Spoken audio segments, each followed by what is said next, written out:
Chapter 1: The 13-fold Dragon Elephant Prajna Skill. This batch consists of 600 martial artists, 400 martial artists, and 3 first-rate martial artists. You must defer me a fair price. Rest assured, the letter-off demon sect, Su Dao Xin, is currently in a critical phase. They will not undervalue such martial arts experts.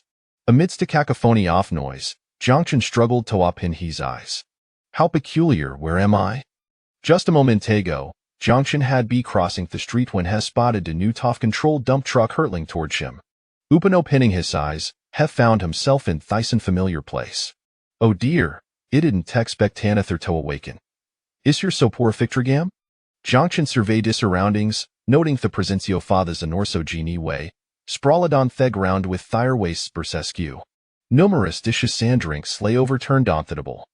Ashbandra this predicament, a torrent of fragmented memory surged into his mind. In the next instant, Jiangchen grasped his current situation had traversed to a feudal dynastic known as the Ming. Unlike the historical Ming, these world truly harbored extraordinary powers. Mundane warriors, third-rata martial artists, second-rata martial arts, first-rata martial artists, postnatal, innate, grandmasters, great-grandmasters, celestial beings, law manifestations, and martial saints. Each tier of these realms represented a significant weapon power. Theory Jine Albata weighs a strength practitioner among Genie Wei, possessing merely third-rate martial prowess. These individuals had been pursuing the demonic monk, Zhu Ming, who was responsible for dozens soft murders, under their superior, Li Qingqi. Unexpectedly, Li Qingqi had colluded with Zhu Ming, incapacitating them with narcotics, intending to sell them to the demon sect in exchange for cultivation resources. At this realization, Jiangchen felt an overwhelming sense of isolation. Am I to perish so soon after my arrival? Just as despair gripped him, a system notification kimmed in his ears. Ding! Host detected obeying imminent danger wu dio alike to activate demon slaying system immediately? System? Golden finger? Omadermather, you've a finale arrived. Pat, pat, pat. At that moment, Li Qingqi approached with his blade drawn. Activate now. Witnessing the unfolding scene, Jiangchen roared fervently within. Ding! System activation in progress. System successfully activated. Since it is the host's first system binding, a beginner's gift packages granted. Would I like to peanut immediately? Oh penitence! Congratulations, host has acquired the 13-fold Dragon Elephant Prajna skill. As the system's voice faded, an overwhelming surge of power surged into his body. Thepoten true ina jariver be rata through his meridians, clearing the blockages behind him. Third-rate, second-rate, first-rate, postnatal, early innate, mid-innate, late innate, angry at perfection. An unprecedented, astonishing power quiet lie awakened within Jiangchen. This forces him to manate from the deepest recesses of a soul, a sieve summoned from an infinity void, imbued with an inscientessence. Within his meridians, torrents of surging energy surged forth, carrying a breathtaking power that threatened torpture of his being. Under thisurgy of energy, a breathtaking phenomenon manifested before the king Kanjwaming the legendary dragon elephant resonance. The sound resonated like Kicho as from a primordialara, infused with an ineffable majesty. It weighs a safadivine dragon roiled within his meridians, its roar deafening, exuding boundless dominance. Simultaneously, a colossal elephant stood resolute within his bones, its trumpet low wanpole, emanating infinite strength. These 12 forces intertwined, creating a magnificent tapestry of inspiring spectacle within Jiangchen. They harmonized, their sounds reverberating throughout Hein, a celebrating Jiang's transformation. If not for the requirement of mastering Gal 365 acupuncture points to brain eye through to Grandmaster. Jiangchen felt that with the sheer might of Dragon Elephant Prajna skill, a brain eye through to Grandmaster could very well be within reach. At the same time, the sound reached Li Qingqi, causing him to halting his hurried steps, his gaze fixated in Jiangchen, fled with an indescribable astonishment. In that fleeting minute, Li Qingqi perceived something inconceivable, as if Jiangchen had transformed into an entirely different being.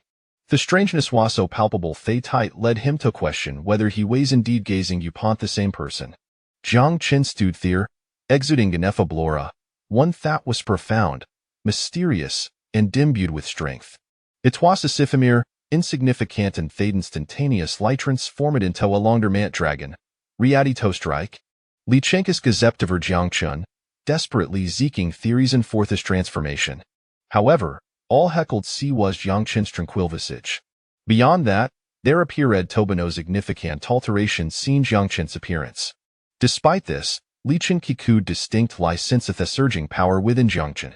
It ways of foresee seeming lie capable of obliterating gone conquering gal, sending waves soft trepidation through him. Ju mingle so sensed, samathingamus sanda perched swiftly. What just happened? What was that sound? Ding! System task trigger delimina tethidemonic juming. Tasker were die off malice. Something just no trite with this person. Lichenka spoke in a lovo voice, imbued with an undercurrent of caution, placing a shange upon the hilt of his intricate, lit as I Ned knife, thin graving seeming to comb me alive with his rising tension. Highsies, sharp as eagles, where Lakadonto Jiangchun, brimming with vigilance. Ju Ming, too, sensed the unusual aura, his brow furrowing involuntarily, his expression betraying a tough gravity. Having traversed the martial world for man years, they had honed thyrabilitatoriadoth or sandwary exceptionally keen and sensing energies. Good eyes, perceptive eandiller to badu a real distinct toperish. Jiangchun's voice suas gold as the winter wind, lay said with an undeniable resolve, clear lie unwilling to osta further words.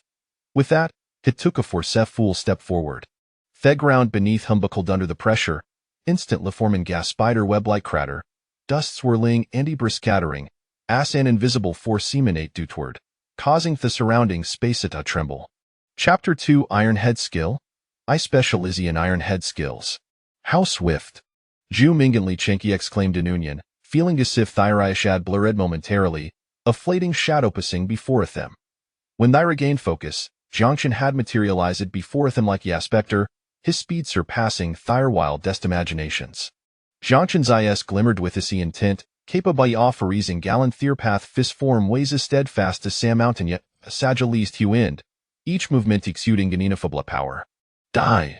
With a cold shout, Jiangchun's voice was laden with undeniable blemmerdearous and Tintash's right fist struck out, carrying Goff forsaken to an avalanche, aim a direct Liathy head off the demonic monk, Ju Ming. That fist seemed to embody Theverai power of the heavens, Dirthasit post, Thyr wasrent asunder, producing a piercing howl. Ju Ming had trained in Shaolin ironcloth shirt, era reformofard martial arts touch required in Du Ring and imaginably pain antrial sto develop a badiofiran and bronze. Beneath his skin lay hidden astrength thaken tothlevent has sharpest blade wood struggle tomerous flesh. Unless include precisely target thistle vulnerability, theonly weak point amidst these clad fences, event the mightiest weapon swood find it arduous to breach his guard. And the hardest part of Ju Ming's bada was undoubtedly hished. Having long practiced said ironcloth shirt, his cool lad been forged through countless drills, rendering Jite exceptionally resilient even under heavy blows. It was difficult to inflict substantial harm. Thus, when Jiangchun's palm, imbued with overwhelming power, bore down upon him, Ju Ming chose to evade. His ears narrowed slightly, histance firmus a mountain, seemingly unconcerned with the impending impact. In his mind, he was already calculating how to retaliate, intending to exploit he appeaning luft by and strike to deliver a fatal blow. Crack! A sudden, sharp sound pierced Thyr, echoing like a harbinger, from the depths of hell, laden with an cycle. Then, before Lichin Kisvarais, Ju Ming's shed exploded, as if an invisible force had torn it asunder, exposing grotesque wessing of blood and flesh. In that instant, time appeared to freeze. Lichin Kissis wouldn't in horror chev health scene, his art gripped be an unfathomable fear. Ju Ming's body, akin to oxit with its strings severed, fell backward, his eyes fled with reluctancy and despair, as if Heffanalik comprehended the proximity of death. His skull was concaved, as if it had been violent lie struck by a heavy object, with crimson blood continuously oozing from missive orifices, staining his visage in a gas liminar. The blood trickled down his cheeks, pulling gone the ground to form a shocking puddle-leaf gore. Ju Ming's Badian like Hamato, a gradual halt after colliding with Thule, collapsing limp plied a the ground, devoid of any further movement. His demise exceeding lie tragic, rendering it unbearable to beld. Ding! Congratulations, host, for completing the task contra receiving the word die off malice. From no one, The host may utilize the thigh off malicido cest he's in value fevery individual. For every enemies lane, the host will obtain corresponding sin points, which can be employed to upgrade the host's martial arts or, partaking in a themerism points expended, them are bountiful their words. Upon receiving the system's prompt, Johnson felt a warmth surge through his eyes. When he opened them on some more, he beheld a black number hovering above the head of every individual present. To his astonishment, Lichenka bore a staggering 132 points above him. Just moments ago, Li Chengqi, filled with fervor, had intended to ally with the demon monk Juming against Yang Chun, but upon witnessing Juming Shore victimize, he was instantly engulfed by fear. His feet felt as if they were nailed to the ground. Rendering immobile, Ashes starred incredulous life fellas buddy of the demon monk, his eyes brimming with terror. No way, Lichenka murmured, his voice quivering slightly. He could not fathom the reality before him. The unceasingly indomitable Juming had fallen without warning Gejong Chenchans. Fear spread through him like a plague. His mind blinked save for a singular thought that instantly echoed. Flee. Hire Ned to escape this dreadful place, to distance himself from this terrifying man. With that, Hebrip lighter Ned and dashed toward Thixit, as thoughtfuling this locale would liberate him, frontlaming shadow of death. However, Jonction's voices lie said through he air like a frigid blade, penetrating Gizerdramhemph. Planning to escape? Intimate staff speaking, Jonction moved with lightning speed, casual easy-izing a pair of costicks frontable. With the subtle flick of his wrist, the seemingly innocuous chopstick shot forth like a bolt, accompanied by a whistling wind, hurtling towards Li Chengqi. Li Chengqiber lihid Tomedo imitate terrified screamba, for yeffel te searing pain in his knee joint. Thekip stick, akin to a precise Cessna per bullet, pierced through his knee, causing him to split and crash to the ground. The intertwining Gijonyan terror nearly rendered Li Chengqi unconscious. Hele prostratian Theffler, clutching his knee wound tightly, blood seeping through his fingers, staining his sand clothing. Jonchin slowly approached, towering over him with an air of disdain and indifference. Died out trouble escape? Lichenka trembled, unable to utter a single word. His eyes wide with helplessness. Sash watched Yongchen advance a step. No, please don't kill him, Lichenka pleaded from the ground, desperately clutching Eisenju red knee. His voice lay said with boundless fear and despair. Blood continued to flow from his wound, staining Ashan's garments, while it here was thick with secret Sintoff blood. Jonction's strike had been so powerful he tight nearly rendered obvious lexusless, the pain almost causing him to faint. Jonction gradually knelt before him, fixing him with appear's gaze. His voice was calm and detached, as though he were merely stating a simple fact. Stashered, "I shall not kill you, provide you give evidencio file your collusion," linked initially to go. Up in hearing this, a glimmer of hope flicker reddenly Chenka's eyes. Hello Kejapat Yongchen, his voice said trembling gashisked, "You truly won't kill him?" Jongchen for das light smile, his expression imbued with sincerity, as if soothing a frightened child. Of course, I keep me word. As long as ye are willing to cooperate, not only will I spare your life, but I will also assist in treating our injury, allowing you to stand again. Yet, despite hyper insincerity in Jongchen's words, a glint of malevolence flashed in his eyes. This feeding expression was sufficient to send Akil deep into Lichenka's. Chapter 3. The minor rejuvenation pill. He hurriedly shook his head. The evidence of our transaction is at my residence. Come with me to retrieve it. I assure you, I will not attempt to flee. Is this truly the case? Jiang Chan stroked his chin, seemingly contemplating his suggestion earnestly. It is indeed true. I would never deceive you. If I fail to produce it, you may kill me on the spot. Li Chengqi knelt anxiously, continuing, I also have 1,000 taels of silver and 3 blood magic pills at home.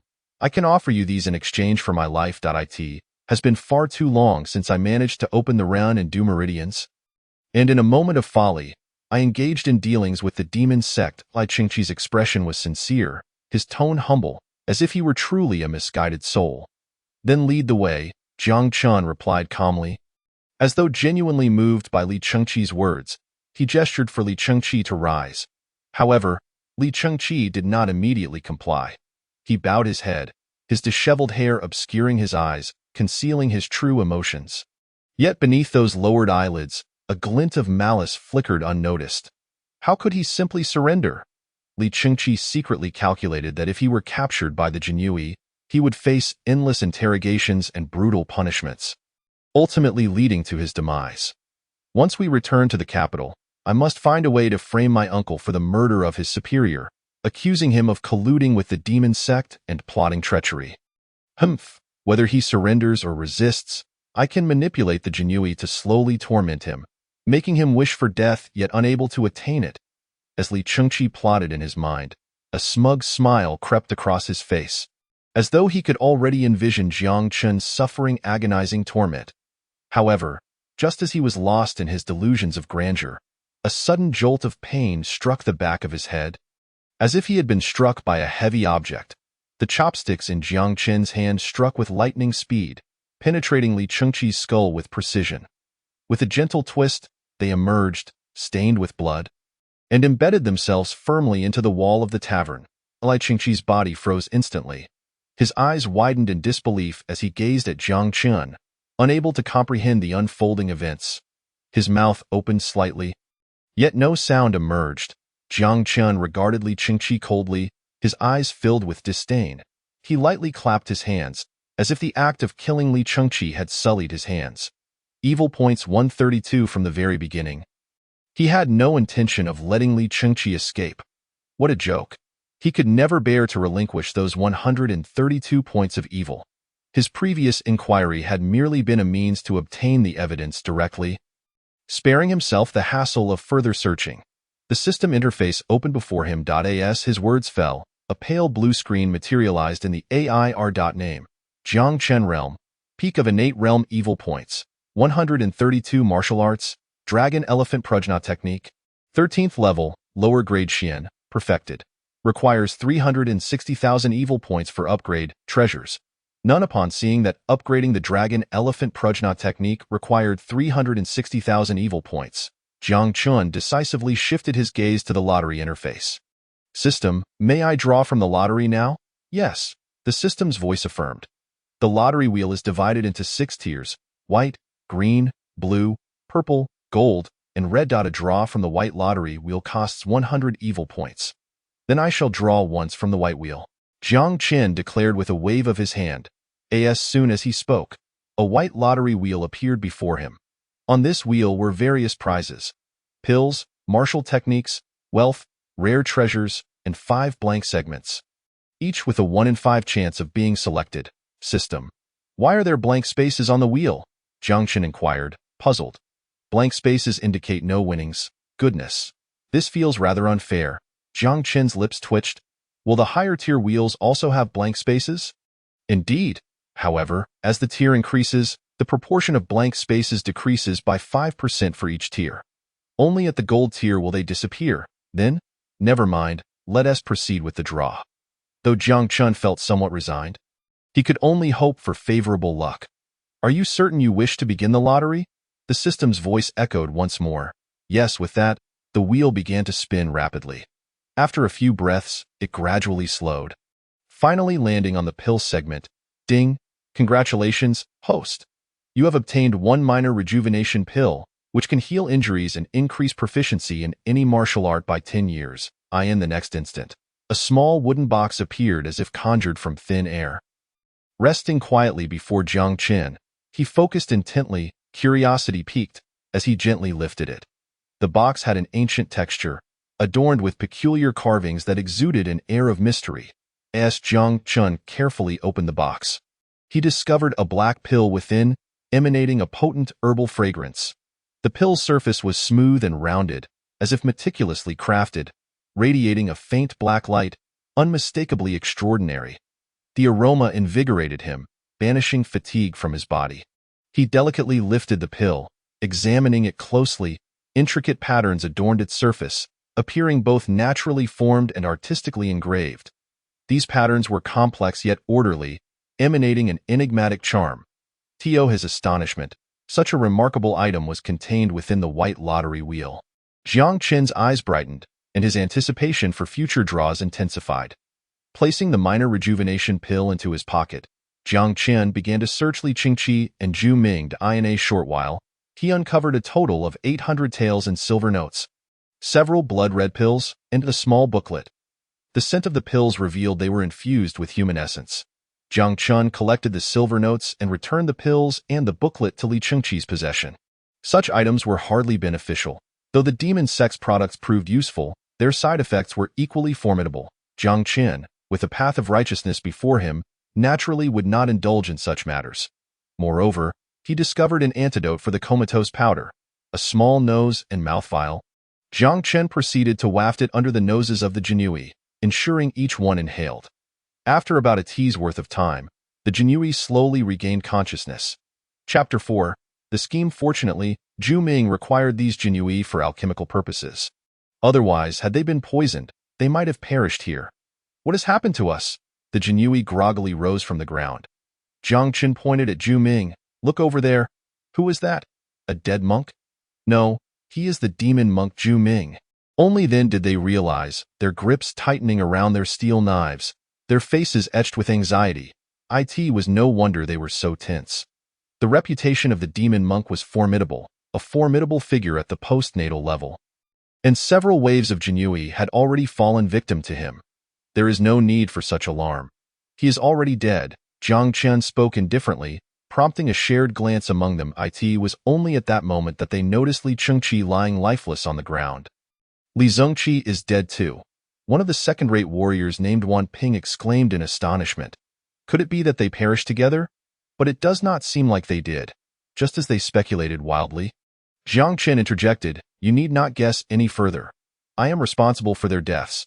The group fell silent in astonishment upon hearing Jiang Chen's declaration. Both Zhu Ming and Li Zongqi were postnatal masters, notable figures in the martial world. How could he possibly have killed them? A first-rate warrior named Ma Zhong, his face filled with skepticism, retorted, you must be jesting. I know you wish to prove yourself, but there is no need to fabricate such an outrageous lie. You think we are all fools who would believe your tall tales. You do not believe me? Jiang Chen's voice resonated with a deep and powerful timbre, each word seemingly imbued with immense weight, rendering it impossible for anyone to disregard. His gaze suddenly sharpened, akin to the blades of two razor-sharp swords, piercing through every individual present. In swift succession, he executed a casual yet seemingly effortless palm strike, concealing within it an astonishing might. A formidable surge of true energy coalesced within his palm, reminiscent of a raging river, tumultuous and unstoppable. As he swung his hand, this force of true energy surged forth, traveling a distance of 2 zhong, crashing heavily against a sturdy wooden table. A resounding bang echoed through the air as the table shattered instantaneously, splintering into fragments that scattered like leaves caught in a tempest. The entire room was enveloped in an overwhelming sense of vibration, inducing an involuntary palpitation in the hearts of those present. Witnessing this spectacle, the onlookers instinctively recoiled, their faces betraying a mix of terror and reverence. They had never before encountered such potent true energy, nor could they fathom that Jiang Chen possessed such astonishing prowess. True energy externalization? You are a master of the innate realm, Ma Zhong exclaimed, his voice tinged with disbelief and profound shock. He understood all too well that the externalization of true energy was a hallmark of a master at the innate level. Only warriors who had reached this echelon could condense their true energy into such formidable offensive power. The eyes of the crowd widened in astonishment as they gazed at Jiang Chen, as if beholding a creature of myth. They had never imagined that this once inconsequential third-rate warrior, in their eyes, would turn out to be a master of the innate realm. I believe rather than focusing on this, it would be prudent to investigate what secrets these two individuals might harbor. Had I not intervened, you all would likely be corpses by now. One among them, named Yang Gai, a burly member of the Genie Wei, stepped forward with a steady stride, his gaze piercing as he meticulously searched the fallen adversaries. Soon, his fingers brushed against a hard object, and a flicker of realization crossed his mind as he swiftly retrieved it. It was a small booklet, its cover shrouded in dark silk, exuding an air of mystery. Simultaneously, he discovered a delicate pill bottle nestled within another pocket, its crystalline surface faintly emanating a subtle fragrance. Found it. Yang Gai's voice was deep and resonant as he quickly opened the booklet, revealing a plethora of densely packed text and diagrams. chronicling when and where they had been sold, and to whom. His expression morphed into one of fury and astonishment. "Damn it! Li Chengqi intends to sell us to the demon cult," he bellowed, the booklet trembling slightly in his grip due to his ire. Yang Gai's voice echoed through the spacious room, each word striking the hearts of the onlookers like a hammer. The crowd converged, eagerly passing the booklet among themselves, each face reflecting an undeniable mixture of anger and shock. As they perused its contents, their growing horror became palpable. It turned out that Li Chengqi had colluded with the demon cult, secretly plotting to betray them, the Genie Wei, in exchange for elixirs for cultivation. Truly a treacherous soul. One Genie Wei member gritted through clenched teeth, his fists tightly balled, as if wishing to exact vengeance upon Li Chengqi. Within the Ming dynasty, the Genie Wei stood as the emperor's eyes and ears, wielding immense power that invoked fear. Yet, behind this illustrious faade, the path to promotion within the Genie Wei was fraught with difficulty, particularly for the lower-tier warriors. For these warriors, the aspiration to rise from their status and officially become members of the Genie Wei was akin to an insurmountable challenge. Warriors were the foundational layer of the Genie Wei, tasked with executing various mundane yet perilous missions, often teetering on the brink of life and death. Nevertheless, they clung to their dreams, yearning for the day when they could ascend to the rank of small flag, thereby altering their destinies. For once a warrior advanced to the rank of small flag, it would signify a qualitative leap. First and foremost, they would receive a precious Huanglong Dan each month. The Huanglong Dan, revered as the sacred elixir for cultivators, could aid in enhancing one's cultivation and fortifying one's physique. For the warriors, this was undoubtedly a substantial fortune. Even more enticingly, upon promotion to small flag, they would have the opportunity to select a cultivation method from the Genie Wei's treasure vault. Although they could only choose from yellow-grade techniques, it was sufficient to elate them. After all, while yellow-grade techniques were merely entry-level, they could still facilitate a significant enhancement in the warrior's capabilities. Chapter 5. Wu Baihu within the treasure vault. Warriors could select suitable cultivation methods to hone their strength, presenting an unparalleled opportunity for these individuals. Indeed, quickly report this to Wu Baihu, Wan Ping exclaimed, brimming with excitement.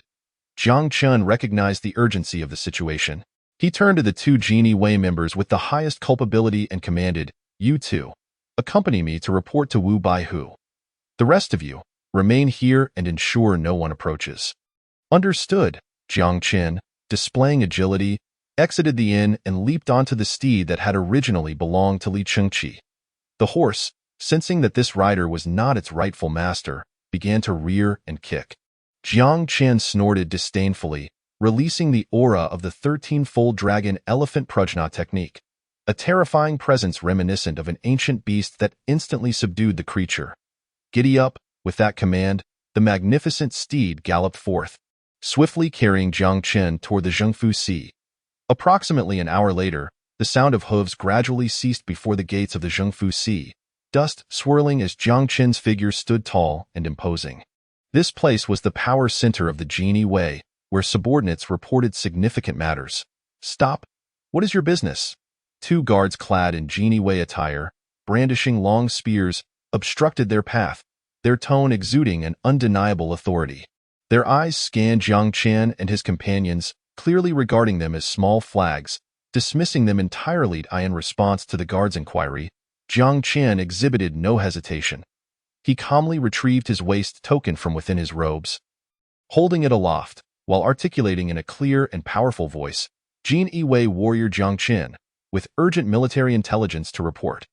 Genie Wei Commander Li Chengqi is in collusion with the demon monk Zhu Ming, plotting nefariously. Please, Wu Baihu, accompany us swiftly to avert any delay. Jiang Chen's words were succinct yet impactful, succinctly encapsulating the gravity of the situation. His voice reverberated before the Zhengfu Sea, drawing the attention of passers-by.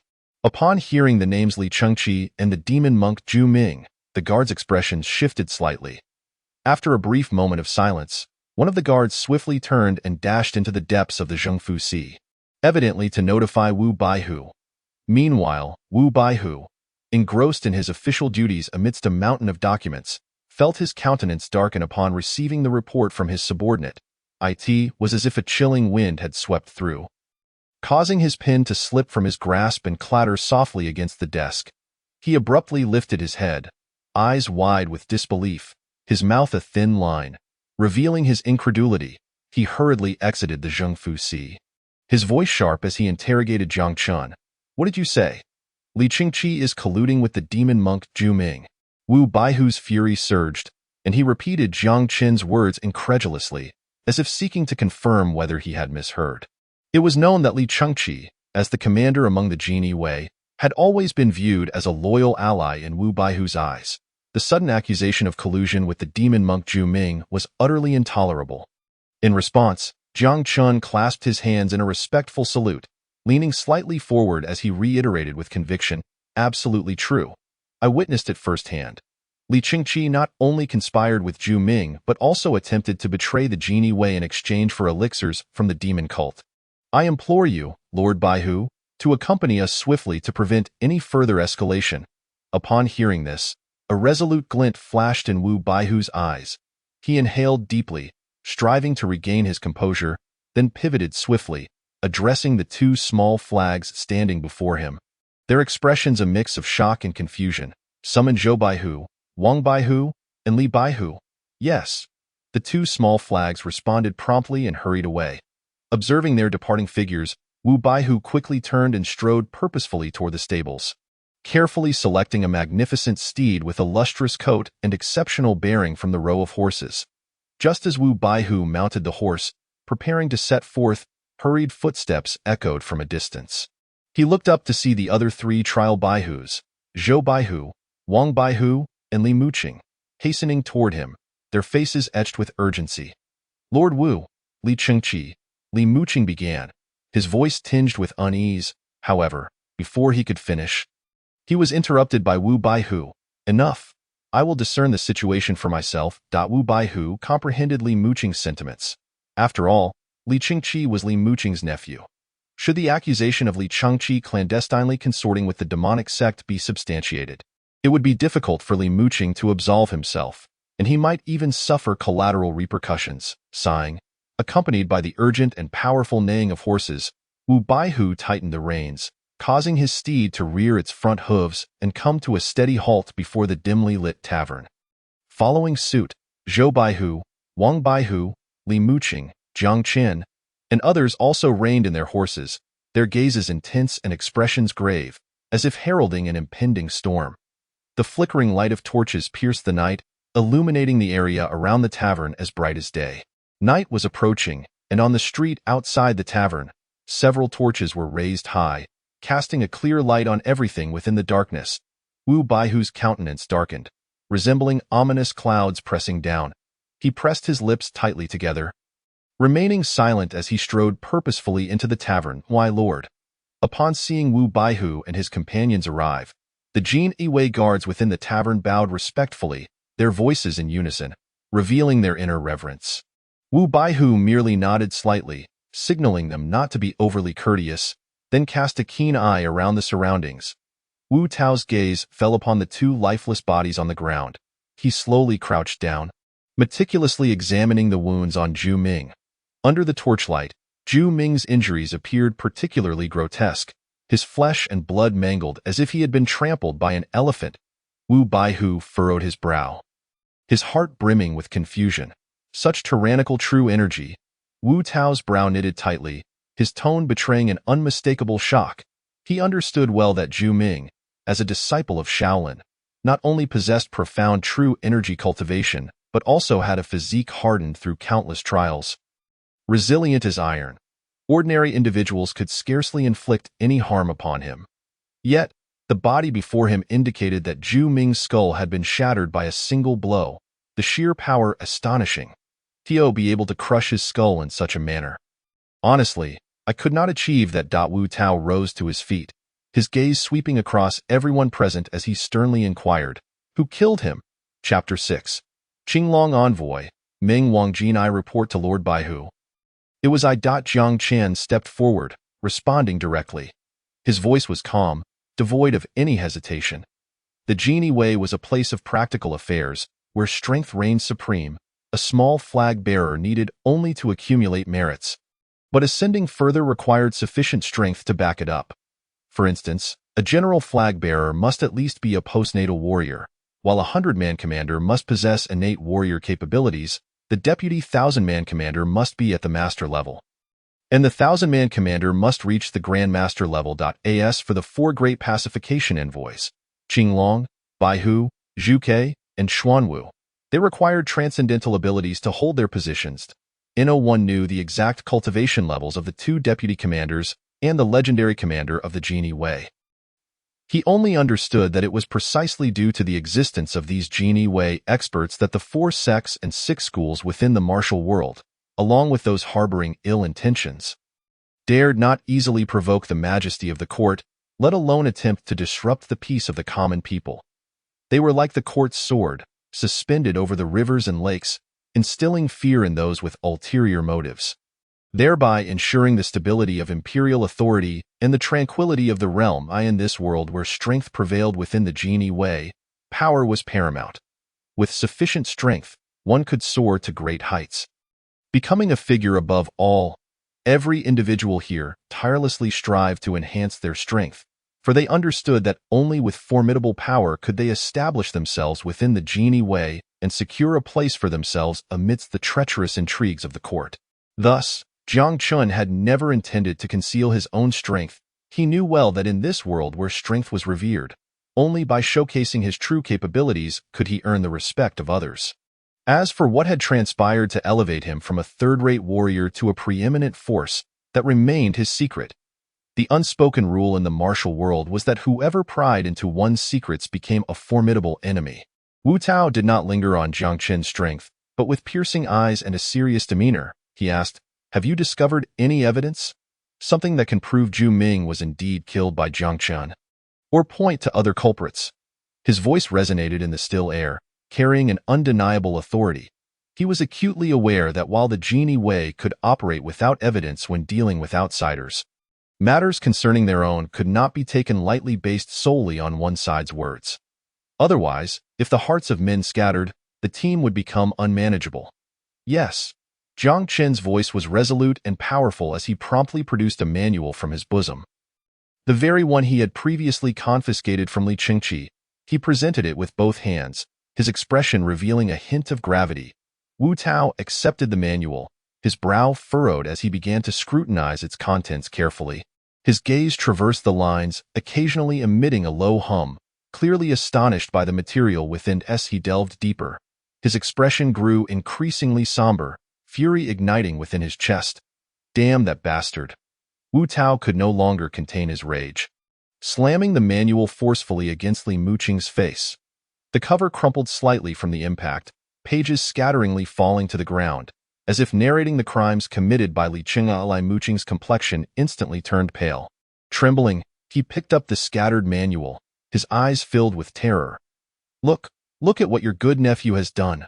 Wu Tao's voice was icy and furious as he pointed at the manual on the ground. Addressing Li Muqing, "No wonder those guards who went out on missions keep dying. It turns out he sold them to the demonic sect. Don't even think of telling me you knew nothing about this." Li Muqing's face flushed crimson, as if scorched by a searing flame. Yet he found himself speechless. "I truly did not know about this." With great difficulty, Li Muqing managed to squeeze out these few words. His tone subdued, he understood that no matter how he argued, he could not alter the reality before him. After all, the Genie Wei guards were merely replaceable temporary workers in their view, lacking even a death benefit. How could he possibly inquire into such trivial matters one by one? Wu Tao regarded Li Muqing coldly, disappointment evident in his gaze. "Bring the bodies back. I wish to thoroughly investigate how many more scoundrels like this exist within our Genie Wei." As Wu Tao's words fell, several Genie Wei guards swiftly approached, lifting the bodies from the ground and placing them onto the backs of horses outside the inn. Their movements were swift, as if they had grown accustomed to such tasks.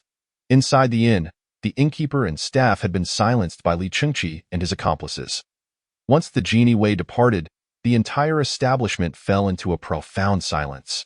A man with a vulture-like countenance strode in, casually lifting a plate of dishes from a table to sniff. The soul-controlling poison was clearly administered. How could it have failed? Bang, discarding the plate with a casual flick. The man approached the table that Jiang Qian had shattered. Such tyrannical true energy, who could have done this? After a moment of contemplation, he sneered. Regardless of who it is, anyone daring to disrupt our sacred sex affairs must die. With that, he strode purposefully toward the capital. The following morning, as dawn broke, Jiang Chen arrived at the gates of the pacification office. Within the office, most of the Jini Wei had gathered, either standing or sitting. Engaged in fervent discussions, the atmosphere thick with tension. The incident involving Li Chengqi had detonated like a heavy bomb, creating uproar within the Jini Wei. The crimes he committed had dealt an unprecedented blow to the reputation of the Eastern Division of the Jini Wei. At this moment, Meng Wangjin, the Qinglong envoy among the four great pacification envoys, appeared like a flash of lightning at a high point within the pacification office. Dressed in splendid official robes, adorned with a jade pendant symbolizing his status. He stood upright like a spear, quietly observing the Jini Wei gathered before him. His gaze was deep and piercing, as if he could see into the hearts of each individual. Meng Wangjin's arrival instantly heightened the tension within the pacification office. Jiang Chen glanced at him, unable to suppress a change in his expression. For above Meng Wangjin's head, there floated a number. 13560. However, this number was not black. Rather, it shone in resplendent gold. The black represented sin value, while the golden number, could it be merit value? Jiang Chen stroked his chin, unable to suppress his thoughts. Chapter 8. The Trial of the 100 Households, within the ancient and solemn town guard office in the western district of the capital. As all the Jini Wei assembled, the atmosphere seemed to freeze, so quiet that the sound of a falling pin could be distinctly heard. Sunlight filtered through the cracks in the roof, casting mottled patterns on the bluestone floor, adding a touch of solemnity to the grave occasion. Meng Wangjin's features were austere, his gaze sharp as that of a hawk, seemingly capable of penetrating the deepest secrets of the human heart. He stood upon a raised platform, coldly surveying the Jini Wei below, his eyes appearing to pierce through all facades, reaching into the very souls of each individual. Last night Meng Wangjin's voice was deep and resonant, each word striking the hearts of all present like a heavy hammer. A horrifying incident has transpired within our ranks. His tone brimmed with undeniable authority and fury, causing the atmosphere in the square to plummet to a freezing point. The Jini Wei exchanged glances, silently speculating on Meng Wangjin's forthcoming words. Li Muqing stood among the crowd, his complexion pale, beads of sweat forming on his forehead, his hands clenched into fists, the tension palpable as he could almost hear his own heartbeat. When Meng Wangjin alluded to the events of the previous night, a strong premonition surged within him, as if dark clouds loomed over his heart, rendering him nearly breathless. He lowered his head, afraid to meet Meng Wangjin's piercing gaze.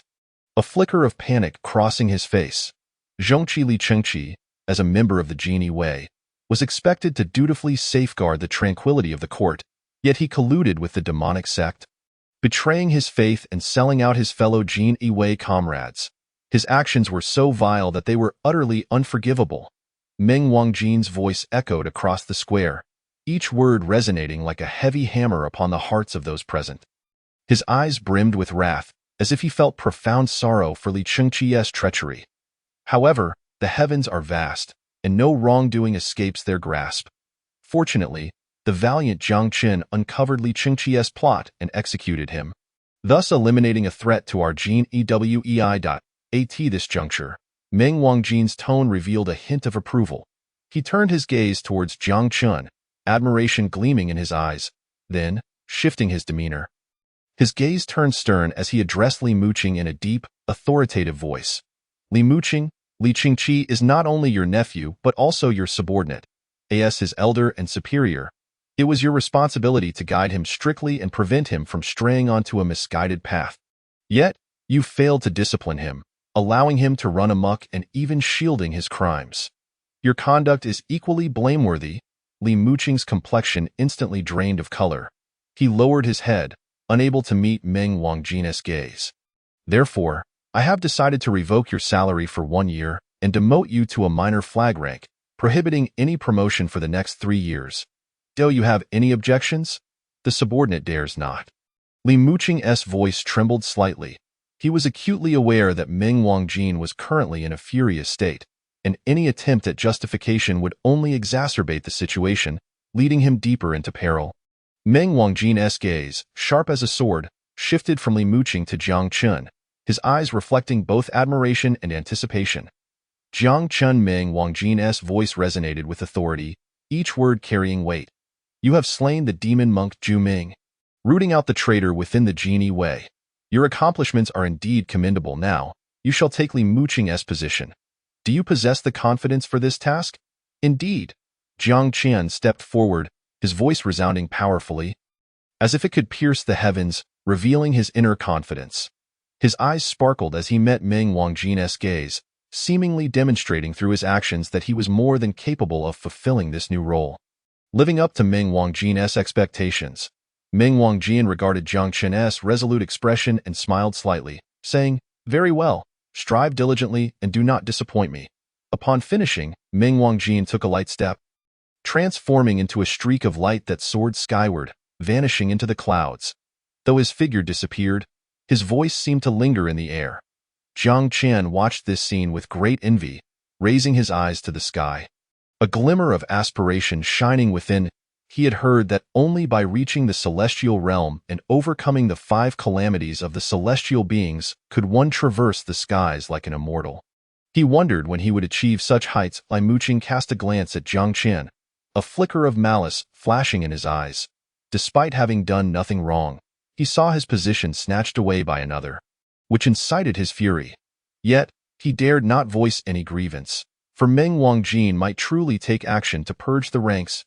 Wu Tao approached, nodding at Jiang Qian. I did not expect Lord Meng to directly promote you to trial 100 households. I see your steps are steady, your prowess substantial. With further merits in the future, the position of 100 households will surely be within your grasp. Thank you for your kind words, Lord Wu. Jiang Qian responded with a modest smile. Although he harbored confidence, he still deemed it necessary to show due respect. Be by the way. Remain vigilant.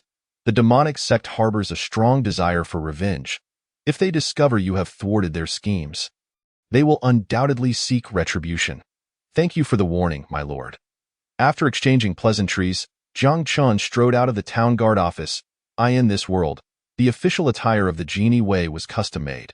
Hence his identity token and official garments would not be delivered until 3 days later. Jiang Chun remained unperturbed when suddenly, several Genie Wei warriors who had been drugged alongside him surrounded him. Congratulations, Lord Jiang.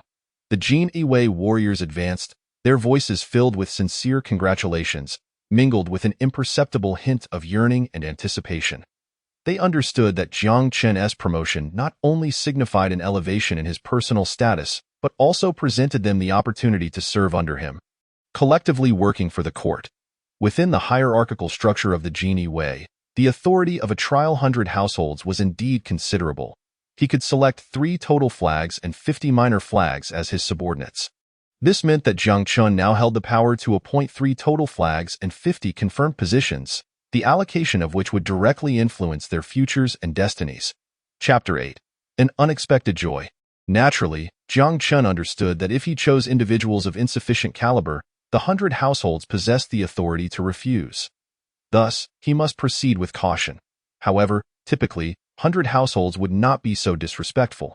Nonetheless, Jiang Chun was also aware that while these warriors were loyal and dependable, at best, they could only assist him with minor tasks and daily affairs. Their cultivation was too weak to serve as his formidable aids in battle, rendering them of little critical use. Yet, despite this, Jiang Qian did not belittle them, for he recognized that each individual possessed their own value, and with the right utilization, they could yield unexpectedly significant results. Let us proceed, gentlemen. Today, I shall treat you. We shall not return until we are intoxicated. Jiang Qian proclaimed, his voice imbued with a sense of bravado. His words ignited a wave of enthusiasm among the Genie Wei warriors, their faces alight with excitement. In this world, where gold, silver, and copper coins circulated as the primary currency, silver was undoubtedly precious and valuable. According to the conversion rules of this realm, One tael of silver equated to 1,000 copper coins. The capital city, as the heart of the Ming dynasty, was the most prosperous city in all of Ming, and naturally prices soared. Even in such a high-cost city, 5 taels of silver sufficed for the annual sustenance of a family of 3 yet. When Jiang Chen discovered a total of 800 taels of silver notes from Li Chengqi and Zhu Ming, a wave of exhilaration surged within him. It is worth noting that this was no trivial sum, but a fortune that could incite envy and excitement in many. 800 taels of silver was, for an ordinary person, an astronomical figure. The group marched with great momentum to the largest tavern in the Western District, the Gathering of Heroes Pavilion. Lavishly decorated and bustling with patrons, it stood as one of the premier high-end taverns in the capital. They secured a spacious private room and ordered a grand feast of wine and delicacies, beginning to indulge in their repast. At the banquet, 12 Jin Yiwei warriors raised their glasses in toast to Jiang Chen. Their words laden with flattery, their faces adorned with ingratiating smiles. Jiang Chen graciously accepted their gestures, unreservedly relishing their praise. He understood that this was also a means of garnering loyalty as a superior. If one consistently presented an austere demeanor, aloof and unapproachable, subordinates would often feel overwhelmed with pressure, finding it difficult to connect. Conversely, by appropriately accepting the compliments of his subordinates, he could bridge the gap between them. By the time the banquet concluded, it was already midday. Jiang Chen possessed robust qi. Thus, ordinary yellow wine would pose no effect on him. After bidding farewell to everyone, he stepped onto the street, beginning to observe the sin values above the heads of the passers-by. The vast majority of individuals on this street bore sin values ranging from 1 to 2. Those exceeding 3 could generally be discerned by the ferocity etched upon their faces. For instance, some individuals wielding knives and swords exhibited sin values that reached into the double digits. Even if he were to eliminate these individuals, it was unlikely he would accumulate enough for a single opportunity for a draw. Jiang Chen observed the pedestrians on the street, and an involuntary sense of disappointment welled up within him. At that moment, a number appeared in his line of sight, abruptly halting his steps. The figure before him was an unremarkable middle-aged man, whose features were decidedly ordinary, even bland. However, upon closer inspection, one would notice a slight pallor to his complexion, giving off an air of unapproachability. Yet, despite this, if judged solely by appearance, he remained merely an inconspicuous wanderer, devoid of any distinguishing characteristics. Nevertheless, the number above his head betrayed his true identity, 369.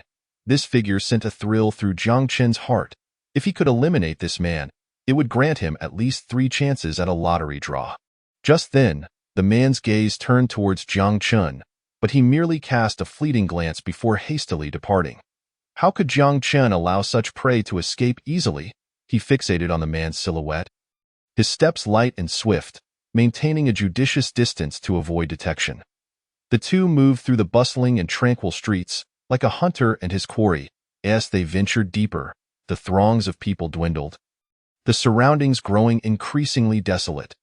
Eventually, they arrived at a secluded locale, enveloped in silence, save for the occasional chirp of insects and the rustle of the wind. In a darkened corner, the mysterious figure halted, refraining from advancing further, and slowly drew a long sword from his waist. The blade glimmered with a cold light, resembling a venomous serpent poised to strike, as it coldly awaited a misstep from the one daring to trail him, ready to deliver a fatal blow. Jiang Chen did indeed reveal himself. The man moved like a streak of black lightning, wielding his sword with a fierce wind that accompanied his strike. The attack was steady, precise and ruthless, every ounce of power coalescing into an ultimate strike, as if vowing to behead his adversary with a single blow. However, Jiang Chen's reaction was far beyond the man's expectations. Faced with this thunderous assault, he remained unmoved, merely lifting 2 fingers in an elegantly delicate gesture, akin to plucking a flower. Just as the sword was about to graze his skin, those 2 fingers firmly pinched the sword's tip, freezing the devastating blow in midair. Innate realm. The man's complexion changed drastically, a flicker of disbelief and terror flashing in his eyes. It is known that masters of the innate realm are rare in the world of martial arts. And he never anticipated that this seemingly ordinary youth possessed such formidable cultivation.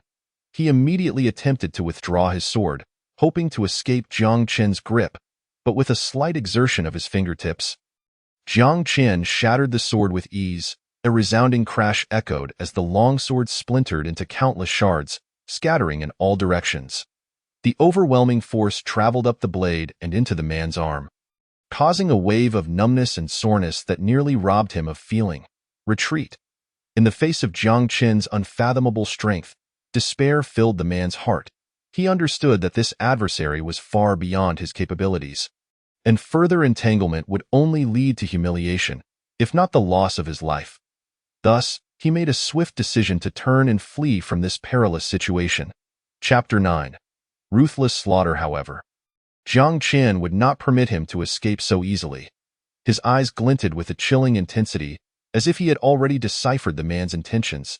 At that moment, he flicked his fingers, and a flash of silver light flickered in the air, akin to a shooting star racing across the night sky. With a subtle sound of slicing air, that silver flash struck the man's thigh with precision. Jiang Qin had not used all his strength, yet it was sufficient to incapacitate his foe. The man cried out in agony as a surge of pain radiated from his thigh, engulfing him entirely. His body trembled involuntarily, and he collapsed helplessly to the ground. He attempted to struggle, but the excruciating pain from his wound rendered him unable to rise. Jiang Qin approached him slowly, looking down from a superior vantage point. I will ask the questions, and should you answer incorrectly, you will experience the 18 tortures of the Jinhui. Yes, he nodded in terror, panic evident on his face. What is your name? I am Han Yong. How many people have you killed? Jiang Qin inquired coldly. He was eager to uncover the relationship between the sin value and the act of killing. How many points does one gain for taking a life? 1 point or 10? I have not killed anyone. Han Yong's gaze flickered, desperately attempting to weave a web of deceit to mask his crimes. His voice quivered slightly, revealing the fear that gripped his heart. He knew well that his adversary was formidable, and falling into his hands would spell dire consequences. However, Jiang Qin was uninterested in his evasions. He coldly regarded Han Yong, unwilling to waste further time, and in a swift motion, he steadied a shard of the broken sword between his fingertips. The shard glimmered in the sunlight, radiating an aura of lethal intent. Jiang Qin flicked his fingers, and the shard shot forth like an arrow released from its bow, moving with astonishing speed. Swish, with a faint sound of air being sliced. The shard pierced Han Yong's groin, embedding itself deep into the ground. Although this strike did not harm Han Yong mortally, it filled him with a terror that shattered his composure. He felt a dampness in his groin, his face paling to an ashen hue. Just a hair's breadth away, Han Yong sensed that his precious life was hanging by a thread, and an unprecedented fear surged within him. His body trembled, his complexion as white as paper, as beads of sweat trickled down his forehead, splattering onto his dampened trousers, adding to his humiliation. Did I miss? Jiang Qin's brow furrowed, his gaze betraying a hint of displeasure. He had not anticipated that his strike would falter. He had aimed to incapacitate Han Yong entirely, yet it had merely grazed him. I will speak. I will speak. I have killed 5 people, under immense pressure. Han Yong could no longer bear it and shouted in desperation. He realized he could no longer conceal the truth. Only by confessing could he perhaps salvage a sliver of hope. Yet, upon hearing this, Jiang Qin's fury ignited. He advanced, delivering a crushing kick to Han Yong's thigh. A resounding crack echoed as his bone shattered, eliciting a scream of anguish that resonated like a dying pig. As he curled into a ball, despair etched across his face. You have killed a total of 369 people. Jiang Qin's voice was frigid, each word laced with an icy chill that pierced Han Yong's very soul. His eyes conveyed an undeniable authority, as if he had unraveled the entirety of the truth. Han Yong stood frozen, shock and disbelief plastered across his face. His eyes widened, mouth agape, yet no words emerged. For Jiang Qin had spoken the truth. He had indeed taken the lives of over 300 individuals. Though he could not recall if it was precisely 369, the accuracy of Jiang Qin's revelation instilled within him a profound terror. How did you know? After a long pause, Han Yong finally managed to stammer out those words, his voice trembling and weak. He could not fathom how Jiang Chun had uncovered the details of his heinous acts. It felt like an unavoidable judgment descending upon him, leaving him no escape. How did I know? Let me assure you, I possess knowledge beyond your imagination. Should you fail to be forthcoming from here on, I guarantee your demise will be excruciating. Han Yong's psychological defenses were utterly shattered, and he hastily divulged everything he knew. Upon hearing his revelations, Jiang Chen's expression gradually darkened, becoming as somber as the depths of water.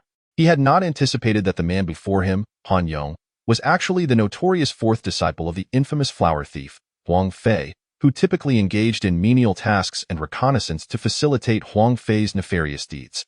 This time, his master, Huang Fei, had set his sights on the daughter of the Su family in the capital, Su Baiwei, with the intent of claiming her affections. Thus, he had dispatched Han Yong to gather intelligence, and Huang Fei was scheduled to arrive in the capital in 3 days. What made Jiang Chen's situation particularly precarious was that Huang Fei was not only a notorious flower thief, but also a formidable master. Having achieved the pinnacle of martial prowess, his agility was as ethereal as the wind, and his swordsmanship was unmatched, both exquisite and lethal, rendering him nearly impossible to defend against. Such an adversary was not one to be taken lightly. Even by Jiang Chen, he understood all too well that if he were to confront Huang Fei head-on, he might not possess the certainty needed to defeat him decisively. Rather, he risked becoming embroiled in a protracted struggle that could lead to his own peril. Therefore, he knew he must tread carefully. After pondering for a moment, he cast his gaze upon the trembling Han Yong beneath him, and a plan began to take shape in his mind. Without hesitation, Jiang Chen lifted his foot and methodically crushed Han Yong's limbs. Each scream echoed like a sharp blade, slicing through Han Yong's flesh and soul. Ultimately, with a final, forceful stomp upon Han Yong's chest, he was met with futile struggles that soon waned, leaving his eyes wide with disbelief. Jiang Chen offered him no respite, continuing to apply pressure until Han Yong's body lay lifeless beneath him. As he was mercilessly crushed to death. Chapter 10. The Five Tigers Severing Blade Evil Points 369. The voice of the system resonated once more, yet Jiang Chen's countenance revealed neither sorrow nor joy. Commencing the lottery. No sooner had he spoken than 3 white spinning wheels began to rotate before his eyes. After a few breaths, the wheels gradually came to a halt. Ding! Congratulations, host. You have obtained a rare treasure, a century-old ginseng X1. Ding! Congratulations, host. You have acquired a martial technique, the Five Tigers Severing Blade. Ding! Congratulations, host. You have received wealth, 10 taels of gold. Claim your rewards. As Jiang Chen's words fell, these 3 items materialized before him. Tucking them away, he hoisted the lifeless body and strode purposefully toward the town protector's office, eye in the moonlight. His figure appeared particularly resolute, as if no matter how many trials lay ahead, nothing could hinder his advance. Before long, he traversed the bustling streets and arrived at the entrance of the town protector's office. As a significant institution of the court, the office was typically fortified with vigilance, yet at this moment, it seemed devoid of obstacles in Jiang Chen's eyes. He walked straight in, the body in his grasp swaying gently with each step. The Jin Yi present could not help but be filled with curiosity at Jiang Chen's sudden entrance. They paused their activities, their gazes fixated on the corpse he carried, eager to glean any clues from his expression. Jiang Baihu, whose body do you hold? At last, someone could no longer contain their inquiry.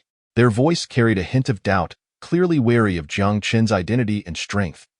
Jiang Chen halted, his gaze piercing as he surveyed the assembly, and then replied unabashedly, the corpse of Han Yong, the fourth disciple of the flower thief Huang Fei. At these words, astonishment flickered in the eyes of those present. Huang Fei's name resonated throughout the entire Jin Yi system, known far and wide.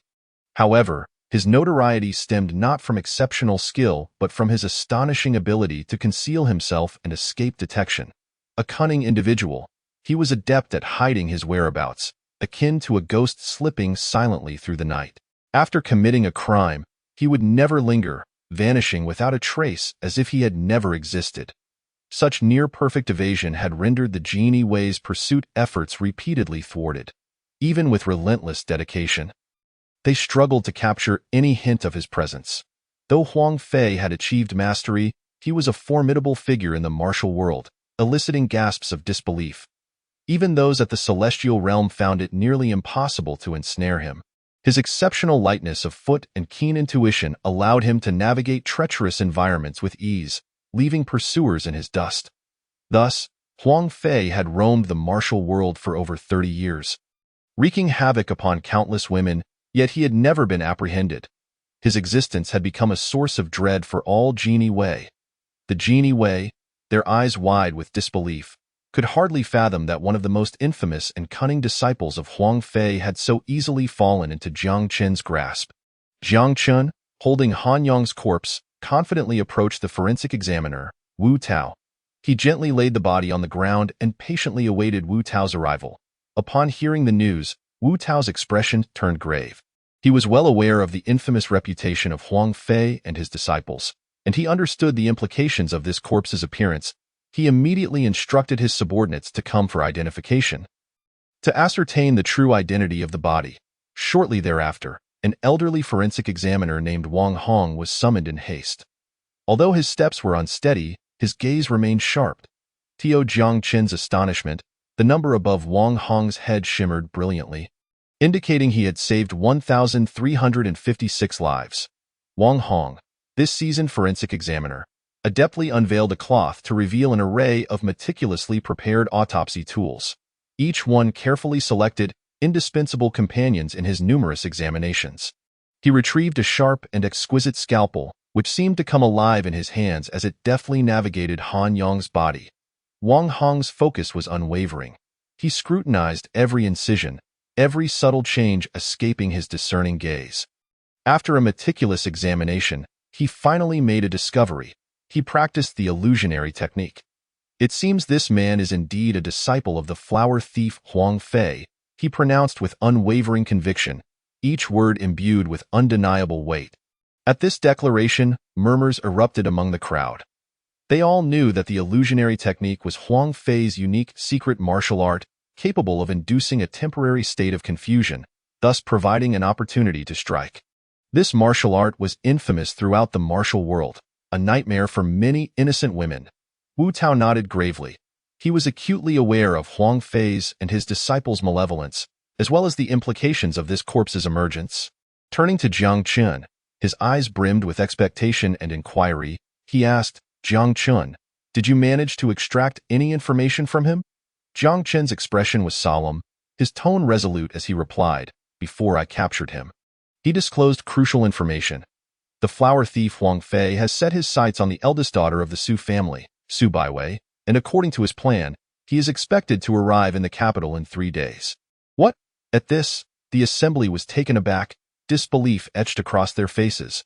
They were all too aware of Huang Fei's methods. Any woman targeted by him rarely escaped his clutches. Chapter 11. The Flower Thief. Huang Fei was not only a master of martial arts but also cunning and exceptionally adept at concealment. More importantly, he possessed an abundance of patience and strategy regarding his targets. At times, he was willing to scheme for months to identify the optimal opportunity to strike. However, during this period, this wily individual would not cease his nefarious activities, lurking like a venomous serpent in the shadows, perpetually seeking his next opportunity. As the saying goes, there are 1,000 days of thievery, but only a day of defense. No matter how meticulous the precautions over time, there will inevitably come a moment of vulnerability. Contemplating this, Wu Tao felt a wave of anxiety. Huang Fei's threat loomed overhead like a bomb, ready to detonate at any moment. "Jiang Qin, your intelligence is of utmost importance," Wu Tao regarded Jiang Qin earnestly. "I will report this matter truthfully to the higher-ups, ensuring they are aware of our situation and the imminent danger. Meanwhile, we shall bolster our defenses to ensure the safety of Su Baiwei and others." After receiving Wu Tao's affirmation, Jiang Qin intended to leave this place. After all, the fate of Miss Su Baiwei from the Su family was of no direct concern to him. The reason he brought Han Fei here was solely because capturing these criminals would grant him merit points as a reward from the Jinyue. Merit points were indeed a coveted asset within the Jinhui. They not only served as a crucial criterion for promotion, determining Jiang Qin's potential to ascend within the ranks and wield greater power and resources, but they could also be exchanged in the Jinyui's treasury for various rare treasures, divine weapons, and internal martial arts manuals. These were exceptional avenues for Jiang Qin to enhance his strength and enrich his foundation. The thought of the alluring treasures in the treasury made Jiang Qin's gaze burn with fervor. He understood that only by continuously improving his abilities could he establish a firm foothold within the Jinyui, and merit points were an essential tool for achieving this goal. His recent slaying of the demon monk Zhu Ming would yield him a mere 500 merit points, contingent upon his discovery of Li Chengqi. Otherwise, a postnatal realm criminal could expect a maximum reward of 200 merit points. Han Fei, being in the early stages of the innate realm, should be able to secure around 300 merit points. However, capturing the infamous Hua Fei Huang would likely yield at least 10,000 merit points, given the Jinyui's high regard for him. Ordinary master-level martial artists could not enjoy such treatment. Even 1,000 merit points would be a significant stretch. Upon returning to his modest courtyard at the Jinyui base, Jiang Qin wasted no time and went straight to his desk. He gently opened the ancient manual detailing the 5-tiger door-cutting blade, beginning his focused training. Although the dragon elephant prajna skill possessed immense power, he felt it lacked a certain fluidity and variation in martial techniques. The 5-tiger door-cutting blade, renowned in the martial world for its fierce and domineering style, was precisely the technical supplement Jiang Qin urgently required. However, the path of cultivation was fraught with challenges. Despite Jiang Qin's exceptional talent, he encountered bottlenecks when faced with the profundity of this blade technique. He practiced the movements from the manual repeatedly, striving for precision in every action. Yet he sensed an intangible barrier, as if a thin veil obscured his understanding of the true essence of the 5-tiger door-cutting blade. After all, mastering a blade technique was not an endeavor achieved in a single day. It demanded substantial time and effort for contemplation and comprehension. I wonder if that small huandan could assist me? After pondering for a moment, Jiang Qin produced the small huandan from his bosom. The reason he had refrained from consuming it earlier was that his cultivation of the dragon elephant prajna skill had already reached its limit. To advance to the unprecedented 13th level would require millennia of dedicated effort. Yet, therein lay its weakness. Progressing from the first to the second level could be accomplished in a few months, gaining the power of one dragon and one elephant. However, advancing from the 12th to the 13th level, after thousands of years, would yield only the same power. The cost-effectiveness in the later stages was exceedingly poor. Thus, he chose not to use the huandan to enhance the dragon elephant prajna skill, but to focus it on the 5-tiger door-cutting blade instead. Swallowing the small huandan, infused with potent medicinal properties, Jiang Qin felt a warm current rising from his dantian, swiftly spreading throughout his body, as if he had been imbued with boundless strength and vitality. Taking a deep breath to calm his inner excitement, he redirected his focus to the 5-tiger door-cutting blade and resumed his training. Unlike before, this time Jiang Qin entered a marvelous state of flow. With each strike of his blade, he could distinctly sense his comprehension of the technique soaring, as if an invisible bond tightly connected him to the essence of the blade. His movements became increasingly fluid, each strike brimming with power, as if 5 masters of the blade were performing the technique alongside him. Excitement sparkled in Jiang Qin's eyes. He could feel his strength growing at an astonishing rate. By the time he completed the sequence of the 5-tiger door-cutting blade, his understanding had reached a formidable level. In this realm, comprehension and mastery of martial arts are strictly categorized into 5 levels: introductory, proficient, adept, accomplished, and perfected. At this moment, bolstered by the invaluable small huandan, Jiang Qin's cultivation and insight experienced tremendous enhancement. This surge of power propelled his training in the 5-tiger door-cutting blade to an accomplished state, signifying that he could now proficiently wield every technique, even expressing its essence and intent to a remarkable degree, thereby amplifying its potency. Chapter 12. The onslaught. Jiang Qin's rapid advancement in such a short time was not solely due to the assistance of the huandan, but also attributed to the inherent characteristics of the 5-tiger door-cutting blade. Unlike convoluted and obscure martial arts, this blade technique emphasized brute force and simplicity. Its moves were not complex, yet each strike held immense power, targeting vital points. This direct and effective combat style enabled Jiang Chun to grasp its essence more swiftly, thus achieving an accomplished level. If he had been practicing a profound or even higher-level blade technique, the Huandan's effectiveness would have been markedly diminished, just as he immersed himself in the art of the blade. Suddenly, an indescribable chill crept up his spine, a warning from his instincts that a cold gaze was lurking in the shadows, observing him. Who could it be? Jiang Chen's heart tightened. He swiftly sheathed his blade, executing the movement with precision and without hesitation. Stopping his actions, his gaze sharpened like an eagle, vigilantly scanning his surroundings in an attempt to capture the source of the concealed scrutiny.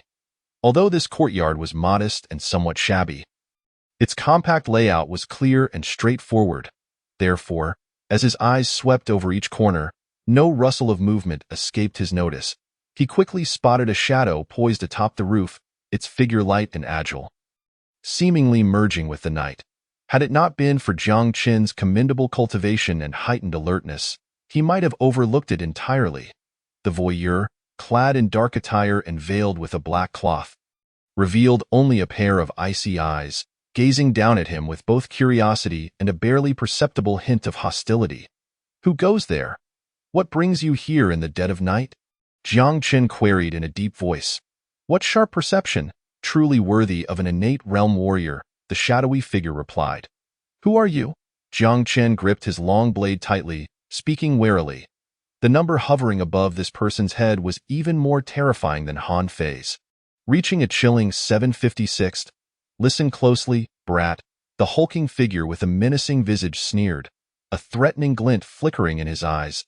"I offer you a chance to live. Like Li Chengqi, you will continue to transport our blood slaves. As long as you comply, I can let you go today." His words dripped with an undeniable arrogance, as if Jiang Chen's fate rested solely in his hands. As he spoke, he slowly opened his palm to reveal a vivid red pill, radiating an ominous aura that suggested it was far from benign, likely a substance capable of controlling minds or laced with deadly poison. However, in the face of this blatant threat, Jiang Chen exhibited no trace of fear. His eyes turned frigid, and a mocking smile curled at the corners of his lips, as if he were witnessing an absurd joke. "I suggest you save that for your mother," Jiang Chen retorted coldly, his tone laced with disdain. "Such audacity!" The man roared, his voice booming like thunder, causing the air around them to tremble. He shifted his form like a great rock taking flight, leaping down with blinding speed, radiating an unstoppable momentum. In an instant, his long sword was drawn, its blade flashing like lightning, aiming directly for Jiang Chen's vital points. A master-level warrior. No wonder he is so arrogant, Jiang Chen silently pondered. Yet his gaze grew ever more resolute. He was acutely aware that a master-level warrior was a paragon within the martial world, possessing extraordinary prowess. Although he had his own measure of skill, it paled in comparison. Nevertheless, in the face of formidable adversaries, he felt no trepidation. Rather, his fighting spirit surged. As he spoke, the long blade in his hand was already brimming with latent energy. With a slight movement, he resembled a dragon emerging from the sea, the blade slicing through the air with a piercing whistle, striking fiercely at the oncoming sword light. In that instant, it seemed as though he and the long blade had become one. The blade's intent formidable and its momentum overwhelming. When their weapons clashed, a resounding clang echoed, sending sparks flying from the metallic collision. Astonishingly, Jiang Chen's embroidered spring blade was cleaved asunder by a single stroke of the sword. The blade fractured, its light extinguished, leaving only a deep fissure that bore witness to the sword's sharpness. Jiang Chen's expression immediately soured. However, this was hardly surprising. After all, the weapon he wielded was merely a common embroidered spring blade, typically assigned to the guards of the brocade-clad military. While it was indeed sharp, its quality and power were ultimately limited in a true duel of masters. In stark contrast, his opponent wielded a genuine low-grade yellow-tier sword, its blade shimmering with a faint cold light, exuding a chilling sharpness that was utterly captivating. Thus, when these two weapons collided in the air, the outcome was almost self-evident. With a single stroke, Jiang Qin's embroidered spring blade was effortlessly severed. The break clean and the sword mark clear, a testament to the sword's lethality and the wielder's profound skill. Kid, you've shattered your own blade. What do you intend to fight me with now? Upon witnessing this, a smirk of satisfaction crept across the man's face, his lips curling into a cold grin, as if victory was already within his grasp. Envisioning Jiang Qin's demise, his eyes brimmed with disdain, as if Jiang Qin had become an inconsequential insect in his sight. Has no one informed you that villains often perish from excessive chatter? Jiang Qin's voice was frigid, and as he uttered these words, his figure shot forth like an arrow, charging toward the swordsman. His movements were swift and decisive. Although he was unarmed, he radiated an oppressive aura that sent shivers down the spine. In that moment, it seemed he had cast aside the very concept of life and death, intent solely on delivering a fatal blow. The swordsman, taken aback, briefly faltered.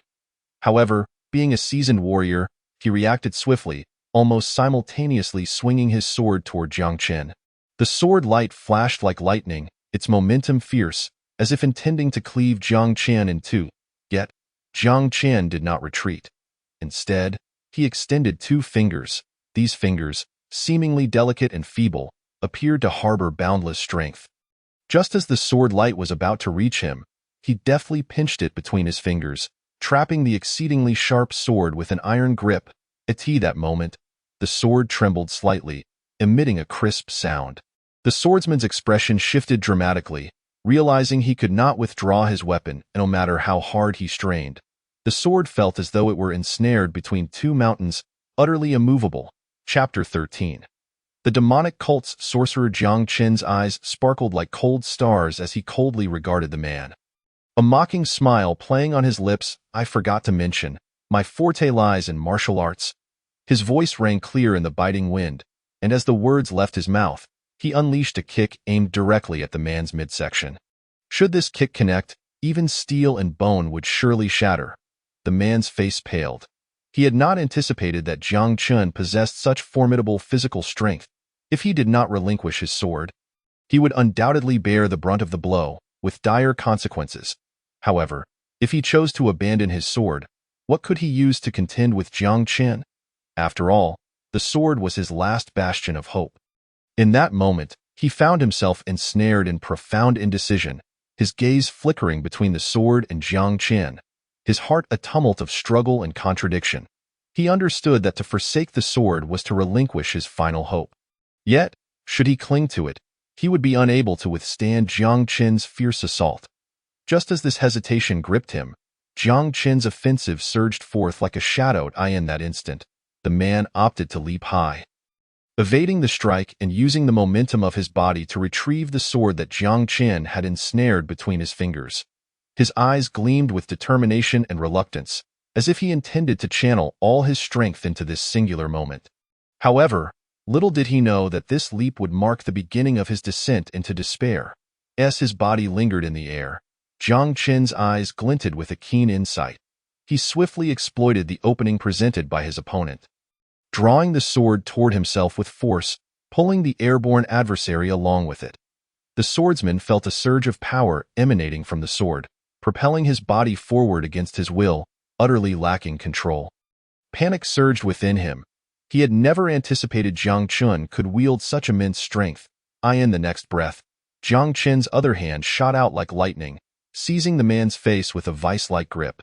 In that moment, the swordsman felt as though a colossal beast was crushing his head, pain radiating through him, rendering escape impossible. Jiang Qin's grip was so powerful it threatened to shatter his skull. Terror and helplessness filled the man's eyes as he sensed the encroaching specter of death. He exerted every ounce of strength to struggle, yet Jiang Qin's hands were as unyielding as iron claws. Leaving him utterly immobile, with a thunderous crash, Jiang Qin executed his move with precision and decisiveness, forcefully driving the man's head into the earth of the courtyard. Dust billowed, soil scattered, and the man's face was instantly buried, leaving only a pair of terrified, pleading eyes glimmering faintly amidst the dirt. Jiang Qin's eyes shone like cold stars, devoid of sympathy, only chilling intent. Drawing a deep breath, He unleashed a flurry of punches upon the man, each strike accompanied by the howling wind and an unsettling force. His fists fell like rain, each impact causing the man's body to convulse violently. The man's eyes brimmed with fear as he perceived the might of Jiang Chen's fists, as if they were intent on obliterating his very existence. Each blow landed with surgical precision upon the man's vital points, his movements fluid and powerful, reminiscent of the legendary warrior Wu Song battling the tiger. After a barrage of roughly 10 punches, the man's body finally ceased its tremors, falling completely still. Jiang Chen withdrew his fists, standing there exuding an aura of chilling dominance and lethal intent. He glanced down at the man, who was now half buried in the soil, the ground mingling with blood, a sight that was utterly harrowing. Jiang Chen realized that his relentless assault had inflicted devastating harm upon the man. He felt as though his own body had been trampled by a herd of elephants. His internal organs shattered, leaving him devoid of any strength to resist. Even if he were a master-level warrior, under Jiang Chen's tempestuous onslaught, such a condition was utterly insurmountable. Even the prowess of a master-level fighter seemed trivial before Jiang Chen. Each of Jiang Chen's punches contained a terrifying force, as if intent on annihilating the man's very being. He showed no mercy, continuing his assault until the man was rendered incapable of resistance, devoid of even the slightest strength to struggle, before finally extracting his head from the ground. At that moment, the man was covered in dirt and blood, his eyes tightly shut, a trace of blood at the corner of his mouth rendering him woefully tragic. His chest heaved violently, each breath seemingly draining the last vestige of his strength. A violent bout of coughing erupted, blood mingled with fragments of internal organs spewing forth from his mouth, staining his garments crimson. His gaze became hollow, as if he had already glimpsed the end of his life. Jiang Chen observed the scene before him, his heart devoid of any emotional turmoil. He coldly scrutinized the man, wishing to extract some information from him. However, before Jiang Chen could utter a word, the man's head lolled to the side, his eyes losing their luster, and he succumbed to death on the spot. Evil value 756. Jiang Chen furrowed his brow. He had not anticipated this man to be so easily vanquished. He had hoped to glean some useful information from him, but it seemed that was no longer a possibility. Damn, he truly couldn't withstand a blow. Jiang Chen gently flicked the bloodstains from his fists, his tone laced with disdain. He crouched down, meticulously searching the body before him. His hands moved with practiced ease, and soon he made a discovery. A token lay quietly within the deceased's clothing, boldly inscribed with the word sorcerer. The characters were clear and powerful. In addition, Jiang Chen found 200 taels of silver notes, 2 vials of elixirs, and a well-sealed letter. He picked up the letter, carefully unsealing it. As the contents unfolded, his expression gradually shifted to one of gravity. The look of disbelief flickered in his eyes, as if he had encountered something utterly inconceivable. "How is this possible?" Jiang Chen murmured, a tremor in his voice. After a moment of contemplation, he resealed the letter and tucked it cautiously into his bosom, a solemn expression settling over his features. Subsequently, he grasped the already fractured dagger, a glint of ruthlessness crossing his gaze. Approaching the corpse without a hint of hesitation, he viciously slashed the man's face with the blade, delivering dozens of deep cuts. Each stroke penetrated flesh and bone, blood splattering as the once recognizable visage was reduced to a grotesque mask, as though mauled by a beast. Chapter 14. The secret letter. Jiang Chen's actions did not waver. Akin to performing a significant ritual aimed at obliterating the man's identity and past, it was only when he was certain that even his own mother would fail to recognize him from the twisted face that he ceased his assault. Breathing heavily, he glanced at the corpse on the ground, a flicker of satisfaction gleaming in his eyes. Then, with great effort, he hoisted the lifeless body as though it were a heavy burden. He traversed the night, arriving at a brightly lit estate belonging to a wealthy family. The grandeur of the residence was evident, with intricately carved beams and painted rafters, clearly the abode of the affluent. In their backyard lay a desiccated well, long stripped of its vitality, leaving only crumbling walls and a parched bottom. Once a source of water for the household, it had now become a secretive site for disposing of recalcitrant concubines and slaves. Each night, ominous shadows swept across this place, accompanied by muted wails, ultimately descending into silence.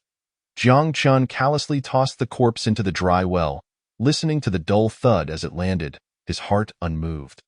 He knew that the body would soon join the ranks of the many souls at the bottom of the well, eternally consumed by darkness and decay. Thus, he had removed a potential threat, allowing himself to continue his journey of survival in this convoluted world. Upon returning to his room, Jiang Chen's expression remained grim, his eyes harboring traces of unease. He inhaled deeply, striving for composure, then reopened the letter. The content had become inconsequential, as the information it bore had already etched itself into his mind.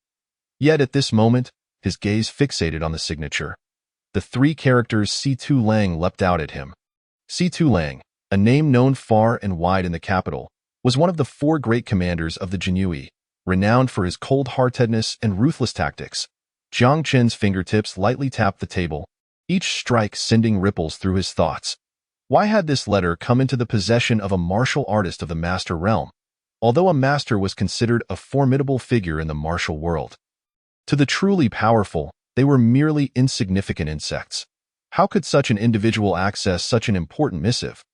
Unless, of course, there lay a more intricate conspiracy behind it. Moreover, the sender had used his real name. In this treacherous world, a true name often signified the exposure of one's identity and vulnerabilities. Si2 Lang, being one of the 4 great commanders of the Jinui, was known for his caution. Why then this apparent carelessness? Was it a deliberate act, or did it hide deeper secrets? Furthermore, was this letter genuinely addressed to the demonic sect? Yet, upon reflection, could it be a scheme to frame him? In a world rife with plots, anything was conceivable. Perhaps someone sought to exploit this opportunity to sow discord, using Jiang Chen to implicate C2 Lang, pitting him against his superior, Meng Wangjin, or even against the entire Jinui. Such methods, though insidious, were not uncommon. Jiang Chen's brow furrowed, his thoughts tangled like a mass of threads, refusing to untangle. He understood the urgency of finding answers. Otherwise, this sudden storm could plunge him into an abyss from which there would be no return. Rising to his feet, he approached the window, gazing into the night outside. The moonlight bathed his face but failed to illuminate the fog clouding his mind. A myriad of questions swirled within him, leaving him feeling more lost than ever. Yet, despite his fervent desire to uncover the truth, he was acutely aware that he could not afford to meddle in this affair lightly in a world where strength reigned supreme. Power was the foundation of all that present. He was still too weak, merely an inexperienced martial artist, incapable of intervening in the direct conflicts of the powerful. Should he step into this fray, even the slightest miscalculation could lead him to an irreversible fate. He knew that if C2 Lang had indeed betrayed them, reporting him would spell disastrous consequences. The heartless members of the demonic sect would not spare anyone opposing them, and as a high-ranking member of the Jinui, C2 Lang was equally ruthless. Should he bear a grudge against Jiang Chen, his life would become a living hell. It was far easier to steal than to guard against thieves. And if he were not a traitor, he might still become a pawn in someone else's scheme. Regardless of the final truth, he wished to remain uninvolved. At this juncture, it was best to draw a lottery. Jiang Chun sighed, murmuring to himself. He had accrued 756 points of evil value from killing the member of the demonic sect and 369 points from slaying Han Fei. After previously drawing 3 times, he still had over 800 points left. Let the drawing commence. As soon as the words left his mouth, 8 white wheels appeared in midair, spinning rapidly. Heaven help me, let me draw a weapon, Jiang Chen thought, his Xiao Chun Dao already destroyed. And he was hesitant to reveal the sword of the demonic sect member, fearing that Shi Min Lang would connect it back to him. After a few breaths, the wheels gradually came to a halt. This time, 2 landed on empty spaces, granting Jiang Chen only 6 items. Congratulations, host! You have obtained 10 taels of gold, 2 small Huandon pills, 1 humanoid He Shou Wu, 1 book of martial arts, and 1 blood dagger. Excellent! Jiang Chen's eyes brightened. Fortunately, he had drawn a weapon. Otherwise, he would have to find another one. Claim it immediately. As he spoke, 10 taels of gold, 2 small Huandon pills, a humanoid-shaped He Shou Wu, a volume of martial arts, and a gleaming long dagger appeared on his table. He carefully concealed the gold and the century-old He Shou Wu beneath his bed, ensuring they would not be easily discovered. Turning around, his gaze fell upon the blood dagger resting silently on the table. He approached slowly, reaching out to grasp the dagger, beginning to examine it with great care. The blood dagger measured approximately 1 meter in length, broad and hefty, exuding an extraordinary aura. A deep blood groove was etched along the blade, resembling a winding river of blood, sending chills down his spine. Gripped in his hand, he could distinctly sense the chill emanating from the blade, as if the dagger itself were a cold, living entity, perpetually yearning for the baptism of blood. Jiang Qian swung the blood dagger lightly, and in an instant, the air seemed to thrum with a chilling, killing intent. He scrutinized every detail of the blade, marveling at the exquisite craftsmanship and the unique design of the blood groove. Chapter 15. A shocking conspiracy. What a fine blade. He sighed sincerely, remarking that this blood knife was not only extraordinarily sharp, but also exuded an indescribable aura of murderous intent, as if it were born for the battlefield and crafted for slaughter. Jiang Qian understood that this blood knife was no ordinary item. It would undoubtedly play a significant role in his future cultivation journey. He gently caressed the blade, feeling the chill that seemed to emanate from ancient times. The night passed in silence. The following morning, as the first rays of sunlight pierced through the clouds and bathed the bluestone slabs of the Zhenfu Sea in a golden hue, Jiang Qian had already tidied his attire and strode confidently into the Jinyue. His steps were steady and assured, as if the events of the previous night had left no mark upon him. Upon arriving at the entrance of the Zhenfu Sea, Jiang Qian keenly sensed an unusual atmosphere. He raised his gaze and saw 3 Qianhu under the command of Meng Wangjin, along with 9 deputy Qianhu and 27 Baihu, all of whom appeared solemn as they gathered at the entrance of the eastern Zhenfu Sea. Clad in the distinctive Feiyu attire of the Jinyue, with embroidered spring knives at their waists, they stood tall and imposing, radiating an aura as fierce as wolves. The arrival of these skilled Jinyue undoubtedly heightened the tension enveloping the Zhenfu Sea. Jiang Qian pondered quietly, questioning the purpose of this assembly of Jinyue elites. Could it be related to the secret message from the previous night? He stood aside, observing their actions. They spoke in hushed tones, occasionally glancing toward the distance, seemingly awaiting some significant news. The square of the eastern Zhenfu Sea was expansive, akin to a vast plain capable of accommodating thousands without appearing crowded. Surrounding the square were towering ancient trees, and the ground was paved with blue stones, exuding a sense of solemnity and grandeur.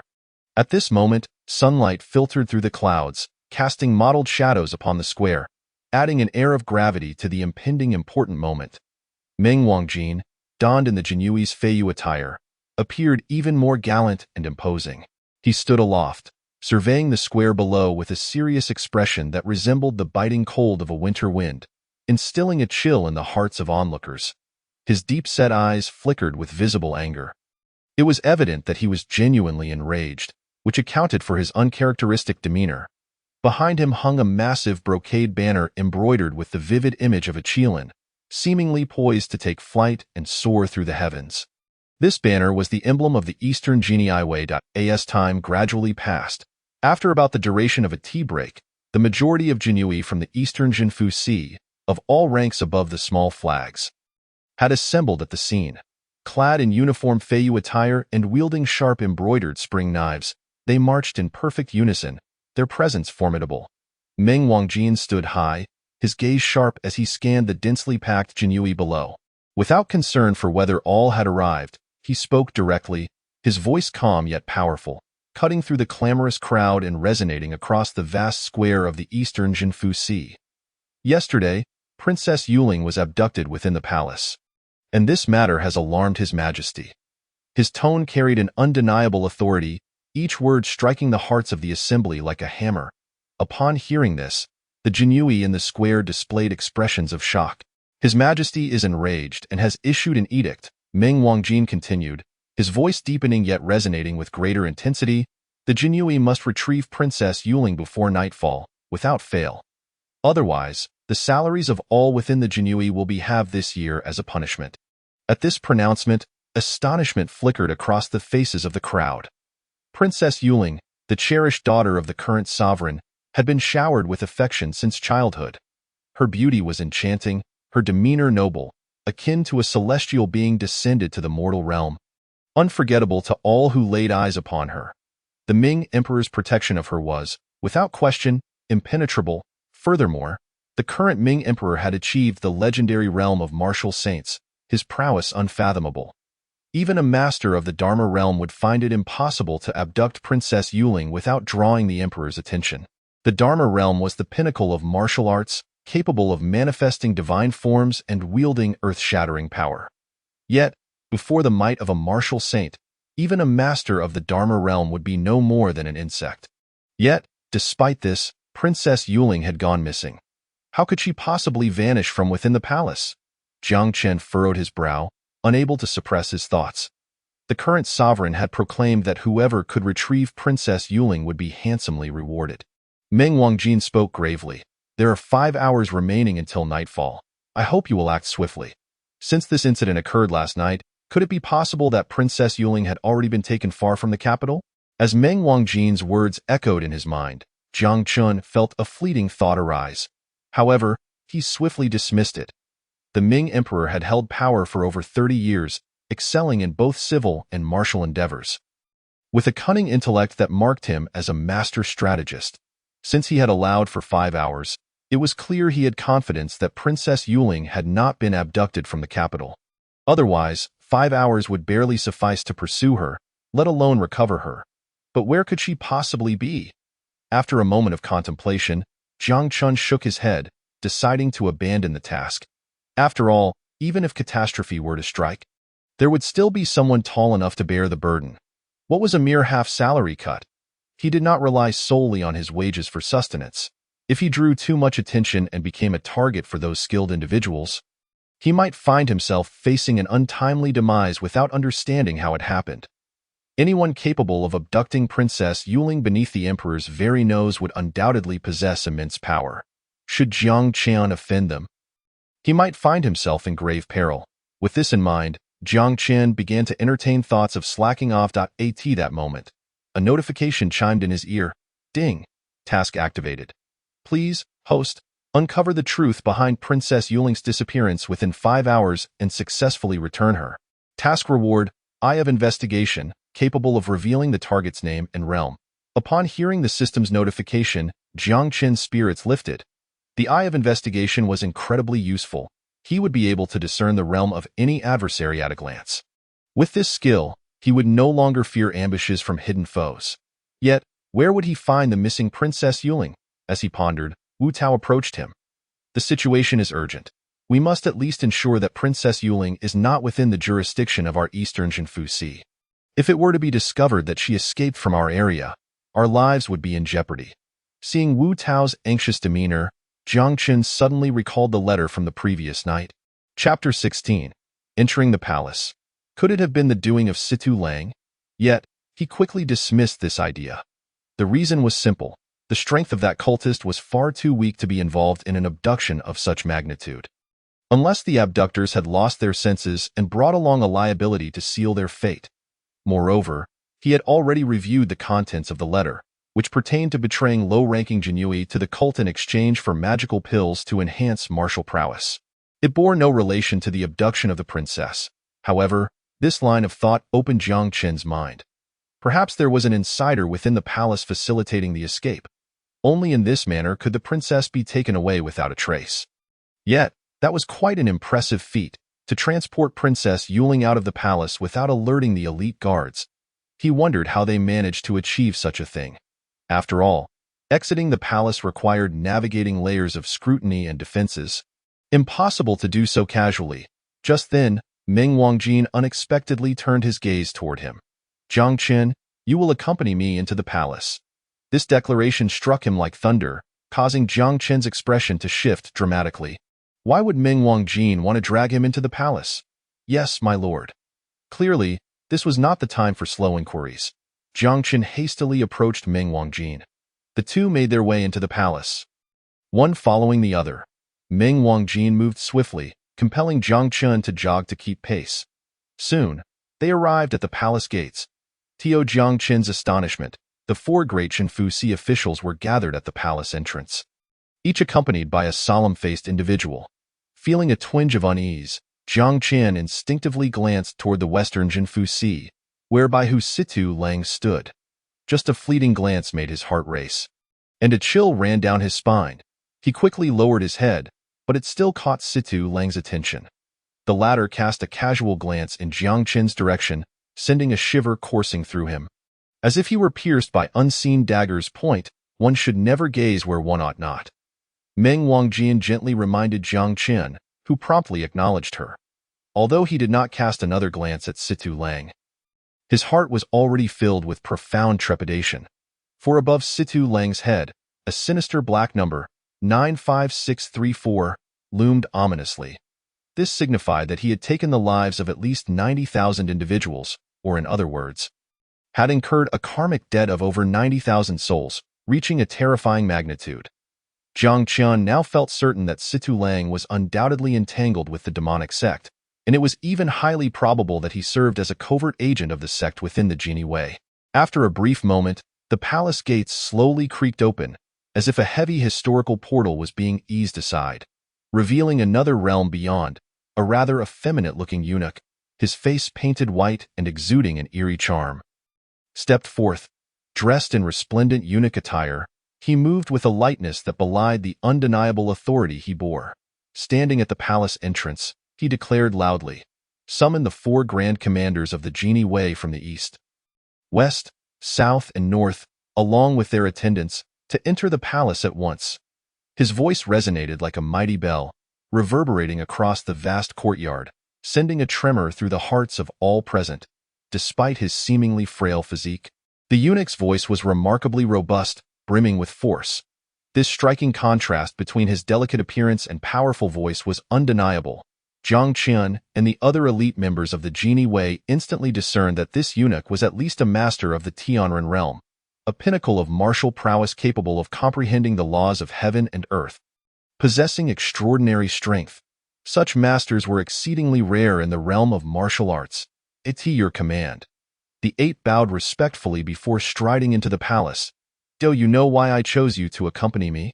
Meng Wangjin inquired as they walked deeper into the palace. "I do not know," Jiang Qin replied, his heart filled with confusion as to why Meng Wangjin had brought him to the Imperial Palace. "Because nearly all of my subordinates have been dispatched, and among those at the lower ranks, I only know your name." Upon hearing Meng Wangjin's answer, Jiang Qin's lips twitched involuntarily. Such honesty was quite striking. "Once we enter, speak little unless the emperor inquires. Otherwise, remain silent," Meng Wangjin cautioned him, to which Jiang Qin repeatedly nodded in agreement. Before long, under the guidance of the chief eunuch, they arrived at the innermost depths of the palace. They halted before a grand palace door, where a booming voice resounded from within. "Speak, how do you all intend to investigate this matter?" Without the door opening, a majestic voice emanated from within. "Your Majesty, I believe we should conduct a thorough search of every household in the capital, leaving no stone unturned for those who abducted the princess," Situ Lang boldly proclaimed, stepping forward. Jiang Qin could not help but smirk internally. Such a method could only have originated from him in the capital, where countless dignitaries and nobles resided. The sheer time and manpower required for such exhaustive searches were unfathomable. Would they even search the chambers of the female relatives? Would they comb through the secluded quarters of the aristocracy? Even if a search were conducted, could they be assured of success? Every household likely harbored secret rooms, and if the princess were hidden away in one, their efforts would be in vain. Yet, despite these reflections, it was indeed the only feasible course of action available to them at present. The emperor remained noncommittal, merely stating, "Do you possess a better plan?" Zhuge Chaonongshi signaled to a youth behind him. The boy stood proudly and declared, "Your Majesty, I believe that the princess's abduction must stem from someone close to her. We should investigate those surrounding her and ascertain if anyone left the palace last night. If so, it is likely the princess was secretly taken out of the palace." His words exuded confidence, and the other grand commanders nodded in agreement. After all, he was Iron Junzuo, renowned as the finest detective in the capital and one of the future heirs of the Iron family within the 6 doors. Chao Nongxi had specifically invited him to showcase his talents before the emperor and leave a favorable impression. Do any of you have further comments? The emperor's voice echoed once more from within the palace. With a sigh, Jiang Qian raised his voice. I have something to say. This declaration drew the attention of all present, especially Ming Wangjin, whose face betrayed a flicker of anger. Chapter 17. Speculation. His decision to bring Jiang Qian into the palace had been a reluctant one. After all, the four of them had previously agreed to bestow this credit upon Iron Junzuo to secure the support of the Iron family. Thus, he had casually brought along someone to express goodwill. As for why it was Jiang Qian, that was merely due to a faint recollection of him from days prior. Now, with Jiang Qian speaking up, if his response were unsatisfactory, it would expose the randomness of his selection, potentially sowing discord between him and the emperor. Speak, the emperor commanded, disregarding Ming Wangjin's internal conflict. I believe the princess is still within the palace, Jiang Qian asserted boldly. The room fell silent, and beads of sweat dotted Ming Wangjin's forehead. A chill creeping down his spine. Your Majesty, an invisible force silenced Ming Wangjin, compelling him to close his mouth. Jiang Qian felt helpless in this moment. If not for the system's task, he would never have spoken up today. Yet, if this group continued their investigation along this misguided path, they might never uncover the truth. The palace is heavily fortified, and I believe it is impossible for anyone to infiltrate it quietly. Jiang Qian continued. This world thrived on martial prowess, embodying the might of heaven and earth. The strength of a martial sage was beyond comprehension. The barriers against intruders were not merely walls but the very presence of the Ming Emperor himself. Iron Junzuo had also recognized this. The presence of an insider within the palace was certain. However, they were all ensnared in a flawed line of reasoning. If the princess had vanished, she must have been spirited away from the palace. Yet they failed to contemplate a crucial question. Any attempt to forcibly remove someone from the palace carried risks that were explosive in nature. If Jiang Qian had a three-part certainty before entering the palace, upon witnessing its formidable defenses, his confidence had swelled to 7 parts. Exiting the palace would require passing through 3 checkpoints, each manned by over 10 guards, all of whom hailed from noble families. Furthermore, the guards were assigned randomly each day. Tio bribed these individuals, risking their family's annihilation to assist in the princess's escape, was simpler than staging a rebellion. However, concealing the princess within the palace was far less challenging than one might imagine. Then where would the princess be hidden? Iron Junzuo's face paled, caught in a tumult of emotions. Though he disagreed with Jiang Qian's assertion, he found himself unable to refute it. Tio do so would imply a flaw in the palace's defenses, a matter far graver than the mere disappearance of a princess. Such a revelation would demand bloodshed and chaos, with the wrath of the royal family and noble clans far beyond what the Iron family could withstand. Jiang Qian pressed on. The princess has not been hidden away. I can assert with confidence that she is right beneath everyone's noses. This statement stunned the assembly once more, rendering the emperor silent, as if deep in thought. Iron Junzuo burst into laughter. Are you mad? The princess is right under our noses. Then where is she? Jiang Qian's gaze was piercing. He understood that the most perilous locations were often the safest. Where could be safer than hiding the princess in plain sight? The method of concealment was also straightforward. Jiang Qian completely immersed himself in the mindset of the abductor, contemplating how one might kidnap the emperor's beloved daughter without resorting to martial prowess, which would surely alert the palace guards or even the emperor himself. The optimal solution was, of course, to employ poison. The use of poison required no exertion of true energy, and even a martial sage like the Ming Emperor would be oblivious to the presence of poison. May I inquire, Your Majesty, where was Princess Yuling last seen? Jiang Qian directly posed the question. The princess went missing in the Changla Palace, the eunuch replied on behalf of the Ming Emperor. Then may I ask, when did the maidservants surrounding the princess realize she was missing?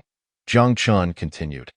After the last maidservant attended to the princess, at the stroke of midnight, the maid on duty at the door heard sounds from within the room. When she called out, the princess did not respond, prompting them to enter and check. Upon their entrance, they discovered the window ajar, and the princess had vanished from the chamber. The eunuch recounted the scene in meticulous detail to Jiang Qian. Jiang Qian clasped his hands together and respectfully inquired, "Your Majesty, may I be permitted to conduct an investigation on site?" "Granted." The emperor's voice, both authoritative and profound, resonated through the palace's layers of drapery, reaching the ears of those outside. This voice bore an irresistible power, sending a chill through the hearts of all present. The eunuch, a being of celestial stature, bowed deeply upon hearing the emperor's decree and gestured for Jiang Qian and the 4 grand pacifiers to follow him to the Changla Palace. The Changla Palace, one of the most opulent residences within the imperial complex, was now surrounded by multiple layers of guards. The sentinels, clad in iron armor and wielding long spears, surveyed their surroundings with piercing gazes, ever vigilant for any signs of disturbance. Under the eunuch's guidance, Jiang Qian and the 4 grand pacifiers successfully navigated through the ranks of guards and arrived at the entrance of the Changla Palace. The eunuch gently pushed open the palace door and signaled for them to enter. As Jiang Qian stepped into the Changla Palace, he immediately sensed its extraordinary atmosphere. The layout of the palace was both meticulous and grand, with every detail exuding the essence of royal elegance and luxury. Yet, at that moment, the palace was shrouded in a veil of foreboding, the air thick with an oppressive tension. They arrived at the scene of the incident, a spacious and well-lit room, dominated by an exquisite red bed that stood out strikingly. Evidence of the princess's recent slumber lingered, the soft bedding still imbued with her delicate fragrance. The quilt had fallen towards the window, clearly having been torn asunder. From the traces left behind, it appeared that the princess had been sleeping when someone had intruded from outside, abducting her from her bed and escaping through the window. It seemed the princess had indeed been taken by an intruder who entered through the window, undoubtedly a master of martial prowess, for there were no footprints left on the ground. Tai Junzuo confidently articulated his deductions. Chapter 18. Consort Wang. Everyone nodded in agreement. While individuals of celestial stature could traverse the skies, it was indeed challenging to avoid leaving footprints in such a confined space without relying on exceptional lightness of foot. Tai Junzuo cast a triumphant glance at Jiang Qian, seemingly eager to see if he had anything to counter. After all, assassins were not fools. They would hardly remain in the palace awaiting their demise. Jiang Qian remained silent, examining the quilt on the ground before moving to inspect the window more closely. Before the window stood a table, upon which rested a candlestick directly facing the window. Its candle burnt down to the last remnants of wax. Jiang Qian traced the edge of the table with his fingers, then looked outside, where a small garden flourished, filled with exotic flora. He leapt from the window into the garden, where he began to scour the underbrush. Before long, 2 stones, one large and one small, appeared in his hands. "Found it." Jiang Qian smiled with satisfaction, then scrutinized the area surrounding the stones. A faint circle of black lines, exceedingly delicate, encircled them, almost imperceptible unless examined closely. Tai Junzuo and the others approached, their expressions puzzled. "What do you need those stones for?" Jiang Qian refrained from elaborating and turned to the eunuch. "Sir, could you summon the last maid who entered the princess's chamber?" The eunuch shook his head. "All the maids in the Changla Palace have been detained, but the one who entered the princess's room has not been seen since last night, as expected." Jiang Qian nodded, seemingly having anticipated this outcome. "Where is the princess's personal guard? Could you kindly call her forth for questioning?" "Certainly."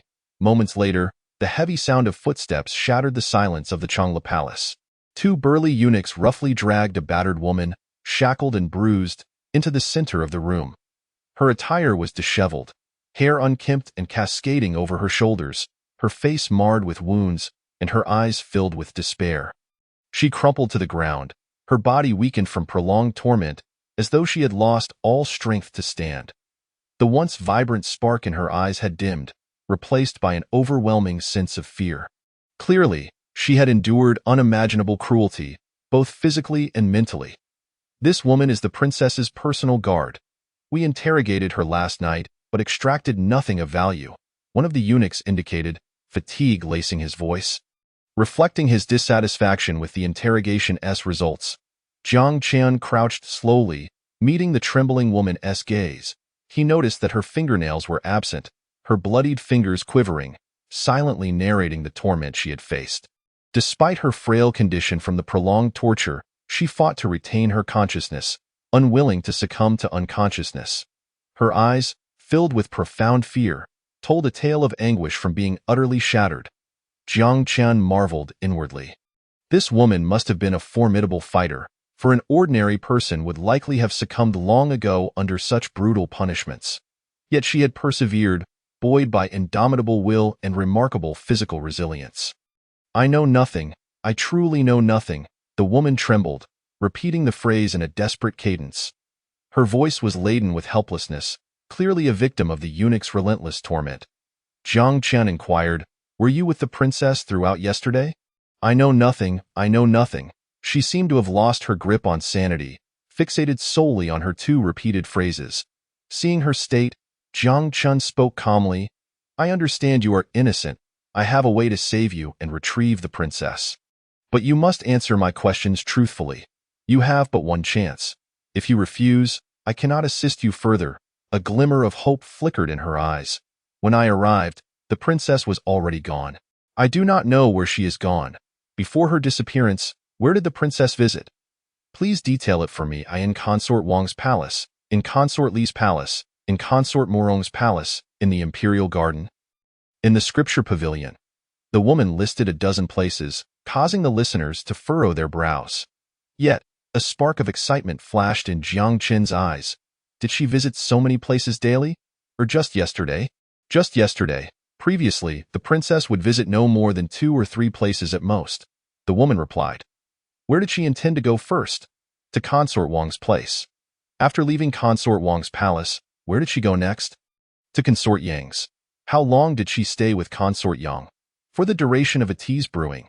And how long was she with Consort Wang? For 2 hours. During those 2 hours, did your gaze ever leave the princess? The woman's expression suddenly shifted to one of panic. No. I kept my eyes on her the entire time. Jiang Qian grasped her chin firmly, his voice stern. Speak the truth to me, or no one will be able to save you. The woman broke into tears. I may have lost sight of the princess for about the duration of a tea's brewing, but I followed her closely thereafter. The princess was at Consort Wang's. Jiang Qian exclaimed forcefully, hurry and search. They may have means of disposing of the body. Upon hearing this, the eunuch hesitated, a troubled expression crossing his face. But soon, a hushed command reached his ears. He immediately beckoned the 2 eunuchs who had brought the woman. Quickly, move, capture Consort Wang. Upon hearing these words, Meng Wangjin's complexion turned even paler. If Jiang Qian's judgment were to prove erroneous, he might inevitably face the repercussions. After all, this concerned the imperial concubine. Should the search yield no results, the wrath that would follow would be unbearable for any ordinary individual. Moreover, the family of the Wang Guifei was none other than the founding noble Wang clan. If their daughter were to be dishonored, how could they possibly let it go unpunished? However, the arrow was already nocked. There was no choice but to release Yu Zhaoan moved with an ethereal grace, his speed astonishing. He glided like a swallow, lightly touching the ground, as if treading upon an invisible staircase, and in an instant, he soared above the palace where Wang Guifei resided, his garments billowing, resembling a celestial being descended to the mortal realm. Chapter 19. The princess's disappearance. Wang Guifei sensed something amiss within the palace. Her figure flickered, and she too traversed the air, standing firmly in midair, confronting Yu Zhaoan, clad in resplendent palace attire that fluttered with the wind. Her expression was stern, and her gaze exuded an undeniable authority. That moment, Jiang Qian arrived late, observing the standoff from afar, his heart filled with astonishment. He had not anticipated that Wang Guifei was also a formidable expert in the realm of celestial beings. Her strength rivaling that of anyone present. It was truly unexpected that Wang Guifei possessed such prowess. Jiang Qian murmured to himself, his eyes fixed intently on the 2 figures suspended in the air. Fearing he might miss any detail, the tension in the situation escalated. The atmosphere between Yu Zhaoan and Wang Guifei felt almost frozen, saturated with the scent of gunpowder. A great battle seemed imminent. Yu Zhaoan, you possess an audacity beyond measure, daring to trespass upon my domain. Do you seek to rebel? Wang Guifei's voice was icy and commanding, piercing like frost and instilling a chilling dread. Upon hearing this, Yu Zhaoen's lips curled into a cold smile, yet a glint of ruthless determination flickered in his eyes. Although he was acutely aware of Wang Guifei's esteemed status and extraordinary power, he found himself in a precarious position, unable to retreat, and thus had to press on with unwavering resolve. "Your Highness, I am merely carrying out orders. I beseech you to stand aside and not make things difficult for me." Despite the politeness in his tone, a vicious glimmer flashed in Yu Zhaoen's eyes. "What of the Guifei?" Yu Zhaoen scoffed inwardly. He had not hesitated to eliminate those in high positions before. Within the confines of this palace, the line between power and life often hung by a mere thought. Should the princess truly be within Wang Guifei's palace, then she would undoubtedly face dire consequences today. After all, Princess Yuling was no ordinary royal. She harbored a secret of immense significance, one that even the Ming Emperor was closely monitoring. If this secret were to be unveiled, the repercussions would be catastrophic. And what if I refuse? Wang Guifei's voice was resolute. She understood that should this matter leak, her family would face utter annihilation. "Freeze!" At that moment, a deep and authoritative voice resonated from the heavens, as if a deity had descended, invoking a sense of reverence.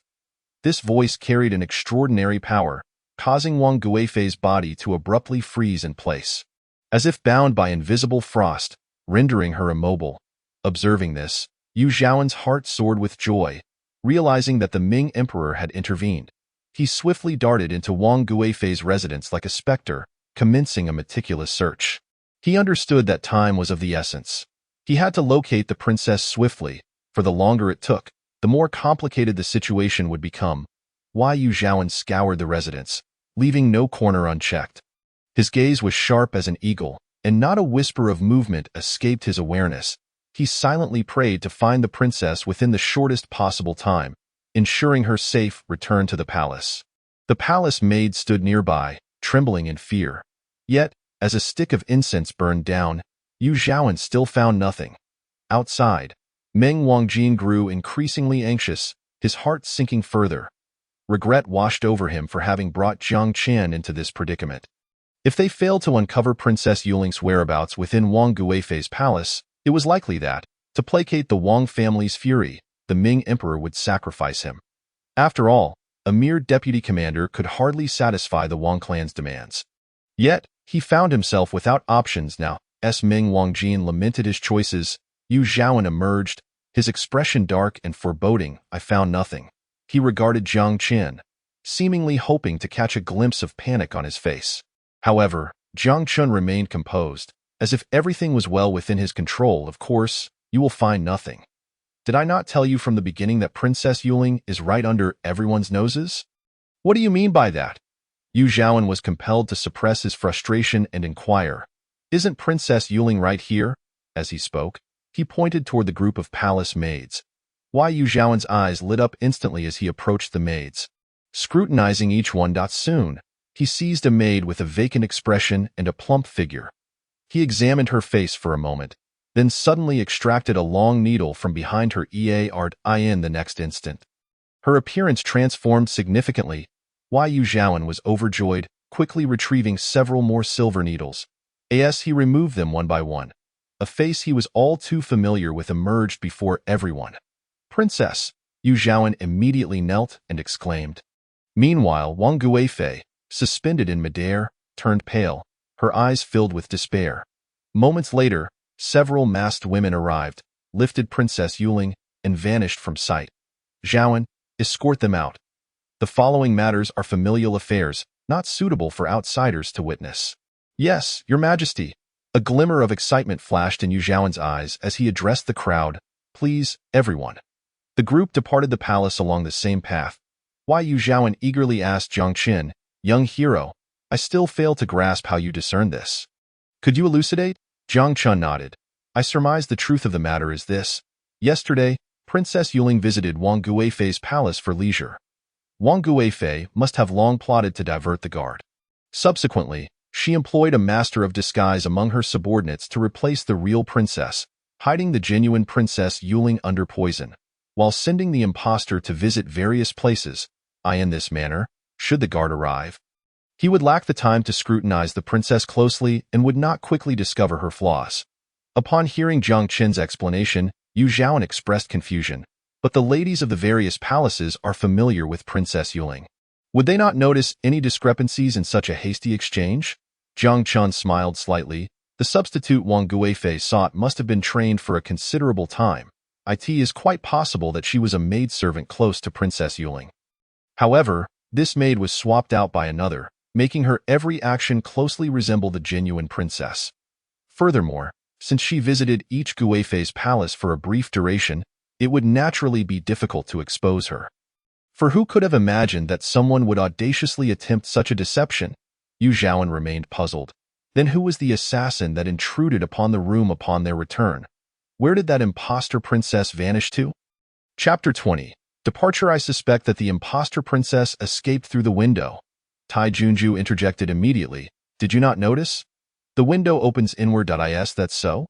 The group sensed something amiss yet could not articulate it. Indeed, there was no assassin, but the impostor princess had never exited the room. Jiang Qin's comment startled everyone. Then where did she go? She died. Her body was transformed into a foul liquid by the maid who entered afterward and then disposed of. But how could the maidservants from the princess's residence be bribed by Wang Guifei? Tai Junju could not resist countering. Do you remember these two stones? Jiang Qin raised two stones, one large and one small, and continued, you are correct. The window was indeed not closed from the outside, indicating it was not breached by external force, but rather opened from within. Since the impostor princess had been transformed into a foul liquid, no one was present in the room at that time.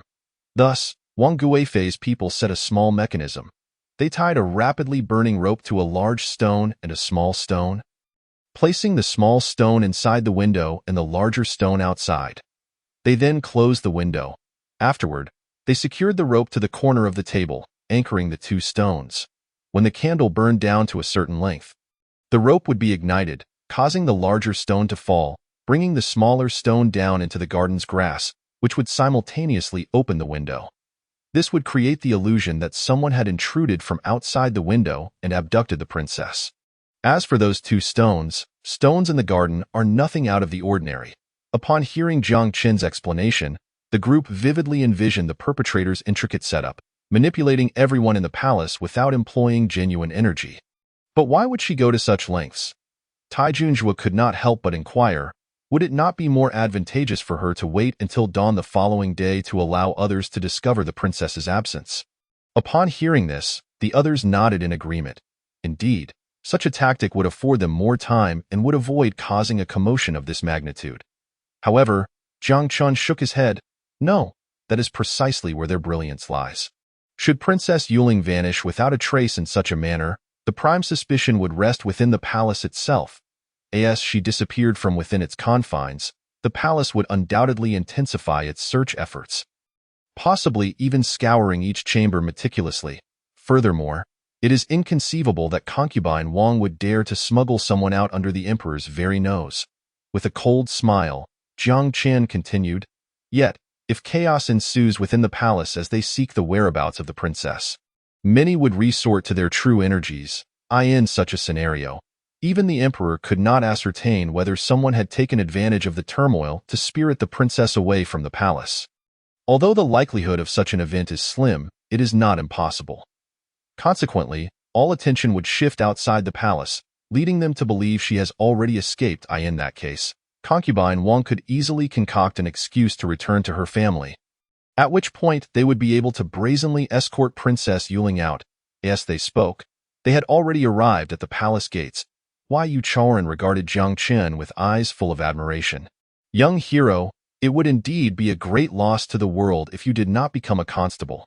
Your praise is unwarranted, Jiang Qin replied modestly with a slight bowed at that moment. A golden token flew forth from the depths of the palace, hovering before Jiang Qin, emblazoned with the 6 characters proclaiming him the world's greatest detective.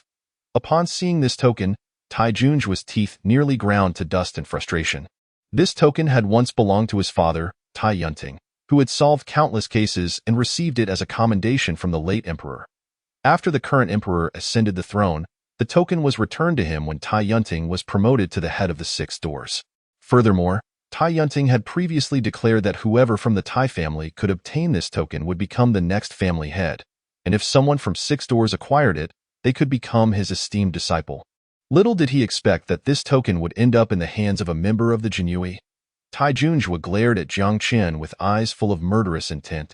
Jiang Chen, resigned, held the token in his hands. "Thank you for your gracious reward, Your Majesty."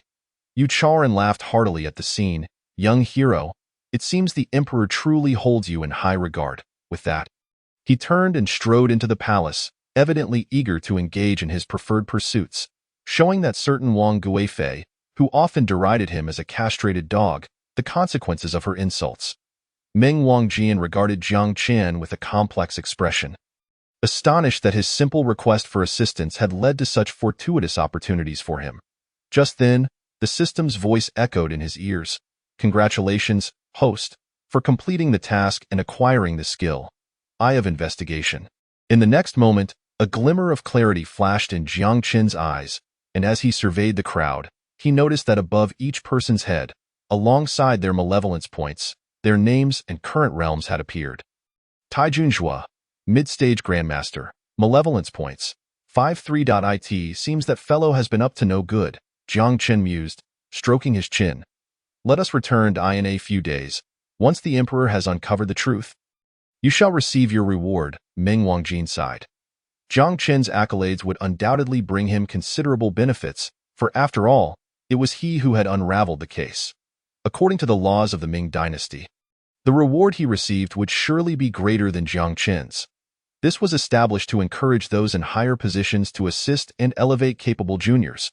Thus, for him, the vicissitudes of life could hardly be more pronounced. After leaving the palace, Jiang Chen did not pause, making his way directly towards the largest merchant establishment in the capital, the Jubioge. Soon, he arrived at its entrance. The building towered into the clouds, an imposing 33 stories high, occupying vast acres of land. Its grandeur rivaled even that of the skyscrapers of later eras, perhaps even surpassing them. Each floor of Jubioge was adorned with intricate carvings and golden embellishments, exuding opulence and prestige. At the entrance of Jubioge stood two lifelike golden lions, their robust forms and muscular frames exuding an air of authority, particularly their piercing eyes, which seemed to contain boundless majesty. They sat vigilantly at the entrance. Resembling two loyal sentinels guarding the establishment, Jiang Chen gazed at the golden lions, silently marveling at their magnificence. Gold essence was a material essential for crafting profound-grade weaponry, and he was astounded that Jubioge would utilize such precious material for their entrance. At that moment, he overheard a group discussing the lion's eyes, with one claiming they were crafted from the eyes of two legendary dragons, each having claimed millions of lives. This assertion struck Jiang Chen as somewhat incredulous. He was uncertain of its veracity, but such a legend undoubtedly added an air of mystery to the lions. He scrutinized the eyes of the lions, attempting to discern some clue. However, they appeared as two deep whirlpools, drawing a gaze irresistibly into their depths. Jiang Chen silently rejoiced that he had not succumbed to their allure. Otherwise, he could not fathom the peril he might have encountered. Retracting his gaze, Jiang Chen took a deep breath and stepped into Jubioge. Inside, the bustling crowd created a sensation of intimacy within the expansive space. As he wandered aimlessly, a shop attendant approached him. "Esteemed guest, what might you wish to purchase? Do you have any celestial-grade techniques in your establishment?" Jiang Chen inquired directly. "Indeed, we do, but such techniques are exceedingly costly and in short supply. You would likely need to ascend to the 30th floor to find treasures of that caliber." "How does one gain access to the 30th floor?" Jiang Chen questioned, perplexed that it is simple. Either your cultivation must reach the Dharma aspect realm, or you must spend a total of 10 million taels of gold in our establishment. 10 million taels of gold? Jiang Chen gasped at the figure. That must equate to the entire tax revenue of the Ming for a month.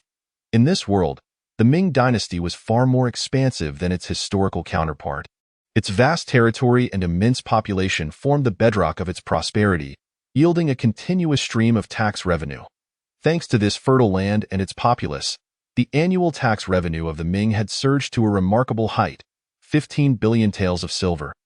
a fortune that would make any nation envious. However, as with the two sides of a coin, alongside this bountiful revenue, the nation's expenditures were equally staggering, from maintaining its vast bureaucratic apparatus to supporting its military. From constructing water conservancy projects to providing relief for disaster victims, each endeavor demanded significant financial investment. Thus, to alleviate fiscal pressure, the court had to grant various levels of local government a degree of autonomy, allowing them to raise funds independently in response to escalating expenditure demands. For instance, the Jinuri, when executing their duties, were not required to surrender all spoils of war to the court. They could retain a portion as their reward and operational funds. Moreover, they could leverage their authority to extract additional resources from merchants and commoners. Although such actions somewhat compromised the interests of the populace, the court deemed them permissible as long as they did not exceed reasonable bounds. After all, compared to the overarching interests of the state, these minor transgressions were trivial. Of course, 10 million taels of gold, even when converted into silver, equated to a staggering 100 million taels, a figure that was undeniably formidable in this world. Then I shall forego that. What is the highest floor I can access at present? Jiang Chen directly inquired. The higher one ascended within Jubioj, the more precious the treasures became. However, correspondingly, those who could ascend were either immensely powerful or possessed vast wealth. I perceive you must be at the innate realm. May I inquire if you are at the initial stage or have attained completion? The attendants, accustomed to their work, could discern a customer's cultivation level at a glance based on their demeanor. Aura and attire. I am at the completion of the innate realm, Jiang Chen replied casually. Then please proceed to the 10th floor. The 10th floor? The two approached a structure resembling an iron cage lift. Upon entering, the attendant called out, "One esteemed guest to the 10th floor." In the next moment, as the sound of the chain's movement echoed, the two individuals gradually began their ascent. After several dozen breaths, they arrived at the 10th level. The items in this place were evidently far more precious than those on the first level. The attendant who had escorted him to the elevator then descended via the cage elevator. A graceful beauty clad in palace attire approached them. "Young master, may I inquire what you wish to purchase? Do you have any secret manuals?" Jiang Chen inquired directly. "Indeed, we have such items. Please follow me." The palace-clad beauty responded, leading him to a location reminiscent of a scripture repository. "Young master, the highest martial arts here are of the yellow grade upper tier, encompassing lightness skills, internal skills, concealed weapons, knife techniques, sword techniques, spear techniques, axe techniques, and more. May I ask which type you desire?" Jiang Chen pondered for a moment. He already possessed the 5 tigers break the door blade and the dragon elephant prajna technique, along with the swift transformation manual.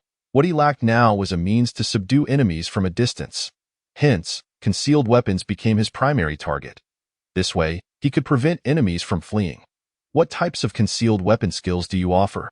Please show them to me." Shortly, the palace-clad beauty returned with several manuals. "Please, esteemed sir, take a look. Swallow dart, golden spirit silver needle, little ghost blade." He examined them one by one and soon selected the manual titled Golden Spirit Silver Needle. After all, needles are easy to carry, compact, and possess a high degree of concealment. Otherwise, carrying other concealed weapons would require an unwieldy amount of space. This manual is priced at 500 taels of silver. "Would you prefer silver notes or cash?" "Silver notes, please." Jiang Chen retrieved 5 100-tael silver notes from his pocket and handed them over. The palace-clad beauty smiled, turned, and entered a room, emerging with an iron box containing several dozen golden needles. "Young master, these are the golden needles, treated with potent poison. Please keep them safe. If you wish to purchase more later, they will be 50 taels of silver per box." "Understood." After accepting the items, Jiang Chen intended to leave but was halted by her voice. "Young master, please wait a moment. There's something you need." Jiang Chen asked directly. She handed him an invitation resembling a summons. "Our gathering treasure pavilion will hold an auction 3 days hence. You may attend with this invitation." Looking at the invitation in his hand, Jiang Chen nodded and, after putting it away, strode out, returning to his courtyard. His visit to the gathering treasure pavilion was merely to see if there were any items he required.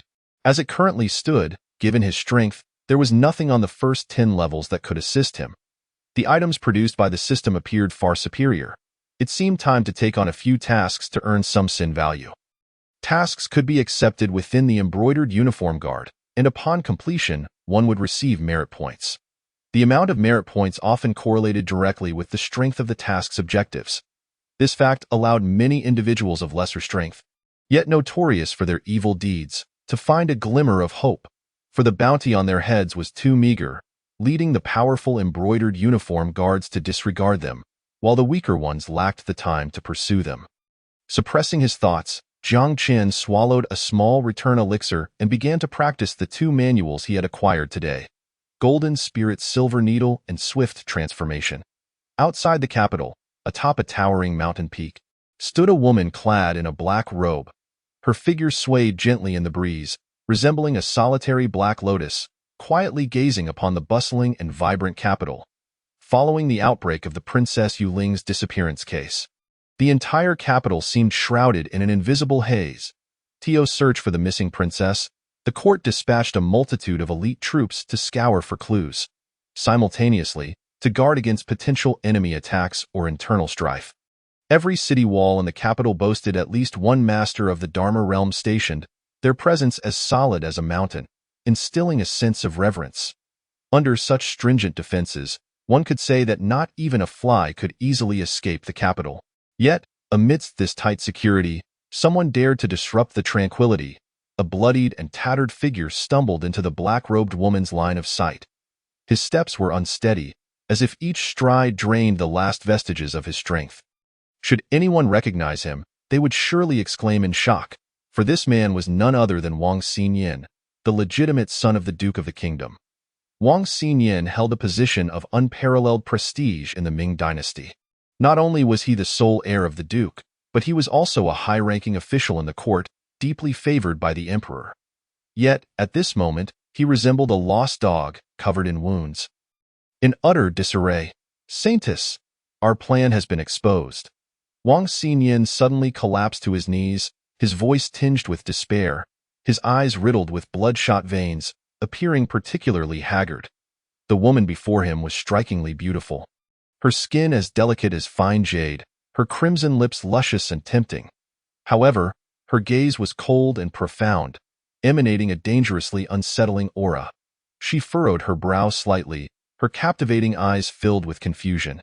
How could this be? This plan was flawless. Could there have been a flaw in one of the steps?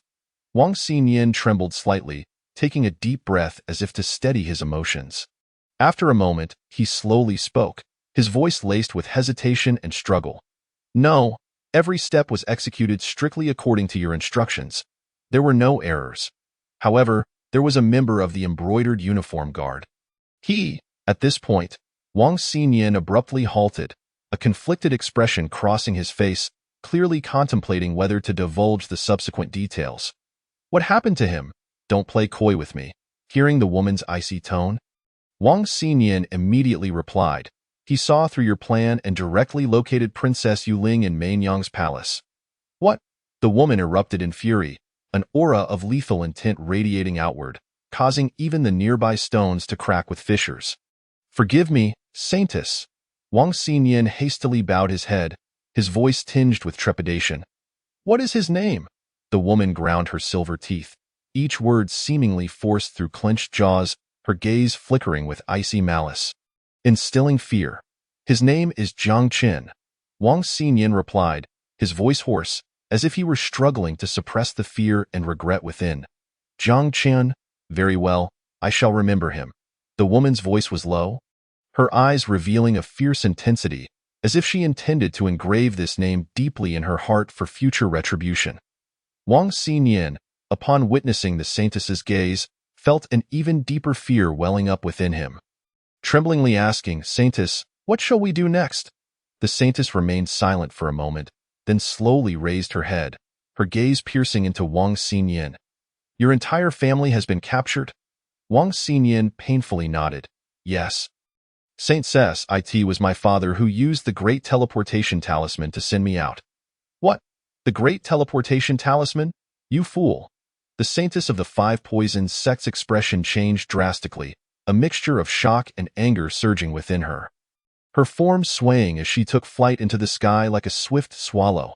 However, despite her speed, she could not escape the impending crisis. Just as she ascended, a colossal hand, vast enough to obscure the sun and the moon, gradually took shape in the air, its enormity seemingly capable of covering the entire world, even eclipsing the stars. The hand glimmered with a faint golden radiance, exuding an air of supremacy and inviolability that instilled awe. The Five Poisons sect? Truly intriguing, daring to set their sights upon me.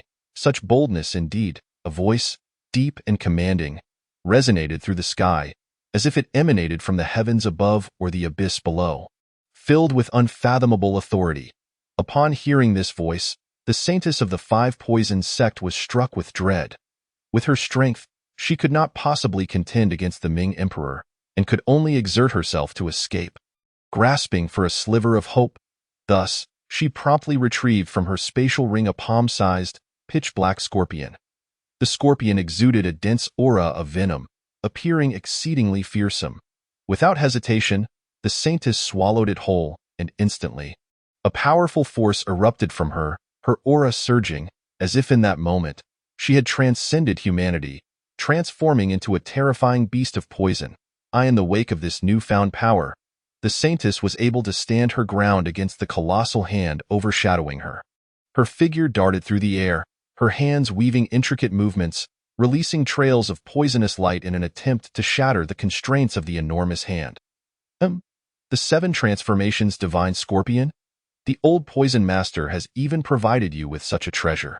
It seems he has high hopes for you. I wonder how he will feel if you were to perish here. In the vast expanse of the sky, that commanding voice resounded once more. Laced with a hint of amusement, as the words fell, the colossal hand, obscuring the sun, surged with even greater might, its golden radiance becoming increasingly dazzling, as if it were consolidating the immense power of heaven and earth within itself. Exuding an irresistible force of oppression, the face of the holy maiden of the Five Poisons sect turned ashen. She could hardly fathom that despite exhausting her every effort, she was still unable to withstand the strike of this giant hand. She felt the weight of pressure akin to that of a mountain, threatening to crush her body and soul into mere dust. With a dull thud, the holy maiden finally succumbed to the overwhelming force. Spitting out a mouthful of blood, her body bending involuntarily under the immense pressure, in her eyes filled with terror, the giant hand descended like a divine being, pressing down with unyielding force.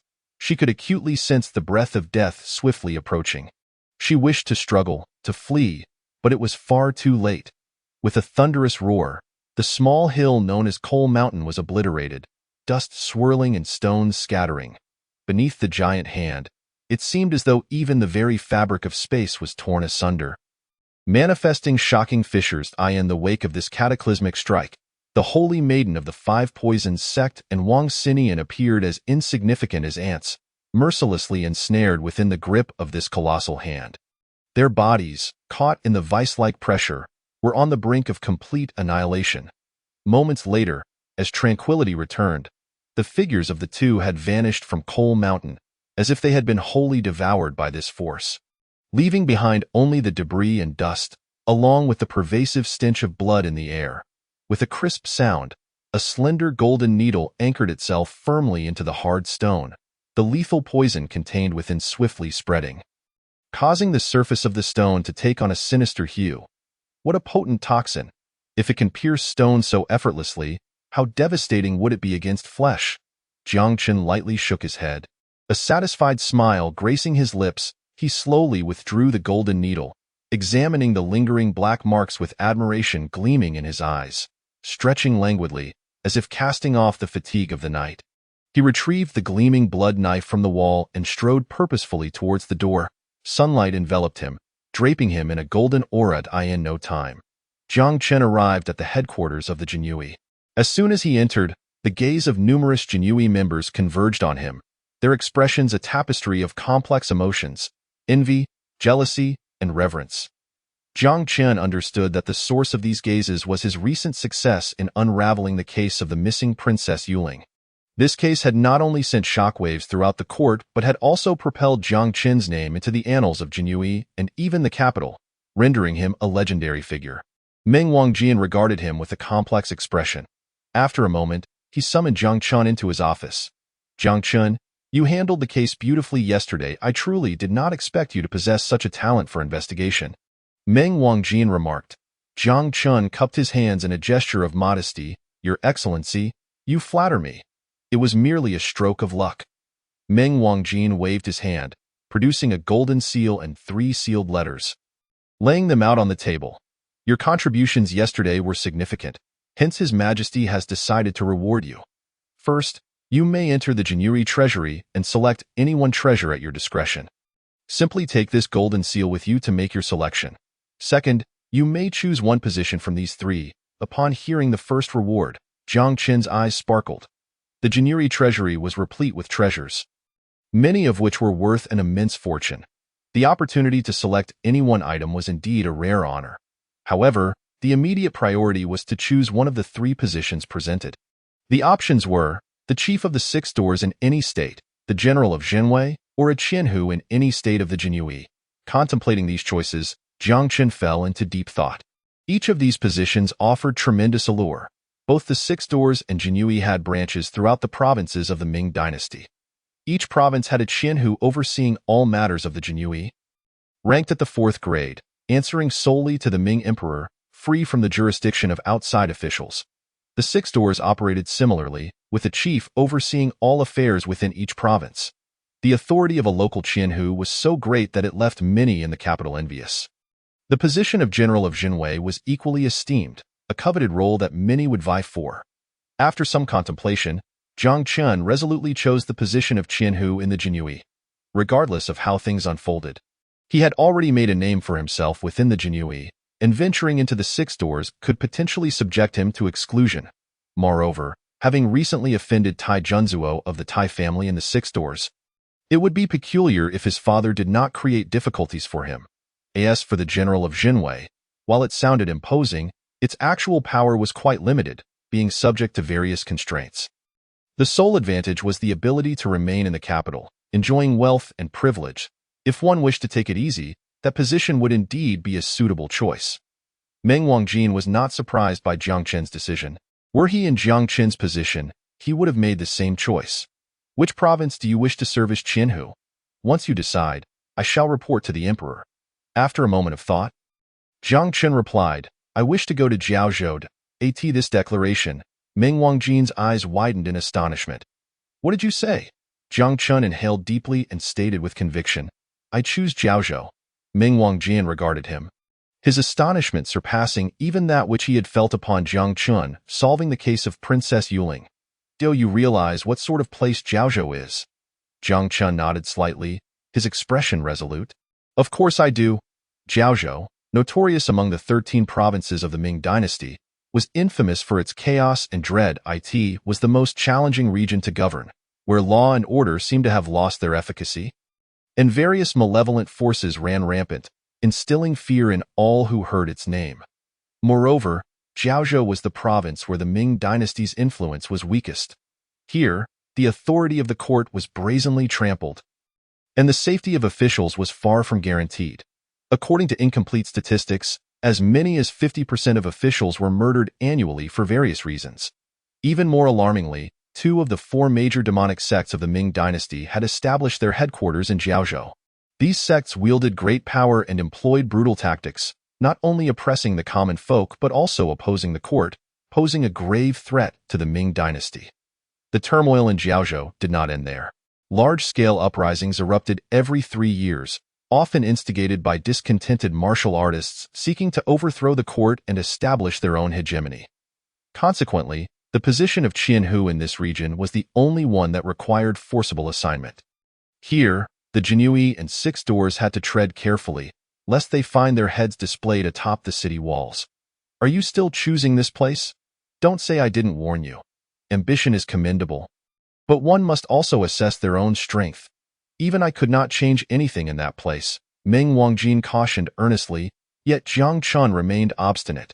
Your Excellency, I have made up my mind. There is no need for further persuasion. Seeing Jiang Chen's resolute demeanor, Meng Wangjin could only sigh. Since you have made your choice, I shall refrain from advising you further. Prepare yourself. Upon concluding his words, he rose and departed, heading to report to Emperor Ming. Witnessing this scene, a glimmer of greed flickered in Jiang Chen's eyes. For others, Jiaozhou was a terrifying hell on earth. However, for Jiang Chen, it was an undisputed treasure trove, offering an endless supply of sinful value for him to draw upon and enhance himself. Although there were indeed heinous individuals in other provinces, he would need to seek them out one by one, which was far less efficient than a direct slaughter. As he pondered, he gently picked up the exquisitely carved, gleaming gold seal from the table, secretly contemplating his imminent visit to the treasure vault of the Jinyui. This gold seal not only symbolized his status, but also served as his pass for this venture. With steady steps, he traversed the corridor and arrived at the entrance of the Jinyui treasure vault. At the entrance, several stewards were diligently attending to their tasks, holding ledgers and scrutinizing the merits of the Jinyui who came to exchange treasures. Ensuring the value of their chosen items corresponded appropriately, dressed in the distinctive uniform of the Jinyui, these stewards exuded an air of authority and solemnity, safeguarding the treasures within the vault and maintaining order among the Jinyui. On a nearby patch of open ground before the vault, an elderly man, frail and decrepit, languidly reclined on a rattan chair, basking in the sun. His hair was as white as snow, and his face bore the marks of time. Jiang Chen approached one of the stewards and halted. He slightly bowed, adopting a demeanor that was neither servile nor arrogant, and stated, "I come at His Majesty's behest to select treasures." As he spoke, he slowly raised his right hand, holding the small seal aloft for all present to see. The gold seal shimmered brilliantly under the sun, emanating an indescribable air of authority and power. Upon seeing this, the stewards ceased their work, their gazes locking onto the gold seal in Jiang Chen's hand. "It is His Majesty's gold seal," one exclaimed in astonishment, quickly taking the seal to verify its authenticity. "Indeed, it is confirmed to be His Majesty's gold seal," the steward responsible for verification declared after thorough examination. "May I enter now?" Jiang Chen inquired. "Seventh Prince, could you permit him entry?" the steward asked the elderly man. The old man cast a glance at Jiang Chen and, upon realizing he was merely a lowly innate realm individual, snorted in displeasure. Fourth brother has truly become increasingly generous, allowing even an innate realm brat to receive such favor, he remarked, his tone laced with dissatisfaction and envy.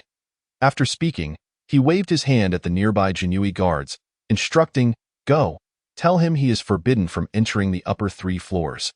Jiang Chen understood that the fourth brother referred to the current emperor, and this favor was a special grace bestowed upon him. Standing aside, he listened to the old man's complaints, a glint of coldness flashing in his eyes. What a jest! The treasure vault of the Jinyui was divided into 9 levels, each housing invaluable treasures. If he were barred from the upper 3 levels, what use would this grace serve him? The edict bestowed upon me by His Majesty permits me to select any treasure I desire, with no stipulation regarding access to the upper 3 levels. Jiang Chen's tone was resolute, his gaze unwavering as he met the middle-aged man's eyes, as if challenging his authority. Upon hearing this, the onlookers before the treasure vault gazed at Jiang Chen in astonishment, their eyes wide with disbelief.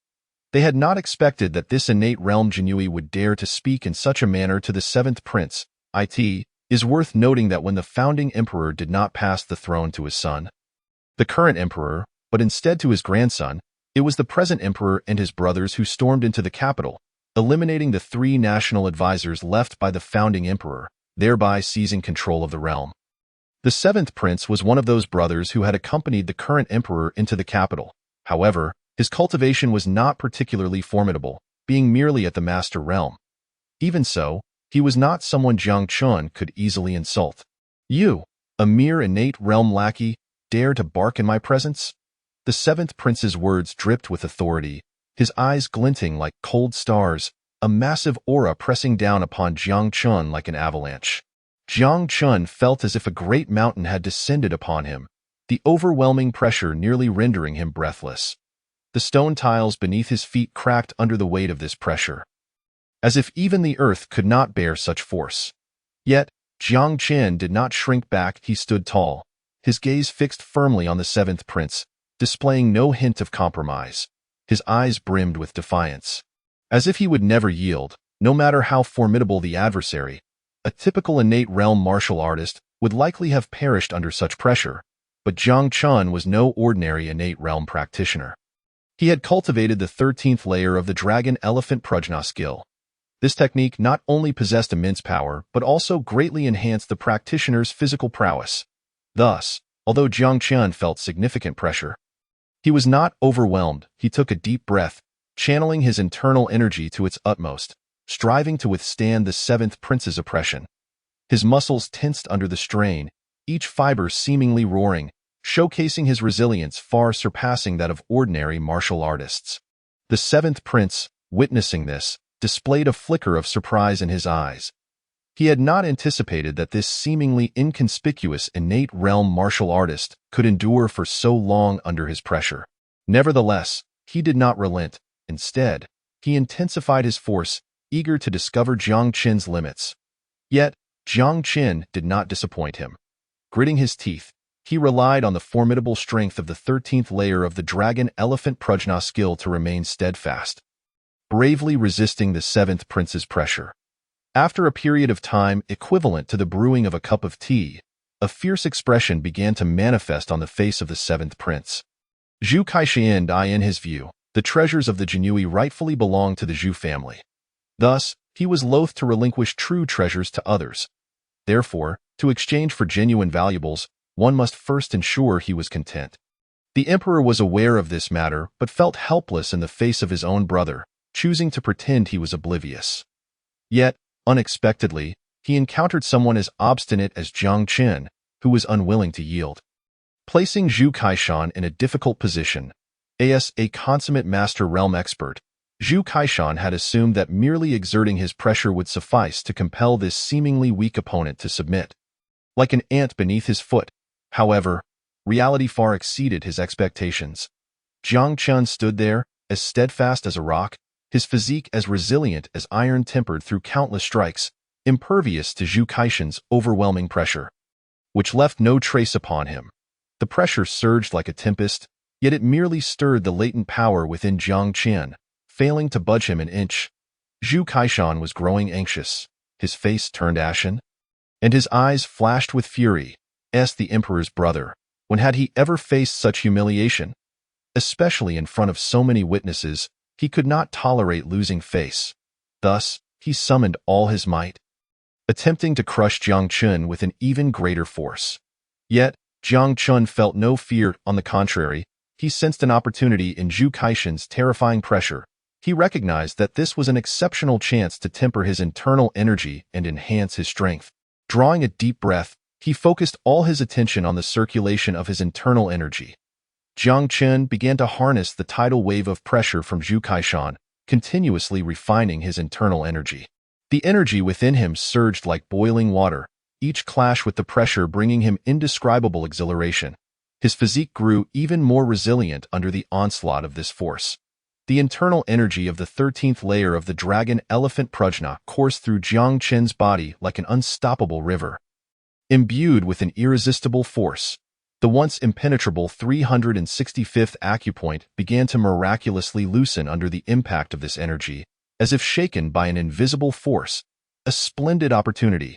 A flicker of joy flashed through Jiang Chun's eyes, for he was acutely aware of the significance of this moment. He immediately adjusted his breathing, focusing entirely on harnessing the immense pressure emanating from Zhu Kaishan, akin to that of a mountain, to propel the true energy within him with even greater force against the 365th acupoint.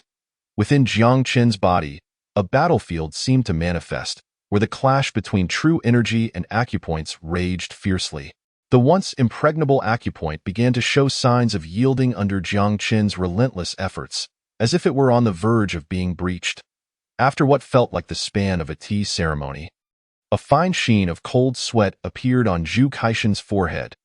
He had initially believed that his mastery of the grand completion of the Master Realm would be sufficient to compel Jiang Chun to submit. Yet at this moment, he realized that not only had Jiang Chun not yielded, but he was also utilizing Zhu Kaishan's oppressive force to achieve an unprecedented breakthrough. In this predicament, Zhu Kaishan could not afford to act rashly. Should he resort to force, rumors would spread throughout the capital that he, the seventh prince and a master of the grand completion, had been compelled to act against a mere innate realm underling. Such a scenario would not only tarnish the royal reputation, but also render him a laughingstock among the ancient figures of the capital. Thus, he could only hope that Jiang Qian would falter and, at that juncture, he could inflict a minor injury, impart a lesson, and then graciously let him go, preserving his own dignity in the process. As Zhu Kaishan calculated his strategy, Jiang Qian suddenly made his move. Ah! Jiang Qian let out a roar that echoed to the heavens, his voice brimming with boundless exhilaration, as if, in that moment, all the pressures he had endured were finally released. Within his meridians, the mighty roar of dragons and elephants resounded, a symbol of his breakthrough into the master realm, as an unprecedented surge of power surged within him. With the eruption of this true energy, the surrounding air seemed to ignite, and the waves of energy radiating outward compelled the onlookers to instinctively step back, their faces etched with astonishment. The force was so overwhelming that they could not bear to look directly, relegating themselves to distant observers of the impending tempest. Zhu Kaishan's expression soured considerably. He had thought his mastery would compel Jiang Qian to submit. Yet now he found himself not only failing to intimidate Jiang Qian, but inadvertently aiding him in his ascent to the master realm. This outcome was utterly beyond his expectations and completely unacceptable. He understood that this incident would undoubtedly circulate throughout the capital by the morrow, becoming the gossip of the day. And he, Zhu Kaishan, would be cast as the foolish antagonist, the one who faltered publicly and inadvertently bolstered his opponent. This was a stain he could not bear. His status would not allow such a blemish to exist.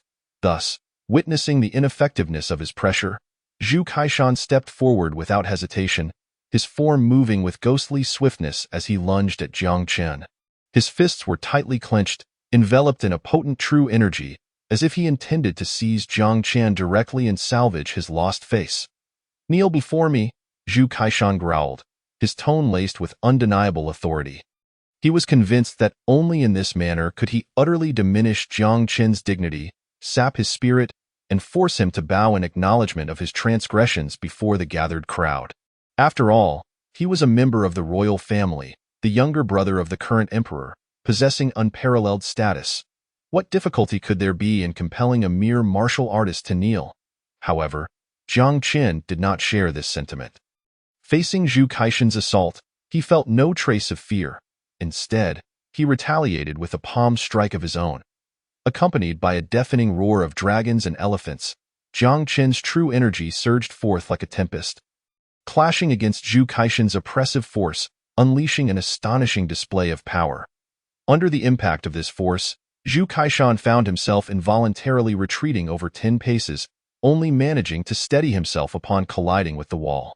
In stark contrast, Jiang Qian remained firmly rooted in place, as steadfast as an ancient tree, unwavering and unyielding. His gaze was resolute and profound, as if capable of penetrating the very fabric of illusion that enveloped the world.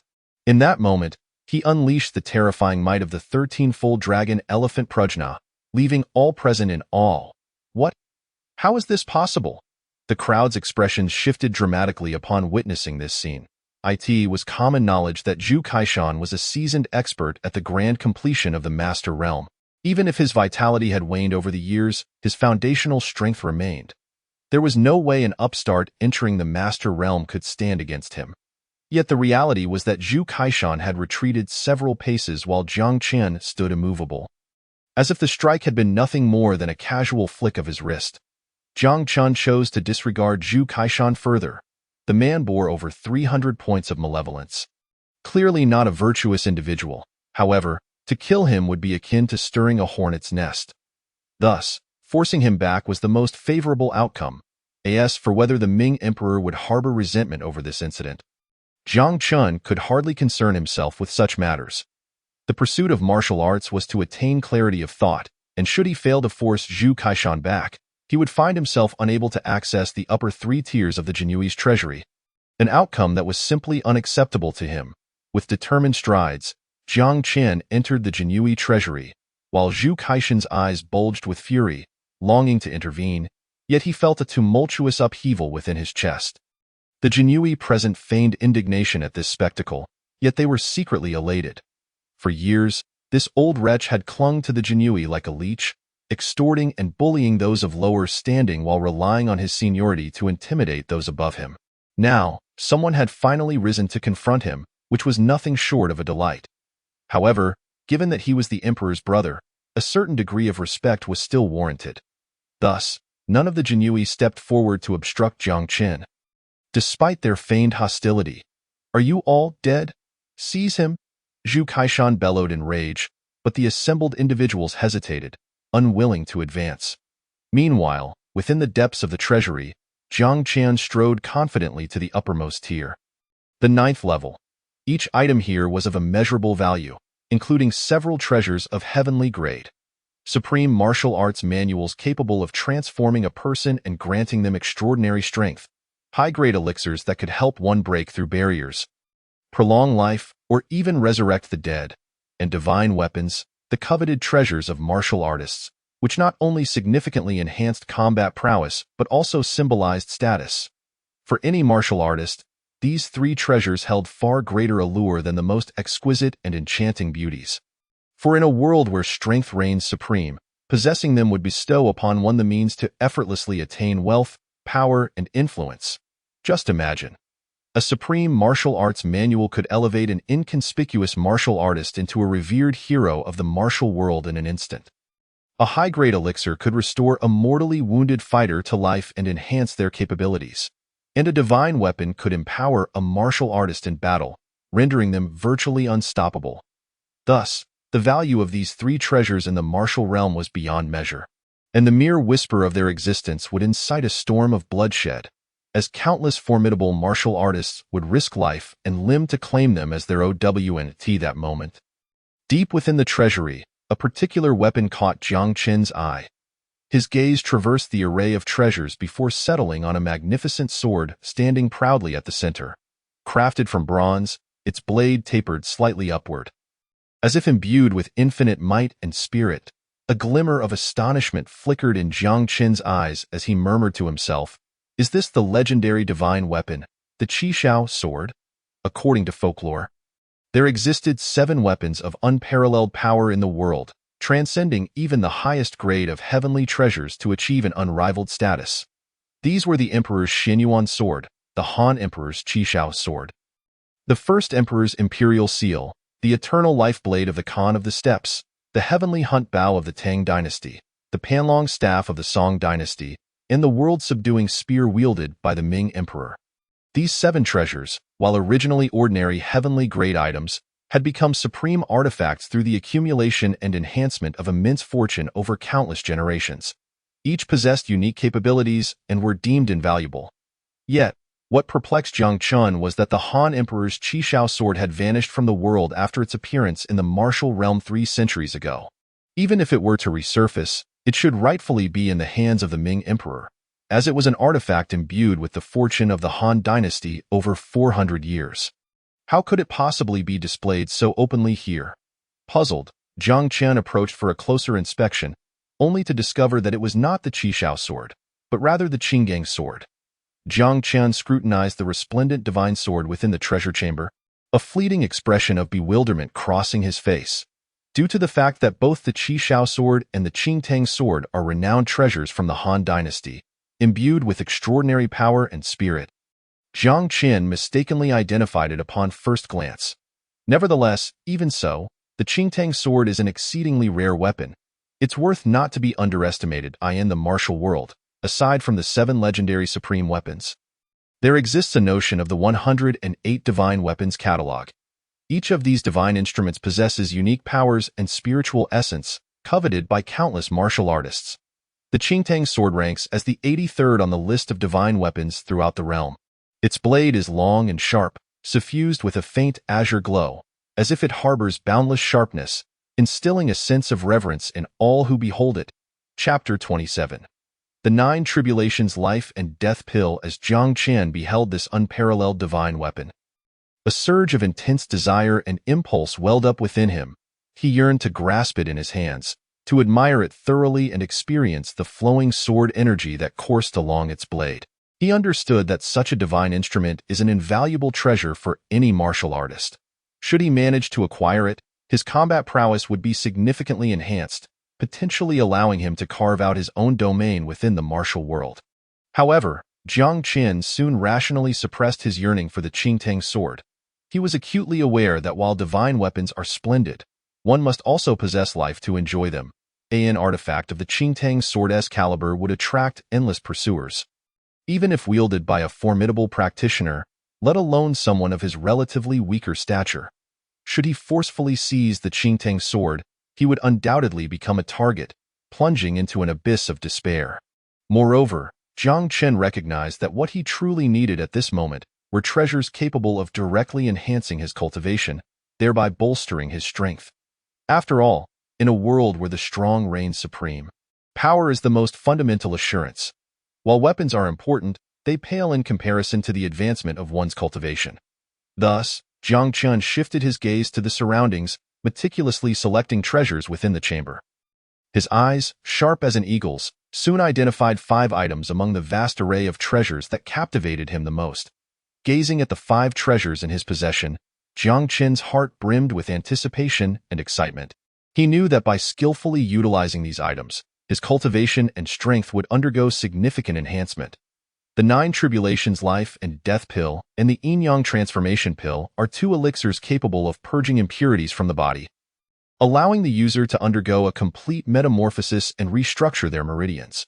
Especially the 9 Tribulations Life and Death Pill, regardless of the severity of injuries sustained, as long as one remains alive. It would activate its effects, enabling swift recovery. Furthermore, during this restoration, it could also reshape a martial artist's foundation, unlocking greater potential, rendering it a miraculous medicine. However, its drawbacks are glaring. One must be brought to the brink of death for it to work, as even severe injuries would render it ineffective. If one were to be gravely injured in a life-and-death struggle, the opponent would undoubtedly strike the final blow rather than allow for a slow recovery. Conversely, should friends or family attempt to inflict such injuries to activate the pill's potential, the balance of such an act is equally difficult to control. To date, 7 individuals have consumed this pill, attempting to enlist friends and family to injure them severely in order to trigger its activation. Yet, none have succeeded thus far. The Pure Yang transformation technique is a premier cultivation method that aids individuals in refining pure Yang energy, enhancing both cultivation and constitution. This technique wields immense power. When mastered to a profound level, one can even alter the very fabric of reality and reshape the laws of nature. The Hunyuan body refinement technique is specifically designed for honing a martial artist's physical form. Upon mastering this technique, the practitioner's body becomes virtually indestructible, possessing immense strength, capable of overcoming even formidable foes through sheer physical prowess. The no-leak golden body technique is an extraordinary method that enables one to cultivate a body that is impervious to harm. Practitioners become as unyielding as adamantine, rendering them immune to all forms of attack. Moreover, this technique aids in refining the spirit, enhancing perception and reaction speed. After a moment of contemplation, Jiang Qin ultimately chose the 9 Tribulations Life and Death Pill. The reason was simple: the availability of potential enhancing elixirs is exceedingly scarce. Although the Yin-Yang Transformation Pill is commendable, it lacks the upper limits that the 9 Tribulations Life and Death Pill possesses. Having secured the precious elixir, Jiang Qin turned to depart. At that moment, he sensed an indistinct yet piercing gaze fixated upon him, sending a chill down his spine. Unlike the blusterous and hollow aura of Zhu Kaishan, this presence was cold and formidable. Should it choose to strike, Jiang Qin would likely be slain on the spot. Indeed, there were masters lurking within this treasure chamber. Otherwise, with Zhu Kaishan's mediocrity alone, he would have been oblivious to the entire chamber being emptied. With this thought, Jiang Qin dared not linger any longer and hastily made his exit. Upon arriving at the grandiose lobby of the treasure chamber, Jiang Qin gently placed the softly glowing 9 Tribulations Life and Death Pill upon the table, speaking in a calm yet resolute tone. "I wish to exchange for this pill." Zhu Kaishan, busily attending to other matters, abruptly lifted his head at this declaration, his gaze instantly locking onto the elixir, revealing a flicker of unmistakable pain in his eyes. He had long coveted this 9 tribulations life and death pill. Fully aware of its unparalleled value, having implored the Ming Emperor on multiple occasions to bestow it upon his son to aid in his cultivation. Yet, the Ming Emperor had consistently rebuffed him without hesitation, citing the royal edict that deemed it a treasured possession, to be utilized only in dire circumstances. This left Zhu Kaishan feeling internally constrained yet powerless.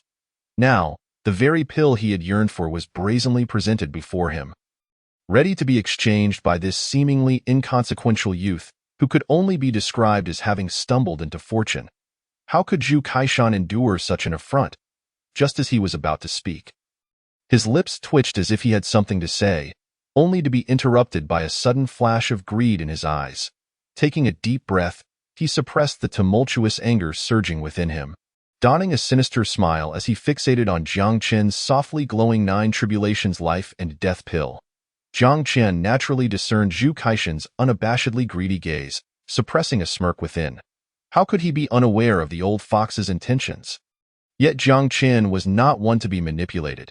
A playful smile graced his lips as he leisurely retrieved the prepared contract from his pocket, signing it with graceful fluidity, exuding an air of nonchalance.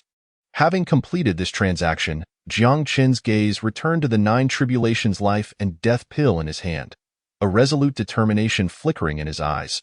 Without further hesitation, he tilted his head back, executing the motion in one fluid action, swallowing the precious elixir whole. Dare you? Zhu Kaishan's countenance transformed to a deep shade of fury, his eyes widening as if flames raged within his pupils. A tumultuous blend of anger and shock twisting his expression into a grotesque mask, he could no longer afford to hold back. Like a bolt of lightning, he lunged forward, intent on swiftly preventing Jiang Qin from consuming the 9 tribulations life and death pill. Chapter 28. The martial saint's great perfection, however, Jiang Qin would not grant him such an opportunity. He had long anticipated Zhu Kaishan's actions, thus he was well prepared. With a mere flick of his wrist, an unparalleled surge of true energy erupted from his palm, akin to a mighty river rushing forth, unstoppable in its momentum. This true energy coalesced in the air into an invisible barrier, resembling an impenetrable fortress. Unyielding and steadfast, Zhu Kaishan's all-out strike collided with it as if he had slammed into a towering mountain, forcefully repelled several dozen steps back. His body traced an arc through the air before crashing heavily to the ground, nearly causing him to stumble backward and lose his footing.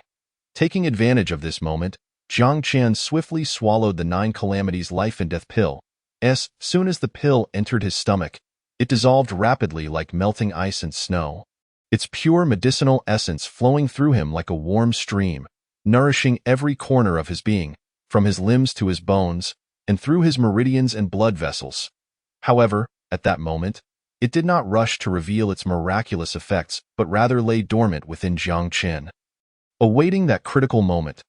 Only when Jiang Qin truly faced the direst of life and death situations would the 9 calamities life and death pill awaken like a slumbering dragon, unleashing astonishing power to rescue him from peril.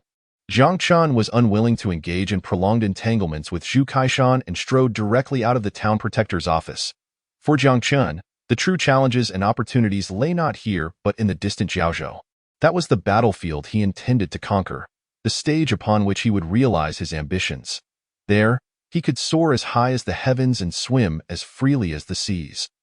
Unbound by the myriad restrictions and limitations of the capital, as for the so-called idle prince before him, Jiang Qin merely offered a disdainful smile, casting him aside in his thoughts. To him, he was nothing more than a mere clown, hardly a stumbling block on his path forward. Outside the imperial palace, before the chamber of the Ming Emperor, Meng Wangjin reported Jiang Qin's decision. Silence reigned within the chamber for a long while. It was not until Meng Wangjin was drenched in perspiration that a resonant voice emerged from within. He has indeed chosen Jiaozhou. Youth is a fine thing, filled with vigor, so different from those listless individuals who only seek pleasure. Meng Wangjin dared not speak, bowing his head to await further instructions. If he wishes to go, let him. Bestow upon him a Jiaolong steed. The mention of the Jiaolong steed sparked a flicker of astonishment in Meng Wangjin's eyes. The Jiaolong steed was a royal treasure, and even among the numerous princes, not everyone could be granted one, let alone their imperial guards. The fact that Jiang Chun could obtain a Jiao Long steed spoke volumes of the Ming Emperor's deep favor toward him. Meng Wangjian took his leave after receiving the decree and soon encountered Jiang Chun, who had been waiting among the Imperial Guards. His Majesty has granted your request. Here is the attire of 1,000 households, the 100 refinements embroidered spring blade, and the official seal. Meng Wangjian presented each item to Jiang Chen. After Jiang Chen accepted them, he solemnly stated, His Majesty has also specially bestowed upon you a Jiao Long steed, which you must choose yourself at the imperial stable. As he spoke, Meng Wangjian produced a crimson-edged decree from his bosom and handed it to Jiang Chen. Jiaozhou is far and rugged. I hope you take care. You must serve at least 5 years before you can be rotated out. If you feel overwhelmed, it would be wise to act with discretion. Jiang Chen's accomplishments had also afforded him significant benefits, prompting Meng Wangjian to offer heartfelt advice in response to this kind reminder. Jiang Chun clasped his hands in gratitude. Thank you for your counsel, Lord Meng. After exchanging pleasantries, Jiang Chun departed from the Imperial Guards. Now, he no longer needed to report to the Imperial Guards in the capital. He could set off for Jiaozhou within a month. I shall wait until the auction at the Treasure Pavilion concludes before I depart. He mused quietly as he pondered. A ragged beggar passed before him on the street. He stood frozen, incredulously gazing at the beggar's head. Above it, a black numeral was inscribed. 1, 386, 663, over 1,000,000. How could this possibly be? Jiang Chun was filled with astonishment and immediately activated his eye of detection to probe the beggar's information. For from his aura, the man appeared to be nothing more than an ordinary beggar. Han Qingkong, martial sage, great perfection. Upon seeing these 5 words, Jiang Chun was rendered speechless. This seemingly unremarkable old beggar was, in fact, a master of the martial sage realm. Han Qingkong, Han Qingkong. Jiang Chun repeatedly mulled over this name, as if he had heard it somewhere before, though he could not quite place it. Just then, the old beggar seemed to sense something, glancing his way. Jiang Chun quickly feigned calmness, yet his gaze involuntarily wavered. Fortunately, Han Qingkong did not strike at him. He merely leaned on his cane and limped away. Jiang Chen turned and walked in the opposite direction, but after taking about 20 steps, the unease in his mind grew stronger. He decided to return home to fetch some gold and proceeded directly to the capital's largest intelligence trading post, Baishao Pavilion. Soon, Jiang Chen arrived before the grand and magnificent edifice of Baishao Pavilion. The towering structure reached for the clouds, exuding an imposing aura, yet in stark contrast, its entrance appeared particularly small and exquisite, like a delicate embellishment in nature. Through the various gaps in the screens flanking the entrance, Jiang Chen could faintly discern numerous busy figures bustling about, seemingly preoccupied with their respective affairs. With a blend of curiosity and anticipation, he strode confidently inside. Upon entering, a portly middle-aged man with a thick mustache immediately approached him. Dressed in an ornate robe, his face was beaming with smiles, radiating warmth and hospitality. Welcome to Baishao Pavilion. Might I inquire whether you are here to buy information or sell it? The middle-aged man inquired, his voice laced with cunning and shrewdness. Jiang Chen replied straightforwardly, I wish to buy information. Ah, splendid. A pleasure to have you. Upon hearing Jiang Chen's intent, the man's smile grew even brighter. He gestured for Jiang Chen to enter a tastefully decorated private chamber. The room was adorned with exquisite landscape paintings on the walls, and fragrant orchids graced the table, imbibing the entire space with a poetic ambience. Under the guidance of the middle-aged man, Jiang Chen settled into a carved pearwood chair. What news does the esteemed guest seek? The man asked, pouring tea into Jiang Chen's cup. Who is Han Qingkong? Jiang Chen directly inquired. Upon hearing this name, the man's hand froze mid-motion, tea spilling over the edge of the cup. Esteemed guest, for that question, I can answer for 5 taels. Jiang Chen wasted no time, producing a 100-tael silver note and placing it on the table. Speak quickly. After confirming the validity of the note, the man cheerfully replied, Han Qingkong is the secular name of the leader of the 5 Poisons sect. Of course, I cannot assert that no one else bears that name, but he is indeed the most renowned. The leader of the 5 Poisons sect, that must be correct. Jiang Chen lowered his head, a grave expression crossing his features. But why has the leader of the Five Poisons sect come to the capital? After a moment's contemplation, he continued, Are there any recent happenings in the capital related to the Five Poisons sect? The man paused, tapping his fingers on the table, before responding, That question will cost 50 taels. Jiang Qin did not hesitate, replying, Agreed. Yes, there is. The man nodded affirmatively. What is it? Jiang Qin pressed eagerly. However, the man's lips curled into a sinister smile. That question will cost 500 taels. Jiang Qin, having recently purchased several techniques, possessed at most 20 taels of gold and a single 100 tael silver note. How could he possibly afford 500 taels? After a moment's thought, he suddenly conceived a possibility.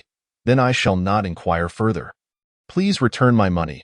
Observing Jiang Qin's demeanor, the man furrowed his brow. Those who sold information feared nothing more than a customer deducing a highly valuable piece of news from a few minor tidbits. Such an occurrence would not only prevent them from making a substantial profit, but could also result in the loss of a major client. After deliberating for a moment, the man asked, Do you, esteemed guest, happen to know something we do not? Naturally, but I don't believe I owe you an explanation, do I? That's true. Yet if you could provide us with some information, we would naturally offer you a generous reward in return. The man said with genuine sincerity. Had Jiang Qin not previously witnessed the man's shifty demeanor, he might have been inclined to believe him. Why, information is quite valuable, and I doubt you can afford it. Jiang Qin's mind raced as he contemplated how to maximize the benefits of this news. Should he report it to the Ming Emperor? Currently, it is impossible for me to meet the Ming Emperor in person. If I were to send someone to convey my message, Meng Wangjin would undoubtedly be a suitable choice. However, would Meng Wangjin believe him, even if the Ming Emperor were to place his trust in him? What rewards might he offer? As he pondered these thoughts, the informant spoke up. Rest assured, esteemed guest, for behind our Baixiage, we have the protection of a true master, as long as your information possesses sufficient value. We can afford the price. Jiang Qin's mind raced with thoughts, and after a brief moment, he uttered a piece of news that would surely astonish the entire capital. What if I were to say that Han Qingkong is currently in the capital? The informant stood frozen in place, his mouth agape as if rendered immobile by an unseen force. After a moment, his lips twitched slightly. Esteemed guest, please do not jest, he continued. Between martial saints, it is akin to the territorial dominion of tigers in nature. Each possesses its own specific domain and territory. If Han Qingkong has truly entered the capital, it would undoubtedly unleash a tempest of bloodshed. How much is this news worth? Jiang Qin inquired nonchalantly. Well, I cannot determine that on my own. Perhaps if you could provide me with more detailed information, I might be able to assess its true value. The informant displayed his mercantile nature, eager to extract more information from Jiang Qin without parting with a single coin. Yet upon hearing this, Jiang Qin opted not to engage in further trivialities. Hasten and bring me the money. Please, esteemed guest, do not be impatient. I have not finished speaking. If you can provide evidence that Han Qingkong is indeed in the capital, then the value of this information would be priceless. What? When has Baixiage resorted to coercive tactics? A flicker of anger ignited in Jiang Qin's eyes as he slammed his hand on the table, causing the teacup to rattle. The informant realized he had overstepped and could only chuckle awkwardly before retreating, saying, Please wait a moment. Jiang Qin snorted coldly and directly stood up, heading for the door. As the saying goes, take a gamble and a bicycle can become a motorcycle. Since the path through Baixiage was blocked, he would have to pursue the route of the Genie Highway.as for whether Baixiage would exploit this information for their own gain. Jiang Qin could only surmise that they could not guarantee the veracity of the news, nor did they know Han Qingkong's whereabouts. Thus, the current value of this information was equivalent to zero for them. Therefore, he was not inclined to wait for them to gather the funds. Regardless, before he departed the capital, he would ensure that Baixiage received a profound lesson, demonstrating the cost of trifling with him. The informant's face turned pale. If this news proved true, he would have unwittingly caused Baixiage to forfeit a significant business opportunity. When the higher-ups found out, he would bear the brunt of their ire.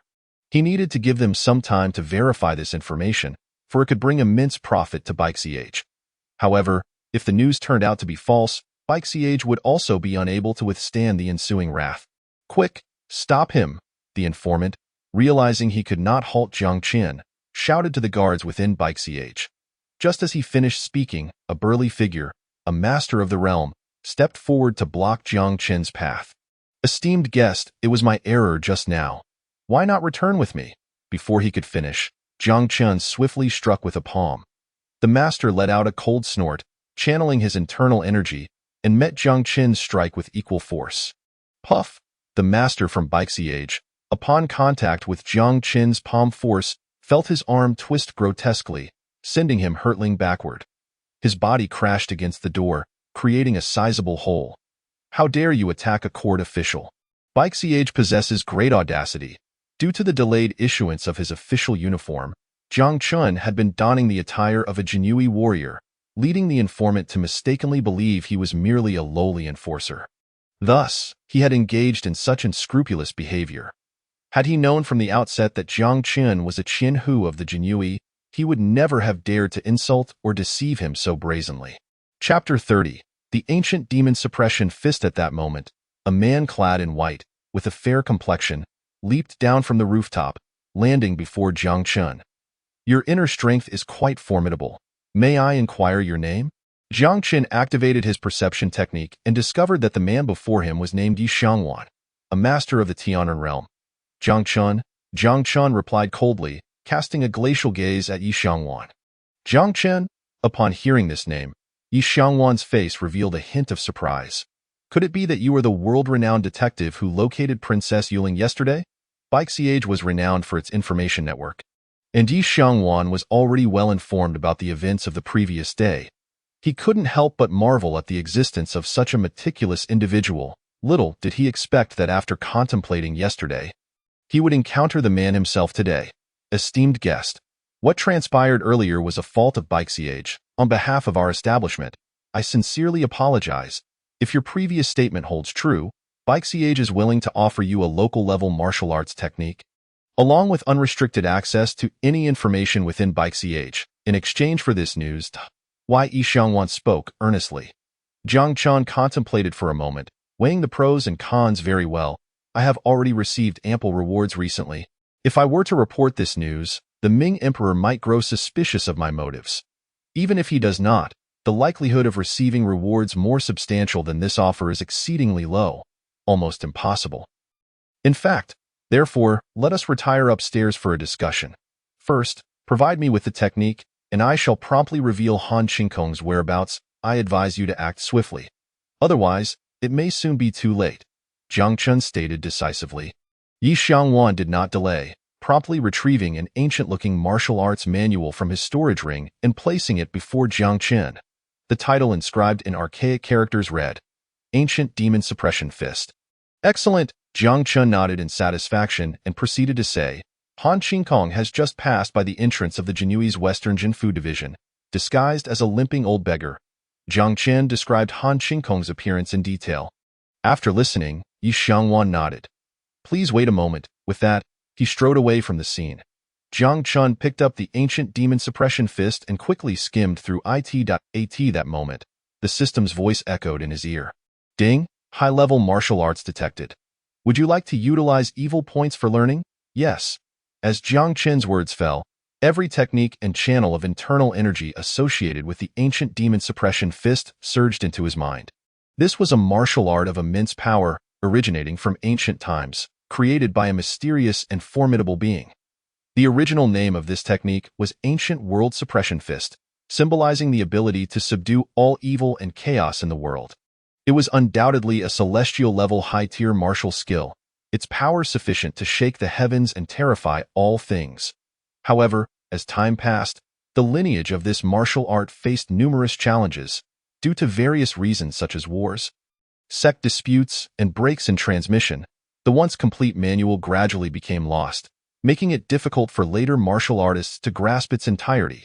To remedy this, generations of martial artists continuously modified and improved the technique, striving to unearth greater power from it. Yet, after countless revisions and transformations, the technique gradually lost its original purity and might, ultimately becoming a local-level lower-tier martial skill known as the Ancient Demon Suppression Fist. Despite this, the technique still contained a trace of the will of ancient beings, allowing practitioners to take a significant step forward on their martial path. The ancient demon suppression fist is divided into 9 layers, each representing a different realm. When a practitioner reaches the final layer and unleashes it, they can summon the souls of ancient powers, harnessing their strength to execute an immensely powerful fist technique that subdues all demons and evil spirits in the world. Under the might of this technique, even the most powerful demons would feel fear and despair, unable to escape their fated suppression. Just as he was engrossed in comprehension, his evil points were exhausted. Pulling him out of that profound state, "Damn it, I've run out of evil points." Jiang Chen lamented helplessly. He had spent too many evil points on the lottery, leaving him with too few to fully comprehend this technique. If only I could eliminate Han Qingkong, over 1,000,000 evil points would surely suffice for me to grasp a celestial-level martial art. While Jiang Chen was lost in thought, he casually said, "Open personal panel. Name, Jiang Chen, poisoned, 7 Xian blood bat poison, realm. Early stage Grandmaster evil value. 0 external skill, Dragon Elephant Prajna skill, 13th level, lower grade Xian, perfected. Requires 360,000 evil value for further upgrade, movement technique. Divine movement of 100 changes, middle grade Huang. Proficient, sword technique. 5 tiger breaking the door blade, lower grade Huang. Proficient, hidden weapons. Golden soul silver needle, lower grade Huang. Proficient, fist technique. Primordial demon suppressing fist, lower grade earth. Not yet initiated, treasure. Blood blade, middle grade Huang. Upon gazing at this lengthy list of information, Jiang Chen's pupils constricted in shock. I am poisoned. He never anticipated that merely passing by Han Qingkong would result in such a fate. Moreover, had it not been for his system, he might have remained oblivious to the cause of his demise until his last breath. Meanwhile, Yi Xiangwan swiftly mobilized the members of the 100 Knowledge Pavilion to locate Han Qingkong. He appeared to be an innocuous beggar, limping toward the dungeon. Just as he was nearing the dungeon, a drunken brute unexpectedly collided with him. Han Qingkong seemed clumsy yet cautiously evaded the drunken man's charge, which brought a glimmer of realization to the observers from the 100 Knowledge Pavilion. This old fellow is indeed not what he seems. Han Qingkong sensed something amiss, yet within the capital, he dared not excessively employ his true energy. Otherwise, if discovered by the Ming Emperor, it would surely lead to a fierce battle. How could these youngsters possibly see through my disguise? Han Qingkong felt a surge of frustration. He believed his breath-concealing technique had reached an unparalleled level. Unless a martial saint-level expert scrutinized him, no one should be able to discern the peculiarities about him. Yet the present reality forced him to reconsider. When did I reveal myself? Could it be the Ming Emperor? Impossible. Han Qingkong immediately dismissed this thought. If the Ming Emperor had uncovered his presence, he would have already engaged him in combat rather than sending a few lackeys to probe, which was utterly pointless. So who could it be? After a moment of contemplation, he recalled the Imperial Guards warrior from earlier. The confusion and shock in the man's eyes, though well concealed, still betrayed a hint of chaotic energy. Fortunately, I have already inflicted the 7 Xian blood bat poison upon him. Within a month, he will inevitably succumb to slow blood loss, serving as a fitting warning. Were it not for his intention to conceal his identity, Han Qingkong had countless methods to ensure his immediate demise. However, for now, he needed to devise a way to shake off these pursuers. Although he could not vigorously employ his true energy, many poisons did not require such force for activation. A faint smile graced Han Qingkong's lips as his fingers danced through the air, an intangible aura beginning to subtly pervade the surroundings. Yi Xiangwan, intently observing the old beggar, suddenly gasped in astonishment as a dazzling pink peach blossom appeared out of thin air on the originally empty street. These blossoms seemed to have traversed from another realm, brimming with the essence of spring and vitality, instantly transforming the street into a dreamlike spectacle. The density of the blossoms exceeded imagination, intertwining tightly to form pink barriers that completely concealed the figures of all present. Yi Xiangwan strained his eyes, attempting to peer through the gaps in the blossoms to discern what was transpiring within, but the scene before him appeared veiled in mist, rendering him unable to grasp any useful information. "This is impossible," Yi Xiangwan murmured in disbelief. desperately rubbing his eyes in an attempt to see more clearly. Yet, upon reopening his eyes, he was met with an even more shocking sight. The pink blossoms surged like a torrential wave, rapidly engulfing the entire street in a sea of flowers. The boundless tide of blossoms rolled and surged forth with an irresistible force, sweeping toward Yi Xiangwan's position. Yi Xiangwan instinctively raised his hands to shield himself. Just then, a voice echoed in his ear, "Boss, what's wrong?" With great effort, Yi Xiangwan opened his eyes to find himself lying on the ground. Although the wave of blossoms had vanished, he was now confronted by several faces formed from peach blossoms. Damn, this is not a technique. It is poison. I have been poisoned. In the world, the leader of the 5 poison sect, Han Qingkong, claimed to be second to none in the art of poison. No one dared to claim the first position. Having witnessed his terrifying methods, Yi Xiangwan seized the shoulder of a subordinate beside him, urging, "Quickly inform the pavilion master. Han Qingkong is attempting a prison break." The subordinate stumbled as he rushed out. Observing this scene, Yi Xiangwan was certain that Han Qingkong had indeed unleashed a widespread poison. However, this poison was neither lethal nor likely to incite mass chaos. It would merely ensnare those who dared to disturb him. How did he achieve this? Yi Xiangwan pondered, but now was not the time to dwell on such matters. Crack! Inside the dungeon, a guard, eyes glazed, led Han Qingkong within. Soon, they arrived at the place where the saintess of the 5 poison sect, Han Qingkong's daughter, was imprisoned. At this moment, Han Wanner sat cross-legged in the damp, cold dungeon in the dim light. Her figure appeared especially frail, yet her eyes sparkled with an indomitable spirit. 2 massive hook blades gripped her shoulders like malevolent claws, piercing through her scapula and binding her tightly, rendering her utterly immobile. Around her vital acupuncture points, slender silver needles pierced deep, cold like arrows, sealing her internal energy and blood, subjecting her to constant torment on the brink of life and death. Since 2 days prior, when she had been knocked unconscious by the Ming Emperor and ruthlessly taken here, Han Wanner had endured inhumane torment. The Ming Emperor, in his pursuit of the secrets he desired, employed various cruel methods, seeking to shatter her will and body. Nevertheless, Han Wanner persevered through astonishing willpower and unwavering conviction, knowing that yielding would spell her demise. Upon witnessing his precious daughter in such a wretched state, Han Qingkong's fury ignited.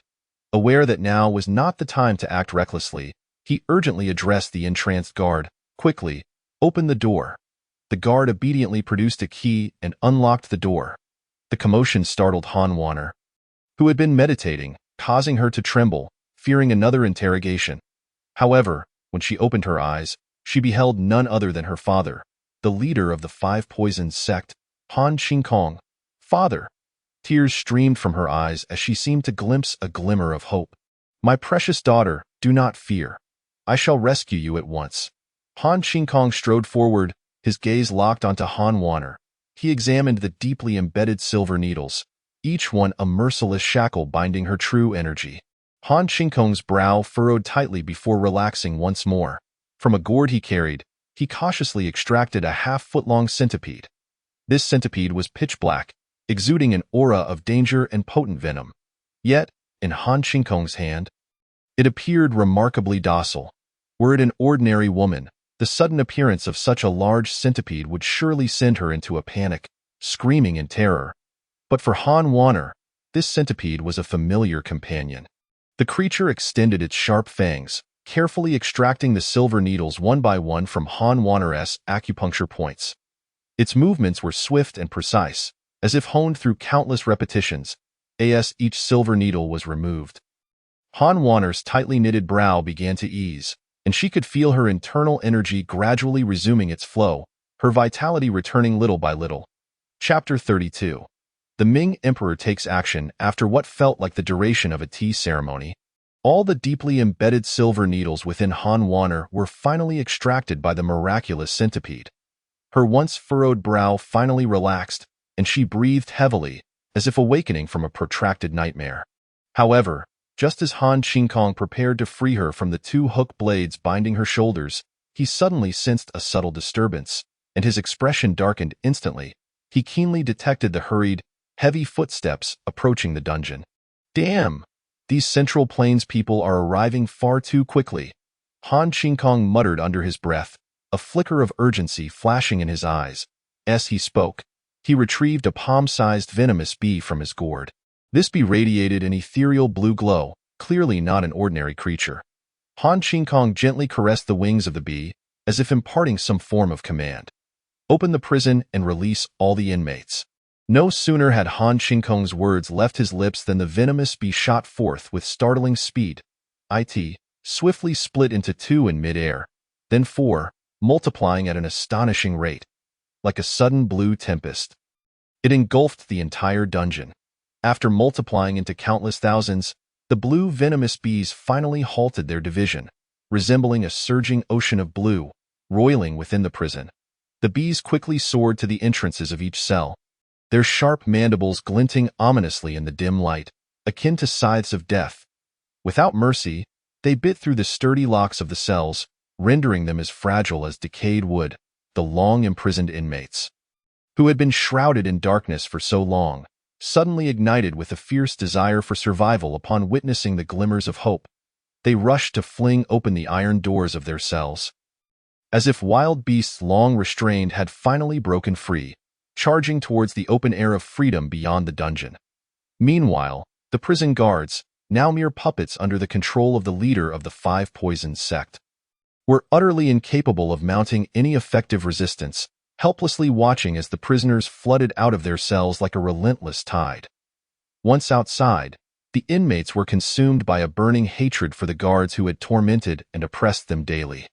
Their eyes blazed with seething fury, and the first thing they did was to encircle the treacherous guards, unleashing a brutal and merciless retribution. Amidst the prisoners' roars and cries for blood, the guards found themselves utterly defenseless, suffering a gruesome fate as they were beaten to a pulp, their bones shattered. The air of the dungeon was thick with the stench of blood and the atmosphere of vengeance, as if a merciless feast of brutality was unfolding. After unlocking the 2 curved knives, Han Qingkong swiftly blended into the crowd with his daughter, making their escape to At that moment. He was taken aback to discover that a contingent of the Genie Wei was already stationed at the entrance of the heavenly prison. The formidable practitioner guarding the prison had also shaken off the enchantment of the mesmerizing insect he had painstakingly devised and returned to the prison's threshold. Jiang Qian, hidden among the crowd, was suddenly struck with revelation upon seeing the group of death row inmates, their heads seemingly emitting black smoke. Wow! So much sin value.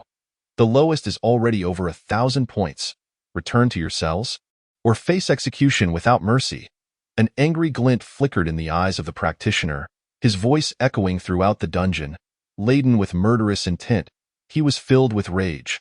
As a master of the law phase realm, he could not fathom how he had been so thoroughly ensnared by a mere insect at such a critical moment, as if trapped in a bizarre dream, experiencing a surreal passage of time. The disorienting yet vivid sensation had nearly caused him to forget everything in reality. Had he not been awakened in time, he would likely still be lost in that illusory world, completely bereft of control over reality. The one who roused him was none other than Jiang Qian.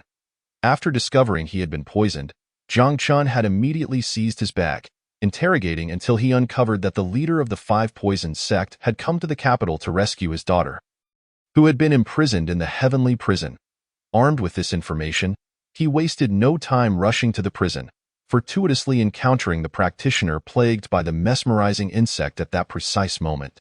Just then, reinforcements from the 6 doors of the Genie Wei arrived on the scene. The leader of the Five Poisons sect seethed with rage, perplexed as to how his seemingly flawless disguise had been unveiled. Nevertheless, this did not deter him from taking action. With a swift motion, Han Qingkong commanded the venomous bees, which had been swirling in the air, as if they had received orders, to plunge into the bodies of the frenzied death row inmates like arrows released from a bow. As the bees infiltrated, the bodies of the inmates began to undergo a bizarre transformation. Their skin rapidly turned a ghastly blue. Their eyes became blood red, as if they had completely lost their sanity. Emitting beastly roars, akin to puppets controlled by dark forces, recklessly charging forward in that critical moment, a towering and terrifying aura emanated from the depths of the palace, sweeping over the entire capital like a raging tide. This aura bore an overwhelming sense of oppression, as if it could obliterate any obstacles in its path. Han Qingkong's expression turned grave, his eyes shimmering with intensity. Damn it! We must flee. He understood that hesitation was not an option. Otherwise, they would plunge into an abyss from which there was no return. At this juncture, Han Qingkong could no longer conceal his true power. A formidable aura erupted from him, revealing his authentic strength. He dashed forward like a bolt of lightning, racing toward the outskirts of the capital. Just as Han Qingkong was expending every ounce of effort to escape with his daughter, a blood-red spear, akin to a weapon drawn from a sea of blood, suddenly materialized before them, forming an impassable chasm that completely obstructed their path. Isn't it a bit too late to think about leaving now? A chilling voice reverberated through the AI. As the voice faded, a figure clad in a five-clawed golden dragon robe descended from the heavens, exuding an unparalleled majesty. He approached the blood-red spear, gently grasping its shaft. As if engaging in some mysterious communion with the formidable weapon. Chapter 33.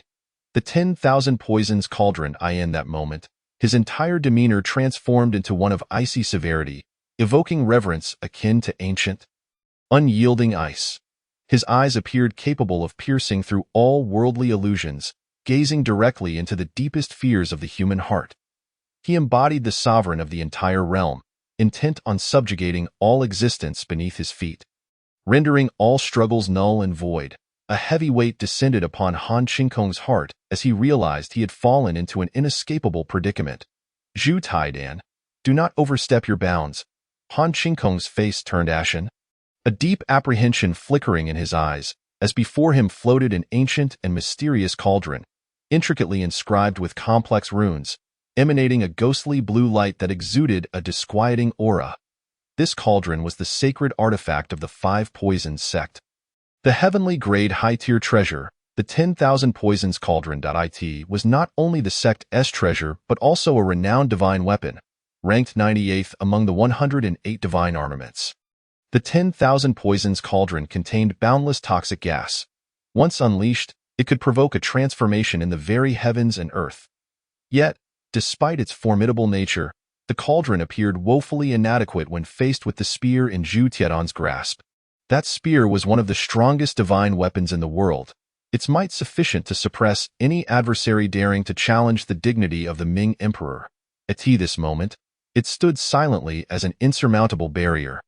Its tip aimed directly at Han Qingkong, seemingly poised to unleash apocalyptic power at any moment. Han Qingkong inhaled deeply, striving to quell the tumult within his heart. He understood that he had plunged into an unprecedented crisis.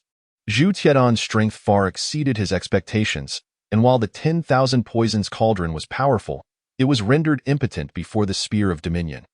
You of the Five Poisons sect dared to lay hands on my daughter beneath my very nose. Prepare for my retribution. The voice of the Ming Emperor was as cold and piercing as a winter gale, imbued with an undeniable aura of dominance. His eyes, sharp as twin blades, fixated on Han Qingkong, as if seeking to pierce through the very depths of his fear. As soon as he spoke, the formidable spear in his grasp began to dance with a life of its own. The tip traced an elegant arc through the air, stirring a sharp wind that seemed to cleave the very fabric of space. With a mere thrust before him, an overwhelming intent to destroy surged forth, akin to a torrential flood, instilling profound awe within those who beheld it. Han Qingkong's countenance darkened gravely, fully aware of the formidable strength possessed by the Ming Emperor, which was far beyond his capacity to withstand. He promptly summoned the Wanda Ding, channeling its powers to their utmost potential.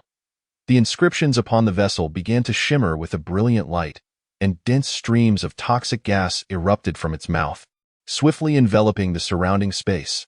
Following this, 5 towering manifestations appeared in midair. A toad, a scorpion, a snake, a gecko, and a spider, all sacred relics of the Five Poisons sect. Under the influence of the Wandu Ding, they transformed into colossal apparitions, exuding an inexhaustible might. Each of these manifestations opened their gaping maws, unleashing deafening roars as if intent on devouring the entire world. The 5 apparitions spiraled through the air, fiercely contending against the Emperor's spear intent. The collision of spear tip and manifestations erupted in a cacophony of thunderous booms and dazzling sparks. Each impact shook the very space, as if the heavens themselves trembled in response. Han Qingkong gritted his teeth, exerting every ounce of strength to wield the Wanda Ding. He realized that he had entered a perilous juncture, where any lapse could lead to irreversible doom. Simultaneously, the condemned prisoners on the ground, under the control of the venomous scorpions, charged toward the crowd like frenzied beasts. A fierce melee erupted between the prisoners and the Imperial Guards. Jiang Qian, wielding a long blade, carved a path of slaughter among the throngs of prisoners. Although these inmates were not weak in cultivation, their prolonged confinement in the sky prison had rendered them disoriented, compounded by the loss of rationality due to the venomous wasp's control, significantly diminishing their combat prowess. Jiang Qian selectively targeted the weaker, high-crime prisoners, and within a short span, he had dispatched 7 or 8 masters of the realm. Just as he was about to slay an inmate with a crime value of 1,300, Meng Wangjin suddenly intervened, executing the prisoner with a swift strike. Jiang Qian, infuriated, felt blood rush to his head, nearly losing control and striking Meng Wangjin. The latter, startled by Jiang Qian's fierce demeanor, inquired, "What brings you here?" Jiang Qian, unwilling to entertain his question, knew that failing to respond would lead Meng Wangjin to incessantly pry for answers, jeopardizing this rare opportunity. "Lord Meng, I shall inform you soon. Let us see who can slay more prisoners." Despite Meng Wangjin's puzzled expression, he nodded in agreement. With a thunderous crash resonating through the heavens, the Ming Emperor's spear, akin to the dawn's light, pierced the darkness of the sky and struck Han Qingkong directly. In that instant, it felt as if the very space were torn asunder by this overwhelming force, with the surrounding air swirling violently, forming tumultuous vortices. The formidable centipede apparition, towering nearly 100 feet, shattered under the Emperor's strike as if it were mere paper, unleashing a spray of green venom that tainted the sky a bizarre hue. The Wandu Ding hovered in the air, emitting a ghostly blue glow, seemingly recounting tales of its former glory. However, at that moment, its master, Han Qingkong, and Han Wanner had vanished without a trace, leaving their fates unknown. Whether they had perished under the Emperor's spear or seized the chaos to escape. The Ming Emperor, Zhu Taidan, regarded the scene with a frigid detachment, his gaze betraying no hint of emotion, as if all transpired according to his design. With a grasp into the void, an invisible force surged from his palm, drawing the Wandu Ding into his possession. The vessel struggled futilely in his grasp, attempting to break free, but with a mere gentle squeeze, it succumbed to silence. Indeed, it knows to sever its tail for survival. With one of Han Qingkong's 5 poisons manifestations obliterated and the relic of the 5 poisons sect now in his possession, the Ming Emperor abandoned any thoughts of pursuing Han Qingkong and his daughter, redirecting his attention to the battlefield at the prison's entrance. Jiang Qian, aware that reinforcements would soon arrive to clean up the aftermath, fought with all his might, exhausting every ounce of potential within him. With a swift stroke, he dispatched a Grandmaster-level prisoner, leaving no foe standing. Surveying the ground strewn with corpses, Jiang Qian felt as though his heart were bleeding. Had he been the one to slay them all, the crime value he would have amassed would surely surpass 1 million. Yet, it was too late for lamentations. He could only sigh and gradually retreat into the crowd. Satisfied with the battlefield's control, the Ming Emperor nodded in approval before vanishing from sight. "Jiang Qian, what transpired? You seem to have lost your wits." Meng Wangjin approached him, concern etched upon his face. "Nothing, just a bit fatigued," Jiang Qian waved dismissively, responding weakly before heading towards his small courtyard. Meng Wangjin, perplexed, could not fathom why Jiang Qian had been so enraged despite his assistance. Upon returning to his courtyard, Jiang Qian promptly commanded, "Open the personal panel." Name: Jiang Qian, poisoned, 7 Xian bloodbat poison, realm. Initial stage of Grandmaster crime value. 12,580 external skills. Dragon Elephant Prajna skill, 13th layer, lower Xian grade, perfected.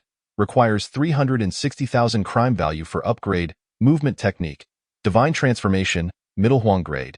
Proficient, blade technique, 5 tiger severing blade, lower Huang grade, proficient, hidden weapons. Golden Soul Silver Needles, lower Huang grade, proficient, fist technique. Ancient Demon Suppression Fist, lower Earth grade, not yet initiated, treasures. Bloodblade, middle Huang grade, over 12,000 crime values.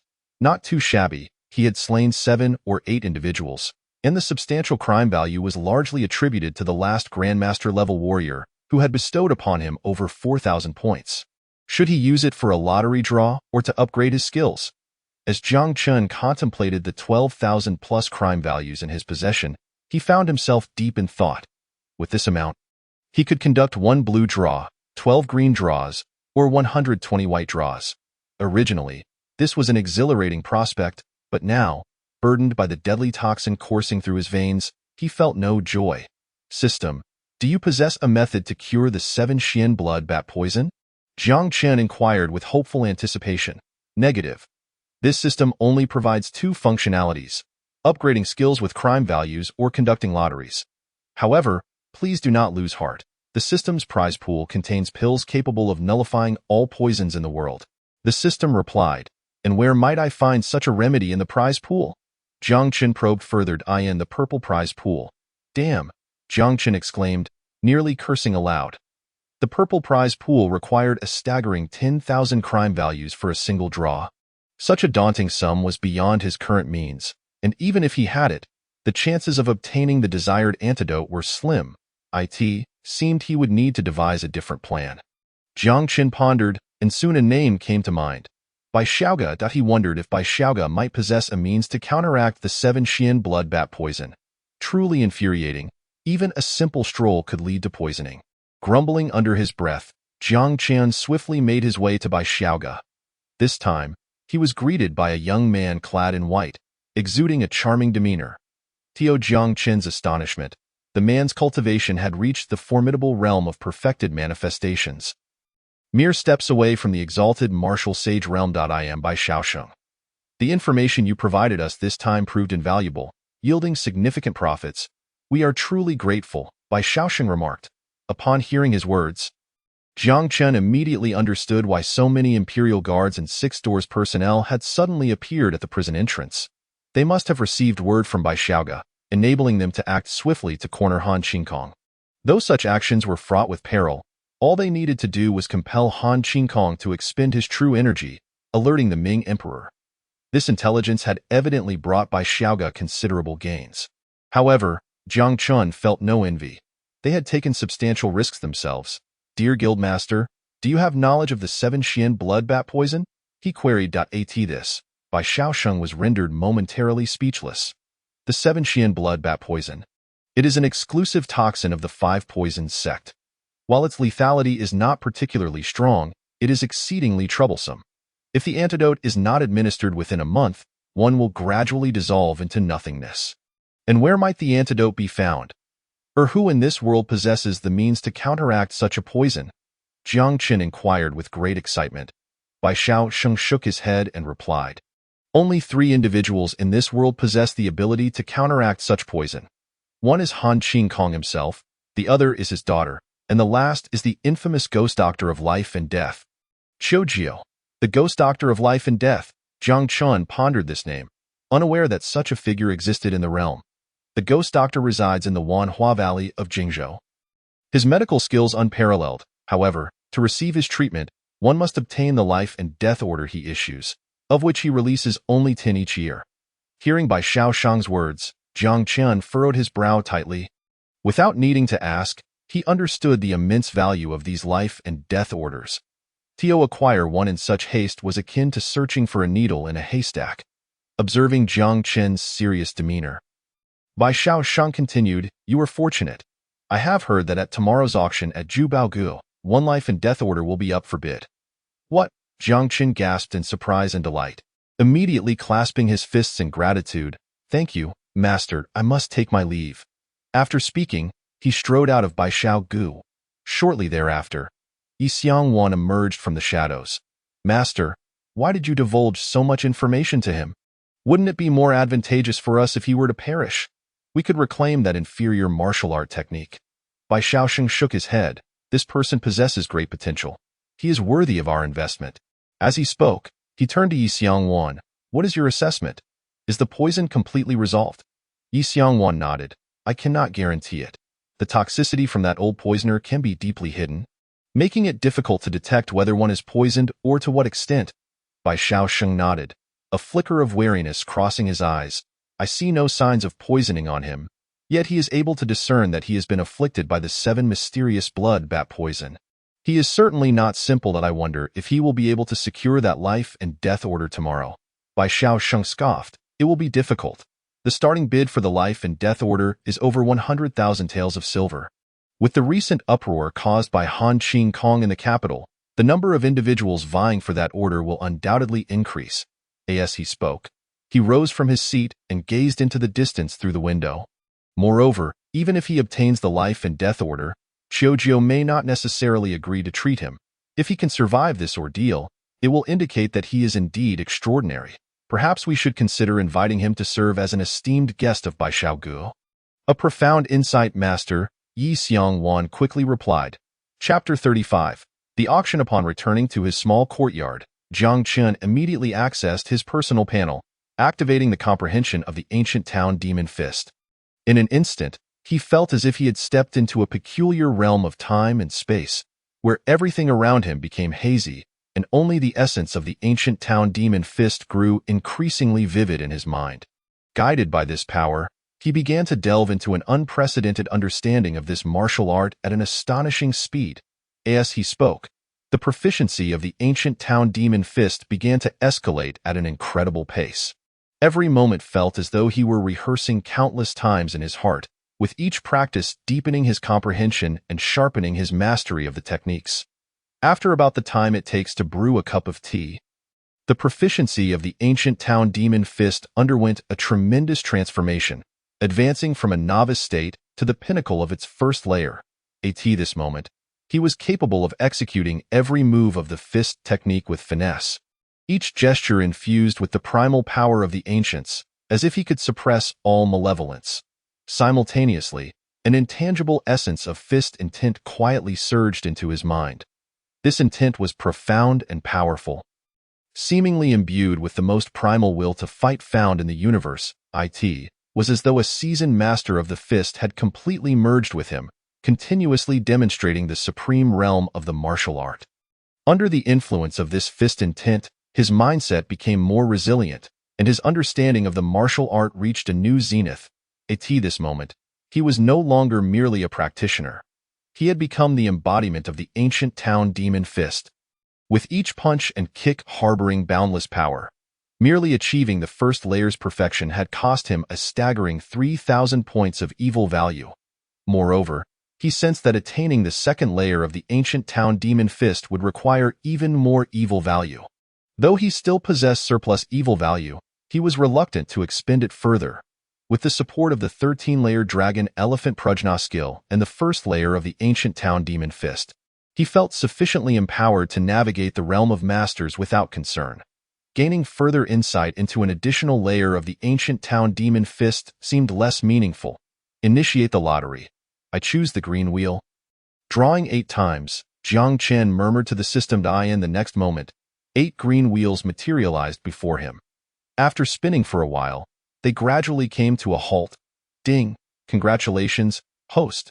You have obtained 100 taels of gold, 2 300-year-old wild ginseng, 2 great return pills, 2 thunder pearls, and 1 golden silk armor. Damn. I spent 8,000 points of evil value to draw this junk. Jiang Chen frowned deeply, clearly dissatisfied with the outcome of the lottery. Had he drawn a high-level martial art, he could have sold it at the auction to gather funds for that life and death order. However, with only these items in hand, he was left questioning whether he could secure the life and death order. He still held 1,000 points of evil value, enough to support another draw. Yet, Jiang Chen hesitated, unsure whether to go for a white tin draw or another green draw. After a moment's contemplation, he ultimately decided against further draws, opting to reserve the 1,000 points of evil value for unforeseen circumstances. Early the next morning, Jiang Chen arrived at the auction hosted by Zhu Baoguo. The venue was bustling with people, and among the crowd, he recognized several prominent figures, including Ming Wangjin, Si Tu Lang, and that Tai Junjua who had been humiliated before him. However, he did not focus on these individuals, instead scanning the area. Within this auction hall, several individuals possessed evil values exceeding tens of thousands, yet they were all formidable figures. Some even reached the level of the Dharma realm. Yet, there were also a few with weak abilities but exceedingly high evil values. After committing their names to memory, Jiang Qian shifted his gaze to the auction stage. Soon, the auction commenced. Treasures were presented one by one, but none piqued Jiang Qian's interest. It was not until halfway through that a delicately crafted wooden box wrapped in red cloth was brought forth. Upon seeing this, Jiang Qian's eyes flickered with interest, for this was the item he had consigned for auction. The 300-year-old wild ginseng. Whether for alchemy or culinary use, it was highly effective, starting at a bid of 1,000 taels of silver, with increments of no less than 100 taels. As the auctioneer's voice rang out, the audience began to place their bids. 1, 200 taels. 1, 500 taels. 2, 000 taels. Before long, the price of this 300-year-old wild ginseng soared to an impressive 600 taels. However, the number of bidders began to dwindle. Faced with this outcome, Jiang Qian could only conclude that it was within his expectations. After all, in this world, there were numerous treasures more precious than ginseng, rendering it less valuable than he had imagined. Before long, a second 300-year-old wild ginseng was brought forth, and the two ginsengs together fetched a total of 7,000 taels. Jiang Qian sat composed in his seat, feeling neither joy nor sorrow. This result was roughly what he had anticipated. However, using such a meager sum to secure the life and death order was akin to chasing a fanciful dream. Soon, the auction reached its climax. The life and death order was finally presented. Ladies and gentlemen, this is the life and death order issued by the Ghost Doctor of Life and Death. With this order, one may visit the Wanhua Valley in Jingzhou and receive treatment from the Ghost Doctor, Qiujio. The auctioneer announced slowly. The starting bid for this life and death order is 100,000 taels of silver, with increments of no less than 10,000. The auction begins now. As soon as he finished speaking, the crowd erupted into a frenzy of bidding. 120,000, 130,000. In no time, the price of the life and death order skyrocketed to an astonishing 180,000 taels. Throughout the entire process, Jiang Qian remained silent, not making a single bid. 200,000. A voice rang out from a corner, instantly overpowering all others. The crowd fell silent, and before long, the life and death order was sold. Jiang Qian glanced toward the corner and saw that the successful bidder was a tall, handsome young man with striking features. Chapter 36, Murder and Pillage. Yu Chongqing, Mastery Complete. Through his investigative technique, Jiang Qian learned this person's name and level. However, the name puzzled him, as he could not recall any notable figures by that name in his memory of the capital. Could he be a master from outside the region? After a moment of contemplation, Jiang Qian began to close his eyes and meditate. He had already made up his mind. Regardless of who acquired the death order, he would seize it from their hands. As he pondered, the final item was brought forth. It was the Pai Si Da assistance of the auction. A profound grade weapon, the Heavenly Bow. The auctioneer's booming voice immediately captured the attention of the crowd. Profound grade weapons were exceedingly rare, and this bow, among the most elusive of its kind, was no exception. As the red cloth covering it was lifted, a magnificent bow materialized before the audience. Crafted from mysterious iron, its string was made from the tendons of a celestial dragon, capable of shooting an arrow over 8,000 zhong even without the use of true energy. The starting bid was set at 300,000 taels, with a minimum increment of 10,000 taels. Upon hearing this, the crowd stirred, and even Jiang Qian couldn't help but glance over. However, he soon lost interest. He was not skilled in archery, and acquiring this magnificent bow would serve him little purpose. His immediate priority remained obtaining the death order to rid himself of the deadly poison coursing through his veins. While he contemplated, the bidding commenced. 310,000 taels, 320,000 taels, 340,000 taels. Before long, the price soared to around 400,000 taels. 450,000 taels. With the resounding bid, a hush fell over the attendees.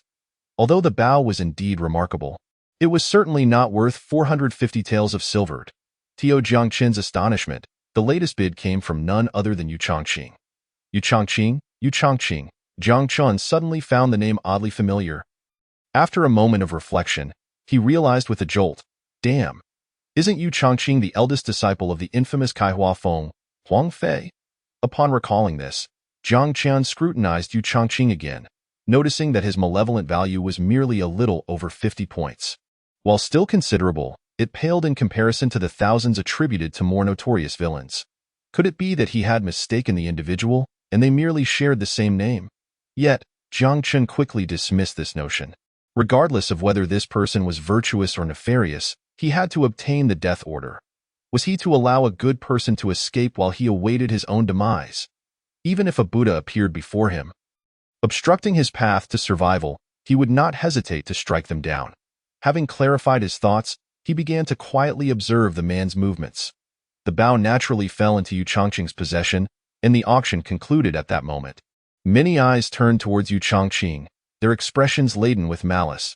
To the onlookers, he appeared no different from a lamb awaiting slaughter. It seemed Yu Chongqing was aware of this as well. After securing his auctioned item, he promptly made his way out of the treasure pavilion. Numerous figures discreetly followed him, with Jiang Qian among them. After exiting, Yu Chongqing hastened into the bustling marketplace. Being within the capital, no one dared to snatch it openly, so they could only silently trail behind him. After circling the market several times and realizing he could not completely shake off his pursuers, Yu Chongqing took a direct route into a narrow alley. Upon entering the alley, onlookers saw him leap nimbly atop the rooftops, darting westward with astonishing speed. The pursuers were taken aback and quickly gave chase, but Jiang Chun chose to halt his steps. Thanks to his probing technique, he discerned that the figure soaring through the air was not Yu Chongqing but rather a man named Zhou Ruiwen. After they had departed, a cart driver pushing a unicycle emerged from the street. His head bowed as he made his way towards the eastern gate of the capital. What a clever tactic! Jiang Chun couldn't help but admire. The driver's presence, once suffused with the aura of a perfected master, had vanished entirely, rendering him indistinguishable from an ordinary, unskilled mortal. Even his stature appeared markedly different. Were it not for Jiang Qin's probing technique revealing the name above his head, he likely would have been deceived as well. Jiang Qin trailed him from a distance, observing that he was heading toward the outskirts of the capital. Soon, he exited the city gates and paused on a seldom trodden, overgrown path in the wilderness. Turning around, he surveyed the empty surroundings with a cold, vigilant gaze, his deep-set eyes glinting with caution. You have followed me all this way. What are your intentions? Yu Chongqing's voice was low, each word echoing in the air. Upon hearing this, a figure slowly emerged from behind a nearby tree. Jiang Qin, clad in a light-colored robe, bore a stern countenance, his eyes glimmering with avarice. He fixed a cold stare upon Yu Chongqing, a cruel smile playing on his lips as he declared, "Hand over the death order, or you shall not leave this place alive." What death order? I possess nothing of the sort. Yu Chongqing feigned calmness, his heart racing as he failed to comprehend how his disguise had been so easily unveiled. Yu Chongqing's form subtly shifted, hinting at an attempt to flee. A glint of ruthlessness flashed in Jiang Qin's eyes. Without hesitation, he acted decisively, flicking his right hand. A gleam of cold light shot forth as a small yet terrifying explosive orb hurtled toward Yu Chongqing. Just as Yu Chongqing was retreating with all his might, he sensed a menacing aura closing in and instinctively sidestepped, his movements fluid as he narrowly evaded the oncoming attack. The explosive orb whizzed past, grazing his clothing and stirring a gust of cold wind. However, the orb did not cease its course. It continued forward, ultimately crashing into the ground behind Yu Chongqing. With a resounding explosion, the orb detonated, unleashing a blinding flash and a powerful shockwave. The force of the blast was immense, akin to a small bomb detonating upon the earth, sending dust and debris flying in all directions. The shockwave radiated outward, annihilating all in its path, leaving the ground cracked and the foliage devastated. Even from several zhang away, Jiang Chun, despite his protective dragon elephant-like energy, felt a wave of discomfort wash over him, as if struck by an invisible force. His complexion shifted, and he quickly retreated to mitigate the impact of the shockwave. Meanwhile, Yu Chongqing, merely a meter away from the explosive orb, bore the brunt of the blast. Chapter 37. Huang Fei arrives. Evil value 54. Although the area around the epicenter of the explosion remained shrouded in dust, Jiang Qian rushed forward to assess the situation. Upon hearing the alert, he beheld the gruesome aftermath. Yu Chongqing's body had been obliterated, reduced to a mangled mass of flesh, utterly unrecognizable. The air was thick with the acrid stench of blood and charred flesh, eliciting a wave of nausea. Standing a short distance away, Jiang Qian's heart raced at the sight of such carnage. His primary concern was whether the precious death order had also been destroyed in the explosion. After all, it was the ultimate goal of his endeavor. He forced himself to suppress his rising panic and began to sift through the remnants scattered on the ground. Carefully, he inspected each bloodied fragment, hoping to uncover any trace of the death order. However, after an exhaustive search, he found neither the heavenly bow nor the death order, leaving him feeling disheartened. At that moment, his gaze fell upon one of Yu Chongqing's fingers. Though mangled and bloodied, it adorned a ring. This ring appeared rather ordinary, yet Jiang Qian sensed an undercurrent of mysterious power emanating from it. Could it be that he had stored everything within this spatial ring? A flicker of hope ignited in Jiang Qian's mind as he pondered this possibility. Cautiously, he removed the ring from Yu Chongqing's finger and studied it closely. The surface of the ring was etched with intricate patterns, emitting a faint luminescence. Jiang Qian slipped it onto his own finger, attempting to attune himself to its essence. Indeed, he felt a surge of enigmatic energy flow from the ring, establishing a remarkable connection with his soul. Soon, as Jiang Qian continuously channeled his true energy into the spatial ring, it appeared to awaken, radiating brilliant light. Subsequently, the ring's interior seemed to open a rift, as items began to pour forth like a waterfall. Upon seeing the death order and the heavenly bow among the retrieved treasures, a glimmer of uncontainable joy flashed in Jiang Qian's eyes. He grasped the death order tightly, feeling the enigmatic energy coursing through it, his heart brimming with excitement and anticipation. The heavenly bow rested gently upon his shoulder, its body shimmering with a soft glow, as if poised to unleash earth-shattering power at any moment. Truly, heaven has aided me, Jiang Qian murmured to himself, a victorious smile illuminating his face. However, at that moment, his gaze was drawn to the clutter strewn across the ground. He crouched down, meticulously sifting through the debris, hoping to unearth more valuable items. Indeed, amidst the jumble, he discovered a map crafted from an unknown hide. The map appeared somewhat antiquated, its edges yellowed with age, and it was marked with the scars of time. Even more astonishingly, it seemed to have been torn in half, and Jiang Qian held only a fragment of it. Nevertheless, he could still discern intricate topographical details and markings upon it. Could this be the legendary treasure map? Jiang Qian scoffed, dismissing it, for beside it lay a substantial pile of silver notes that was clearly far more enticing. Upon a cursory count, he realized there were as many as 300,000 taels. Where had Yu Chongqing procured such a fortune? No matter, it now belonged to him.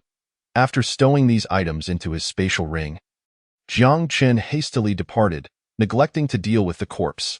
After all, the wild dogs and wolves lurking nearby would soon erase any trace of what had transpired here. Approximately half an hour after his departure, the sky gradually darkened, enveloped by a faint twilight. A small bird, resplendent in golden feathers, fluttered in from an unknown direction, suddenly hovering above the mangled corpse of Yu Chongqing. It circled a few times, seemingly intrigued yet cautious of the scene before it. Shortly thereafter, a short, unsightly middle-aged man hurriedly arrived at the scene. He donned a tattered gray robe, his face marred by wrinkles and scars, presenting a rather intimidating visage. His eyes glinted with a sinister intensity, as if ready to erupt at any moment. That moment, several wild dogs gathered around Yu Chongqing's lifeless body, greedily gnawing at the bloodied remnants of flesh. They seemed utterly consumed by this unexpected feast, oblivious to their surroundings. However, upon noticing the approach of the grotesque middle-aged man, they abruptly ceased their gnawing and began to bark fiercely, their growls rife with hostility, as if warning the stranger not to encroach upon their meal. The man, filled with rage, swung his hand abruptly, unleashing a surge of dark energy that enveloped the wild dogs in an instant. With chilling cries, their bodies contorted and spasmed, ultimately dissolving into puddles of black liquid that dissipated into the air. Damn it! You have killed my disciple. I, Huang Fei, will ensure your entire family suffers for this. This man was none other than the notorious Huang Fei, the flower-picking bee. After venting his fury, he began to scour the ground meticulously, as if searching for something. Even the remains of the wild dogs lay eviscerated before him. The spatial ring must have been taken. This man employed gunpowder. Could he be from the divine mechanism sect? After a moment's contemplation, Huang Fei snorted coldly. Regardless of who they are, anyone who dares to harm my disciple must pay the price. With that, he produced an item for the small bird to sniff, and it immediately took flight, carrying Huang Fei toward the capital. Lord Ming, I intend to set off for Jiaozhou tomorrow. Within the Eastern Town Pacification Office, Jiang Chun bid farewell to Meng Wangjin. Meng Wangjin nodded. Jiaozhou is fraught with peril. You must exercise caution. As he spoke, he retrieved a book from his spatial ring and handed it to Jiang Chun. This contains the distribution of power among the 123 counties across the 8 prefectures of Jiaozhou, a list of experts, information on industrial scales, as well as our Jinui undercover contacts. You will find these invaluable for your upcoming journey. After accepting the book, Meng Wangjin added, Don't forget to select the Jiaolong steed as well. Thank you, my lord. After exchanging pleasantries, the two men strode out of the Eastern Town Pacification Office. Once Jiang Chen's figure had completely vanished from the streets, a short distance away, Huang Fei fixed his gaze on his retreating silhouette, his eyes brimming with hatred. Oh, it is one of the Pacification Office's men. This scoundrel, as a member of the Jinui, dares to kill and plunder. Truly shameless. Master, what shall we do? Zhou Ruiwen, standing beside Huang Fei, whispered. Should we go after him tonight? He mimicked a throat-cutting gesture. No. Anyone capable of killing your senior brother must possess formidable skills. We shall first investigate his background before taking action. Understood. Chapter 38. Crimson Lightning. Unbeknownst to Jiang Chen, he had already become the target of scrutiny as he swaggered into the Imperial Horse Office. After presenting his name, the horse officer guided him to a stable. My lord, please take a look at these horses and tell me which one you prefer. The Jiaolong steed is exceptionally rare and must be housed in a spacious stable. Moreover, 2 Jiaolong steeds cannot share the same stable, lest they engage in a deadly battle. Which is your finest Jiaolong steed? Jiang Chen inquired directly. That would undoubtedly be the Crimson Lightning, the horse officer replied with a hint of pride. While other horses can cover 7,000 li in a day, if you let Crimson Lightning run free, it can cover over 10,000 li in a single day. However, what is it? Jiang Chen prompted the horse officer. However, Crimson Lightning has an exceedingly volatile temperament, making it extremely difficult to tame. Even some Grandmaster-level experts find it unmanageable. Let us go. Take me to see it. A glint of amusement flickered in the horse officer's eyes. Knowing another would soon face humiliation, yes, my lord. The horse officer led Jiang Chen to a stable. In front of the feeding trough stood a female monkey, idly grooming itself for lice. Why do you keep a monkey in front of the stable? Jiang Chen asked, perplexed. My lord, you may not know, but a female monkey's menstrual cycle can prevent epidemics in the stable. The horse officer explained. We also refer to this type of monkey as a stable guardian. I see, Jiang Chen pondered, striding into the stable. There stood a magnificent horse, its coat a brilliant red like flames, its sheen glimmering as if it had leapt from the pages of a painting. Quietly resting within the stable, however, this tranquility was swiftly shattered by the arrival of Jiang Chen and the horse officer. Crimson Lightning slowly opened its eyes, revealing a deep, soulful gaze that clearly expressed its displeasure. Evidently irritated by their intrusion, Jiang Chen stood to the side, his eyes fixated on the steed, filled with admiration. He inhaled deeply, unable to suppress his exclamation. What a splendid horse! No wonder it is so difficult for ordinary individuals to tame it. Its wild spirit is akin to that of a hero descending from the battlefield.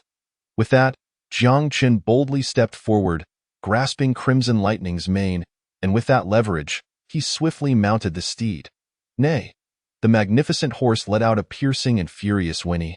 clearly enraged by Jiang Chen's sudden assault. Initially taken aback, it quickly raised its front hooves, as if attempting to throw Jiang Chen off its back. The steed then began to thrash wildly, its body swaying side to side in an effort to dislodge Jiang Chen's grip. Yet, Jiang Chen remained firmly seated atop the horse, his fingers gripping the mane tightly. The horse officer retreated, shaking his head in disbelief. It seems yet another is destined to fail in that tense moment of struggle. Jiang Chen suddenly snorted, inhaled deeply, his chest swelling as if he had accumulated all his strength and authority, and then roared, "Be quiet!" The roar that erupted was nothing short of monumental, imbued with the majestic resonance of dragons roaring and tigers howling.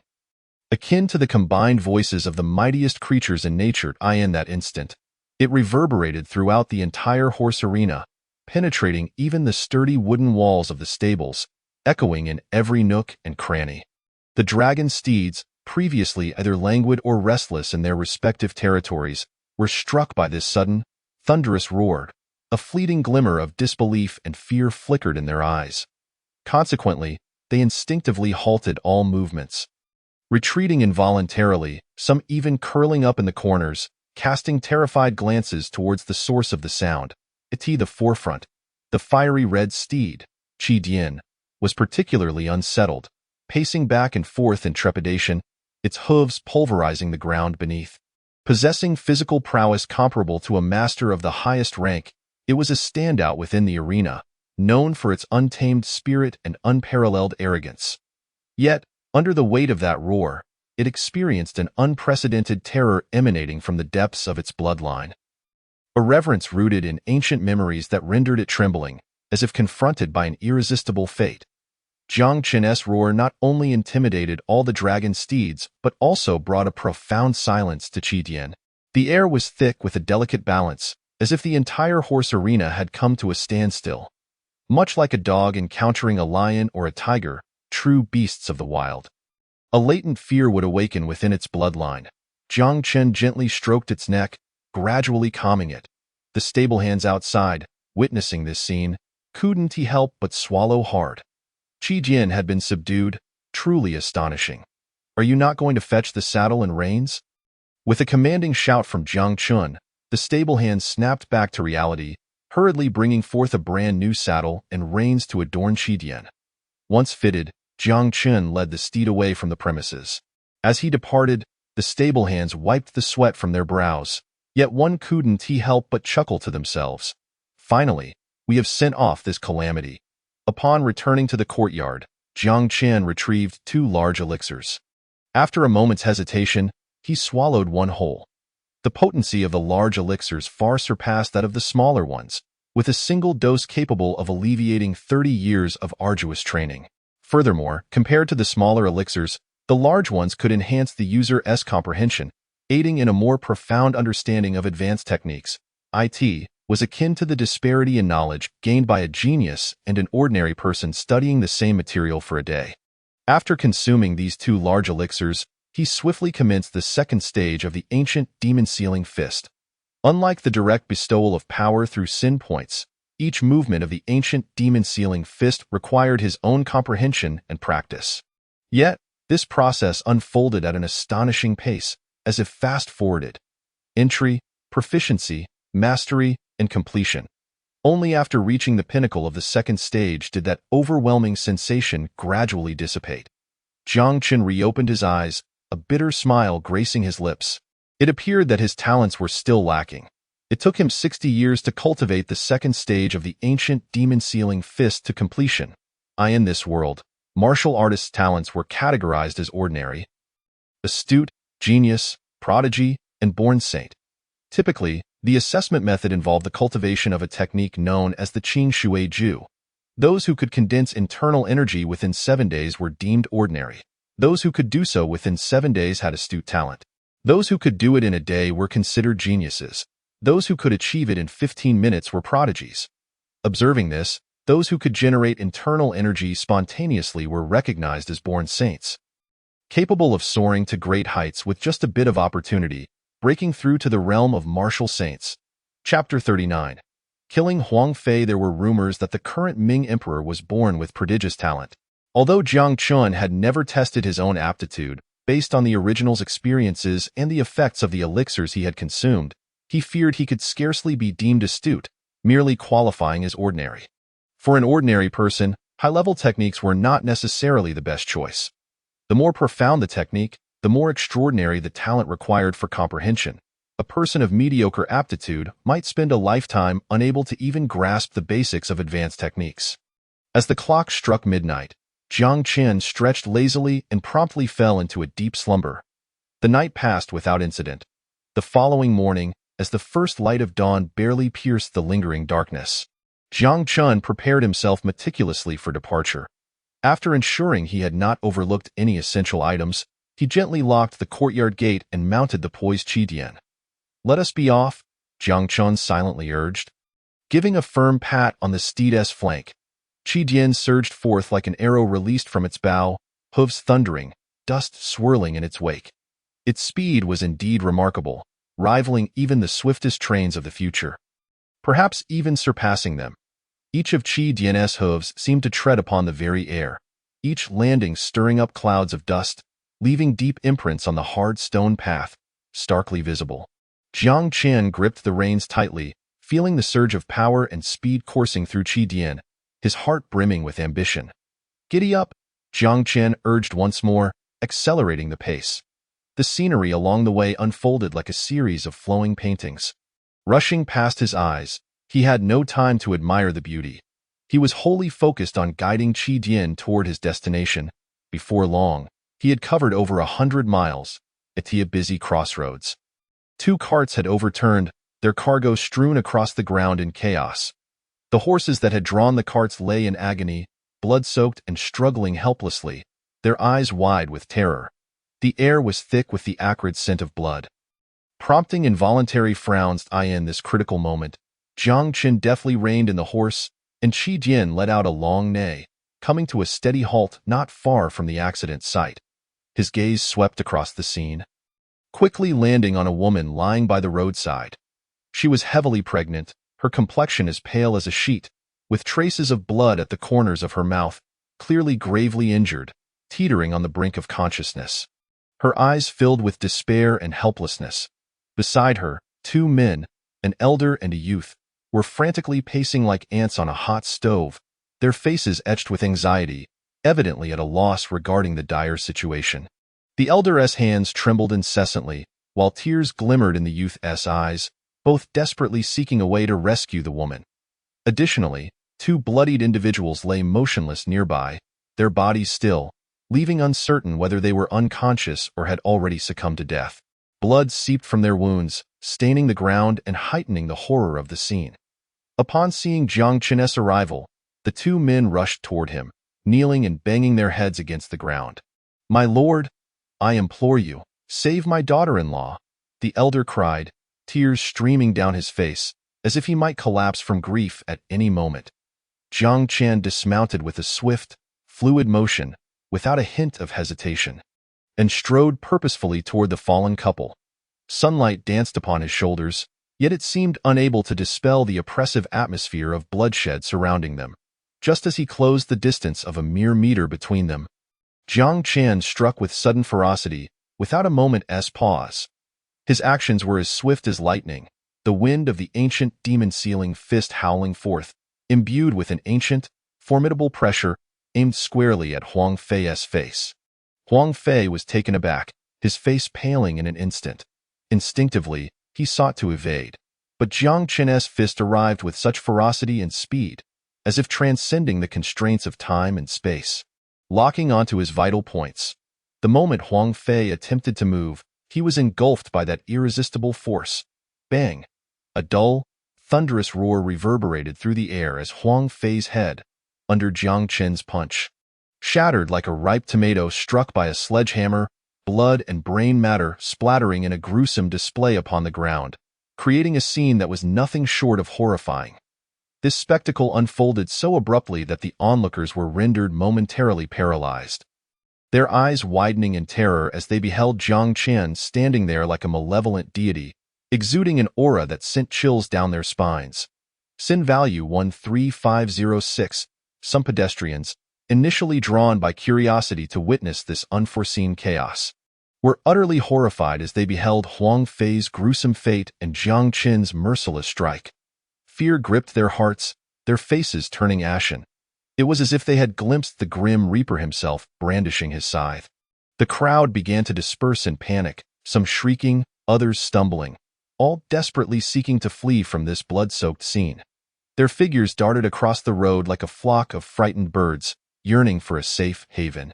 Beside Jiang Qin, Zhou Ruiwen was equally struck with terror, a primal instinct for survival surging within him. Without a moment's hesitation, he took flight, attempting to escape this horrifying tableau. However, to Jiang Qin, his speed appeared agonizingly slow, akin to that of a snail. With a mere flick of his finger, a slender golden needle shot forth like a bolt from the blue, piercing Zhou Ruiwen's skull with unerring precision. The needle traced a graceful arc through the air, imbued with an irresistible force, striking its target flawlessly. Zhou Ruiwen's body froze in place, disbelief flickering in his eyes. A sharp pain shot through the back of his head, followed by a crimson bloom erupting from his brow. Vivid and blinding. His body crumpled to the ground like a marionette with severed strings, his fate hanging in the balance. Sin value 2540. The woman who had been feigning death on the ground suddenly yanked a pillow from her clothing and tossed it aside before sprinting away. A cruel smile graced Jiang Qin's lips as he spurred his horse in pursuit of her. In less than 5 or 6 breaths, he closed the distance to her. A golden needle shot toward her thigh, causing her to collapse to the ground instantly. Swish, swish, swish. Multiple golden needles were unleashed, rendering her limbs and acupoints completely incapacitated, ensuring she could stir no further chaos. Jiang Qin gracefully dismounted from his towering steed, landing deftly before Xiao Lingyu, casting down upon her with an air of undeniable authority. Xiao Lingyu, the third disciple of the notorious Huang Fei, was known for her infatuation with charming men, often leading them to their demise and feasting upon their essence. Jiang Qin's voice was calm yet piercing, each word slicing into Xiao Lingyu's heart like a cold blade. Xiao Lingyu jerked her head up in disbelief, her eyes wide with terror. She had never imagined that a stranger would so clearly unveil her identity and misdeeds. Her body trembled slightly, on the brink of collapse. "How do you know this?" she stammered, her voice quaking with a mix of defiance and fear. Jiang Qin's lips curled into a cold smile, offering no direct answer. His gaze sharpened, as if attempting to pierce through her very soul. "Now, I shall ask the questions, and you will answer. Should your responses falter, regret shall be your only companion." With that, Jiang Qin retrieved a weathered treasure map from the ring on his finger. Slowly unfurling it, the intricate lines upon the map seemed to conceal boundless secrets and treasures. "What is this?" Jiang Qin's voice was low, each syllable resonating like a hammer striking Xiao Lingyu's heart. She turned her head away, clearly reluctant to divulge the answer. A battle raged within her. She was torn between the desire to guard the map's secrets and the fear of Jiang Qin's potentially cruel methods of coercion. She thrived on tormenting others, yet when faced with the prospect of her own suffering, she was enveloped in dread. However, Jiang Qin did not grant her much time to ponder.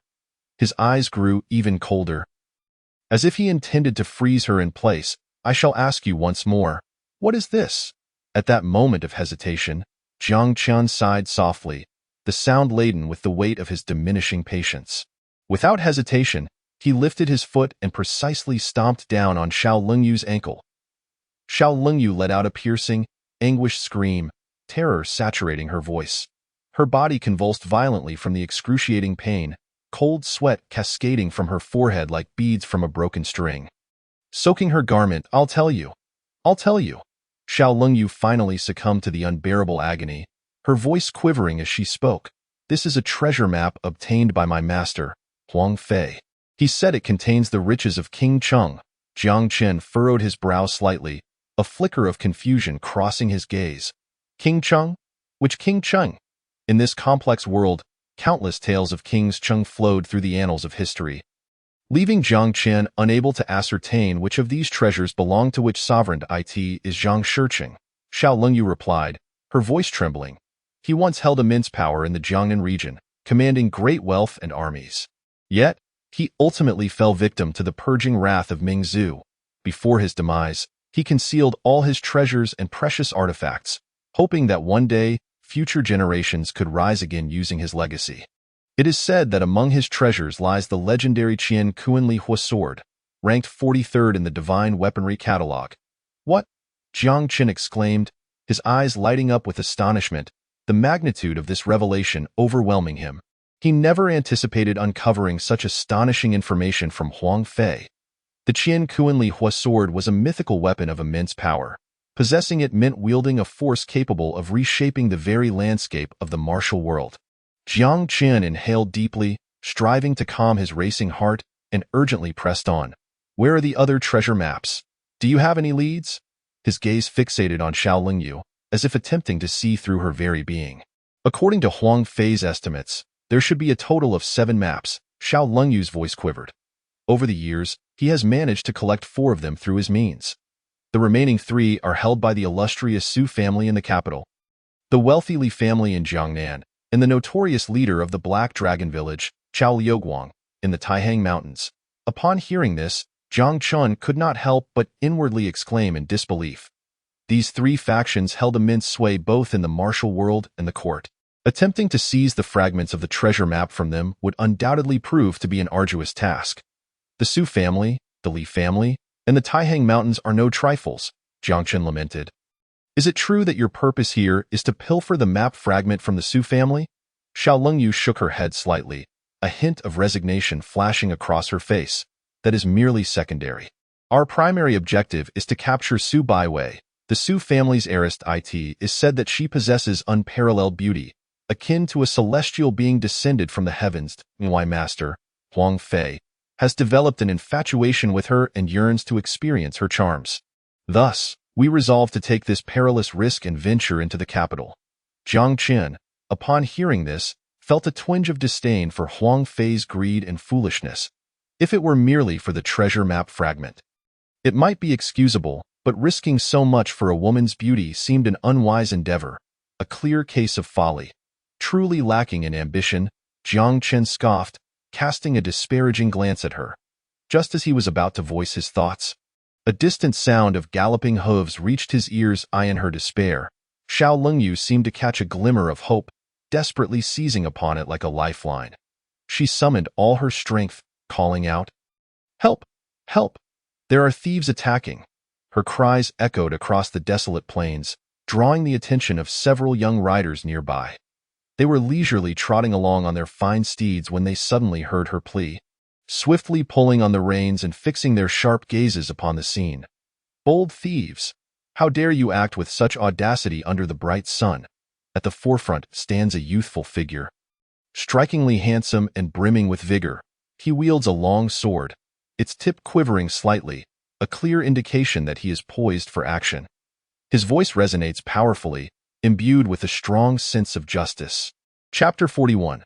Lodging. Jiang Qin had initially intended to inquire further for information before searching for Huang Fei's corpse, yet unexpectedly, a few meddlesome individuals emerged. A flicker of annoyance stirred within him. Though he maintained an impassive facade, he cast a cold glance at Xiao Lingyu, then without hesitation, he placed a foot upon her chest. With a forceful press, her gaze quickly dulled, and the spark of life within her was extinguished. Evil value 3644. After dealing with Xiao Lingyu, Jiang Qin mounted his horse with fluid grace. His gaze swept over the young men with a chilling intensity, a smirk curling at the corners of his mouth. A band of Na'vi youths daring to meddle in my affairs. With that, he disregarded their reactions and spurred his steed, galloping towards the direction of Huang Fei's remains. Their appearance had served as a reminder. This was a thoroughfare bustling with travelers, with eyes and ears aplenty. Should Huang Fei and the others be discovered by passers-by, he would be at a significant loss. Thus, Jiang Qin approached Huang Fei's corpse and began to search. As anticipated, he soon unearthed a spatial ring. Satisfied that he had not overlooked anything, Jiang Qin mounted his horse and set off towards Jingzhou. Meanwhile, the leader of the group of young men fixated his gaze on Jiang Qin's retreating figure. His fists clenched, eager to pursue and avenge the innocent woman. However, at that moment, a delicate-looking woman behind him timidly grasped his sleeve. Her voice trembled with concern. "Brother, please do not chase after him. Look at his attire. He wears the flying fish uniform of 1,000 households from the Jinui, and he rides a legendary steed of great value. He is likely no ordinary individual." As she spoke, fearing her brother would doubt her, she added urgently, "We should avoid attracting trouble." At her words, a flicker of anger crossed the man's face. He glanced at the lifeless Xiao Lungyu on the ground, then at his sister beside him. Ultimately, his fury intertwined with frustration, culminating in a resounding slap across her face. Slap! The force of his hand left her hair disheveled and her cheek rapidly swelling. "Did I permit you to speak? Do you think I am blind?" Zhao Yuan's eyes flashed with a mix of anger and humiliation. He had indeed overlooked the details she had pointed out, and being confronted with his oversight stung sharply. Seeing this, the woman obediently lowered her head, her eyes reddening with unshed tears, yet she held them back, presenting a pitiful visage that evoked sympathy. Her voice, as faint as a whisper, murmured, "Brother, I was wronged. I should not have spoken out and angered you." This scene elicited frowns from the men present. One could not restrain himself from speaking up. "Zhao Yuan, how can you lay hands on a woman? She is your sister. Do you truly have the heart to strike her?" Another echoed, "Exactly. If you have the ability to pursue and slay that man to avenge the innocent woman, what merit is there in striking a woman here?" Zhao Yuan stared at the woman with a glint of disdain in his eyes, offering no explanation, instead riding off into the distance. As he departed, a subtle glimmer of calculation flickered in the woman's eyes. With a gentle tug on the reins, Jiang Chen brought his steed, Qi Dian, to a gradual halt. After a day's relentless travel, the sky had darkened, and the surrounding scenery blurred into obscurity. Raising his gaze to the heavens, he observed a crescent moon quietly ascending, with scattered stars adorning the night sky. Taking a deep breath, a wave of fatigue washed over him. Though Qi Dian was a magnificent steed capable of continuing through the night, it too required rest and sustenance. After all, even the finest horse would eventually succumb to exhaustion without respite. He tenderly stroked Qi Dian's sleek coat, deciding to take a brief respite at this inn situated at the foot of the Qinling Mountains. Though modest in size, it boasted adequate facilities. He knew that in no more than 3 days, he would reach the Wanhuager in Jingzhou. Furthermore, this was the last inn before entering the Qinling Mountains. Failing to replenish here would mean facing a journey of 3,000 miles without supplies. "Innkeeper, prepare me a room and feed my horse the finest oats," Jiang Chen instructed as he entered, tossing a gold ingot weighing about 1 tael. "Certainly, esteemed guest. Please, follow me upstairs." The innkeeper promptly escorted Jiang Chen to his quarters. "Bring me 10 pounds of pig's head meat, 10 pounds of cold cuts, and a jar of Huadiao wine out of course, esteemed guest."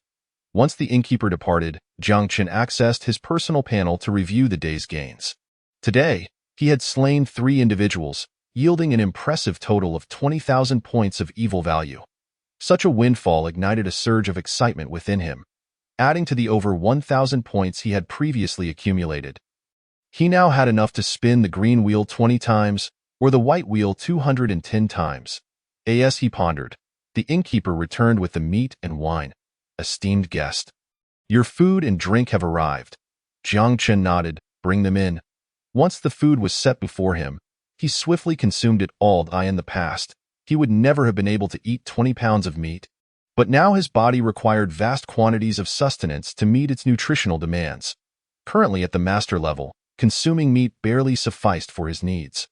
Once he broke through to the Grand Master realm, he would have to ingest potent elixirs or rare treasures to sustain his energy, lest he risk starvation. However, this situation would improve upon reaching the celestial realm, where practitioners could directly absorb the ambient true energy from the heavens and earth, alleviating the burdens of hunger entirely. After instructing the innkeeper to clear the table, Jiang Chen immersed himself in the system once more. Chapter 42. Talent. After a moment's reflection, Jiang Chen ultimately decided to elevate the ancient town Demon Fist 2nd level from proficiency to perfection. Proficiency, mastery, perfection. These 3 stages consumed 5,000 points of evil value. As he uttered the command, a pale blue screen materialized before his eyes. Name: Jiang Chen, poisoned, 7 mysteries bloodbat venom, Realm. Initial stage of the Master Realm talent. Ordinary. 2. Evil value. 16180 external skill. Dragon Elephant Prajna skill. 13 levels. Lower grade Xian. Perfected. Requires 360,000 evil value for further upgrade. Fist technique. Ancient Town Demon Fist. Lower grade Earth. Second level perfected. Body technique.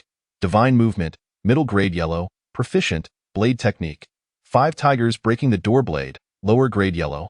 Proficient. Hidden weapon.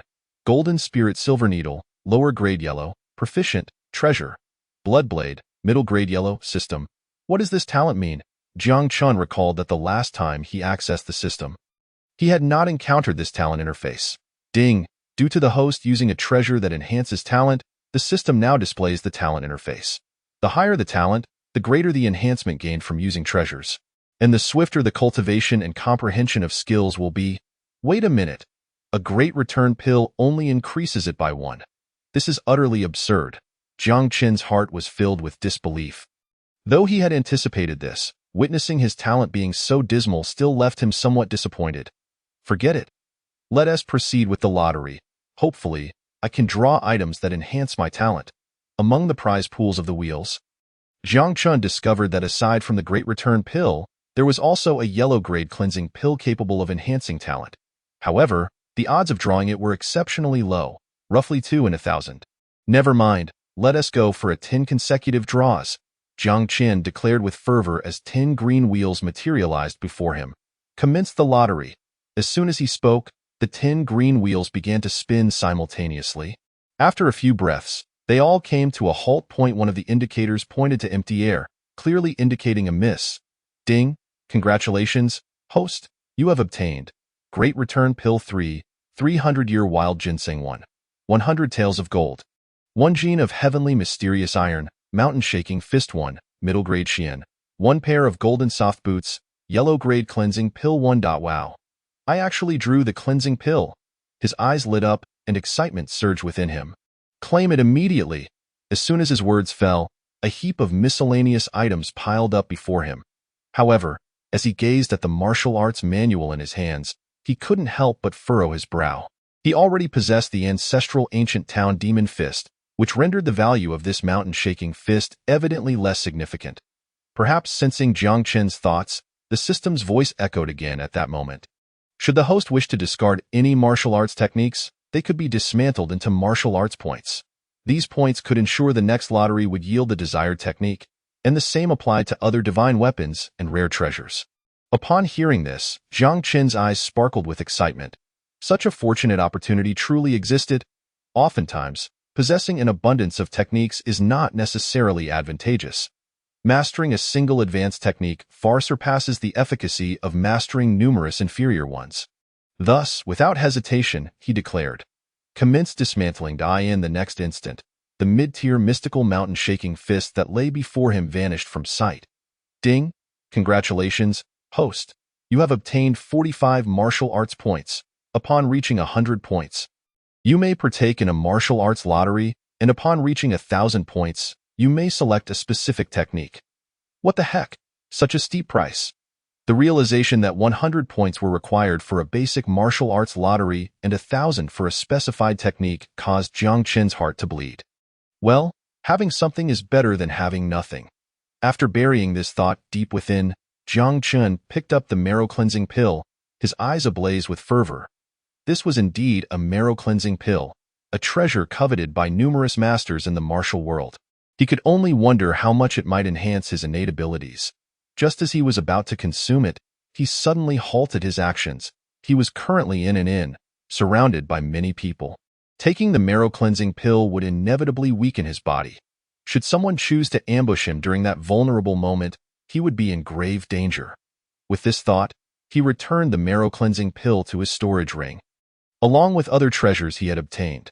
Indeed, it was much easier to acquire treasures through a tenfold draw.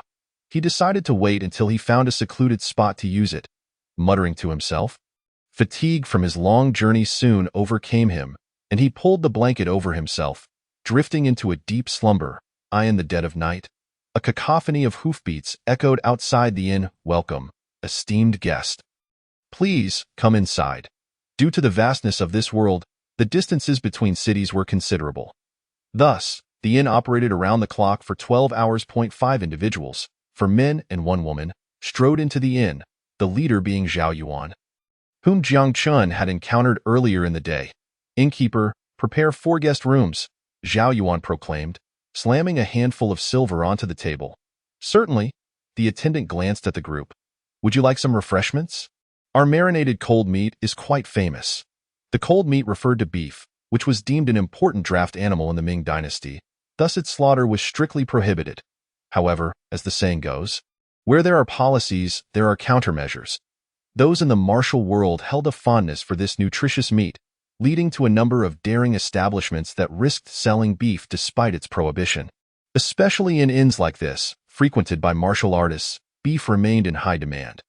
"Bring me 20 pounds of cold meat and 4 jars of Huadiao wine," Zhao Yuan casually instructed before finding a spot to sit. Once seated, Zhao Yuan wrapped an arm around Zhao Xinro, who sat beside him, and began to grope her.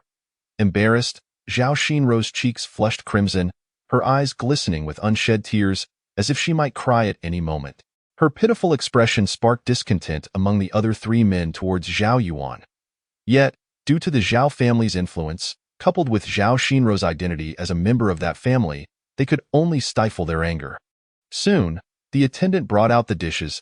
"As we embark on our journey to the Qingyun sword sect, I wonder if my esteemed brothers feel confident about gaining entry." Perhaps sensing the hostility from the 3, Zhao Yuan took the initiative to speak. Upon hearing his words, their irritation only deepened. "We cannot compare to you, Zhao brother, who possesses an entry token," one man complained with dissatisfaction. Zhao Yuan took a sip of his drink and laughed heartily.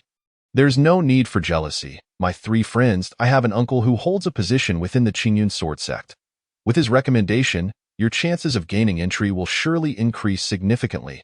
Upon hearing this, the 3 men's eyes lit up, their tone turning eager. "Zhao brother, is that truly the case?" Zhao Yuan chuckled, "Of course." The 4 gathered around the table, toasting and exchanging pleasantries, laughter filling the air as the atmosphere grew lively. However, at that moment, a rotund man with a round face suddenly barged into the inn. He strode in with purpose, his sharp gaze scanning the surroundings until it settled on the stable. "Whose magnificent red steed is that?" The man's voice boomed, coarse and resonant, infused with an undeniable air of authority. Clearly, he held a strong interest in the steed. The attendant, noticing his demeanor, quickly approached, nervously hushing him. "Please, sir, lower your voice. That horse belongs to the Jinyui. They are the emperor's enforcers, wielding immense power. Crossing them could lead to great trouble." However, the man seemed unfazed by the Jinyui's reputation. He scoffed, a look of disdain crossing his face. "Humph, just a mere Jinyui. Do you think I fear them?" With that, he abruptly shifted his tone. "Go fetch me the finest food and drink." The onlookers shared knowing smiles at the scene. After all, a Jinyui who possessed such a splendid steed would undoubtedly be formidable. This man was merely saving face. The others understood the unspoken agreement and refrained from challenging his bravado. Yet, Zhao Xinro, nestled in Zhao Yuan's embrace, suddenly spoke up. "Isn't this the Jinyui who recklessly slaughtered innocents by the roadside today?" As her words escaped her lips, the expressions of the other 4 shifted. Upon reflection, there was indeed a possibility, as the direction he had come from aligned with their intended path. "Humph!" Zhao Yuan slammed his bowl onto the table. Then without hesitation, slapped Zhao Xinro across the face. "Who gave you the right to speak?" Zhao Xinro lowered her head, feeling wronged, and fell silent. Before long, they finished their meal and retired to their rooms. The 3 men each took a separate room, while Zhao Yuan and Zhao Xinro shared one. "Hurry and wash my feet," Zhao Yuan barked, loosening his clothes in anger. Zhao Xinro approached with a basin of water, carefully removing his shoes and beginning to wash his feet. Zhao Yuan gazed at the obedient Zhao Xinro, a flicker of resentment flashing in his eyes. He suddenly seized her chin, coldly demanding, "Speak. Why did you seduce my father? Why did you betray me?" With tears welling in her eyes, Zhao Xinro replied, "Do you think as an orphaned foster daughter, I possess any power to defy the family head?" Zhao Yuan's chest heaved with anger. "You lie! I saw the letter you wrote to my father. Had it not been for my mother exposing you, I would still be oblivious." He then kicked Zhao Xinro forcefully. Zhao Xinro's eyes widened in panic, but she deftly dodged the basin of water. Although the wash basin remained upright, she was sent sprawling to the ground. Zhao Xinro said nothing, merely rising silently and standing before Zhao Yuan with a bitter smile. "Go ahead, hit me. Had it not been for the desire to see you, I would have long succumbed to humiliation and ended my life. Dying at your hands would be a blessing." Zhao Yuan waved his hand angrily. "Take the water away." Zhao Xinro complied, her eyes flashing with a cold glint. Soon, the night quietly faded, and dawn gradually broke in the eastern sky. Clouds began to gather, a faint blush of dawn emerging, after a night of rest. Jiang Chun felt revitalized, as if all fatigue had dissipated with the night. Thus, he left his room early, leading Red Lightning as he embarked on his journey across the Qinling Mountains. However, shortly after Jiang Chun's departure, chaos erupted within the inn. Zhao Xinro appeared exceedingly anxious. She rushed to Li Lianqing's door, her fists clenched tightly as she knocked frantically, her voice tinged with desperation. Li Gige, please open the door. My brother is missing." Li Lianqing, still asleep in his room, was preparing to welcome the new day. Hearing Zhao Xinro's frantic cries, his heart tightened, as if gripped by an unseen force. He had no time to ponder further. Quickly wrapping himself in his clothes and bursting out the door, a look of concern etched on his face. "What did you say?" "Zhao brother is missing." "Yes," Zhao Xinro replied, her urgency palpable. "Earlier, I saw him leave." Thinking he had just stepped out for a moment, but he never returned. As she spoke, tears streamed down her cheeks. "Li Gige, please help me find him. Do not rush. First awaken Xiao and Lu, and let us search together."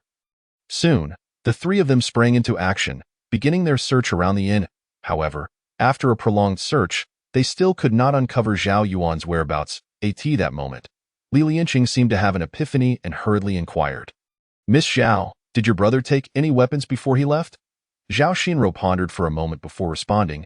"I did not see him carry any blades, yet his weapon is indeed absent from the room." After a brief hesitation, as if she had made a resolute decision, she continued, "Last night, I overheard my brother say he intended to rid the world of evil. I advised him against acting impulsively." "What?" The three were taken aback by her words, exchanging looks of concern. Could it be that Zhao is indeed in danger? If so, we must confront this person directly to ascertain the truth. Precisely. Then the innkeeper was asked which room that person occupied. Before long, they found the innkeeper to inquire. The innkeeper feigned reluctance and said, "Esteemed heroes, our establishment prohibits the disclosure of guest information. You are putting me in a difficult position. Will you speak or not?" Li Lianqing unsheathed his sword, cursing angrily. The innkeeper trembled in fear, and Zhao Xinro quickly produced a silver ingot, pressing it into the innkeeper's hand. "Young man, we are truly anxious. Please do us this favor." Chapter 44. The death of Zhao Yuan. Upon seeing Zhao Xinro's exquisite, yet slightly anxious visage, the innkeeper grinned, pocketing the silver. "Very well, since the lady is so distressed, I am obliged to assist." However, that guest departed quite early. "What?" The three exchanged glances, sensing an ominous shift in the atmosphere. "Quickly, lead us to his room." The innkeeper guided them to the chamber, and they were instantly struck by horror. The once neat room was now strewn with blood. Zhao Yuan lay on the ground, sword in hand, his eyes wide open in eternal shock. "Brother!" Zhao Xinro cried out in anguish, immediately rushing to his side. The mournful sound stirred the hearts of all present. The Ming dynasty's Jinyue actually killed young Master Zhao. What audacity! Li Lianqing ground his teeth in fury. The other two exchanged worried glances. What shall we do now? Just as uncertainty loomed over them, Zhao Xinro spoke. "My uncle is within the Qingyun sword sect. Perhaps we should first lay my brother to rest here and later summon him to seek justice?" "That makes sense, indeed," the three echoed in unison. After all, transporting Zhao Yuan's body back to the Zhao family would consume considerable time, risking their attendance at the Qingyun sword sect's enrollment ceremony. The group swiftly reached a consensus, procuring a coffin to inter Zhao Yuan's remains. Meanwhile, in the woods behind the mountain, the innkeeper's eyes gleamed as he gazed at Zhao Xinro, her stunning beauty causing his heart to race. Under normal circumstances, he would never have dared to dream of such a woman being within his reach. "Shinro, you have come," he said. Zhao Shinro nodded. "Yes, I have. Let us depart quickly." The innkeeper, brimming with excitement, exclaimed, "Now that that beast is dead, no one can bully you any longer, brother. You are so kind." Zhao Shinro approached him, taking his hand and saying, "Good brother, could you assist me with one more favor? Dear sister, if you ask for one, I would gladly do 100, he replied eagerly. Just then, without warning, Zhao Shinro's hand swiftly tightened around the innkeeper's neck, and she effortlessly snapped at you.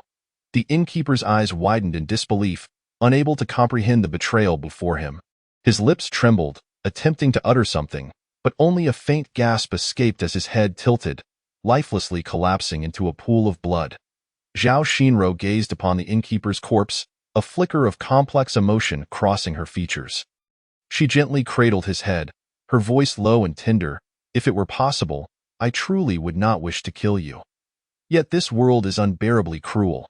Sometimes, for survival, we must make difficult choices."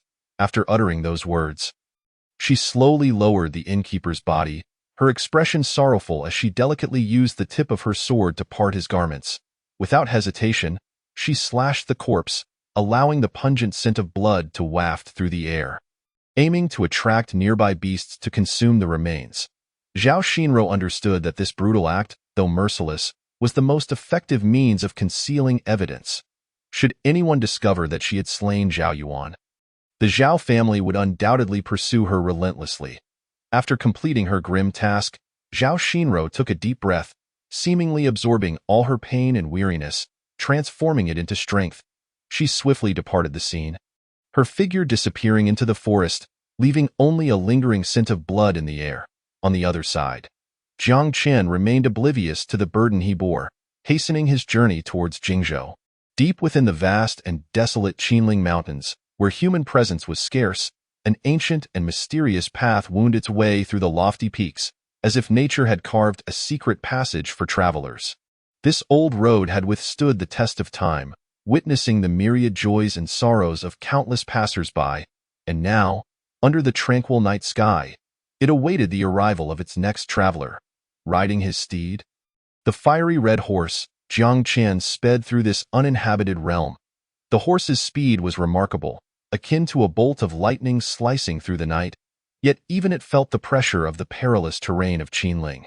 Jiang Chen gripped the reins tightly, his gaze sharp, ever vigilant of the surroundings.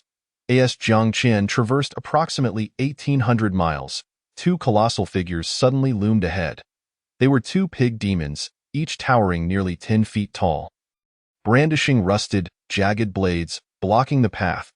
Their eyes gleamed with avarice as they fixated on the approaching Jiang Chen.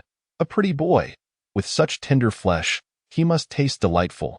One of the pig demons licked its lips, a cruel smile creeping across its face. Its voice was gruff and hoarse, as though it emerged from the depths of hell. The other pig demon scrutinized Jiang Chen, a glint of cunning flashing in its eyes. Ah, a government official. Judging by his attire and accessories, he must possess many treasures. Tonight, fortune smiles upon us. The two pig demons drooled profusely, clearly intent on devouring Jiang Chen whole. Jiang Chen reined in his fiery steed, gazing at the two pig demons in astonishment. Creatures like these did indeed exist in this world, and their numbers were not insignificant. However, whether in his original form or as he was now, it was his first true encounter with such palpable demons. Just as he was taken aback, the two pig demons lunged forward, their hefty forms barreling towards him. Pig Demon Zhang. Mid-level Master Realm, 366 points of evil value. Pig Demon Wan. Early level Master Realm, 311 points of evil value. Seeing that both pig demons were merely at the initial level of demon creatures, with their mid-level Master Realm cultivation not particularly high, Jiang Chen felt a surge of confidence. Without hesitation, he drew the gleaming blood knife from his waist, his body leaping gracefully from the agile steed. Akin to an eagle soaring into the sky, clang, with a crisp sound of metal clashing, Jiang Chen unleashed his five-tiger breaking gate blade technique. His movements were agile, and his blade technique fierce. Akin to a tiger descending from the mountains, unstoppable, he swung the blood knife, aiming for the head of the foremost pig demon, known as Zhang. The blade's light flickered like lightning, its momentum as fierce as a torrent. Chapter 45. Jiu upon seeing this, pig demon Zhang's eyes flashed with fear. It hurriedly raised its battered blade to block Jiang Qin's powerful strike. However, its strength paled in comparison to Jiang Qin's. With a resounding crack, the demon's weapon was cleaved in two by the blood knife, fragments scattering across the ground. With a swiftness akin to a blade tempered by fire, the blood knife, sharp as ever, sliced through the air, emitting a piercing whistle as it ruthlessly aimed for half of Zhang's face. The demon barely had time to react, feeling an excruciating pain as its face was severed. Blood gushing forth, staining the earth crimson. Pig demon Zhang let out a heart-wrenching wail, rolling on the ground, its limbs flailing wildly in agony. A sight both harrowing and pitiable, however. Despite its grievous injuries, it did not succumb immediately, its eyes still burning with fury. "You dare to harm my brother!" At that moment, the formidable Zhu Gongbian let out a furious roar, charging forward like a frenzied beast. Its eyes burned a deep crimson. With tusks bared, clearly driven to the brink of rage, it opened its cavernous maw, lunging directly at Jiang Qin, intent on using its massive form and sharp fangs to crush him to death. This was a tactic they employed before transforming into monsters, relying on their sheer size and strength to obliterate their foes. Jiang Qin snorted disdainfully, a look of contempt etched across his face. He remained motionless, yet his right hand had already formed a tight fist, shimmering with a faint golden light. This was the ancient demonic suppression fist he had cultivated over the years, each strike imbued with tremendous power. Capable of subduing all evil entities. "Die!" Jiang Qin bellowed, his right hand swinging out with ferocity, landing a heavy blow upon the grotesque head of Zhu Gongbian. The sound of a resounding thud echoed as Zhu Gongbian's enormous head was driven deep into its chest, its entire body seemingly caving in from the force of the strike. The light in its eyes dimmed instantly, its limbs collapsing weakly to the ground, emitting faint gasps of breath. Clearly, this punch had utterly shattered its vitality, rendering it incapable of movement. Evil value 311. The pig demon, with half its face obliterated, still attempted to flee, but severely wounded. How could it escape swiftly? In a short span of time, Jiang Qin beheaded it with a single stroke. Evil value 366. After dispatching the two pig demons, Jiang Qin meticulously searched their corpses. However, to his disappointment, he found no valuable treasures or precious herbs, only a rather crude token. This token, fashioned from an unknown metal, bore signs of wear along its edges, indicating its age. Ancient characters were inscribed upon it, but Jiang Qin, lacking expertise in ancient scripts, could not decipher their meaning. He shook his head in resignation, inwardly lamenting his apparent misfortune that day. Nevertheless, having discovered this token, though its value remained unclear, he could not afford to waste it. Thus, he tossed the token into his storage ring, intending to seek its appraisal on a later occasion. Having dealt with everything, Jiang Qin remounted Chidian and continued along the ancient path. However, shortly after his departure, a tiger-headed beast approached the scene. This tiger demon was robust, muscles bulging, resembling a walking mountain. Upon seeing the slain pig demons, its eyes widened in fury, pounding its chest in rage. After venting its anger, it hurried to the bodies, searching them thoroughly, yet found nothing of note. "My demon god token. You two useless fools!" The tiger demon seized Zhu Gongbian's head. Biting into it in fury, Jiang Qin gently tightened the reins, bringing Chidian to a slow halt. After 3 arduous days of travel, he finally arrived at the renowned Wanhua Valley. Before him stood a massive stone etched with 3 powerful characters, Wanhua Valley, which appeared particularly striking in the sunlight. Gazing at these characters, an indescribable excitement surged within Jiang Qin. "I've finally arrived," he murmured to himself, his voice tinged with exhaustion, yet predominantly filled with anticipation for the healing that awaited him. Over the past 3 days, he had felt the venom of the 7 Xian blood back gradually spreading within him. Each night, as silence enveloped the world, a pain that penetrated to his very bones surged like a tide. rendering him sleepless. Despite his attempts to alleviate this torment, nothing had proven effective.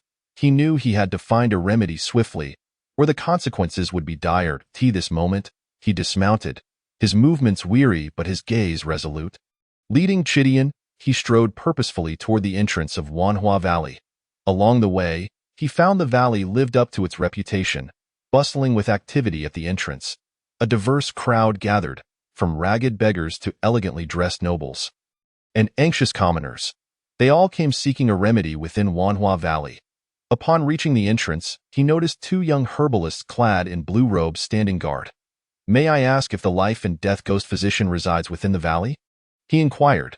The two looked Jiang Chen up and down before one asked, "Do you have a token?" Jiang Chen produced the life and death token from his storage ring and presented it. After confirming its authenticity, they said, "Come, follow us inside." The two led Jiang Chen to a pharmacy, where one of them took the token and entered. After a while, a robust voice resonated from within, "Come in." Jiang Chen stepped inside to find an elderly man in a green robe seated before a cauldron, seemingly engrossed in his work. "Are you here for treatment?" The old man spoke slowly, his voice hoarse and deep, as though extricated from the depths of his throat, carrying an indescribable eeriness reminiscent of a ghostly wail echoing through the wilderness at midnight, sending chills down one's spine. Yet, at that moment, Jiang Chen had no time to dwell on discomfort.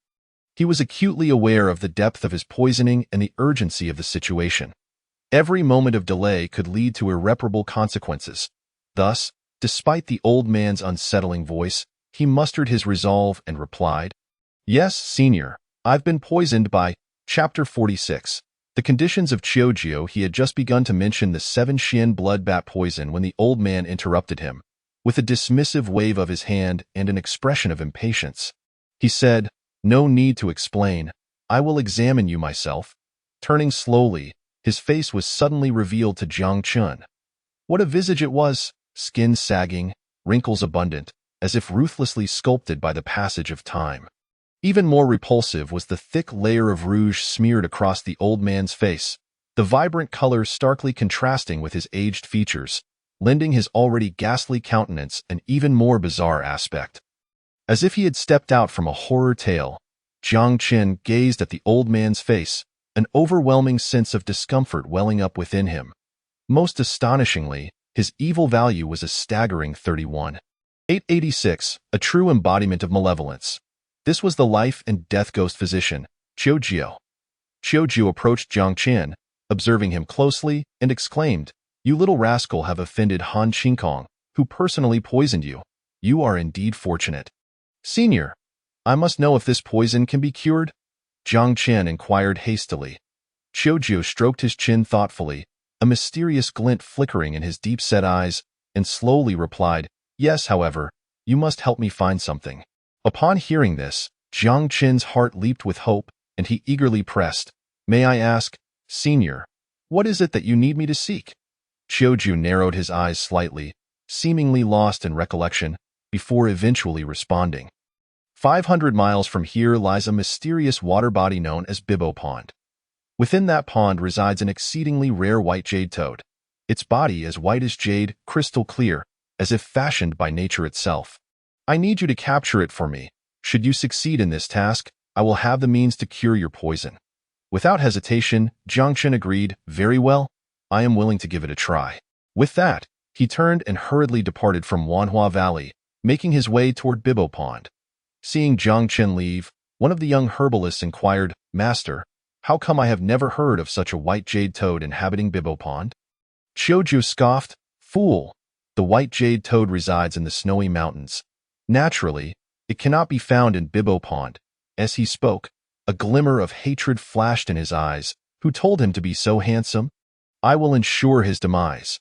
The other young herbalist chuckled, "Master, your wisdom is unparalleled. With just a slight scheme, you've ensured this person's inevitable doom." Meanwhile, Jiang Chen had already reached the valley's outskirts. He mounted Chidian, ready to depart for Bibbo Pond when a woman blocked his path. "Hold on." Jiang Chen reined in his horse and inquired, "May I ask why you are stopping me, miss?" The woman, clad in black attire, moved with steady grace, her aura suggesting she was a formidable opponent. Are you not sent by Qiu Jiu to find something? Jiang Qin's brow furrowed, yet he nodded, indeed. The woman sighed. It seems you have incurred his wrath. What do you mean by that? Jiang Qin's eyes were filled with confusion. The woman continued, 3 days ago, I sought him for treatment as well. He attempted to act inappropriately towards me. When I refused, he sent me to search for a herb, only to find that such a herb does not exist in that location. She then sighed again. He harbors a deep disdain for handsome individuals, especially men. Seeing you exit shortly after entering, it is clear he has set his sights on your life. Cursed! Jiang Chen exclaimed with fury, his heart ablaze with rage. Yet, he was somewhat reluctant to accept the reality of the situation. For in the martial arts novels he had perused in his past life, such individuals were typically portrayed as possessing a profound sense of honor and integrity. Observing Jiang Chen's skeptical expression, the woman spoke. If you harbor doubts, feel free to venture to that place for a first-hand experience. However, exercise caution, for the location he mentioned is fraught with peril. Thank you for the warning. My lady, Jiang Chen replied with a respectful gesture, then mounted his steed and hastened towards the direction of the Baibo Pond. Approximately half an hour later, Jiang Chen finally arrived in the vicinity of the Baibo Pond. The area was blessed with picturesque scenery, yet starkly contrasting this tranquil beauty were the several nearby towns, which exuded an inexplicable aura of eeriness and desolation.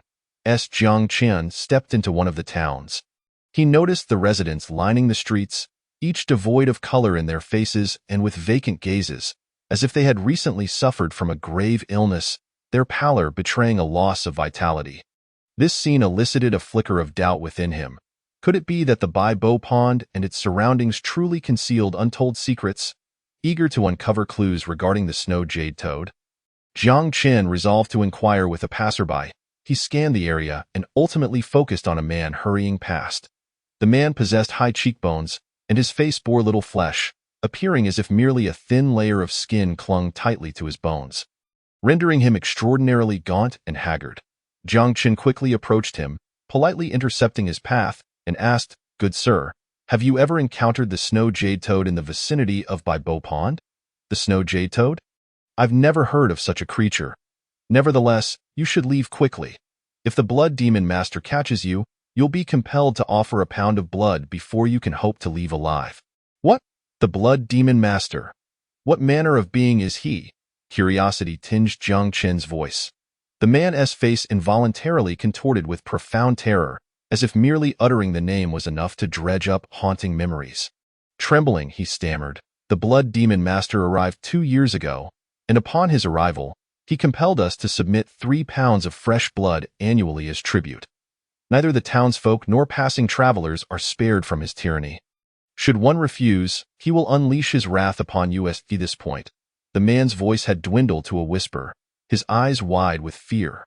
Clearly, the blood demon master had established an absolute reign of terror here, instilling a pervasive dread that stifled any thoughts of rebellion among the populace. Jiang Chen's brow furrowed in disbelief. He had not anticipated such malevolence lurking in this place. He asked sternly, Have you not reported this to the authorities? The man scoffed coldly. Report? In the beginning, many attempted to do so, but within a day, their households were slaughtered. Those who followed suit met the same fate, and eventually, no one dared to inform the authorities. He then scrutinized Jiang Chen. You seem to be affiliated with the court. Please, do us a favor and eliminate him. And no sooner had he spoken than a group of mounted warriors galloped into view from one side of the street. They immediately spotted Jiang Chen conversing. Hey, you, have you offered your blood tribute? The leader barked at Jiang Chen. Jiang Chen assessed them. Their cultivation levels hovered around the postnatal stage, yet their evil values were alarmingly high. Starting at no less than 30, while their martial prowess was lacking, their bloodlust was apparent. A glint of cold determination flashed in Jiang Chen's eyes, and without hesitation, he drew the gleaming blood knife from his waist. In the next instant, he sprang into action, akin to a soaring eagle, leaping high as the long knife sliced through the air with a whistling sound, descending forcefully upon the leader's head. Swish! It was as if a crimson lightning bolt had streaked through the air, accompanied by a piercing scream. In an instant, both the rider and his magnificent steed were cleaved in two, blood gushing forth and staining the ground beneath them. This spectacle left the onlookers aghast. Terror etched across their faces. They hastily turned their horses, attempting to flee this harrowing scene. Yet, how could Jiang Chen allow them to escape so easily? With a disdainful snort, he flicked the golden needles from his grasp. Those who had yet to escape felt a flash of golden light before a sharp pain pierced the back of their heads, and they collapsed into pools of blood, consciousness slipping away. Jiang Chen's movements were swift and precise, devoid of hesitation, as if he were performing a graceful dance, each action perfectly timed, every needle striking true to its target. In mere moments, the once arrogant group lay lifeless on the ground. Devoid of vitality, only one remained, yet he had been grievously wounded in the thigh and had tumbled from his horse, lying injured on the ground. "Please, don't kill me," he pleaded, scrambling backward in fear of Jiang Chen's wrath. "I will ask, and you will answer. Answer incorrectly, and you shall die," Jiang Chen stated coldly, fixing his gaze upon him. "What is the cultivation level of the Blood Demon Master?" The man hesitated, and Jiang Chen promptly crushed his ankle underfoot. "Ah!" the man screamed in agony, akin to a dying animal. "I will sever a limb for every breath you take." Jiang Chen threatened. He is at the pinnacle of the innate realm. Moreover, he possesses a formidable technique known as Blood Demon Fury. The warrior, trembling, divulged all he knew. "Is there a snow jade toad nearby Bo Pond?" Jiang Chen pressed sternly. "No. I have never heard of it," he replied. "Scoundrel, you have deceived me." Jiang Chen seethed, his teeth clenched in fury, mentally cursing the entire lineage of his foe. With a swift motion, he sent a golden needle into the man's heart, extinguishing his life. He then mounted his horse and galloped towards the Blood Demon Master's lair. In less than the time it takes to brew a cup of tea, Jiang Chen arrived before an ancient temple known as Blood Demon Temple. Despite its ominous name, the temple exuded an air of solemnity. With towering ancient trees and swirling incense, devoid of any sense of foreboding, the entrance stood two brawny men, their muscular forms imposing, clad in black attire, with glinting long knives hanging at their waists. Both were experts at the postnatal stage, radiating an unsettling aura. However, to Jiang Chen, these two were nothing more than insignificant obstacles, easily dispatched. He held his blade with poise, dismounting with grace, as if the guards were mere shadows in his path. Striding purposefully towards the entrance of the Blood Demon Temple, each step resonated with resolve, as if he would shatter the very ground beneath him. The towering figures, enraged by Jiang Chen's audacity, widened their eyes in disbelief. Their thunderous shouts echoing, "Who dares to trespass upon the Blood Demon Temple?" Without wasting words, Jiang Chen swiftly wielded his knife, accumulating over 100 points of evil value in mere moments. Once inside the temple, Jiang Chen's brow furrowed in dismay. The courtyard before him was lined with enormous vats, each brimming with crimson blood, emanating a pungent stench. The blood had become a feast for countless flies, buzzing incessantly and driving Jiang Chen to the brink of madness. As if 1,000 needles were pricking his nerves. "Who dares to disturb my tranquility?" A coarse, thunderous voice suddenly reverberated through the temple, resonating within the hearts of all present. Moments later, a rotund monk with a bald head and a bloated face emerged from within. His visage was marred by excess flesh, and his small eyes gleamed with a predatory glint, as if he were ever ready to devour those before him. His robe, once pure and sacred, was now stained with layers of blood. As if he had just returned from a gruesome slaughter, instead of appearing disheveled, the bloodstains only intensified the eerie aura surrounding him. Countless flies swarmed around him, seemingly entranced by the overwhelming scent of blood that clung to him. Reluctant to depart, Jiang Chen fixed a cold gaze upon the monk, filled with disdain. Blood Demon Master. Pinnacle of the innate realm, 1355 points of evil value. An innate master who had slaughtered so many.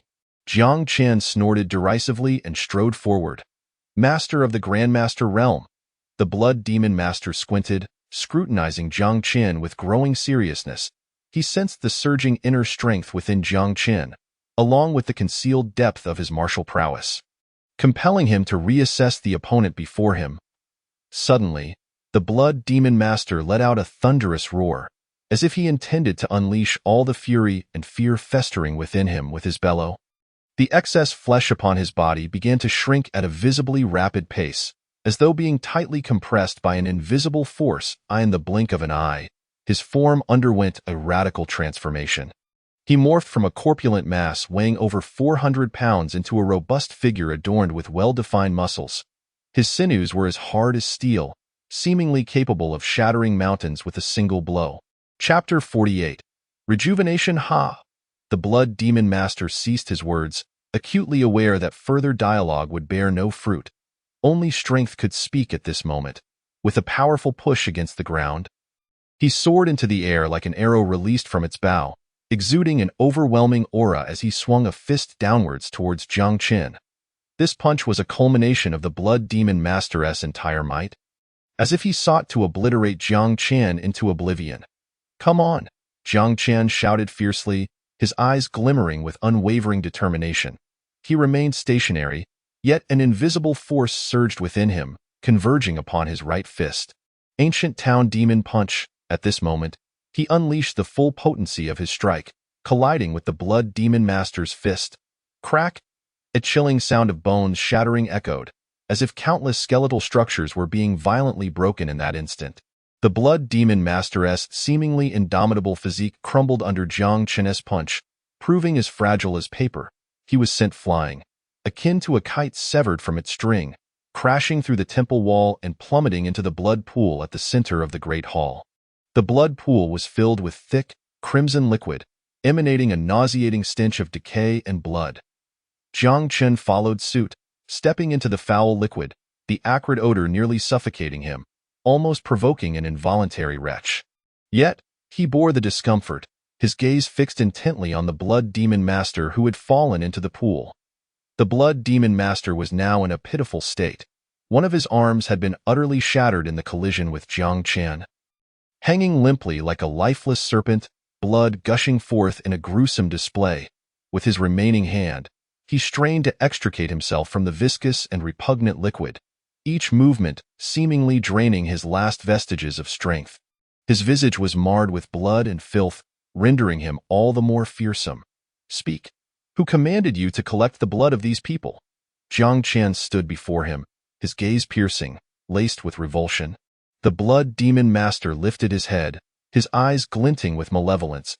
He let out a cold laugh, as if to mask his own inner terror. "The holy sect will not spare you. Just wait. When the sect leader descends, it will be your demise." Upon hearing this, Jiang Qin's eyes grew colder still. He refrained from further words. With a swift flash of his blade, he cleanly severed the Blood Demon Master's other arm. The latter emitted a piercing scream, blood once more gushing forth, staining the ground around him. "Is there no white jade toad in the Baibo pool?" Jiang Qin inquired coldly, his voice seeping through clenched teeth. The white jade toad was pivotal to his antidote. If Qiujio was indeed deceiving him, he needed to prepare for the worst, lest he be unwittingly led to his demise. The Blood Demon Master was momentarily taken aback, clearly not anticipating Jiang Qin to pose such a question. Then, he erupted into a maniacal laugh, filled with derision and pride. "So, you seek Qiujio for a cure? Ha! Abandon that hope," his laughter echoed, prompting Jiang Qin to furrow his brow and swiftly behead him.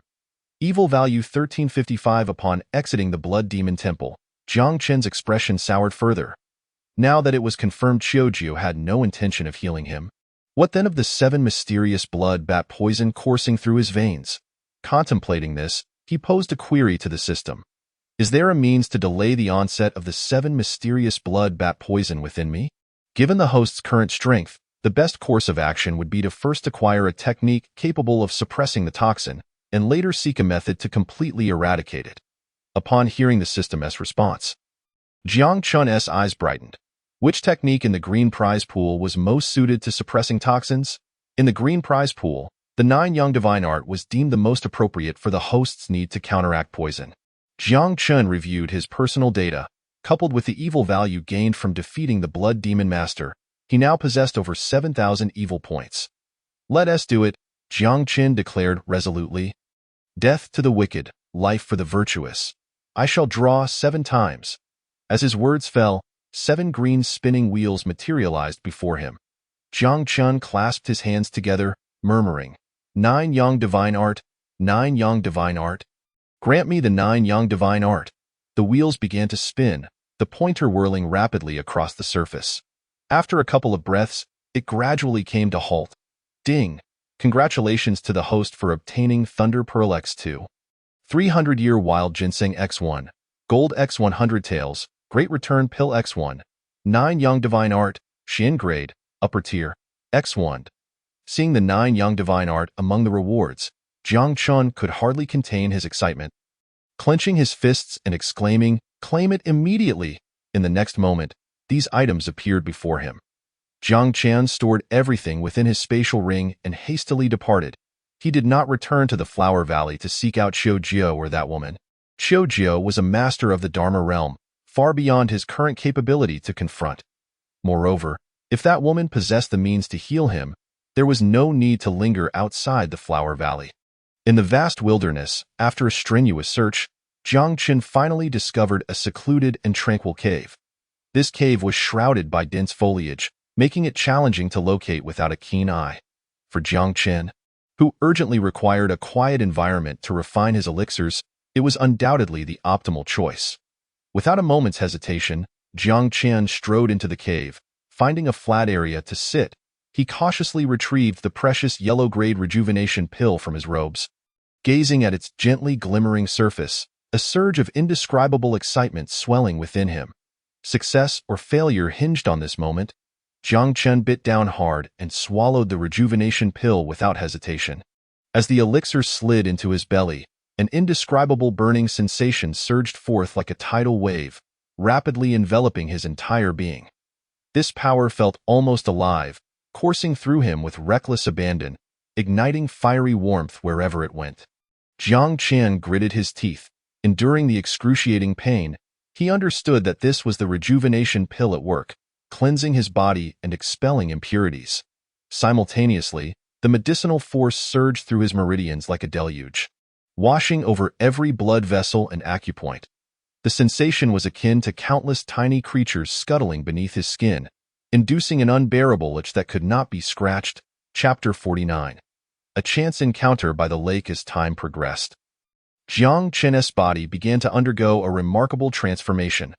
Waves of black oil and filth oozed from his pores, accompanied by a nauseating stench, rendering him a sight akin to someone who had just emerged from a mud pit only to fall into a latrine.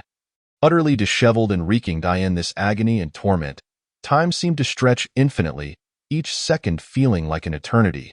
Fortunately, this ordeal lasted only for the duration of a single incense stick.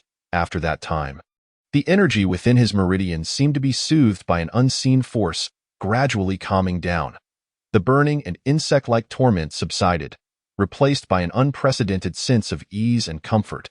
Jiang Chun exhaled a deep, cleansing breath, releasing the pent-up frustration and fatigue that had weighed upon him. He glanced down at his body, observing a thick layer of black mud and grime coating his skin, remnants of the impurities and toxins expelled by the rejuvenation pill. He wrinkled his brow in distaste, shaking his head in mild disgust. Thankfully, before entering the cave, he had wisely removed the specialized flying fish attire meant for 1,000 households, leaving only a simple undergarment.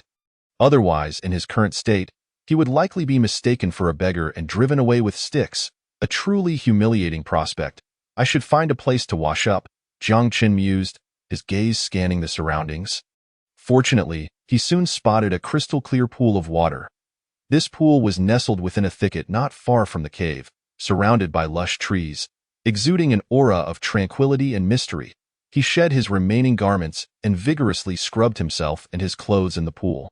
Just then, a melodious voice, akin to the tinkling of silver bells, suddenly broke the surrounding silence, emanating from the woods across the small pond. "Sister, there shouldn't be anyone here, right?" A youthful voice queried, tinged with concern. "No way. It's so secluded here. Usually, you wouldn't even see a shadow." Another voice, imbued with a tone of certainty and reassurance, responded, evidently that of the elder sister. Moreover, We have Wang Shixiang and the others watching over us. Even if someone were to come, they wouldn't be able to reach us, so rest assured." As her words faded, two young women clad in white garments, their features strikingly beautiful, emerged gracefully from the thicket. They moved with a lightness akin to woodland sprites, and upon stepping out of the forest, their eyes immediately fell upon Jiang Chen, who was bathing in the pool, that moment. Jiang Chen stood at the water's edge, one hand gripping a stone as a makeshift scrubbing tool, while the other busily washed his body. Completely absorbed in his cleansing ritual, he remained oblivious to the stirrings in the woods, allowing the two women a clear view of him. Almost simultaneously, both women emitted sharp, slightly panicked shrieks, their voices echoing through the tranquil forest and startling several birds perched in the branches. Jiang Chen, taken aback by the sudden outcry, swiftly turned around, his gaze locking with that of the two women. Observing the panic etched on their faces, he quickly realized his predicament and hurriedly donned his still damp clothing. However, the women's cries had stirred the air like a pebble cast into a placid lake, sending ripples of commotion in no time. For burly men with stern visages rushed in from various directions of the forest, evidently drawn by the women's cries to investigate the situation. "Shimmy, what has happened?" The tallest among them, a man over 8 feet tall with a broad face and thick brows, strode purposefully to the side of the two women, his sharp gaze scanning the surroundings with an air of authority and concern. "There is someone bathing here." One of the women pointed towards Jiang Chen across the small pond, her voice trembling with a mix of fear and shyness. Her finger quivered slightly, clearly still shaken from the earlier fright. Jiang Chen, now fully dressed, had utilized his qi to dry off the moisture from his clothes.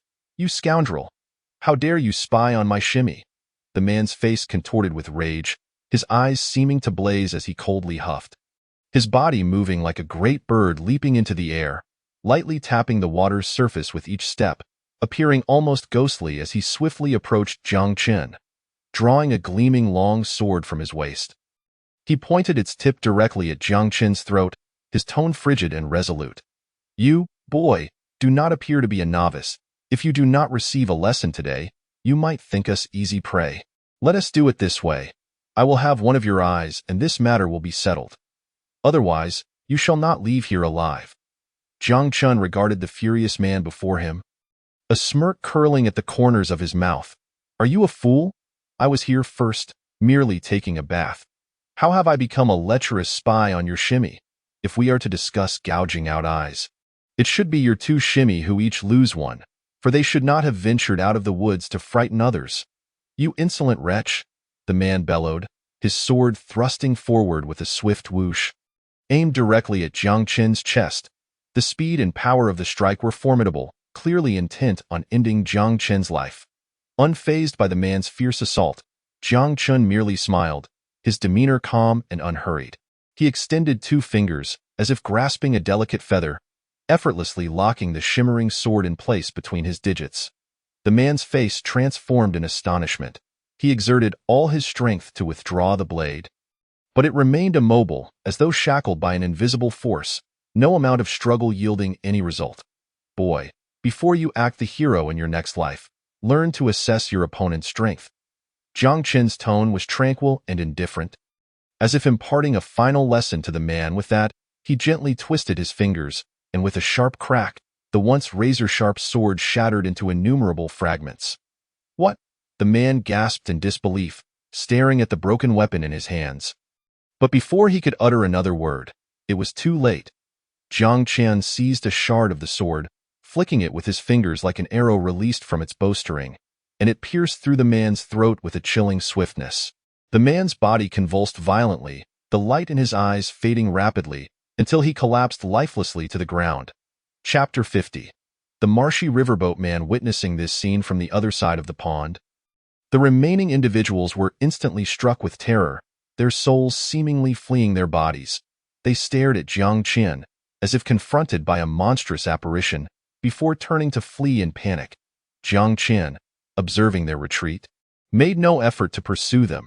It was not that he wished to eliminate every threat, but rather that his body had grown exceptionally weak after the cleansing, necessitating a swift replenishment of sustenance. After all, these individuals were merely minor figures of the postnatal realm, incapable of stirring significant trouble. He retrieved a piece of braised beef from his storage ring and, paired with some huadiao wine, began to indulge by the pond's edge. The combination of beef and wine offered a uniquely delightful experience. After finishing his meal, Jiang Qin contentedly patted his belly and then took out the secret manual of the Zhuyang divine art, gently opening it to study it meticulously. His eyes raced over the pages, each line of text dancing like vibrant musical notes, weaving vivid images within his mind. After a swift perusal, Jiang Qin murmured, "Initiating the Enlightenment, the essence of the Zhuyang divine art, the intricacies of its moves and the pathways of qi, seemed to be drawn forth by a mysterious force gradually crystallizing in his consciousness." Following the guidance of the manual, he attempted to direct the qi within him along designated paths. As the qi circulated, he felt warm currents surging within, akin to countless streams converging into a river, providing him with an unending flow of strength. After roughly 10 breaths, the system's voice rang clearly in his ears. "Ding! The evil value has been completely consumed. The enlightenment session is concluded." Jiang Qin exhaled a breath of stale air and opened his personal panel. Name: Jiang Qin, poisoned, 7 mysteries bloodbat poison, realm. Initial stage of Master Realm qualification. Ordinary, 32, evil value. 16180 external skill. Dragon Elephant Prajna Kung Fu, 13th layer, lower grade Xian. Perfected, requires 360,000 evil value for upgrade. Internal skill. Zhuyang Divine Art, upper grade Xian, first layer entry, fist technique. Primordial Town Demon Fist, lower grade Earth, second layer perfected. A yellow grade cleansing pill only raised my ordinary qualification by 30? How slow is that? Jiang Qin exclaimed in disbelief. Enhancing one's qualification was inherently a defiance of the natural order, not an easy feat. The system's voice resounded again. Moreover, the higher the qualification, the more difficult it becomes to elevate. I hope the host is mentally prepared. Sighing, Jiang Qin then posed a question that weighed heavily on his mind. System, how much longer can I live? 30 days. Upon hearing this number, a look of understanding crossed Jiang Qin's face. Though he had only grasped the first layer of the Zhuyang divine art, its preliminary mastery had already yielded unexpected benefits, extending his lifespan by several days. For someone afflicted with the 7 mysteries bloodbat poison, whose life was perpetually under threat, this was sufficient. Moreover, he still clutched 4 precious great recovery pills tightly in his grasp. These pills contained potent medicinal power, coveted treasures for martial artists. Jiang Qin was acutely aware that should he consume all 4, his mastery of the first layer of Zhuyang divine art would undoubtedly reach perfection. At that point, the qi within him would grow even more robust, his strength experiencing a qualitative leap. More importantly, his lifespan might be extended once again, granting him additional time to seek a remedy for his poisoning. As these thoughts surged within him, a fierce determination welled up in Jiang Qin's heart. He lifted his gaze toward the horizon, his eyes glimmering with resolute light. If he could cultivate to the 9th layer, perhaps he could eliminate the 7 mysteries bloodbat poison altogether. The thought lingered incessantly in his mind, akin to an invisible force propelling him forward. Jiang Qin swiftly mounted his steed, clenching his legs tightly against the horse's belly, and the gallant beast surged forth like an arrow released from a bow. Galloping towards Jiaozhou, the river, shrouded in miasma, coiled and twisted like a colossal black dragon, enveloping the vast expanse of water that stretched over 1,000 feet. The surface of the river roiled tumultuously, hidden currents surging beneath, as if concealing endless perils. This region was notorious for the predations of demons and water bandits, instilling a profound sense of dread in all passing vessels. Without the guidance of an exceptionally experienced boatman, the likelihood of succumbing to the treacherous waters was alarmingly high, often leading to a grim fate at the hands of those malevolent entities. Yet, amidst the lurking dangers of the Ming River, there stood a ferryman revered by the locals as Master Zhang Yin. He was a robust figure, his skin darkened by the sun, his face etched with the marks of time, yet his gaze was piercingly sharp, as if able to perceive every subtle movement upon the river's surface. His expertise in navigating boats was unparalleled, No matter how tumultuous the storms, he could deftly steer the vessel onward. Thus, crossing the Ming River under his command was undoubtedly the safest option. However, whether this local belief held true was yet to be seen.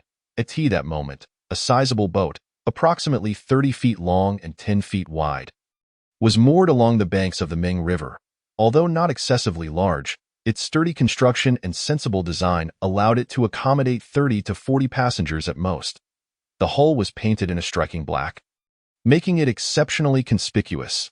The cabin was spacious and well lit, with neatly arranged seating. Master Zheng, when shall we set sail? Nearly 30 individuals had gathered on the shore, some standing, others seated, all anxiously awaiting the boat's departure. However, Zhang Yin showed no inclination to embark. Instead, he leisurely puffed on his pipe, exhaling clouds of smoke, seemingly oblivious to the surrounding commotion. Amidst this tense and oppressive atmosphere, a man clad in resplendent flying fish attire, astride a tall chestnut steed, suddenly burst into view. He exuded an air of distinction, clearly a person of notable stature. "Innkeeper, when do we set sail?" he called out, pulling on the reins with a commanding voice. Upon hearing the inquiry, Zhang Yin slowly lifted his head, sizing up the man before him. When his gaze fell upon the magnificent chestnut horse, a glimmer of greed flickered in his eyes. This horse, with its lustrous coat and well-defined muscles, was undoubtedly a rare gem. "We shall depart shortly." Zhang Yin retracted his gaze, quickly stowing away his pipe and clearing his throat to mask his inner excitement. He was acutely aware of the esteemed status and formidable prowess of the man before him, necessitating a cautious approach. Simultaneously, several robust youths emerged from a nearby thatched shed. Each of them was tall and muscular, clearly the product of rigorous training as crew members. They swiftly approached Zhang Yin, awaiting his orders. "Master Zheng," one of the crew members called out cautiously, a hint of reverence in his tone. "Yes, let us set sail," Zhang Yin replied, rising to his feet, shaking off the ash from his pipe, and striding towards the docked vessel. Chapter 51. Crossing the river, Jiang Chun tightly held the reins of his steed, Qi Dian, and followed suit onto the boat. The horse seemed to sense the impending journey, occasionally letting out low whinnies of excitement. The surrounding passengers began to board as well.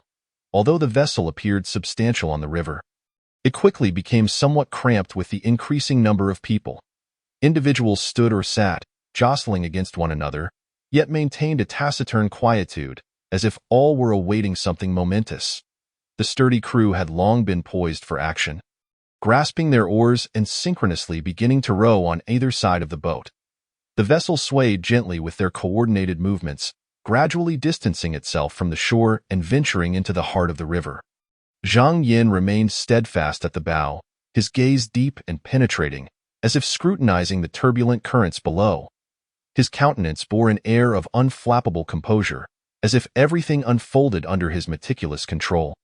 As the boat progressed, the scenery upon the river transformed continually. The distant mountains appeared as ethereal silhouettes amidst the mist, while the nearby waters sparkled with dazzling brilliance. Jiang Qian stood beside Zhang Yin, his gaze solemnly fixed upon the miasma-laden Ming River. The river breeze brushed against his face, cool yet imbued with an ineffable sense of mystery. He slightly turned his head toward the seasoned boatman. "Inquiring, master, I suppose many souls have perished in this river?" Zhang Yin chuckled lightly. "Indeed, young man. Earning a living on these waters entails considerable risk. At times, should misfortune strike, a tempest may arise, leading to the demise of an entire crew. It is not uncommon." Jiang Qian nodded thoughtfully, seemingly digesting Zhang Yan's words. Then, as if merely admiring the scenery, he casually asked, "And master, how many have perished aboard your vessel?" "A few who lacked foresight. When the Dragon King craves dumplings, there is little I can do," Zhang Yan replied nonchalantly. "Da, I see." Jiang Qian nodded, as if comprehending the implications of Zhang Yan's earlier remarks. The boat glided smoothly with the current, ripples cascading across the surface. Yet, Jiang Qian sensed an ominous presence lurking beneath the riverbed, as if several colossal creatures were closely following the vessel, their shapes indistinct in the murky waters, exuding a disquieting aura. These unknown beings seemed to be patiently biding their time, Anticipating an imminent feast, as the boat approached the river's heart, Zhang Yin suddenly sprang from his bamboo stool at the bow. However, before he could fully rise, a large hand swiftly grasped his shoulder, forcefully pressing him back down. The crew members, rowing nearby, cast menacing glances in their direction, their eyes brimming with hostility. Observing this, Zhang Qian smiled faintly, his voice calm and resolute. "Master, we have yet to reach the shore. Why rise so early?" A glint of malice flickered in Zhang Yan's eyes, as if capable of piercing through one's soul. Instilling a chill, however, he quickly regained his composure, a cold smirk forming on his lips as he feigned nonchalance. I'm simply getting old. I can't sit still. I need to stretch my limbs." Standing beside him, Zhang Qian smiled softly, his eyes reflecting a serene indifference. He waved his hand dismissively, saying, "No need to rush. Master Zhang, it would be beneficial for your health to sit a while longer." Upon hearing this, Zhang Yan's expression shifted slightly, yet he soon returned to his placid demeanor. The two remained in a tense standoff, the atmosphere thickening palpably. The air around them seemed to freeze, even breaths becoming cautious. After several heartbeats, Zhang Yin could no longer contain his simmering rage. His face darkening like storm clouds, he bellowed, "What are you all dawdling for? Row the boat. Are you waiting to feed the fish?" The burly crewmen flinched at his command, exchanging bewildered glances. Yet in the presence of the capricious Zhang Yin, they could only comply obediently. Thus, they seized their oars and began to row vigorously towards the shore. The vessel stirred the water, sending ripples that seemed to narrate this silent confrontation. "Brother, what is your name?" Zhang Yin inquired, his tone unfriendly, tinged with provocation, as if seeking to instigate conflict. Zhang Chun smiled slightly, his gaze calm as still water, responding nonchalantly, "Zhang Qian." Zhang Yin smirked coldly upon hearing the name, as if reveling in some amusement, continuing, "That name seems rather inauspicious, Zhang Qian. One might say Zhang Qian, Zhang Qian.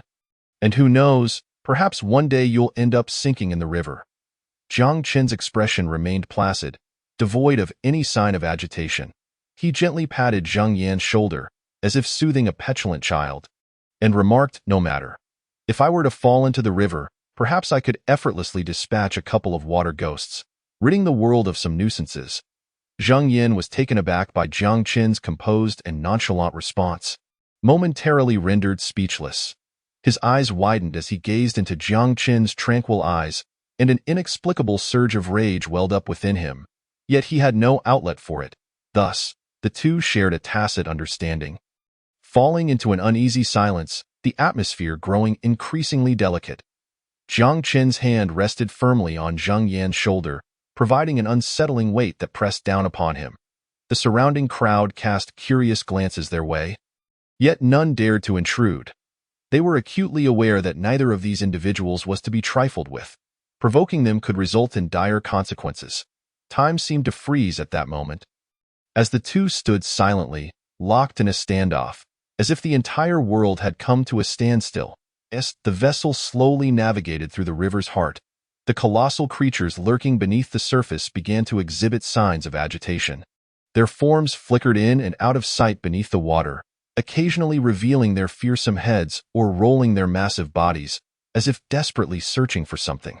Among them, a few were particularly restless, relentlessly ramming their enormous bodies against the ship that bore the crowd. Each impact sent the vessel swaying violently, as though it might capsize at any moment. Fortunately, these behemoths seemed to exercise restraint, seemingly wary of something, ultimately allowing the ship to reach the shore in a breathtaking yet stable manner. The passengers on board sensed the unusual occurrences throughout the journey, their hearts heavy with unease. When the ship finally docked, they hurriedly seized their belongings and disembarked, eager to distance themselves from the water, as if fearing to linger for even a moment longer. Zhang Qian also released his grip on Zhang Yan's shoulder, which had been painfully constricted, prompting Zhang Yan to rub the sore spot, a grimace of pain etching his features. Chapter 52. The Kill Kid. Consider yourself formidable. Zhang Yan's words were abruptly interrupted by a sudden, excruciating pain that shot through his neck, as if a sharp object had sliced through his skin, reaching his very marrow. Almost instantly, a wave of intense dizziness enveloped him, causing his world to spin. He attempted to grasp something to steady himself, but everything felt futile.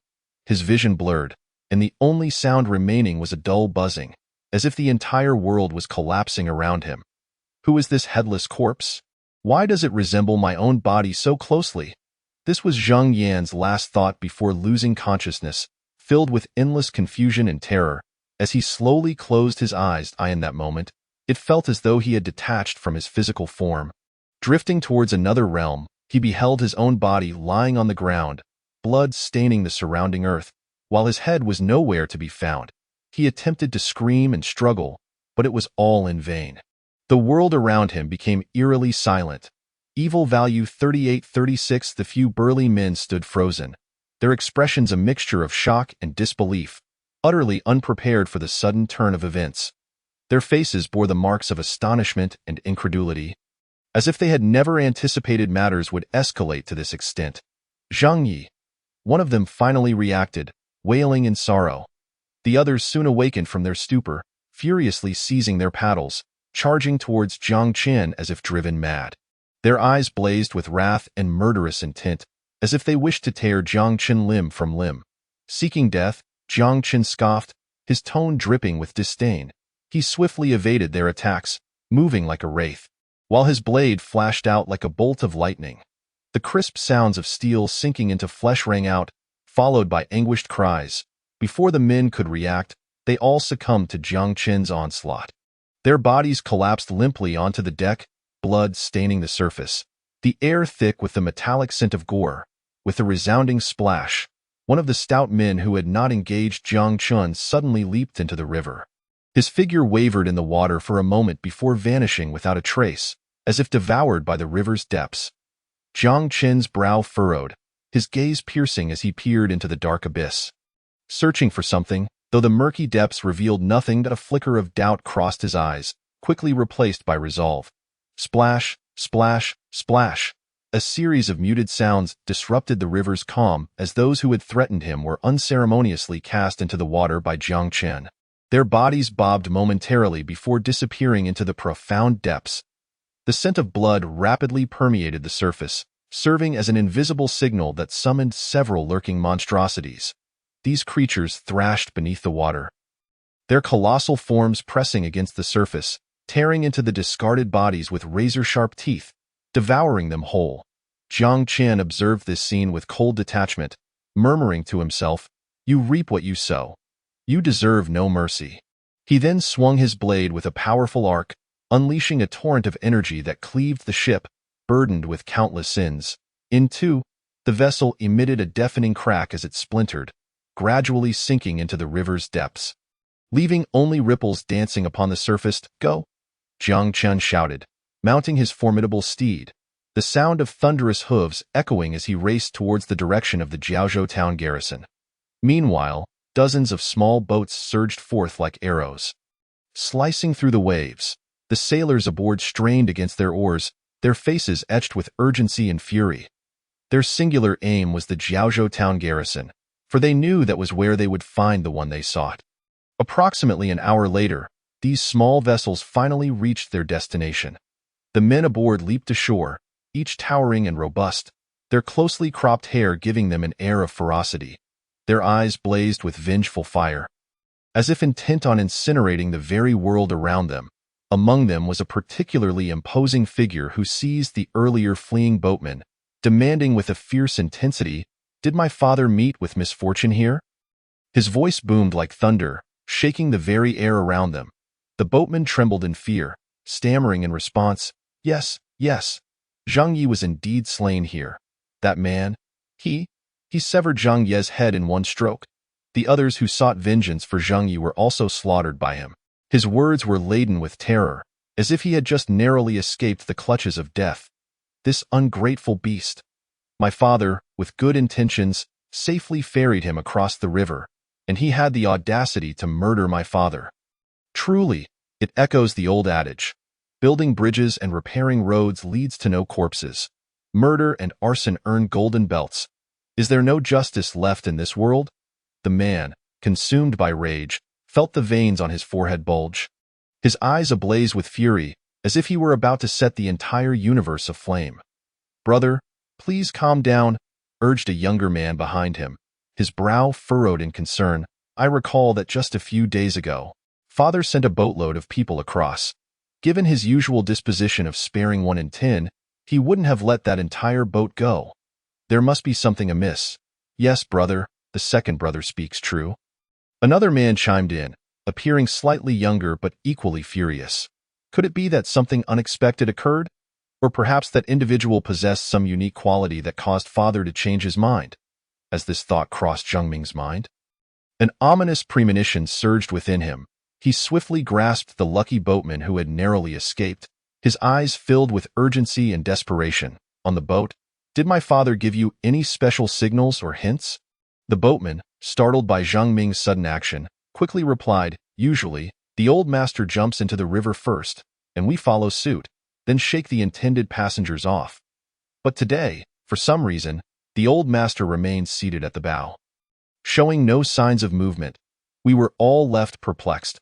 Upon hearing this, Zhang Ming's brow furrowed deeply, his foreboding feelings intensifying. He pressed on with his inquiries. "And what happened afterward? Did you notice anything out of the ordinary?" Chapter 53. Arrival at the garrison. The boatman pondered for a moment before continuing. I remember. Halfway through the journey, the old master did stand up once, but that murderer suddenly forced him back into his seat. We were all stunned, unsure if we should take action.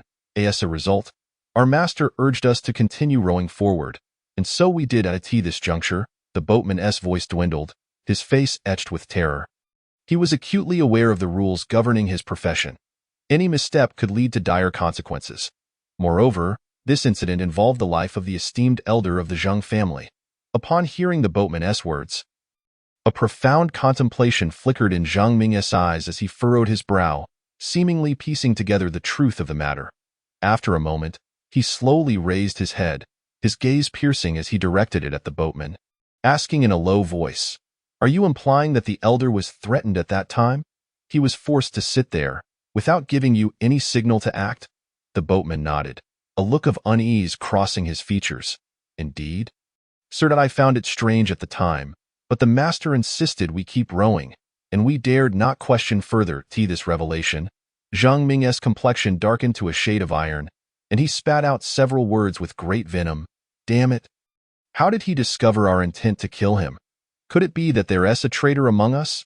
At this point, a glint of coldness flashed in Zhang Ming's eyes. He pondered for a moment before suddenly raising his head and proclaiming in a chilling tone, "From now on, any foreigner passing through our territory shall be dealt with ruthlessly. I want them to understand the consequences of daring to threaten my father." His voice was frigid and resolute, like a curse emanating from the depths of hell, sending shivers down the spines of all present. They understood that Zhang Ming was a man of his word. Once he resolved to act, he would not easily waver. "Brother, won't this jeopardize our business? After all, we also need to allow some tongues to spread our reputation and attract more clients." Zhang Xian, standing behind Zhang Ming, interjected with a furrowed brow, his tone tinged with concern. He knew that while Zhang Ming's decisions were decisive, they might also yield unforeseen repercussions. Zhang Ming, upon hearing this, snorted disdainfully, his gaze sharp as a blade, piercing into the distance. "Humph! The elder had a fine reputation, yet where has it led him? Those so-called fame and honor are but ephemeral bubbles in the face of life and death. If that is the case, we might as well seize it all, letting those petty scoundrels know our might. If anyone is to blame, let it be the one who attempted to kill the elder. He has shattered our rules." As he spoke of the elder, a fierce glint ignited in Zhang Ming's eyes, and the hatred within him blazed like an unquenchable fire. Suddenly, the waters beneath the boat grew tumultuous. A swarm of fish-like creatures swirling beneath, seemingly sensing the intense murderous intent emanating from Zhang Ming, darting upward as if rallying in support of him. A ruthless gleam flickered in Zhang Ming's eyes. His hands clenched into fists, knuckles whitening with pressure, as though he yearned to unleash a massacre upon those who dared to provoke them. However, at that moment, a shadow, stretching several dozen feet, glided slowly beneath their vessel. With a gentle tug, Jiang Chen tightened the reins, bringing his steed to a gradual halt, hooves lightly raised, kicking up a cloud of dust, before standing resolutely at the entrance of the Jiangzhou town protectorate. At the threshold, 2 court guards lounged lazily on the steps, savoring the rare leisure of the afternoon. One guard held a book in hand, eyes fixed on the densely packed text, his face alternating between excitement and furrowed brows, as if fully immersed in the bizarre narrative world. The other, using a slender stick, poked at a small insect that had crawled from an unknown origin, the insect helplessly writhing under the prodding. While a swarm of ants seized the opportunity to begin feasting on the defenseless creature. Dismounting, Jiang Chun casually draped the reins over the horse's back and strode toward the 2 men. His gait was steady and powerful, each step exuding an ineffable authority.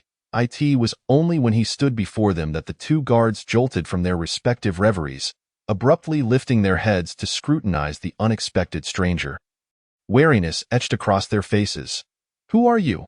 One guard barked sharply, his gaze scanning Jiang Chun for any sign of vulnerability in his attire or demeanor. The other guard also set aside his stick, rising to his feet with a piercing gaze fixed upon Jiang Chun, his hands instinctively tightening around the hilt of his sword, prepared for any potential contingency. However, when their eyes fell upon Jiang Chun's garb, emblazoned with the insignia of a high-ranking officer, a flicker of alarm crossed their faces. A high-ranking officer held considerable authority within the court guards, wielding power that was not to be trifled with.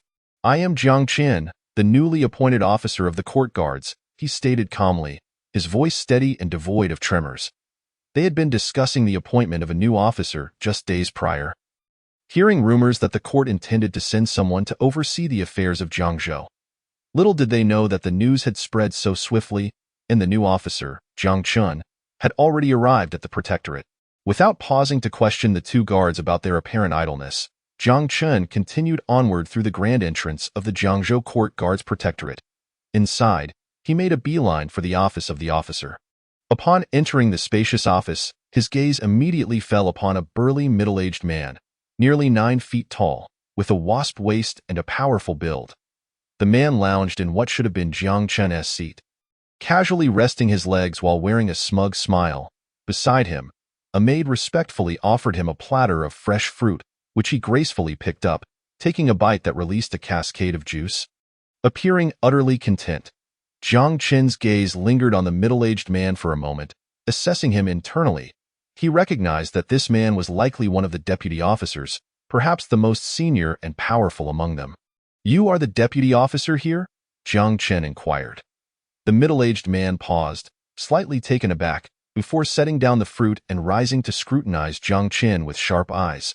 Observing this, Jiang Chun allowed a faint, indifferent smile to grace his lips, his gaze sweeping across everyone present before finally settling on the imposing figure occupying the main seat. He spoke slowly, his voice calm yet authoritative. "Deputy Officer Li? Deputy Officer Wang, or Deputy Officer Zhao? Which one are you?" Upon hearing this, the robust man first seemed taken aback, then swiftly removed his feet from the table, his eyes falling upon Jiang Chun's ornate uniform. A glimmer of realization dawning upon him, he burst into laughter. "Ah, the new officer has arrived. My apologies. I am Zhao Xiao. May I inquire if you are indeed Officer Jiang Chun?" Jiang Chun nodded lightly, replying coolly, "Deputy Officer Zhao, I shall overlook today's events for the time being. However, I expect the Protectorate to restore its previous order starting tomorrow, ensuring no idle individuals can wander in and disrupt official business." As Jiang Chun's words echoed, the air seemed to freeze momentarily, followed by a fleeting flicker of displeasure on Zhao Xiao's face, quickly masked but not unnoticed. "Lord Jiang, we are to work together moving forward. And as the saying goes, we should row in the same boat. Some matters are better left unexamined to maintain harmony," Zhao Xiao stated, suppressing his annoyance, his tone carrying an undercurrent of warning. Yet, Jiang Chun appeared unfazed by Zhao Xiao's demeanor, gently shaking his head, a serene smile playing at his lips, as if he regarded Zhao Xiao's words with indifference. Without lingering to hear more from Zhao Xiao, he turned on his heel and exited the somewhat awkward room. The guard, observing the ongoing tension, instinctively glanced at Zhao Xiao, awaiting his response. However, Zhao Xiu merely narrowed his eyes slightly, his expression inscrutable, seemingly unconcerned, offering no clear directive. The guard, pondering the dynamics between the two men, smiled subtly, yet that smile held a hint of cunning. "My lord, I sincerely apologize, but I am unaware of the exact location of the officer's office. Perhaps you might inquire with someone else. They may be better informed." "What? You don't know?" Jiang Qin's voice thundered like a clap of thunder, reverberating within the protectorate, imbued with undeniable authority. His eyes burned like flames, fixed intensely upon the guard as if to pierce through him. "You, a traitorous infiltrator, dare to wreak havoc in my protectorate." Jiang Qin's words were as sharp as ice blades, and with a swift movement, he advanced like a fierce tiger descending a mountain. His right hand was clenched tightly, as if it had gathered the desolation and murderous intent of the heavens and the earth, embodying the legendary archaic demon suppression fist. With no reservations, he unleashed this punch, the wind of his fist howling, carrying a terrifying force that could tear through the air. The genie Wei, witnessing this, turned pale as paper, fear filling his eyes. In a moment of panic, he could only cross his arms in front of his face, attempting to defend against this lethal strike. However, before Jiang Qin's overwhelming power, his defense was as fragile as paper. Crack! A crisp and piercing sound of bones shattering echoed, followed by the genie Wei's anguished scream. His arms were instantly broken under the might of Jiang Qin's punch, and he was sent flying like a kite with its string cut. He traced a long arc in the air, his body tumbling and falling, ultimately crashing heavily to the ground. Amidst the rising dust, the genie Wei curled up in pain, emitting continuous wails, clearly having lost all combat capability. "You dare, you insolent wretch!" Zhao Xiu, witnessing Jiang Qin's attack on the genie Wei, was instantly filled with rage, his face turning an ominous shade of blue, his eyes seemingly ready to spit fire. With a swift motion of his foot, he accelerated like a ghost, charging toward Jiang Qin like an arrow released from a bow, his aura ferocious, as if he intended to devour Jiang Qin whole. "Die!" Zhao Xiu bellowed, his voice brimming with boundless killing intent. His iron claws glimmered in the air, sharp as blades, aimed directly at Jiang Qin's face, as if to crush his head into pulp. Yet, Jiang Qin displayed not a hint of panic or fear. With a swift movement, he nimbly ducked, evading Zhao Xiu's iron claws like a darting fish. Simultaneously, his fists were clenched tightly, as if gathering the very forces of the universe, and he struck toward Zhao Xiu's abdomen. Zhao Xiu, a master of the Grandmaster realm, was immensely powerful, far surpassing Jiang Qin. He had initially believed that Jiang Qin would undoubtedly perish under his claws, yet he was taken aback to find Jiang Qin so agilely evade his attack and retaliate with such ferocity. As the archaic demon suppression fist surged toward Zhao Xiu's abdomen, he felt an overwhelming force rushing toward him, causing every hair on his body to stand on end. A strong sense of crisis surged within him. Instinct told him that if this punch connected, he would either die or be gravely injured. Zhao Xiu was taken aback, never having anticipated Jiang Qin's strength to be so formidable, capable of contending with him. Thus, in a moment of desperation, he lightly tapped his toes against the ground, soaring through the air like a light swan, executing a graceful somersault, perfectly avoiding Jiang Qin's earth-shattering punch. Boom. Although Jiang Qin's punch did not land on Zhao Xiu, the energy contained within it was immensely powerful, striking a towering tree in the courtyard of the Zhenfu division. The tree instantaneously burst apart under the force of the punch, with chips scattering like snowflakes, and the trunk was crushed, collapsing with a deafening roar. This sound reverberated like thunder within the Zhenfu division, instantly capturing the attention of the genie Wei. They emerged from their quarters, their gazes fixated on the source of the sound. Expressions of astonishment etched on their faces. What had transpired? Was there a battle? That sound seemed to have come from Lord Zhao's room. Jiang Qin's eyes burned with intensity, his killing intent palpable as he fixed his gaze upon Zhao Xiu. Speaking each word deliberately, "Zhao Xiu, as a member of the genie Wei, how dare you openly provoke and lay hands on a superior within the Zhenfu division? Do you seek rebellion?" Chapter 55. The remarkable use of the Jiaolong Ju. Upon hearing this, Zhao Xiu felt a wave of dread wash over him, fully aware that in front of so many eyes, Should he act again to kill, it would undoubtedly lead to dire consequences. Thus, he held his head high, forcing himself to appear composed. Humph, Jiang Chun, do not slander me. It was you who first attacked and killed your subordinate, compelling me to intervene. Moreover, I now have serious doubts that you are the genuine Jiang Qianhu. You must be a demon from the evil cult posing as him, intending to disrupt our genie way. Upon hearing Zhao Xiu's words, Jiang Chen burst into hearty laughter, laced with mockery and disdain. He narrowed his eyes slightly, scrutinizing Zhao Xiu as if he were a mere clown. Zhao Xiu, you truly excel at concocting excuses. You accuse me of killing my subordinates, yet I must ask you. As a subordinate of the genie way, how can you not even know where your own Qianhu resides? Is this not the height of absurdity? As he spoke, Jiang Chen's gaze turned icy. He strode purposefully toward the genie way he had so thoroughly beaten. The man lay sprawled on the ground, trembling slightly, clearly devoid of life. Without a moment's hesitation, Jiang Chen drew his long knife from his waist. The blade glinting as it swiftly severed the head cleanly from the body like autumn leaves swept away by the wind. Demon cult scoundrels, they deserve to be eradicated. Zhao Xiu, witnessing this, felt a dangerous glimmer in his eyes. This place was remote, and a mere Qianhu could be easily disposed of. After all, everyone in the courtyard was his own. He could simply frame the evil cult for this later. Thus, he loudly incited, "You, demon from the evil cult, dare to impersonate a Qianhu, intending to disrupt our Jin Yiwei's order. Brothers, charge forth and slay him for merit." As Zhao Xiu's words fell, the surrounding Jin Yiwei began to stir restlessly. They were incited by Zhao Xiu's words, drawing their weapons, preparing to launch an attack on Jiang Chun. Standing firm, Jiang Chen's gaze was piercing, as if he could see through everything. He coldly regarded Zhao Xiu and the restless Jin Yiwei, a cold smile curling at the corners of his mouth. "Come on." Jiang Chen's voice echoed through the Zhenfu division, his long knife raised high, its tip pointing toward all directions.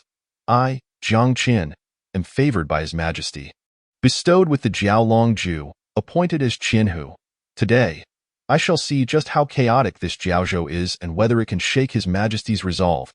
Upon hearing this, the crowd was taken aback, exchanging glances filled with shock. The Jiaolong Ju was a legendary steed, each one personally selected and bestowed by the Ming Emperor to favored ministers. Those who possessed a Jiaolong Ju were undoubtedly favored by the Emperor. Holding a prestigious position, Zhao Xiu's expression darkened instantly, regret flooding his mind. If this man truly had the Jiaolong Ju, he could not act recklessly. Otherwise, should the 4 grand prefects of the Genie Way come to investigate, he would find himself in a perilous situation, perhaps even losing his life. The surrounding Genie Way exchanged glances, each silently pondering Jiang Chen's identity. They understood that one who possessed a Jiaolong Ju was no ordinary person. Just as their thoughts wavered, a burly figure, a rotund man, strode into the Zhenfu division. "I heard our newly appointed Qianhu has arrived. What, brothers, are you here to welcome him? Why does the atmosphere seem so tense? Blades drawn? Let us not harm the camaraderie." As the rotund man entered, he jovially bantered, his loud voice imbued with a sense of affability, slightly easing the tense atmosphere. Jiang Chen's gaze sharpened, keenly observing this unexpected intruder. His heart on guard, though his demeanor remained unruffled, he coldly queried, "So, can you confirm my identity now?" The rotund man, upon hearing this, burst into hearty laughter, his face adorned with a pleasing smile. "Of course, Qianhu, other things might be faked. But the Jiaolong Ju is a royal symbol, absolutely irreplaceable. Just look at this steed's grace and presence. Where else could one find another like it, save for the royal bestowal?" As he spoke, the rotund man took a few steps closer, his gaze lingering on Jiang Chen's Jiaolong Ju as if admiring a rare treasure. Jiang Chen snorted coldly, his tone commanding and authoritative. "Prepare a room for me immediately. This Qianhu is weary and in need of rest." As he spoke, he strode past Zhao Xiu with an air of indifference, as if the town's pacifier held no significance in his eyes.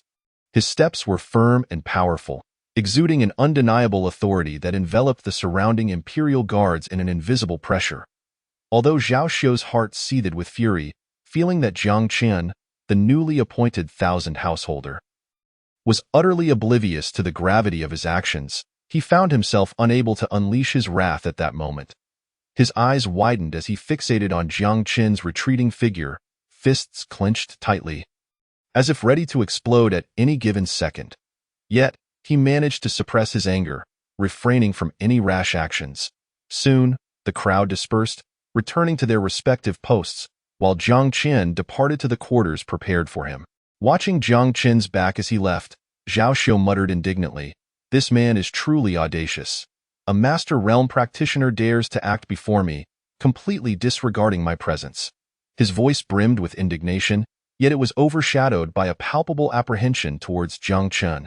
He understood that someone so young could acquire a rare steed like the Jiaolong horse and be personally appointed by the emperor as a local Thousand Householder, indicating extraordinary strength or a formidable background. Wang Baichuan gently stroked his somewhat graying beard, his gaze revealing a hint of profundity. He regarded Zhao Xiu meaningfully and slowly remarked, "Old Zhao, your temper has become increasingly rash of late. Consider this. Why would the emperor dispatch a young master realm practitioner, particularly one favored by him, to this complex situation in Jiaozhou?" Upon hearing this, Zhao Xiu furrowed his brow, confusion etched across his face.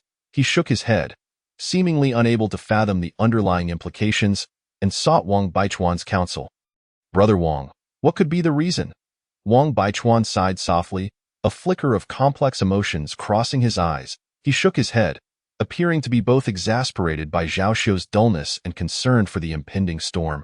He spoke in a hushed tone, "Old Zhao, you have truly become less discerning of late. Reflect on the chaos in Jiaozhou. The myriad of intertwined forces necessitates remarkable wisdom and skill to untangle. The emperor's decision to send a young, favored master realm Thousand Householder here likely serves a purpose far beyond merely restoring order." "What?" Zhao Xiu exclaimed, his eyes widening in disbelief. "This cannot be. Why would the emperor act in such a manner?" Wang Baichuan's countenance grew grave, as if he could wring water from it, and he lowered his voice, infused with an undeniable seriousness. "There is nothing impossible, Zhao brothered I in this whirlpool of power struggles. Anything can transpire. Were I the emperor, I too would seize this opportunity, using the life of a gifted young master realm Thousand Householder as a pretext to fundamentally rectify the situation in Jiaozhou." As night descended, silence enveloped the world, interrupted only by the occasional chirping of insects that broke the tranquility in this serene night. Jiang Qian sat cross-legged on his modest yet tidy bed, eyes closed in deep concentration. His entire being felt as if it were ablaze with an invisible flame, his complexion flushed like that of a tipsy reveler, beads of sweat cascading from his forehead and dripping onto the bed with a delicate patter. After enduring prolonged hardship and steadfastness, Jiang Qian exhaled a breath of turbid air, which seemed laden with boundless heat and impurities. This breath coalesced into a visible white mist in the air, gradually ascending and eventually dissipating into the night. With the expulsion of this impure air, Jiang Qian's complexion gradually returned to normal. The cleansing elixir proved to be extraordinary, truly deserving its reputation for purifying the body and refining one's vital essence. Jiang Qian mused inwardly, coupled with the 4 great returning pills I consumed earlier, the potency of their effects has directly elevated my mastery of the 9-yang divine art to the threshold of its 3rd level. Reflecting on his earlier experience with the cleansing pill, he couldn't help but feel a shiver of apprehension. The agony and torment that ensued after ingesting that pill were indescribable, as if his very bones and meridians were being torn apart and reconstituted. Yet it was this very suffering that brought forth his current rapid enhancement in power. The 9-yang divine art is an unparalleled martial technique of utmost rigidity and solar essence, boasting infinite might and divided into 9 tiers. The first tier, known as ethereal purple qi, generates a subtle purple aura within the body, nurturing the flesh and enhancing vitality. The second tier, termed muscle transformation and marrow cleansing, involves a thorough baptism and reconstruction of the body's sinews and marrow, fortifying the physical form for future cultivation. The third tier, radiant yang heat, produces a searing yang energy akin to a blazing flame. dispelling all malevolent forces and rendering the practitioner's body as fervent as the midday sun. The fourth tier, bone shrinking technique, allows practitioners to manipulate the size and shape of their bones at will, evading danger and escaping peril. The fifth tier, turtle breathing technique, is an advanced internal breathing method permitting prolonged breath holding, akin to a turtle entering a state of dormancy, thereby conserving energy. The sixth tier, gecko wall crawling, grants practitioners the ability to traverse walls effortlessly, even leaping upon vertical cliffs. The seventh tier, immunity to all poisons, endows the body with formidable resistance to all toxins, rendering even the most potent poisons harmless. The eighth tier, indestructible diamond body, represents the pinnacle of physical cultivation, transforming the body into an impregnable fortress, impervious to all forms of physical and magical attacks. The ninth and most miraculous tier, rebound attack, grows stronger with each use, allowing practitioners not only to reflect attacks but also to enhance their own strength with every application of martial prowess, achieving an ever-increasing ferocity in battle. Having consumed 4 precious great returning pills, although Jiang Chen acquired 120 units of power, equivalent to 120 years of cultivating the 9 Yang divine art, he had only managed to reach the initial stage of the third tier. Without that invaluable cleansing pill, it was conceivable that even after expending 120 years, he would have struggled to attain the proficient level of the second tier, an unimaginably slow progression. System, how much longer can I live? Jiang Chen inhaled deeply and directly inquired of the system. 1 year. Upon hearing the system's response, Jiang Chen felt a wave of relief wash over him. He understood that as long as he could reach that level, even if he could not completely purge the 7 mystical blood bat poison from his body, it would suffice to alleviate his concerns regarding his life. For by then, he would be immune to all toxins. This Zhao Xiao is relentless in his schemes. He may still attempt to harm me, Jiang Chen pondered internally, a glint of coldness flashing in his eyes. It seemed imperative for him to expedite his cultivation of the ancient town demonic fist to the third major perfection. At that point, he could decisively eliminate this rogue and no longer be subjected to his threats. With the advancement of the 9 Yang divine art to the third tier, Jiang Chen's cultivation soared, reaching the later stage of the master realm, granting him the capability to contend even against ordinary grand masters. Chapter 57. Huadu County. He could distinctly feel the strength within him coalescing and expanding, as if poised to shatter the existing confines and ascend to a higher realm. Just one step further, and he would attain the consummation of the master realm, marking a qualitative leap in his power. Just as he was engrossed in his cultivation and contemplation, a robust voice from outside abruptly interrupted his thoughts. "My lord, are you asleep?" Jiang Chen frowned slightly, a sense of curiosity stirring within him. Who could possibly be seeking him at such a late hour? He gradually withdrew his energy and calmed his breath, the overwhelming aura that surged from his cultivation receding swiftly like the ebbing tide. Retreating into the calm facade beneath, he was acutely aware that in this world where the strong reigned supreme, maintaining a low profile was the key to survival, especially to prevent others from discerning the type of martial arts he practiced, lest enemies find a chink in his armor and devise targeted strategies against him. With a soft creak, Jiang Chen gently opened the door, revealing Li Chong, one of the 3 deputy captains of Jiaozhou. Standing outside. "My lord," Li Chong bowed respectfully. "Fortunately, you arrived just in time. The situation near Huadu County has become increasingly dire. Mountain bandits are rampant, and thousands of innocent civilians have already fallen victim to their brutality. We cannot afford to delay. Yesterday, our scouts reported urgently that this group of bandits may launch a direct assault on Huadu County tomorrow. The situation is critical. How shall we respond, my lord? I will personally go to assess the situation tomorrow." Jiang Chen replied calmly. "Write down in detail where these bandits are active, the name of their leader, and the location of their hideout." "Yes, my lord." At his words, Li Chong immediately complied, turning to leave with hurried steps, clearly intent on gathering the information Jiang Chen required. Returning to his chamber, Jiang Chen slowly closed his eyes, beginning to conserve his energy. The circumstances here were far more complex than he had anticipated. The rampant banditry, the suffering of the common folk, and the impotence of the authorities all felt like a vast net, ensnaring him tightly within. Particularly concerning were the 3 deputy captains, each with a nefarious score of 3,112, 3669, and 5221, clearly all wicked individuals.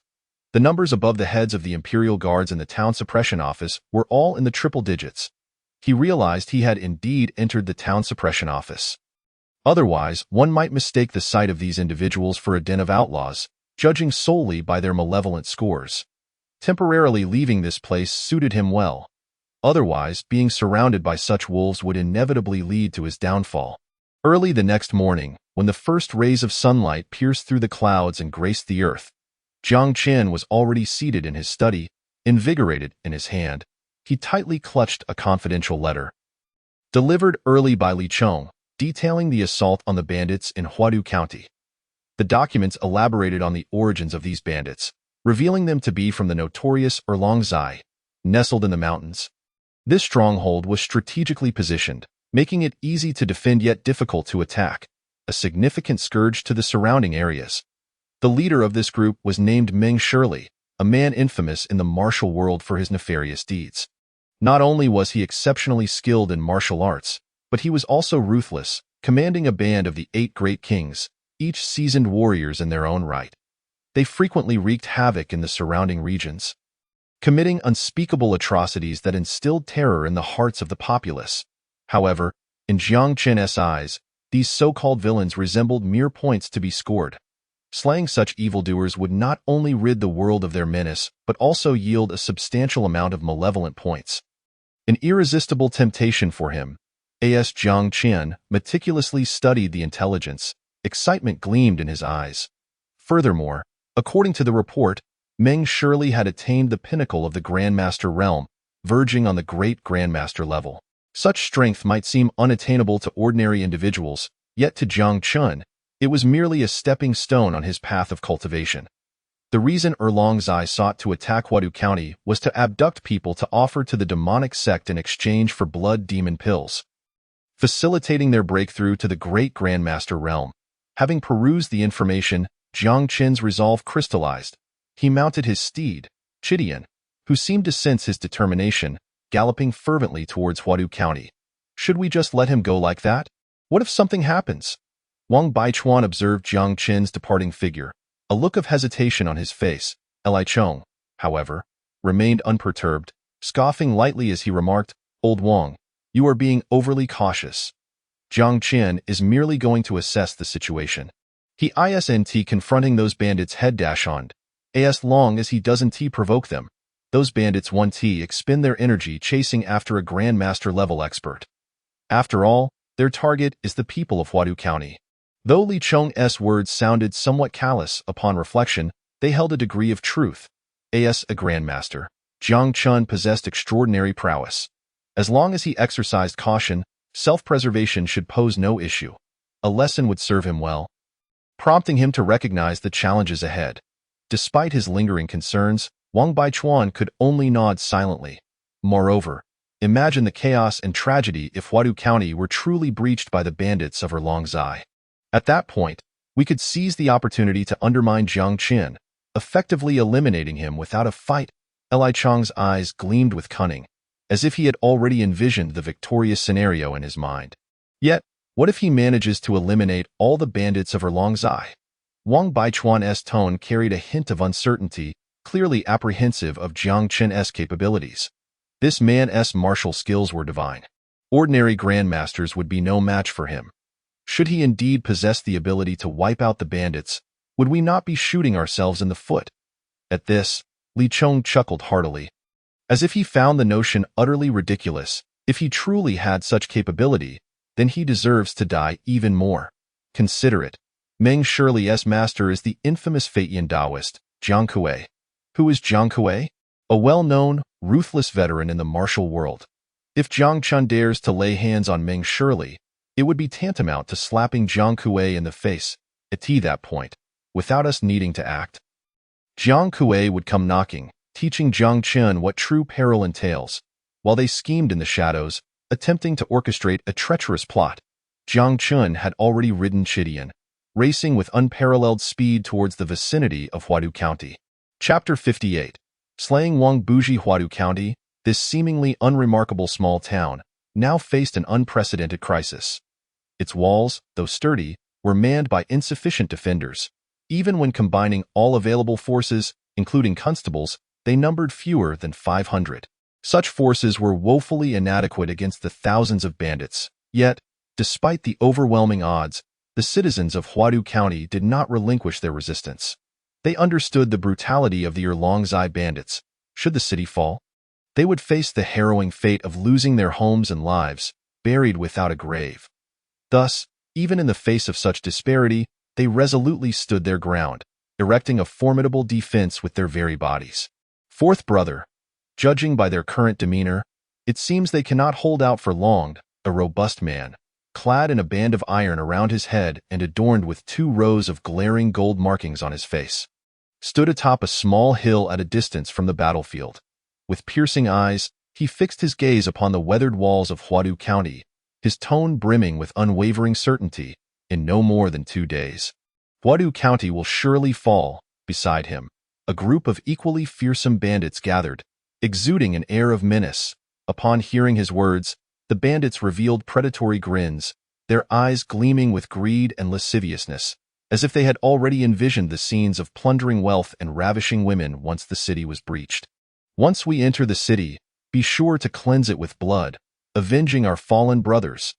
The man with the golden markings commanded coldly, his voice as chilling as ice, instilling fear in those who heard it. Understood. The bandits responded in unison, brandishing their weapons and erupting into maniacal laughter, eagerly anticipating dragging the populace of this land into an abyss of despair. This man, marked with gold, was none other than Wang Buji, one of the 8 great kings of Erlongzai. Towering and muscular, his iron fists were immensely powerful, having dispatched countless foes in numerous battles.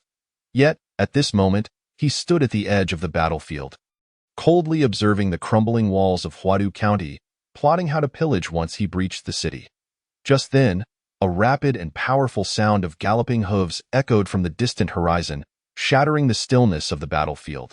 The sound carried an indescribable force, evoking a sense of awe.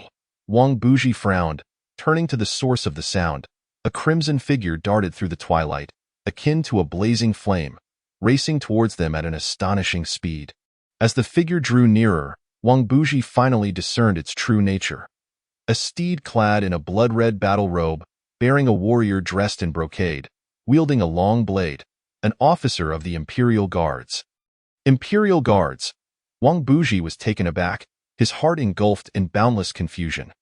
The Jinui of Jiaozhou had long been regarded as mere decorations within the officialdom, seldom engaging in the suppression of rebellions or the capture of traitors. Thus, when Wang Buji beheld the Jinui rushing towards him from afar, he could not help but be filled with doubt. He could not fathom why, on this day, these Jinui would deviate from their usual conduct and appear on the minuscule battlefield of Huadu County. Cold sweat streamed down his forehead as his gaze fixated on the approaching Jinui warrior, his heart brimming with unease. Although he knew nothing of the warrior's prowess, the horse he rode instilled a sense of awe within him. The steed, with its blood-red coat and muscular build, galloped with the speed of the wind, each stride seemingly capable of shattering the very void itself, unmatched by any ordinary creature. Wang Buji was acutely aware that one who possessed such a mount could not possibly be an ordinary man. A profound sense of crisis surged within him. He understood that he must flee swiftly, for should he fall into the hands of the Jinui, the consequences would be unimaginable. Yet, just as he turned to escape, a chilling laugh pierced the air. Hemph, attempting to flee. The voice was cold and authoritative, tightening his chest with dread. At that moment, Jiang Qian had also spotted Wang Buji, who was desperately trying to evade the crowd. His eyes filled with a cold, killing intent. With a gentle squeeze of his legs, the steed beneath him, Qi Dian, seemed to sense its master's will, exploding forth with astonishing speed, darting like an arrow towards Wang Buji in an instant. Qi Dian's hooves thundered against the ground, stirring up clouds of dust, its ferocity seemingly capable of trampling all obstacles into dust. Upon witnessing this, Wang Buji's complexion changed dramatically, while some oblivious bandits nearby attempted to obstruct Jiang Chen's path, brandishing their weapons and roaring as they charged forward. However, Jiang Chen merely smiled coldly. With a swift motion of his long knife, a dazzling blade of light cleaved through the air like lightning, aimed directly at the bandits. With a crisp crack, the sound echoed, as the bandits' weapons were effortlessly severed as if they were made of paper. Their bodies subsequently divided in two, blood splattering everywhere amidst their wails of anguish. This scene instilled a profound terror in all present. Damn it, a master! Upon witnessing Jiang Chen's might, Wang Buji immediately fell into a state of panic. Although he too was a master of the realm, he often preyed upon the weak and feared the strong, lacking the courage to confront true power. At this moment, faced with Jiang Chen's imposing presence akin to a mountain and his attack as rapid as thunder, despair surged within him. The monstrous figure of Qi Dian surged past him, each hoof fall reverberating as if to shatter the earth, exacerbating Wang Buji's trepidation. He was acutely aware that he was no match for Jiang Chen. Should they engage, death was inevitable. The fear etched on Wang Buji's face deepened, as if an invisible terror had seized his throat. His gaze was rife with hopelessness, and he could distinctly hear the heavy, forceful breaths of Qi Dian behind him, each gasp resonating like a war drum, unsettling his very spirit. Suddenly, a figure as swift as lightning leapt from Qi Dian's back. Jiang Chen soared gracefully through the air, his long knife shimmering with a chilling light, akin to a meteor streaking across the sky, wielding an irresistible force of annihilation as it descended upon Wang Buji. That moment, Wang Buji found himself with no means of escape. He could only grit his teeth and raise his steel-long knife, attempting to deflect this fatal strike. Yet, he understood that the disparity in strength between him and Jiang Chen was insurmountable, and this blow would likely be impossible to withstand. With a resounding clash that reverberated through the heavens, Jiang Chen's flaming blade effortlessly cleaved Wang Buji's weapon in two, the momentum unabated as it continued forward with unrelenting force, mercilessly bisecting Wang Buji's body. Guilty value 2111. Reinforcements had arrived. Witnessing Wang Buji's demise, the citizens of Huadu County, who had been valiantly resisting, suddenly raised their arms in exultation, their eyes aglow with hope, their morale soaring in that instant. Without pausing after dispatching Wang Buji, Jiang Chen swiftly mounted his steed with agile decisiveness. He understood that abandoning his horse in the midst of such a battlefield was a grave error. The synergy of horse and rider could yield a combat prowess far exceeding their individual capabilities, achieving an effect greater than the sum of its parts. However, if separated, the horse would become uncontrollable, careening wildly, unable to contribute effectively and becoming an easy target for the bandits. Once mounted, Jiang Chen's gaze turned even more frigid. He gripped his long knife tightly, unleashing a resounding battle cry from his throat. As if to vent all the murderous intent within him, he charged through the crowd, his every strike accompanied by a spray of blood and the wails of the vanquished. Qi Dian beneath him raged like a furious beast, its hooves pounding the earth, stirring up clouds of dust and wind. Jiang Chen moved like a wraith upon his steed, darting unpredictably, dazzling all who beheld him. His long knife sliced through the bodies of his foes with the swiftness of lightning, each strike precise and lethal. Under his leadership, the previously demoralized citizens began to rally, seizing weapons to join the fray. Their figures danced upon the city walls and streets, forming an indomitable line alongside Jiang Chen. With Wang Buji's sudden demise, the morale of the bandits suffered an unprecedented blow, as if they had lost their backbone, plunging into chaos. Particularly those bandits who were nearing the city walls via the siege ladders. They became akin to ants in a hot pan, hastily retreating. They were filled with dread, fully aware that with their leader slain, no matter how fiercely they fought, they would garner no attention, nor receive the rewards and recognition they so desired. In this atmosphere of confusion and fear, over 1,000 bandits swiftly vacated the battlefield, their figures fading amidst the swirling dust, leaving behind a scene of devastation and the cold bodies of 50 or so slain comrades strewn across the ground. These corpses lay haphazardly, some still impaled with arrows or swords, blood staining the earth, and the air thick with the stench of carnage. Go! Jiang Qian commanded, urging Qi Dian towards Huadu County, his figure barely visible amidst the dust. Akin to a red lightning bolt cleaving through the sky, the retreating bandits cast terrified glances at this sight, acutely aware that this Jinhui was no ordinary foe. His arrival undoubtedly heralded new turmoil for Huadu County. Qi Dian, beneath Jiang Qian, resembled a raging beast, its powerful hind legs propelling it into the air, gracefully leaping nearly 10 zhang to land upon the city wall. The guards and citizens atop the walls marveled at Qi Dian's valor. The faces of the defenders were smeared with blood, exhaustion etched in their eyes. Yet, upon witnessing Jiang Qian's arrival, a glimmer of hope flickered across their features. They regarded him as their savior, showering him with expressions of gratitude. "Where is the leader of Huadu County?" Jiang Qian reined in the reins, bringing Qi Dian to a steady halt atop the wall, his gaze piercing as he spoke with a commanding tone. He understood that finding the county's leader was paramount, to ascertain the situation within the city, and to devise a strategic plan moving forward. "Reporting, my lord, our county magistrate fled long before the bandits attacked, and now it is actually Captain Wang from the county office who is leading our resistance." A dusty, anxious citizen rushed forward to report to Jiang Qian. Upon hearing this, Jiang Qian's brow furrowed, a flicker of anger igniting in his eyes. He had not anticipated that at such a critical moment, the magistrate would choose flight, abandoning the people to such peril, yet he swiftly tempered his emotions. Now was not the time for accountability, but rather to locate Captain Wang, comprehend the city's defenses, and formulate a counter-strategy. "And where is he now?" Jiang Qian inquired in a somber tone. "He is at the North City Gate."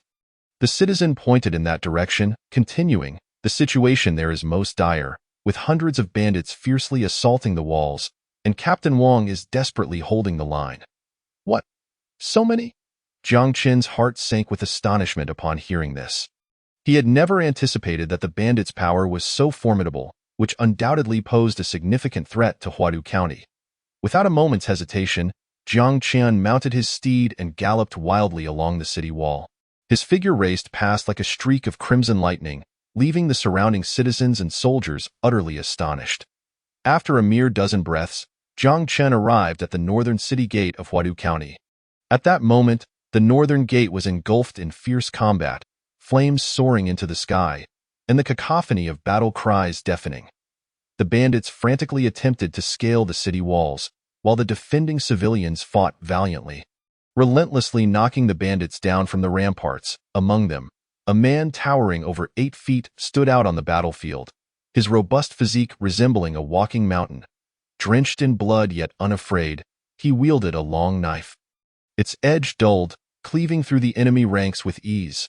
With each swing of his blade, the anguished cries of foes echoed, as if he were the grim reaper of this battlefield, harvesting lives. "Third brother, I believe today we can breach Huadu County," remarked a gaunt, brutish leader of Erlong Zai, standing below the city, gazing up at the tumultuous battle, his eyes glimmering with greed. Two other leaders echoed his sentiments. "Indeed, third brother, look at those defending soldiers. They are on the verge of collapse. Once we breach the walls, I shall seize several women for my enjoyment." Chapter 60. Despair of Pantai. Look at your meager ambitions. One of the leaders cast a disdainful glance at his companion. "I say we should simply take this city for ourselves and revel in being the county magistrate. Then, gold and silver treasures, beauties and fair maidens would all be ours." These 3 leaders were the capable subordinates of Erlong Zai, accustomed to plundering and pillaging for pleasure. At this moment, intoxicated by the dawn of victory, they recklessly fantasized about a glorious future.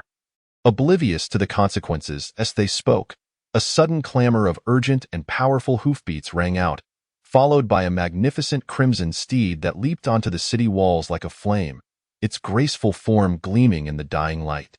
Its eyes sparkled with indomitable spirit, as if capable of perceiving all worldly evils.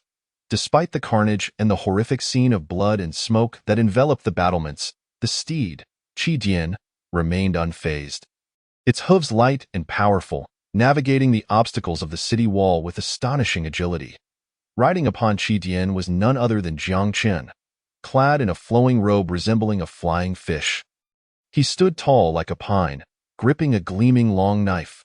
With each swing of his arm, the knife traced silver arcs through the air, each strike accompanied by the sharp clang of metal and the cries of fallen bandits. As one foe after another succumbed, blood sprang forth.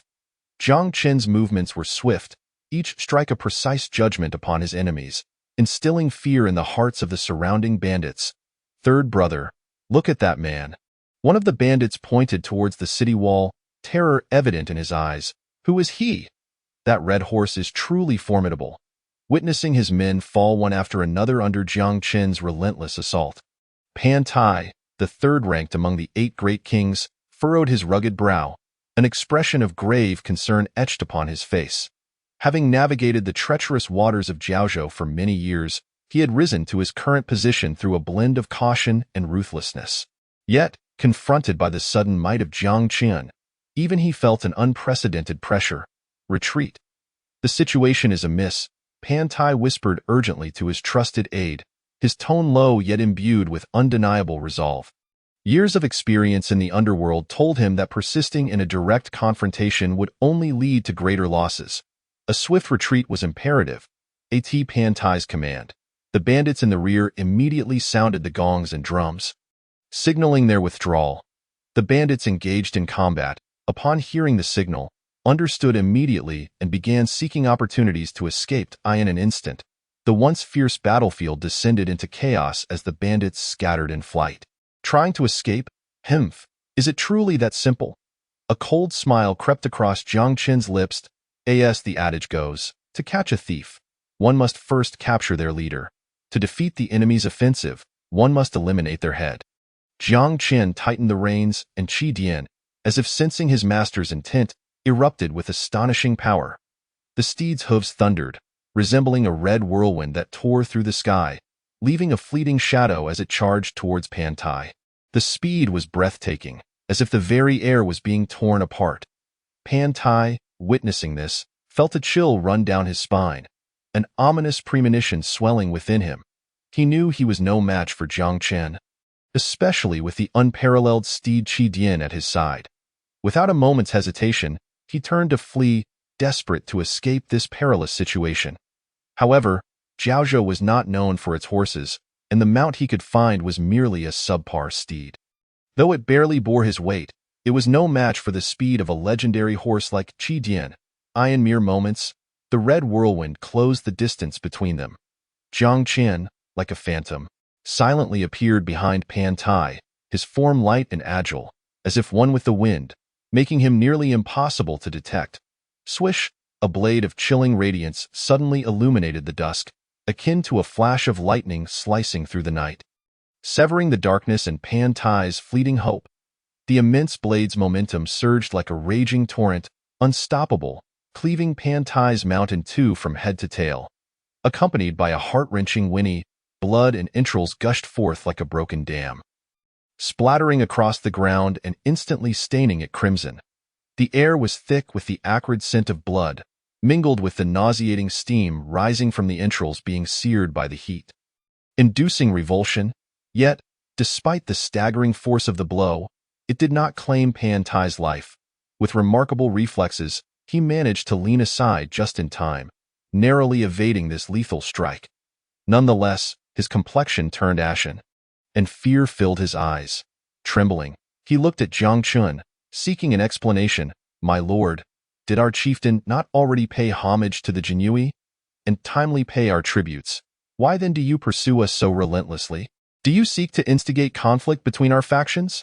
Pan Tai's words dripped with terror. He could not fathom why Jiang Qin was so resolute in his pursuit. Go him, having expressed subservience to the Jinhui and timely paid tributes, should have warranted their protection, not the merciless hunt he now faced. Jiang Qin scoffed, a derisive smile curling his lips. "Humph, what of it if I bully your Erlongzai? In this Jiaozhou territory, I have Zhao Xiu, Zhao Qinhu backing me. Should I fear a rabble like you?" His voice boomed like thunder across the battlefield, clear for all the surrounding bandits to hear. Many bandits turned furious upon hearing this, their eyes brimming with indignation towards Zhao Xiu. Zhao Xiu was indeed notorious in Jiaozhou, but not for his fairness.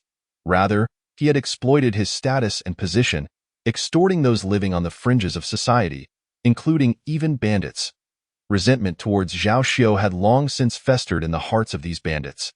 Now, upon hearing Jiang Chen invoke Zhao Xiao to intimidate them, their anger reached a boiling point. They had thought that they had dutifully paid their dues, only to find Zhao Xiao still relentless in his pursuit. Sending men to besiege their stronghold. Chapter 61. Captor Wang Ji Zhao Xiao, brother, are you mistaken? Our chieftain has a good relationship with Zhao Qianhu. Pan Tai attempted to argue further, seeking to sway Jiang Chen with words, hoping to secure his life. Yet, Jiang Chen seemed to see through his intentions, impatience etched upon his face as he coldly replied, "No need for further words.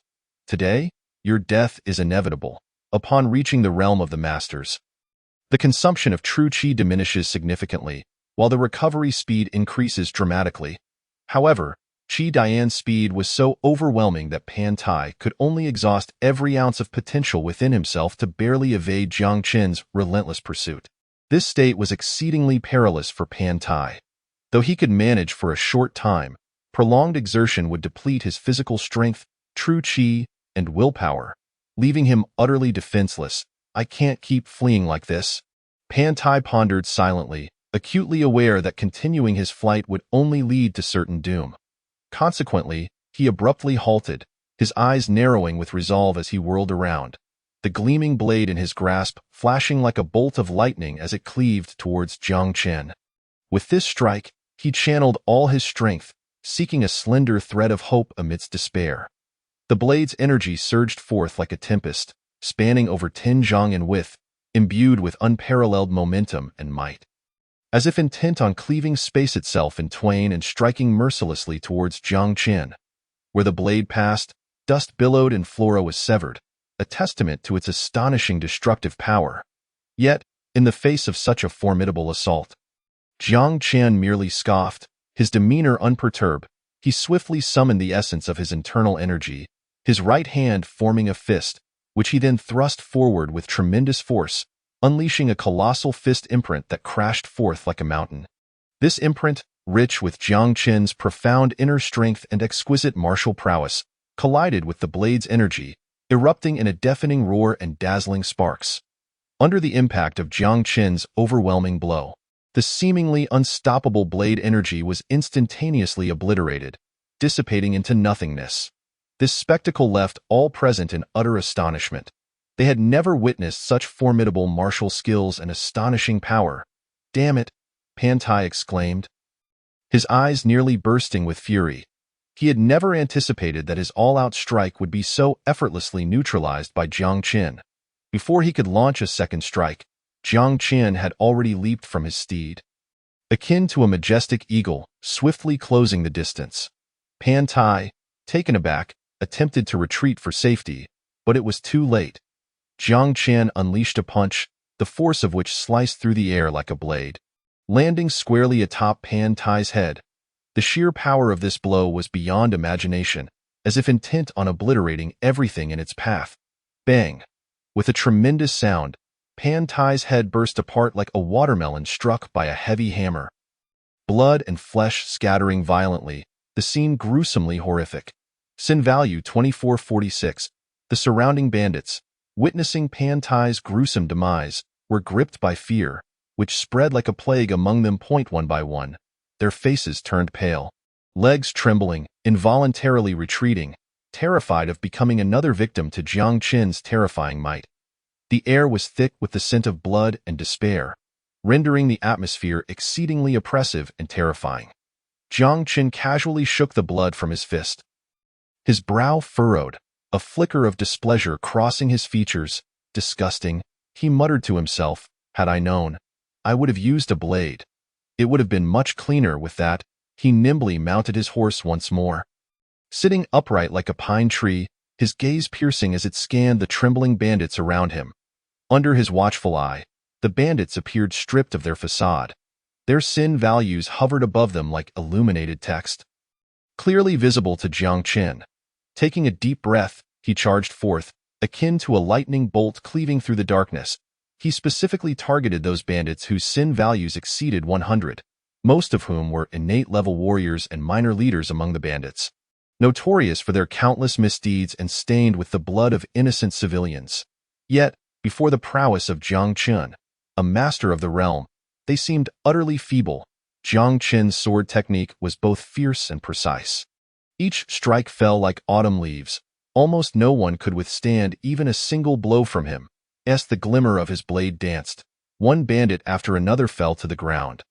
After roughly the span of an incense stick, the battlefield underwent a radical transformation. With the death of their leader Pan Tai, the vast majority of the bandits scattered like lost dogs, no longer daring to confront such a formidable foe, desperately seeking to escape this perilous place. Meanwhile, those who had climbed the city walls, unwilling to retreat and choosing to fight to the death, were summarily cut down by the citizens and the garrison. As the battle concluded, the people of Huadu County gazed at Jiang Chun with eyes brimming with admiration and respect. He stood tall, his countenance stern, yet his gaze conveyed an ineffable confidence. "Where is Captain Wang?" Jiang Chun inquired upon reaching the city walls. His voice was clear and powerful, seemingly penetrating the crowd and resonating in every heart. At that moment, a burly, blood-soiled man emerged from the throng. He was the very individual who had fought valiantly against the bandits atop the walls, and his face now bore the marks of exhaustion. "Wang Ji, at your service, I pay my respects to you, sir," he declared, kneeling on one knee in deference. Jiang Chun regarded Wang Ji with a glimmer of appreciation.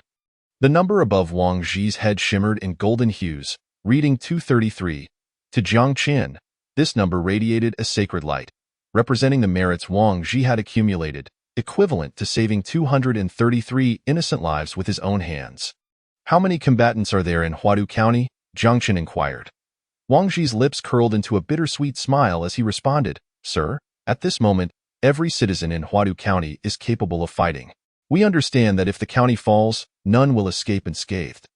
Thus, be they the elderly, children, or women, they are all willing to take up arms to defend their homeland. In the Jinui and Liaoshenming, have they not received your plea for help? Have they not sent reinforcements?" Jiang Chun's brow furrowed, his gaze revealing an unwavering coldness. He knew that in this era of turmoil, only these official forces could provide them with substantial support. Upon hearing this, Wang Ji's expression dimmed, and he shook his head helplessly, a hint of despair in his voice. "Sir, our distress signal has indeed been sent out for several days, yet we have yet to receive any response. Moreover, there is even graver news. It is rumored that the mastermind behind this attack is a member of the demonic sect, the Flying Heaven Taoist Jiang Kui. This individual is exceptionally skilled and operates with cunning. Notorious for his malevolence, no one dares to tread lightly in this turbulent water. Flying Heaven Taoist Jiang Kui, what is his realm?" Jiang Chun asked directly. Wang Ji's demeanor turned grave as he replied. "This man broke through to the Great Master realm a decade ago, the highest pinnacle that all in the martial world aspire to reach. As for his current cultivation, it is likely that no one knows. However, one thing is certain. His strength is not to be underestimated. It is said that 5 years ago, the captain of the Jinui was slain by him. That captain was also at the mid-level of the Great Master realm. Yet in the face of Jiang Kui, he was as defenseless as an ant." Jiang Chun nodded at this, though no fear marred his expression. Indeed, the prowess of a great master was immensely formidable. Yet with his current cultivation level, while he could not easily slay a great master, he possessed the ability to protect himself. "First, find me a secluded place. I wish to enter seclusion to cultivate and quickly enhance my strength. Should there be bandits attacking the city or any urgent matters arise, ensure you inform me promptly." "Yes, sir, rest assured, I will arrange this immediately," Wang Ji replied respectfully before swiftly leading Jiang Chun deeper into the county office. Before long, they arrived at a tranquil courtyard. Wang Ji halted and turned to Jiang Chun, saying, "Sir, this was once the residence of the county magistrate. Though it has fallen into disrepair, it remains the best lodging in Huadu County. The environment is serene, free from disturbances, making it highly suitable for your seclusion." Jiang Chun nodded in satisfaction. He surveyed the surroundings. Although the courtyard's buildings were simple, their layout was quite reasonable, instilling a sense of tranquility and depth. Compared to the luxurious mansions he resided in back in the capital, This place indeed appeared far more modest. Stepping inside, he found the furnishings to be exceedingly sparse. Merely a wooden bed, a writing desk, and a few chairs. Despite its simplicity, he was indifferent, striding into a secluded and quiet room within the county office, preparing to commence his seclusion for cultivation. The room, while plainly arranged, exuded a refreshing aura that suited him perfectly. Lord Wang, is he truly a member of the Jinui? A man clad in constable attire whispered to Wang Ji from behind. His eyes brimmed with skepticism, evidently harboring great doubts about Jiang Chen's identity. I see these Jinui flaunting their power daily, bullying us ordinary folk, yet they hardly dare to confront the bandits, the man continued. Wang Ji's expression darkened at this, and he abruptly turned, fixing the man with a piercing gaze as he reprimanded. Enough! How dare you be so disrespectful? This esteemed lord possesses unfathomable martial prowess, capable of revealing extraordinary strength with every motion, and rides a dragon steed granted by the emperor. His status is beyond compare. Should you continue to speak foolishly and provoke his ire, I cannot guarantee your safety. The man was utterly intimidated by Wang Ji's imposing presence, falling silent as if struck dumb, too afraid to utter a single word. He was acutely aware of Wang Ji's methods and understood all too well the dire consequences of angering the Jinui. It was my misstep. The constable named Li Tsong, under the stern gaze of Wang Ji, finally lowered his head, his voice tinged with a hint of panic and unease.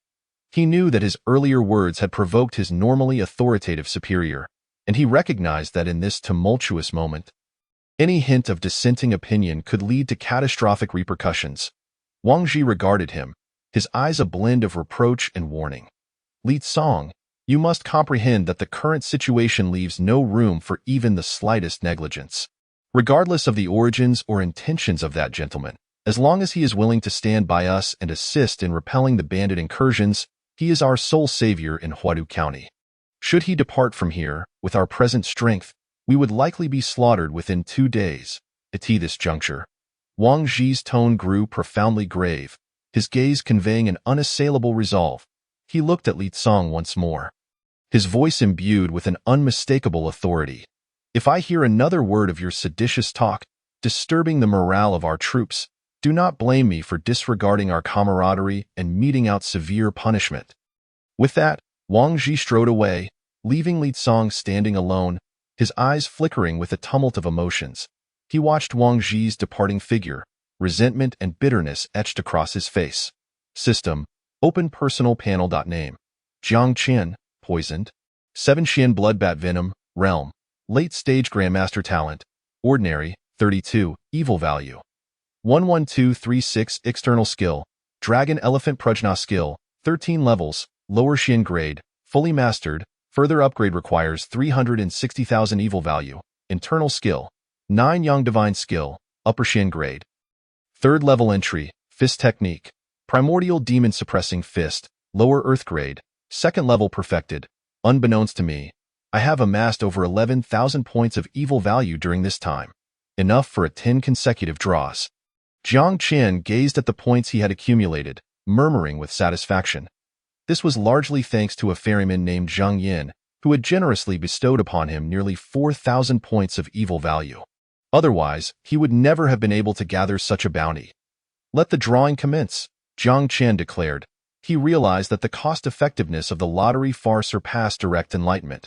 Merely drawing 2 or 3 high elixirs could rival the effects of a 10,000 evil value enlightenment. Not to mention the possibility of acquiring advanced techniques and rare cleansing elixirs. Ding! The lottery begins. As the system's voice faded, 10 green wheels appeared before him in an instant. They began to spin simultaneously, gradually coming to a halt after a few breaths. Ding! Congratulations, host. You have obtained 3 300-year wild ginseng 3, thunder pearl 2,100 tails of gold, great healing elixir 2, and bone severing technique, middle Xian grade. Chapter 63, Li Tsong Dam. What have I drawn? Jiang Chen cursed under his breath upon seeing the results. Not only had he drawn nothing of particular value, but the only item worth noting was the bone severing technique. However, with his focus on mastering the 9 Yang divine skill, he had neither the time nor the energy to train in this technique. Thus, He spoke to the system directly. Disassemble this technique. Ding! Congratulations, host. You have obtained 76 points of technique value. In the next moment, the bone-severing technique vanished into thin air. After claiming all the items, Jiang Chun wasted no time and decisively consumed the 3 invaluable great healing elixirs. Immediately immersing himself in the practice of the 9 Yang Divine skill, as a stick of incense burned down slowly, Jiang Chen's complexion grew increasingly flushed, as if engulfed by searing flames, and wisps of white smoke began to rise from his head. The potent medicinal energy coursing freely through his body. With a forceful exhalation of heated breath, Jiang Chun seemed to emerge from a profound state of enlightenment, fully relaxing. He slightly opened his eyes, surprise flickering within, murmuring, I never anticipated that mastering the 9 Yang Divine skill would be so arduous. Even with the aid of 3 great healing elixirs, it has taken me 90 years' worth of cultivation to barely break through from the entry level of the 3rd stage to its completion. It appears the road to future cultivation will be long indeed. This thought. An inexplicable jealousy welled up within Jiang Chun, directed toward the protagonist Zhang Wuji from the Heaven Sword and Dragon Saber. How fortunate Zhang Wuji was, managing to master the nearly divine 9 Yang Divine skill to its pinnacle within just a few years, while he himself, alas, it all boiled down to his inferior talent. Jiang Chun sighed softly, his gaze filled with resignation. He understood that if he did not swiftly enhance his talent, he might spend his entire life without breaking through to the 4th stage of the 9 Yang Divine skill. If only I could draw a cleansing elixir, Jiang Chen mused, his brow furrowed, as though a heavy burden weighed upon his heart. He recognized that while the great healing elixirs were precious and could marginally enhance his comprehension, their effects were far too minimal to be truly transformative. Only the cleansing elixir could significantly elevate his talent, allowing him to progress further along the path of cultivation. Just as he sank into contemplation, a series of faint but hurried footsteps reached his ears. Though subtle, they resonated with clarity in his keen perception. Someone was approaching. Jiang Chen's heart raced, instinctively heightening his alertness. The footsteps were muffled and slow, clearly an attempt to conceal their sound and avoid detection. He quickly deduced that the intruder harbored ill intentions, likely targeting him. Without a moment's hesitation, Jiang Chun flung open the door and swiftly stepped into the courtyard. His gaze sharpened, scanning the surroundings until it fixed upon a shadow lurking in the corner. There, a figure was stealthily attempting to escape unnoticed. Humph, trying to flee? Jiang Chun thought with a cold smile. A glint of frost appearing in his eyes. The shadowy figure clearly did not anticipate Jiang Chen's acute awareness and swift detection. Panic seized them, and a flicker of fear crossed their features as they turned to flee without hesitation. Can you escape? Jiang Chen lifted his right hand, a glimmering golden needle appearing between his fingers. This needle, meticulously crafted, possessed formidable power, capable of piercing through steel. With a gentle flick, it shot forth like an arrow. Whistling through the air toward the fleeing figure, a piercing scream shattered the night, as the individual, possessing lowly strength, had just barely leaped onto the roof, attempting to use the cover of darkness to escape, only to be struck by Jiang Chen's golden needle, which pierced through their thigh, causing them to lose balance and tumble from the rooftop. My leg. It hurts so much. They crashed heavily to the ground. Writhing in agony, clutching their injured leg, their face contorted in pain, tears and snot flowing uncontrollably, creating a pitiful sight. Jiang Chen approached slowly, looking down at them from a height and calmly inquiring, "Who are you?" Upon hearing Jiang Chen's question, the individual's face betrayed a flicker of panic, but they quickly composed themselves, adopting an expression of utmost sincerity, as though wronged. I'm merely passing by. Curiosity led me to see if you needed assistance. I truly mean no harm, my lord. Please believe me. Had Jiang Chun not noticed the black number 388 hovering above their head, he might have been swayed by their words and chosen to believe them. Crack! Just then, a sharp sound of bones snapping echoed, causing Li Tsang's face to turn ashen, resembling that of a corpse. Jiang Chun raised his foot, and Li Tsang trembled, using his hands to push against the ground, terrified as he attempted to crawl away from Jiang Chen's shadow.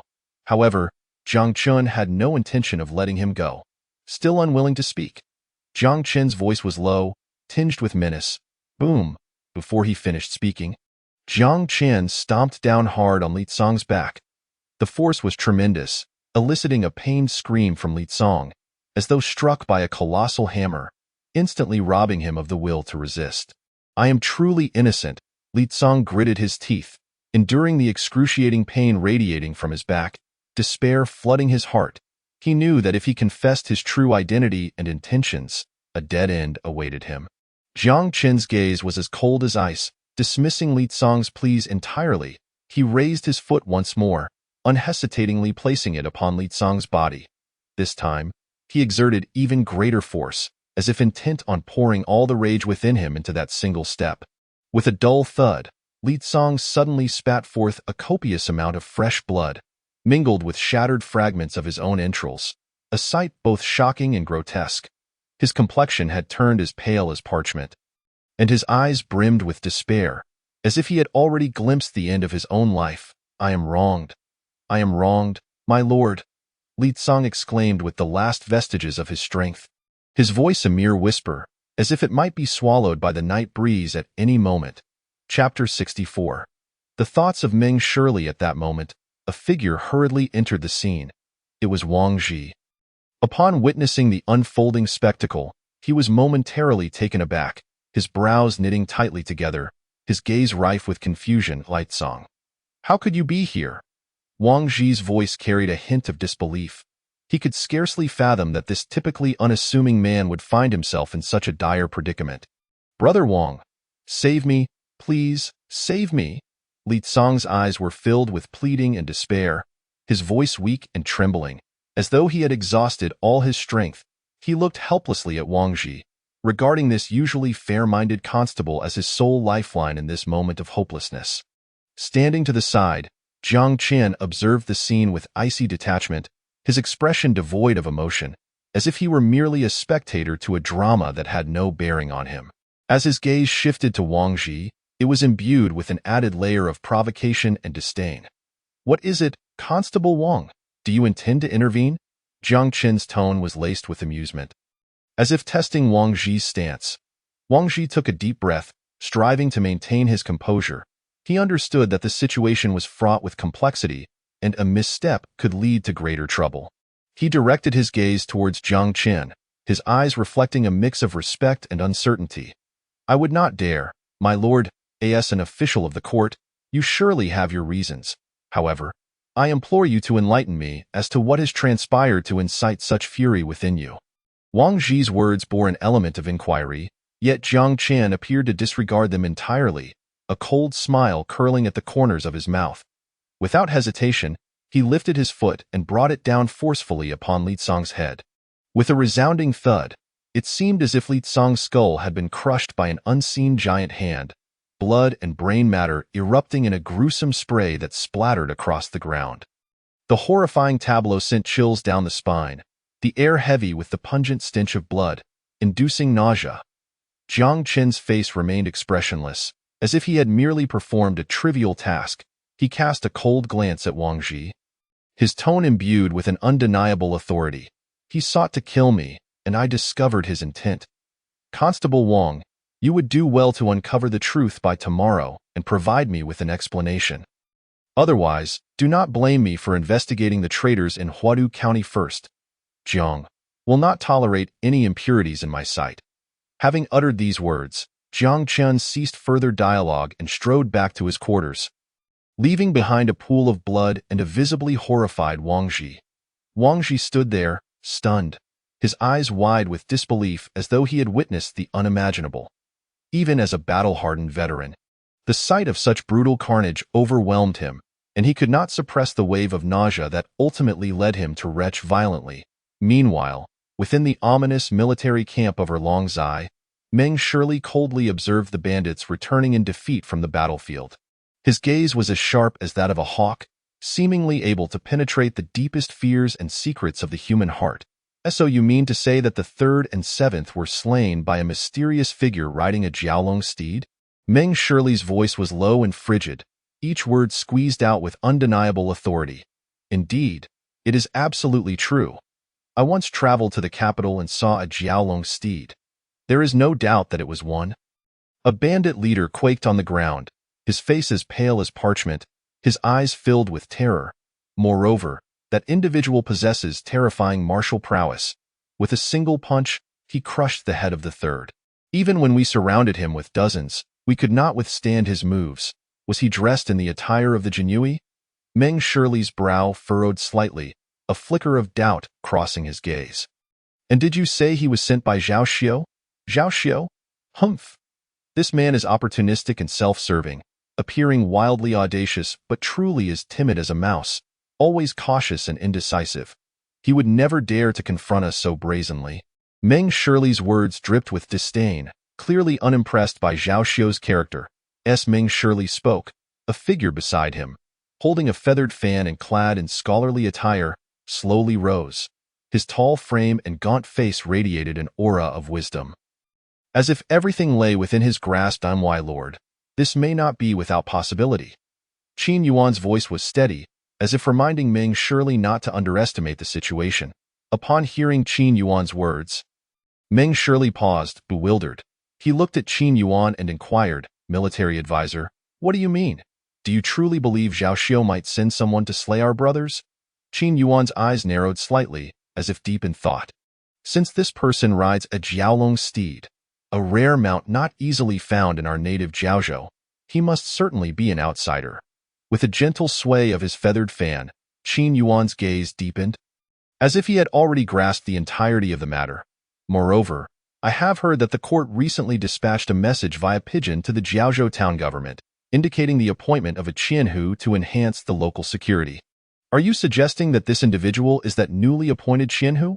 Meng Shirley asked softly, his tone tinged with uncertainty, clearly surprised by this deduction. Qin Yuan nodded gravely. It is highly probable. This person possesses formidable martial skills, is ruthless in action, and rides a Jiaolong steed. His status is undoubtedly significant. Considering the news of the court's appointment of a Qianhu, he likely embodies that new authority. Meng Shirley's brow furrowed deeper. But why would he come to Huadu County? Qin Yuan let out a cold laugh, slowly articulating 4 words. To use a knife to kill. What? Meng Shirley slammed his hand on the table, rising to his feet, his gaze piercing as he fixed it on Qin Yuan. Are you suggesting that Zhao Yuan, that old fox, intends to leverage our hands to eliminate this Qianhu sent by the court? Qin Yuan nodded lightly, the feathered fan swaying gently, his demeanor unfazed. Such occurrences are not unheard of in the martial world of Jiaozhou, nor across the realm. Several previous Qianhus have met their demise at the hands of martial artists.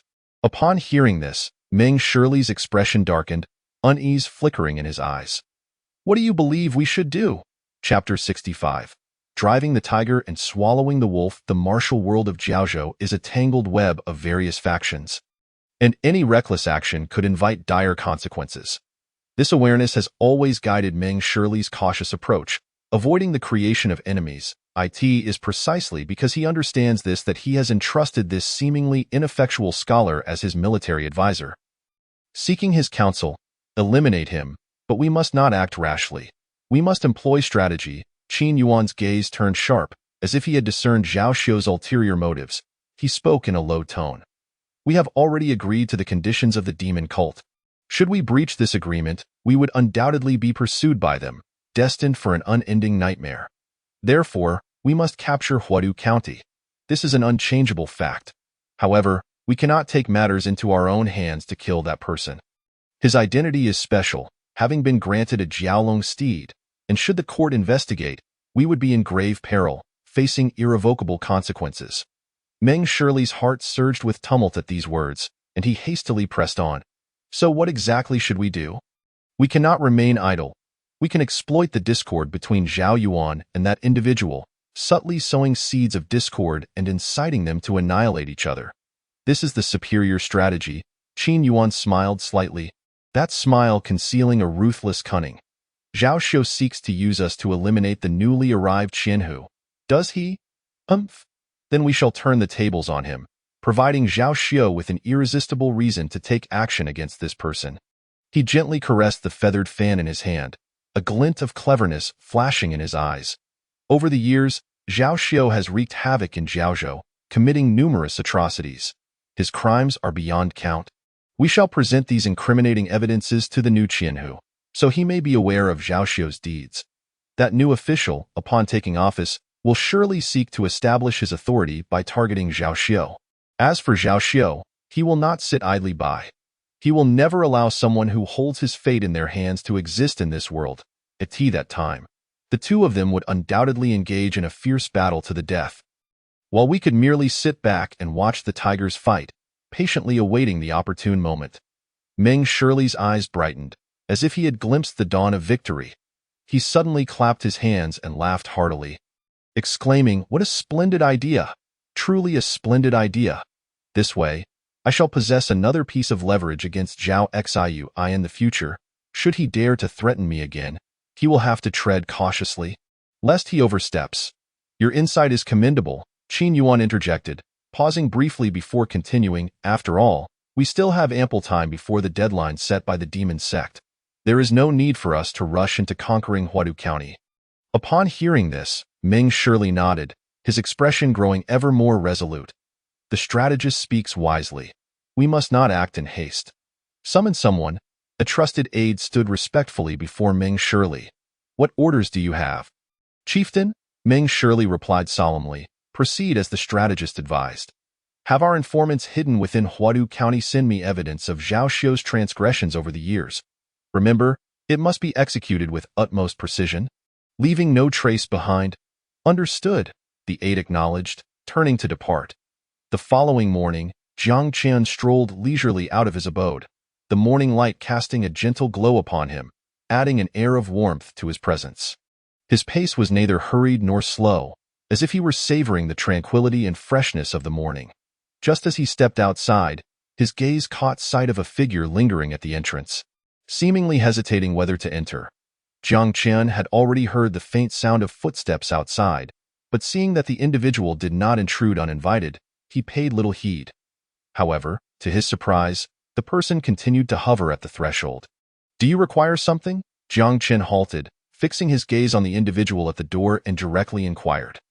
The person trembled slightly at his words, seemingly intimidated by Jiang Qian's presence. He raised his head to meet Jiang Qian's eyes, a complex array of emotions flickering within. "My lord, I have come to report on Zhao Xiao, the deputy commander of the Jinyue." The individual finally gathered his courage, his voice quivering slightly. His words conveyed a sense of resolve and determination, as if he had prepared himself to face any consequences that might arise. Upon hearing this, Jiang Qian's eyes momentarily flashed with surprise at the unexpected revelation. Yet he quickly regained his composure and asked coolly, "Oh, why do you wish to report him? What crimes has he committed?" The individual, upon hearing this, hastily produced a thick stack of papers from his bosom, respectfully extending them towards Jiang Qian. "My lord, these documents detail Zhao Xiao's misdeeds over the years, his oppression of the common people, his corruption, his mercilessness, and his collusion with bandits to slaughter innocent civilians." As he spoke, he cautiously retrieved several hefty ledgers and a pile of meticulously sealed letters from his clothing, which contained irrefutable evidence of Zhao Xiao's crimes that he had gathered over the years. The ledgers meticulously recorded each transaction of Zhao Xiao's embezzlement and bribery, while the letters revealed his collusion and dealings with various bandit factions. Jiang Qian accepted the evidence, meticulously flipping through the pages. After perusing the contents, he let out a cold laugh, his voice laced with barely concealed disdain. "This Zhao Xiao is indeed a man deserving of death 1,000 times over. Where did you acquire this evidence? How did you come to know of these matters?" The individual hesitated for a moment, uncertainty flickering in his eyes, but he quickly steeled himself. He spoke softly. "I was once one of Zhao Xiao's subordinates, and having grown weary of his tyranny and oppression, I resolved to betray him. This evidence was secretly gathered from within his estate. I understand that these documents are sufficient to ruin him, but I also recognize that toppling him will not be an easy task. Thus, I sought you out, my lord, hoping you would rid the people of this menace and present these incriminating proofs to the court." Jiang Qian nodded gently, casting a discerning glance at the individual, silently contemplating. This person's identity is indeed suspicious, yet at this critical juncture, the the evidence he possesses holds greater significance. Therefore, he replied nonchalantly, "Very well. I understand. You may leave now. Remember, this matter must remain confidential to avoid alarming the enemy." Upon hearing this, the individual visibly relaxed, bowing deeply in gratitude before hastily exiting the scene. Jiang Chun remained rooted in place, his gaze thoughtfully following the retreating figure as he calculated his next steps. He knew well that the emergence of this evidence would undoubtedly bolster his plans to reorganize the martial world in Jiaozhou. With this thought, a surge of ambition welled up within him. Chapter 66. The Imperial Flower Gang. He strode purposefully onto the city wall of Huadu County. Today, those once arrogant bandits had conspicuously refrained from launching an assault as they usually did. Could it be that these bandits were frightened? Jiang Chun stroked his chin, furrowing his brow, only to promptly dismiss the notion. He was acutely aware that these bandits were no ordinary foes, and they would not be so easily intimidated. Setting aside the fact that he had only slain 2 of their master-level experts, this was merely the tip of the iceberg concerning the bandit forces within the Erlongzai. The remaining 6 formidable warriors and Meng Shirley were all seasoned fighters, each possessing immense strength. They would not retreat merely because of this minor setback.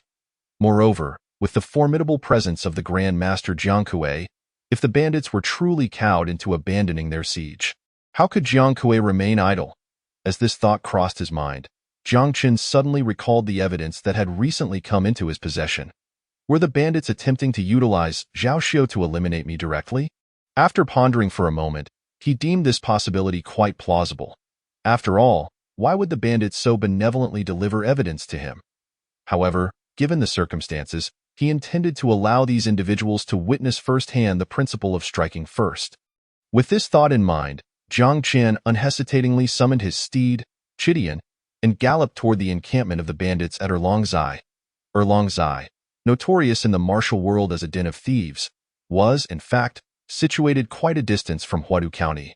Yet, this did not imply that the bandits of Erlongzai could act with impunity. On the contrary, several surrounding counties had erected formidable walls, equipped with vigilant defenses and a well-trained militia. More importantly, these counties were home to local martial arts experts whose prowess was not to be underestimated. Thus, although the bandits of Erlongzai were fierce, they were compelled to confine their activities to the outskirts of these counties, wary of initiating an assault. Huadu County, being one of the significant counties in the area, once housed a local gang known as the Yuhua sect. This faction, primarily engaged in the brothel business, was powerful and boasted numerous skilled fighters. However, 3 years prior, they encountered an unprecedented catastrophe. The incident stemmed from their leader inadvertently offending the capricious and powerful deputy leader of the demon cult, Ren Yingying. This was a storm that could have been averted, yet due to the impulsiveness of the Yuhua sect's leader, the entire gang was plunged into an irretrievable abyss. The influence of the demon cult was a source of dread throughout Jiaozhou and the entire martial realm. Their methods were ruthless and brutal, leaving a trail of bloodshed in their wake. Ren Yingying, in particular, was a standout among the younger generation of the demon cult, a figure of renown on the demon ranking, possessing unfathomable strength and an unpredictable temperament that made her difficult to fathom.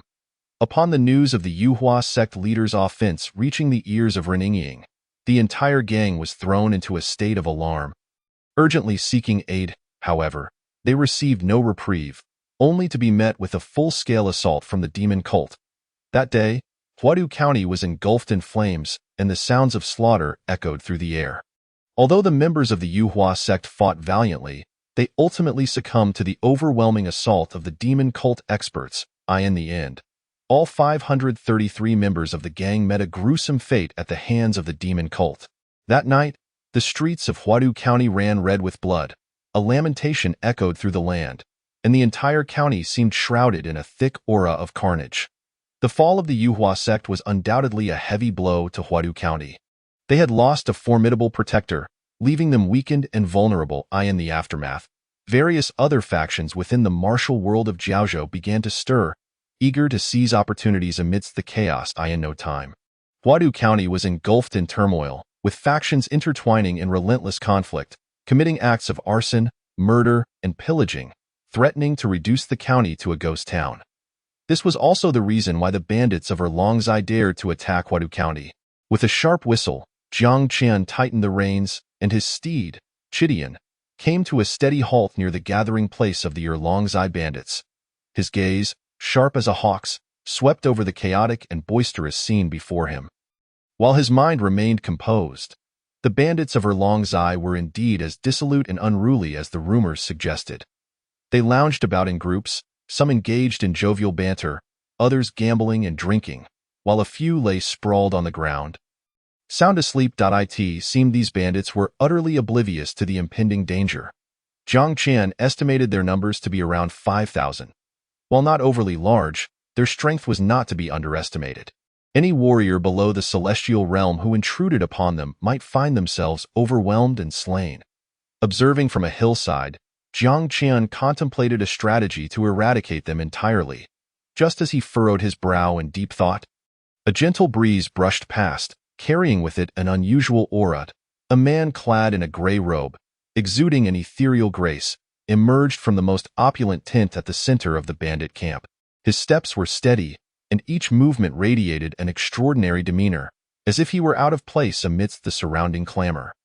Could this individual be the legendary flying Taoist, Jiang Kui? Jiang Qian pondered, yet soon shook his head, a tinge of regret surfacing within him.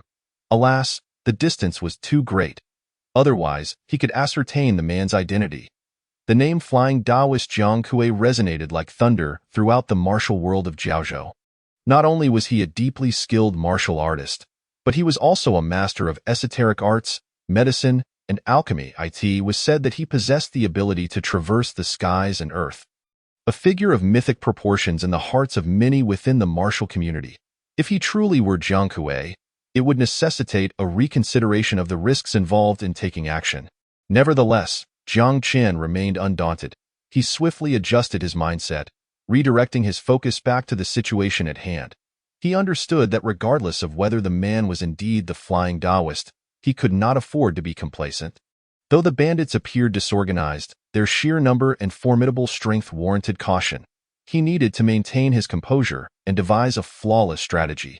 Consequently, Jiang Qian decisively sought a concealed position, settling down to cultivate his inner energy. With closed eyes and a focused mind, his breathing deepened, resonating with the ethereal energies of the universe. As he refined his inner energy, his presence grew increasingly stable, akin to an immovable mountain. Chapter 67. Midnight. As night descended, darkness enveloped the surroundings. Yet Jiang Qian seemed to meld into this shroud, becoming one with the night. He awaited patiently, biding his time for the opportune moment to strike. Only when darkness fell and the bandits let down their guard could he stealthily approach their leaders.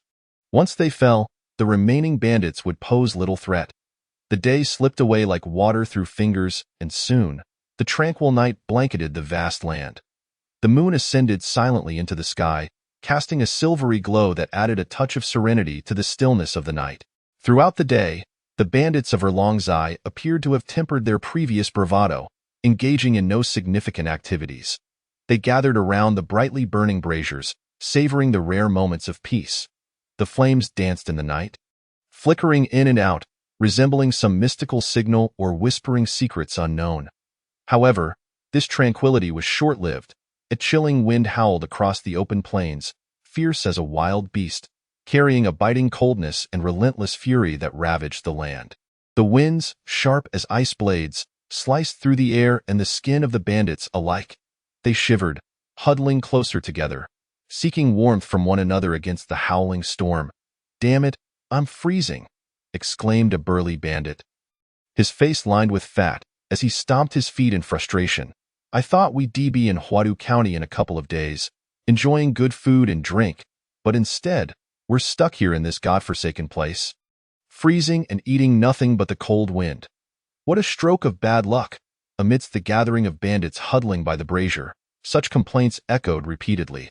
Although most had practiced some rudimentary martial arts, in the face of the biting north wind, their skills seemed futile against the frigid air. Their faces turned pale, lips cracked, eyes filled with exhaustion. Who knows what they were thinking? Why provoke the likes of the Genie Wei? One bandit lamented, "I heard a master from the Genie Way came and killed both our leaders, Pan Tai and Wang Buji. Now look where we are, unable to even enter Huadu County. Stuck freezing in this hellhole, just one person, and they can't even handle a Genie Way." They bluster and boast, but when trouble arises, they cower like turtles. It's infuriating, he continued, his voice thick with disappointment. Another bandit sighed in agreement. What can be done? While they can't contend with the Genie Way, they can certainly overpower us. These leaders do nothing but enjoy their lives, hoarding all the spoils while we get nothing. As the bandits grew increasingly agitated, their grievances escalated into harsh words, vowing to drag their leaders' ancestors into the fray. Their eyes blazed with fury, as if they were ready to unleash all their pent-up resentment. Damn it! All they care about is their own comfort, never minding our lives.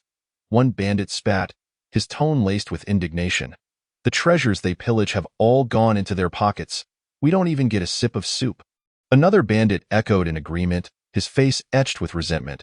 Just as they spoke with fervor and heightened emotions, a figure silently swept past them from behind. This individual was Jiang Chun, clad in attire suited for nocturnal endeavors, gliding through the bandit throng like a specter in the night. His gaze was as sharp as that of an eagle, meticulously observing the bandits' words and actions, striving to glean valuable information from their discourse. He understood that these lower-tier bandits harbored deep grievances against their leaders and superiors, a potential advantage he could exploit. Moving gracefully among the crowd, he seemed to meld into the darkness, drawing no one's attention. The internal dynamics of the Longjai bandits were far from monolithic. On the contrary, these lower-tier bandits bore significant animosity towards their leaders, were it not for the need to earn a meager livelihood in such a harsh environment. They might have long fled this realm of chaos in search of a more tranquil existence. On this frigid night, straying from the meager warmth of the fire pit was akin to stepping into the jaws of death, with the risk of freezing to death in the wilderness looming ever-present. In such an environment, where the desire for peace prevailed, who still had the heart to keep watch? This provided Jiang Qian with considerable ease in his infiltration. He moved like a phantom through the bandit encampment, arousing no suspicion. Soon, he arrived at the vicinity of the tents. There were 10 tents in total, arranged in an orderly fashion throughout the camp, resembling miniature fortresses. These tents belonged to Meng Shirley and his 8 formidable subordinates, serving as their temporary abodes in this desolate wilderness. One tent, however, stood alone, exuding an air of grandeur that starkly contrasted with its surroundings. The fabric appeared thicker, adorned with exquisite patterns, signifying an identity of distinction. Yet, the purpose of such an imposing tent remained a mystery, arousing Jiang Qin's curiosity. With careful steps, he approached Meng Shirley's tent like a stalking cheetah. His heartbeat steady and powerful, his eyes glinting with determination. He recognized the critical nature of this operation. He must strike true, for the consequences of failure would be dire. As the saying goes, to capture the thief, one must first seize the king. To shoot a man, one must first shoot the horse. Jiang Qian understood this principle well, knowing that eliminating Meng Shirley first would render dealing with the other 6 a mere formality. Thus, he focused intently on Meng Shirley's breathing, attempting to ascertain his precise location. In a flash, Jiang Qian moved with lightning speed. Having pinpointed the location, he summoned the true energy within him without hesitation. The energy surged through his meridians like a mighty river rushing to the sea. Taking a deep breath, he gathered all his strength and struck a powerful punch toward Meng Shirley's tent. Bang! A deafening sound erupted as his formidable fist obliterated the entire tent. Fragments of the tent flew through the air like leaves caught in a tempest. The occupant inside was propelled upwards as if kicked by an unseen force, soaring through the air before crashing down heavily onto the ground. Zhuo Wenjin. Early Mastery, 1226 points of evil value. What? Upon seeing the information of the individual within the tent, Jiang Qian was jolted. As if struck by lightning, he had never anticipated that his meticulous planning and stealthy approach would lead him to discover that the person within the tent was not Meng Shirley, but rather Zhuo Wenjin, Meng Shirley's capable aide, a formidable adversary in his own right. Jiang Qian's expression shifted to one of gravity as he swiftly adjusted his mindset to brace for the potential crisis. However, The commotion had inevitably caught the attention of other bandit leaders. Who dares to disturb my Erlong Zai's domain? With a thunderous roar, a lithe figure sprang forth from another tent like a tiger descending a mountain. In the moonlight, the individual was imposing and fierce. It was none other than Meng Shirley, the leader of Erlong Zai. Meng Shirley's sudden appearance tightened Jiang Qin's chest, yet he did not succumb to panic. He understood that even the slightest hint of fear could plunge him into an abyss of despair. Thus, he quickly steadied himself, drawing his blade with swift precision and launching himself forward like an arrow released from its bow. Aiming to strike Meng Shirley down, with this strike, he poured all his strength into the blow, the blade glimmering coldly under the moonlight, accompanied by a chilling sound that seemed to split the air itself.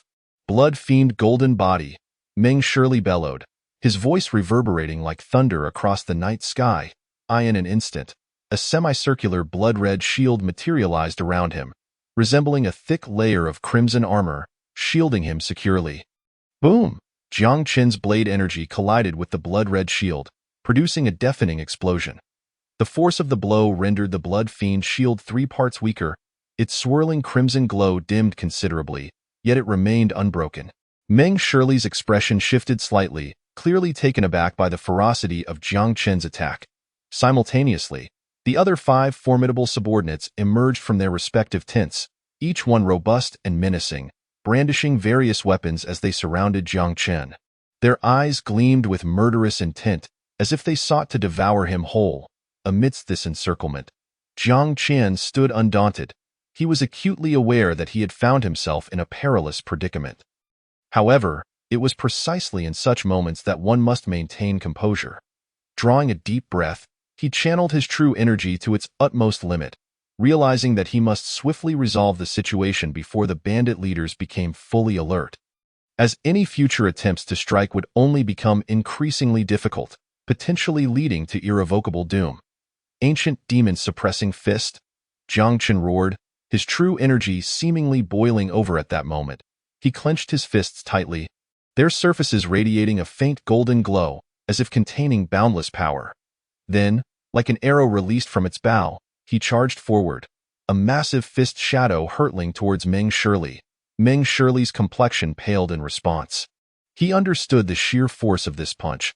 He immediately activated the blood-fiend golden body once more, channeling all his energy into the blood-red shield, preparing to withstand the impending blow. However, to everyone's astonishment, this punch did not strike Meng Shirley's blood-fiend shield. Instead, due to a miscalculation in angle, it collided with Zhuo Jinwen, who lay nearby, barely clinging to life. With a resounding boom, the fist shadow collided with Zhuo Jinwen's body, akin to a massive cannonball exploding. Zhuo Jinwen's form disintegrated under the impact, blood and flesh scattering, a scene both gruesome and shocking. Evil value 3699. This sudden turn of events left everyone stunned. The remaining 5 formidable subordinates gaped at the scene before them, unable to believe their eyes. Who on earth is he? They wondered, astonished by his might, capable of dispatching Zhuo Jinwen with a single blow. Meng Shirley and the other 5 stared at one another, their eyes filled with disbelief. They had never encountered such a powerful foe. Jiang Qin's strength far exceeded their expectations. While they pondered this, Jiang Qin showed no hesitation, moving like a wraith towards another bandit leader named Zhang Hantian. His speed was blinding, like a bolt of lightning tearing through the night sky, leaving onlookers bewildered. Zhang Hantian, ranked 8th among the 8 formidable subordinates, possessed only early mastery, making him the weakest among them. Yet, he was still a local tyrant within Erlong Zai, wielding considerable strength and renown. However, in Jiang Qin's eyes, he was currently the most viable target for a swift kill. Jiang Qin's eyes were as keen as those of a hawk, locking onto Zhang Hantian. His form traced a graceful arc through the air, akin to an eagle soaring high, directly aiming for Zhang Hantian. How dare you? Meng Shirley's expression darkened, his eyes blazing with fury. He recognized that this young man, though possessing formidable inner strength and inscrutable martial arts, was at most his equal, lacking any overwhelming advantage. Yet, it was precisely this equally matched opponent who, in a moment of carelessness, had slain one of his subordinates, Zhuo Jinwen. With Zhang Hantian also at risk, This affront was an unbearable humiliation for Meng Shirley. A surge of blood rushed to his head, igniting a fire within him that threatened to engulf the world. Die. Meng Shirley let out a thunderous roar, his voice echoing like a deafening clap of thunder. He suddenly drew forth a coiling dragon staff from his spatial ring, the weapon gleaming in a deep golden hue, intricately carved with lifelike dragon motifs that emitted a faint, chilling light, undoubtedly a rare treasure. Gripping the staff tightly with both hands, Meng Shirley's internal energy surged violently, as if he intended to devour the entire staff whole. His gaze fixated intently on Jiang Qin, as though he aimed to etch his figure deeply into his memory. In the next moment, Meng Shirley lunged forward like a wild stallion breaking free, the coiling dragon staff howling through the air as it descended mercilessly towards Jiang Qin. This strike bore the weight of all his might. Seemingly intent on shattering the very heavens and earth, Jiang Qin, sensing the ferocity of Meng Shirley's attack, felt his expression grow grave. Chapter 69. The might of the 13th level of Dragon Elephant Prajna skill. The immense shadow of the staff loomed in the air like a colossal pillar, radiating an overwhelming aura of oppression and destructive power. Its sheer size seemed capable of obscuring the entire sky, instilling a sense of reverence in all who beheld it. A mere ordinary martial artist would likely be reduced to a pulp upon receiving such a blow, leaving not even a trace of bone behind. Yet, in the face of such a terrifying assault, Jiang Qin exhibited no hint of fear or retreat. He inhaled deeply, channeling all his energy into the 13th level of the Dragon Elephant Prajna skill. In an instant, his muscles swelled as if countless tiny creatures coursed through his veins, providing him with an unending source of strength. Jiang Qin's form flickered like a specter through the void, swiftly arriving at the location of Jiang Hantian. Upon sensing Jiang Qin's approach, Jiang Hantian's expression shifted dramatically. He promptly summoned his internal energy, bracing himself for battle. However, Jiang Qin's speed was simply too swift. He was unable to mount an effective defense. Ancient Demon Suppression Fist? Jiang Qin bellowed, unleashing a punch that sent a golden fist shadow hurtling towards Jiang Hantian like a dragon bursting from the sea. Jiang Hantian's eyes widened in terror as he attempted to evade, but it was already too late. The fist shadow struck him with the force of a small mountain, producing a resounding crash as his body was instantly shattered into pieces, blood and flesh scattering in all directions. Sin value 1664. As the system's notification chimed, Meng Shirley's staff came crashing down, accompanied by a howling wind, akin to a dragon emerging from the ocean, an unstoppable force aimed at Jiang Qin's head. This blow was the culmination of all his strength, intended to deliver a lethal strike and decisively end the battle. Clang! A clear metallic clash resonated, and Jiang Qin's body seemed enveloped in an invisible armor. With all his might harnessed in the 13th level of the Dragon Elephant Prajna skill, he managed to withstand Meng Shirley's strike. The immense force caused the ground beneath Jiang Qin to tremble slightly, yet he stood steadfast like a rock, unyielding. What? Meng Shirley's pupils constricted sharply, disbelief washing over his face. He had never anticipated that the young man before him could indeed withstand his full-force blow without faltering. It was known that this strike could crush a small mountain, yet it had merely stirred faint ripples across Jiang Qin's form. Die! At that moment, Jiang Qin's voice exploded in Meng Shirley's ear.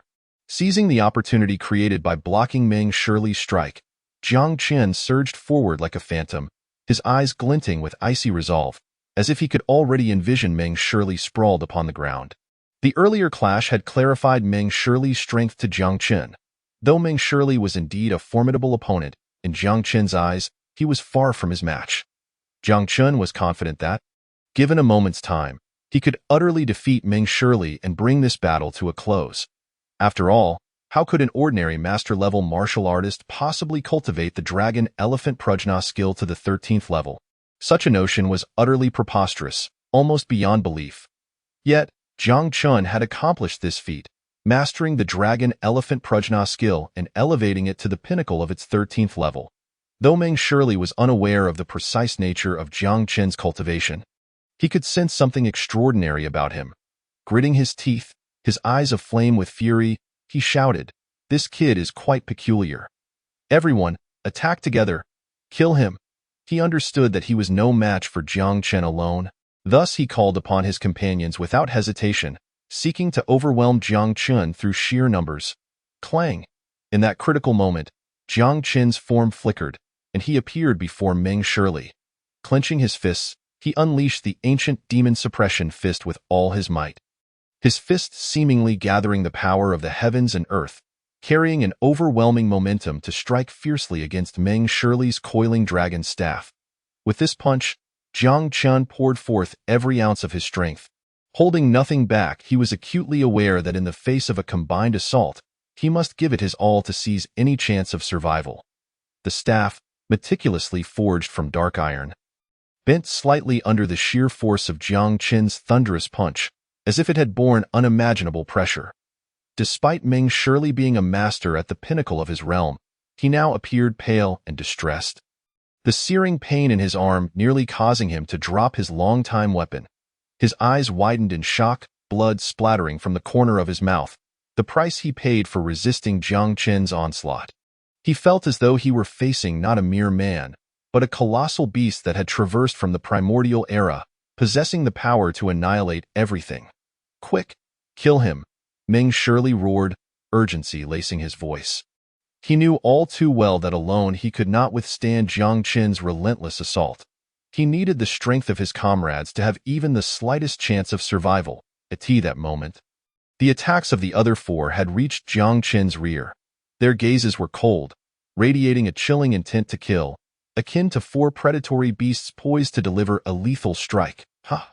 The four shouted in unison, each unleashing their most powerful techniques in a concerted effort to slay Jiang Chen. Their assaults sliced through the air like four bolts of lightning, accompanied by a fierce wind and the piercing sound of rupturing air. Aimed directly at Jiang Chen's vital points, Jiang Chen moved with the grace of a dancing dragon, evading their attacks while searching for an opportunity to counterstrike. He twisted his body like a swift serpent, his right hand gripping the blood knife, sweeping it horizontally with sudden ferocity.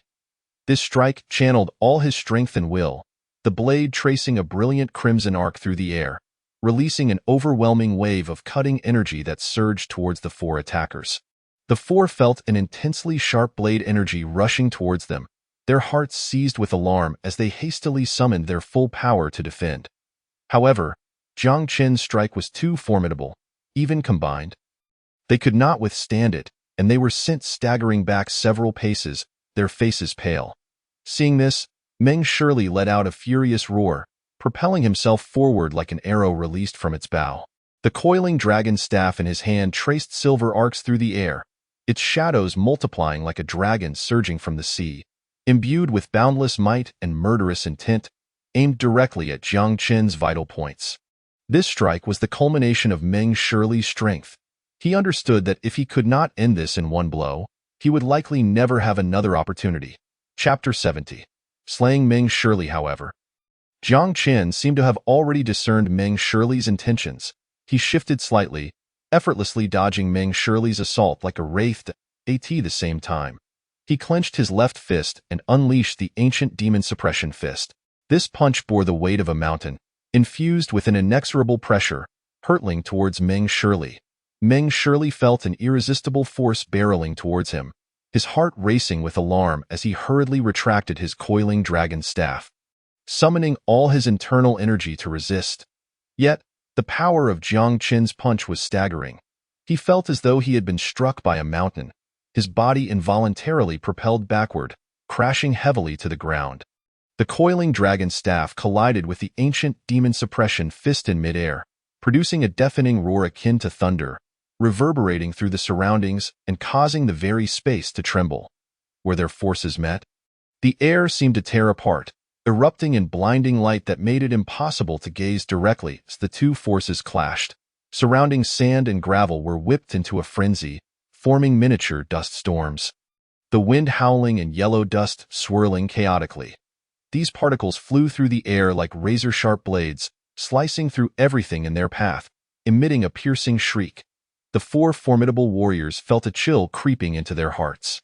Though seasoned fighters, they could not help but feel fear in the face of the terrifying power Jiang Chen displayed. They exchanged glances, a flicker of hesitation and uncertainty passing between them.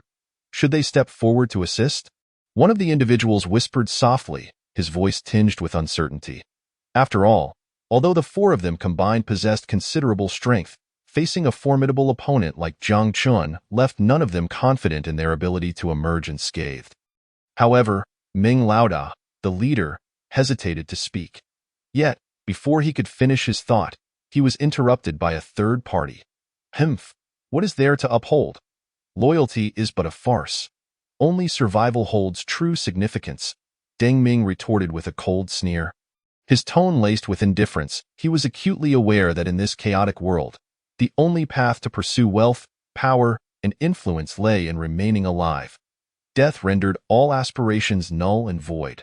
The other three fell silent, fully comprehending that although Deng Ming's words were harsh, they resonated with an undeniable truth. In a world governed by the survival of the fittest, the essence of existence hinged solely on living. Notions of faith and loyalty were mere illusions. As time progressed, Jiang Chen gradually found his rhythm in battle, growing bolder with each confrontation, as if an inexhaustible source of power surged within him. At that moment, his ancient demon-fighting fist displayed unprecedented finesse and might. Each strike reverberated through the air, causing even the heavens and earth to tremble. You worthless lot, why do you hesitate? Attack? Meng surely felt a surge of terror as he sensed the terrifying power contained within Jiang Chen's punches. He knew well that if this continued, he would struggle to withstand the onslaught. Yet, when his gaze swept over the four great warriors, he found them still cowering, unwilling to step forward and assist. This sight incited a tempest of rage within Meng Shirley, who bellowed furiously, attempting to intimidate them into action. A golden opportunity. Jiang Chen's eyes glimmered with the sharpness of a hawk, keenly seizing the moment when Meng Shirley's anger distracted him. Like a ghost, Jiang Chen evaded Meng Shirley's seemingly ferocious yet flawed attack with ease. He then concentrated all his strength and unleashed a devastating punch to Meng Shirley's chest.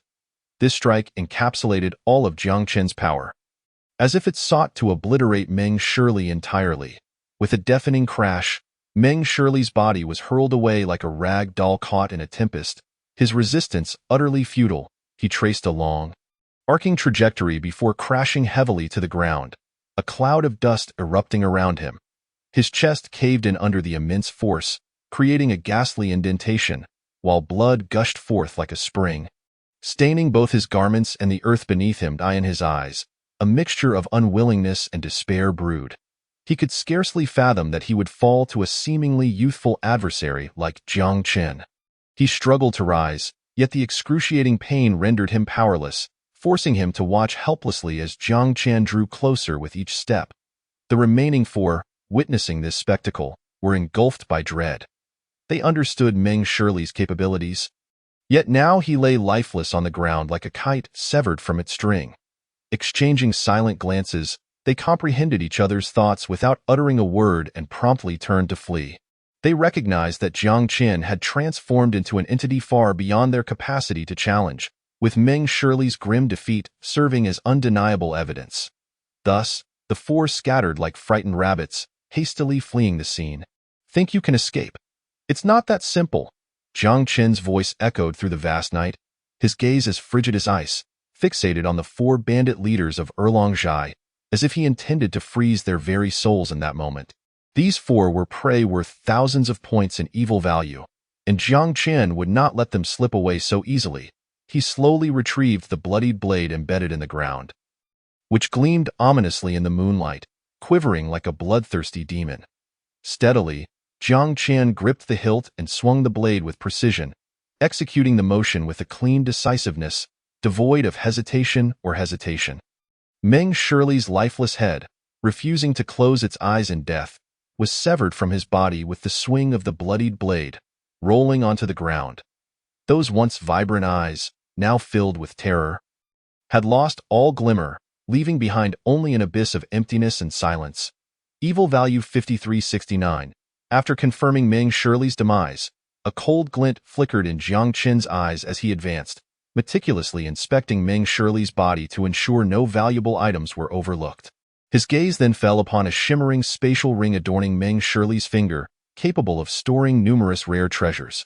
Jiang Qian smiled faintly, unhesitatingly removing the ring and carefully stowing it away in his bosom. Just then, a clear and prolonged whistle pierced the night air, shattering the surrounding silence, in a heartbeat. A crimson figure surged forth like an arrow loosed from its bow. Racing towards him, it was the silhouette of a magnificent steed.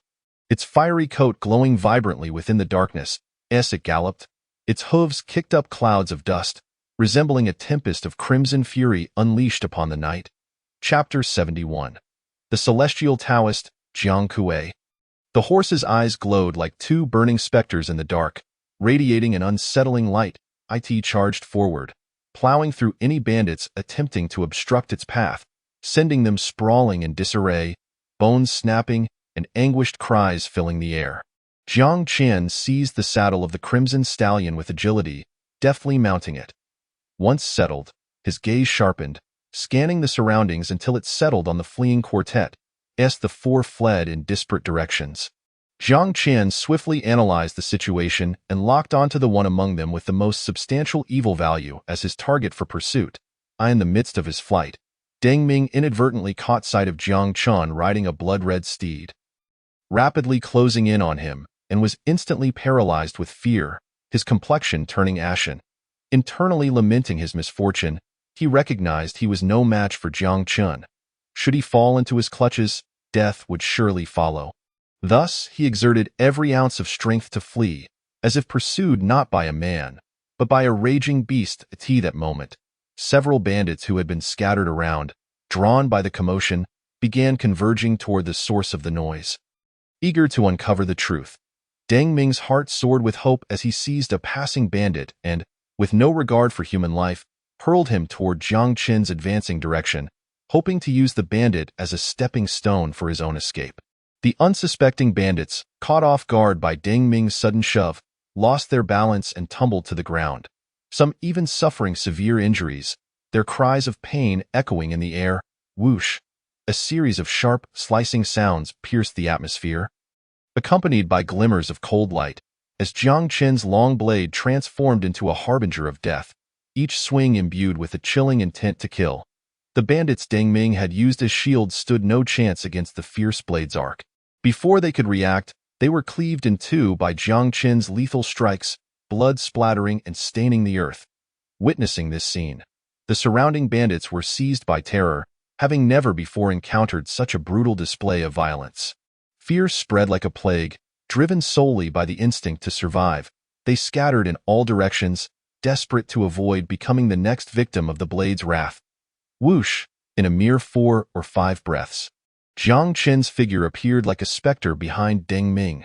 The long blade, charged with his full strength, shimmered ominously, as if it would cleave the very fabric of space itself. Sensing the chilling aura of death emanating from behind him, Deng Ming exerted every effort to turn and resist, yet his struggles felt utterly futile against such overwhelming force.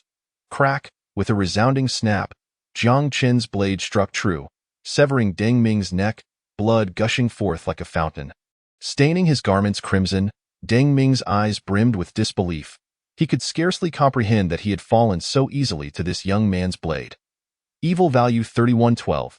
Jiang Qian sheathed his weapon, casting a cold gaze around. The bandits who had initially gathered to witness the commotion had vanished without a trace. Next, without a moment's hesitation, Jiang Qian pursued another leader of Erlong Zhai, swiftly catching up to him. The blade flashed, and he too met a grim fate. Evil value 1433. The third leader of Erlong Zhai, known as Zhuangbatian, was a notorious figure in the underworld. Yet now, as he faced the relentless advance of Jiang Qian, who bore the aura of death, the fear surging within him washed away his usual bravado. "My lord, spare me. I am willing to surrender and offer all my wealth, just begging for your mercy." Zhuang Beishan's voice trembled visibly, his legs giving way as he fell to his knees, raising his hands high as if to demonstrate his submission to Jiang Qian. However, Jiang Qian's gaze remained as cold as ice, affording him no chance to continue his plea. The long blade sliced through the air like a flash of lightning, severing Zhuang Beishan's neck. Whoosh! With a resounding clang of the blade, Zhuang Beishan's head fell. blood gushing forth to stain his garments and the ground beneath him. Sin value 1203. Terror filled his eyes, as if he could not comprehend, even in his final moments, why Jiang Qin had resolved to kill him with such determination. Only one remained.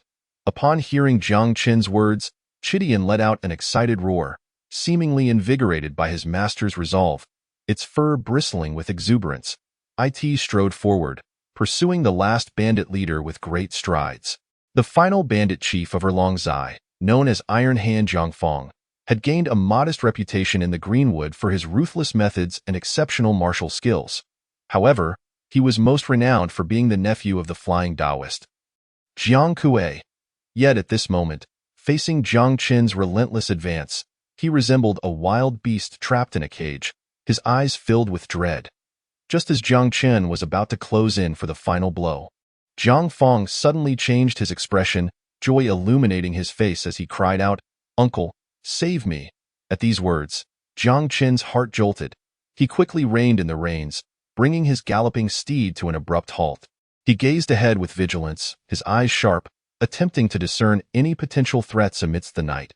Chidian sensed its master's tension, anxiously pacing back and forth, occasionally emitting low growls, as if preparing for the impending battle. At that moment, a figure dashed towards them from afar, its speed akin to a shooting star streaking across the night sky, swiftly closing the distance between itself and Jiang Qin. The aura emanating from this figure was so potent that even Jiang Qin found himself momentarily shaken. He could distinctly sense that this was a grandmaster-level expert, with unfathomable cultivation, far from an ordinary foe. Jiang Qin's brow furrowed. Grandmasters were exceedingly rare in the Jianghu of Jiaozhou, each possessing extraordinary strength. Moreover, Jiang Kuei, even among grandmasters, was an exceptionally formidable presence.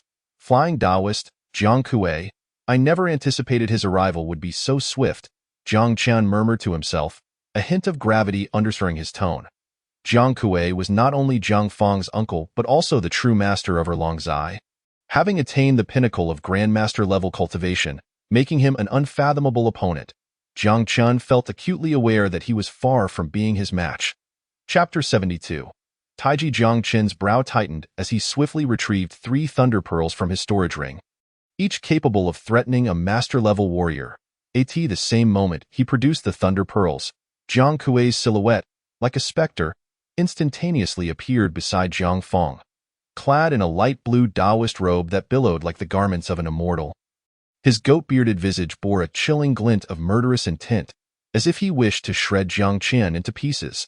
Jiang Kuei, Grandmaster-level pinnacle, 18,334 sin value.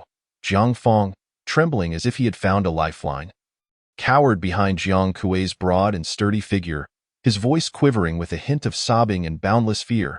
Second uncle, Meng Shixiang. He was killed by him. What? Upon hearing this, Jiang Kuei's countenance darkened, his eyes flashing with a fierce light akin to blades.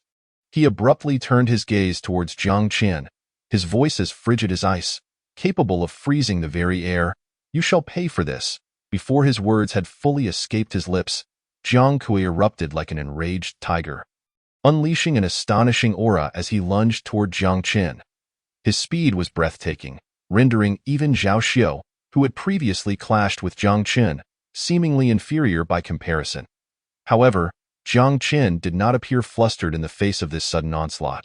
His eyes narrowed slightly as he swiftly devised a countermeasure. In this critical moment, he made a decisive move, raising his right hand to hurl a thunder pearl in the direction of the approaching Jiang Kuei. The thunder pearl shimmered with a ghostly light under the moon, exuding a disquieting aura. Yet, Jiang Kuei seemed oblivious to it, maintaining his relentless charge toward Jiang Qin. As a martial arts master, Jiang Kuei possessed extraordinary perception. In a single glance, he discerned the trajectory and force of the iron sphere, knowing full well that this concealed weapon posed no threat to him. Thus, he disregarded the thunder pearl, focusing entirely on delivering a lethal blow to Jiang Qin.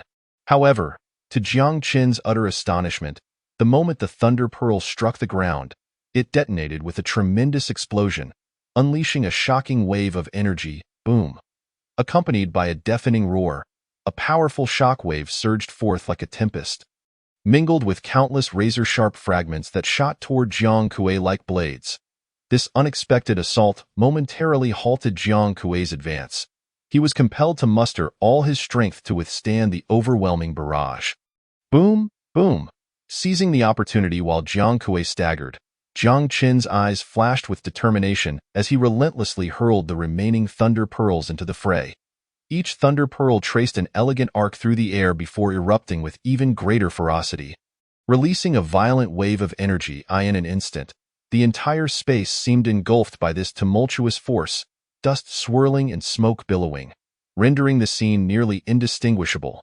When the dust finally settled and the smoke began to dissipate, Jiang Kuei's garments were tattered and in disarray, hanging from him in a ragged state, appearing quite disheveled. Yet, despite enduring such a fierce assault, the aura emanating from Jiang Kuei had not diminished in the slightest. Instead, it grew even more formidable. His eyes narrowed, exuding a chilling presence. He resembled an enraged beast. Though the 3 thunder pearls possessed tremendous power, they merely left Jiang Kuei slightly disheveled in the face of his Grandmaster-level pinnacle strength, failing to inflict any substantial harm. Die! Jiang Chun was acutely aware of his predicament, grasping that retreat was no longer an option. A sense of resolve surged within him as he leaped from the galloping Chidian.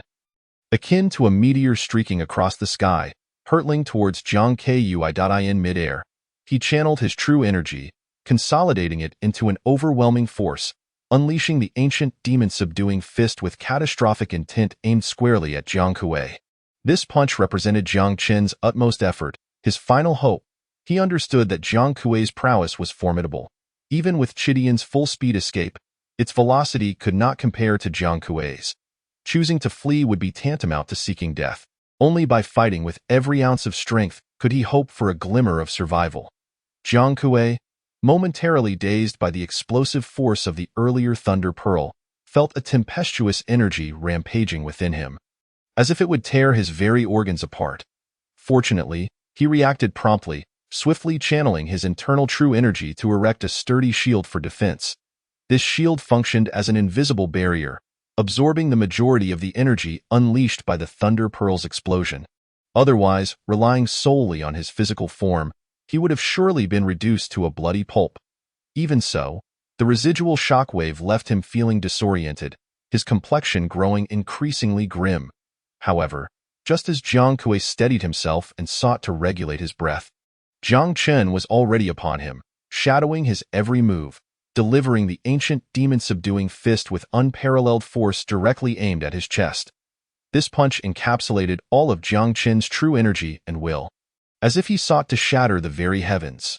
Yet, Jiang Kuei, being a Grandmaster-level pinnacle expert, merely snorted, advancing rather than retreating, and struck forth with his palm, unleashing a stream of black energy that surged forth from his palm.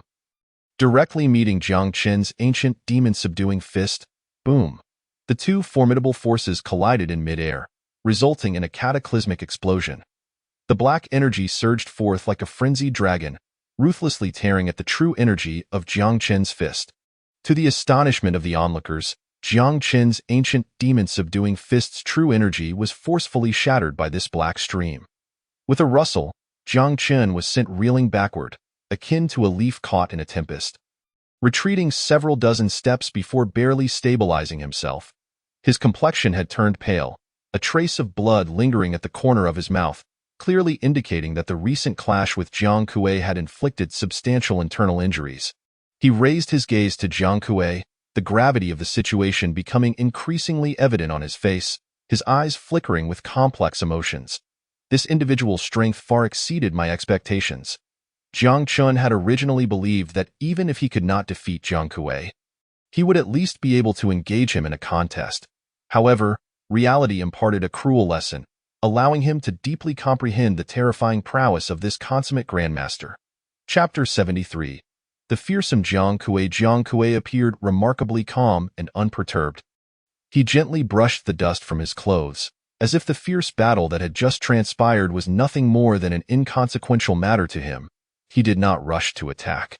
Instead, he stood there quietly, gazing at Jiang Chen with his profound eyes, a hint of disdain evident in his expression, akin to a ferocious tiger observing a lamb awaiting slaughter. "You are quite impressive."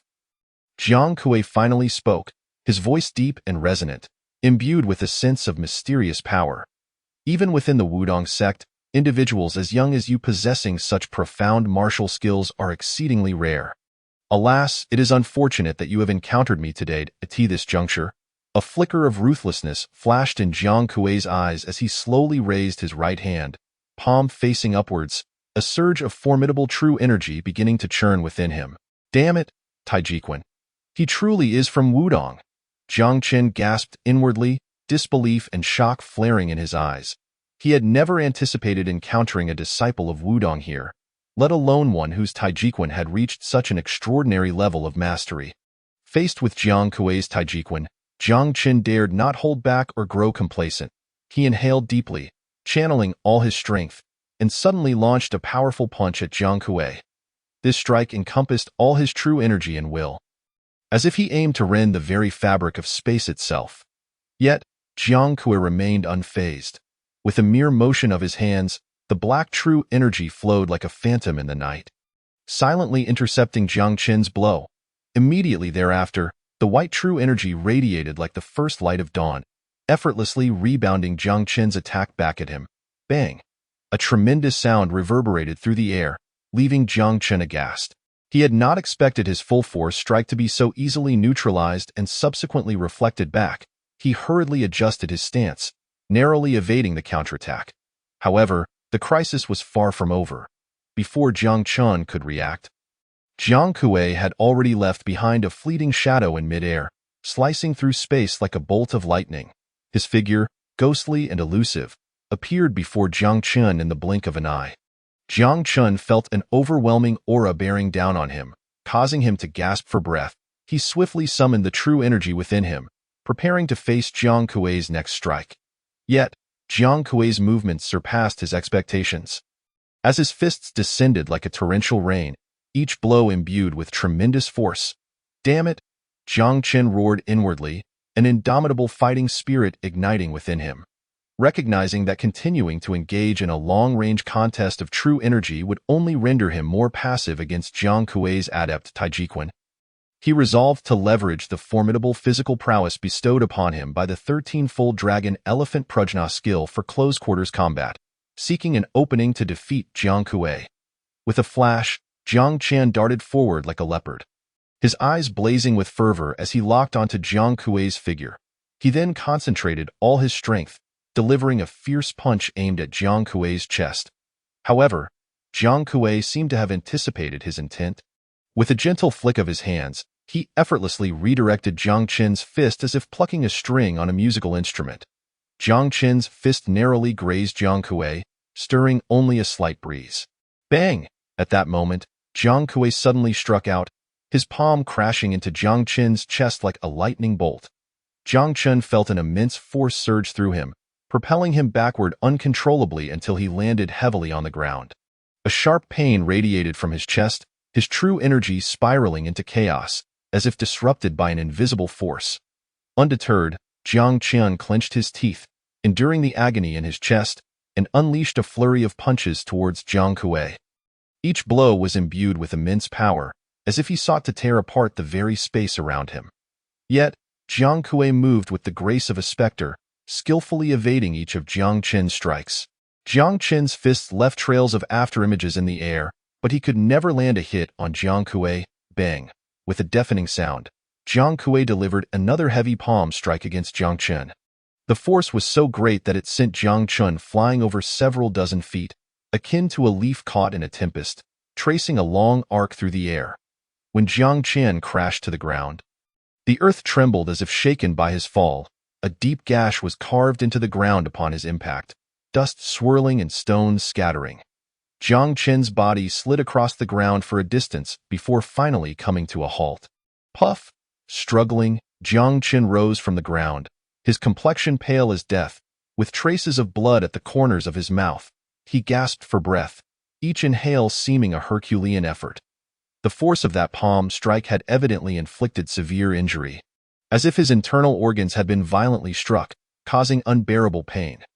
Jiang Kui stood not far away, his hands still gently raised, the black and white energies swirling within his palms like the yin and yang fish in the Taiji diagram, both opposing yet unified.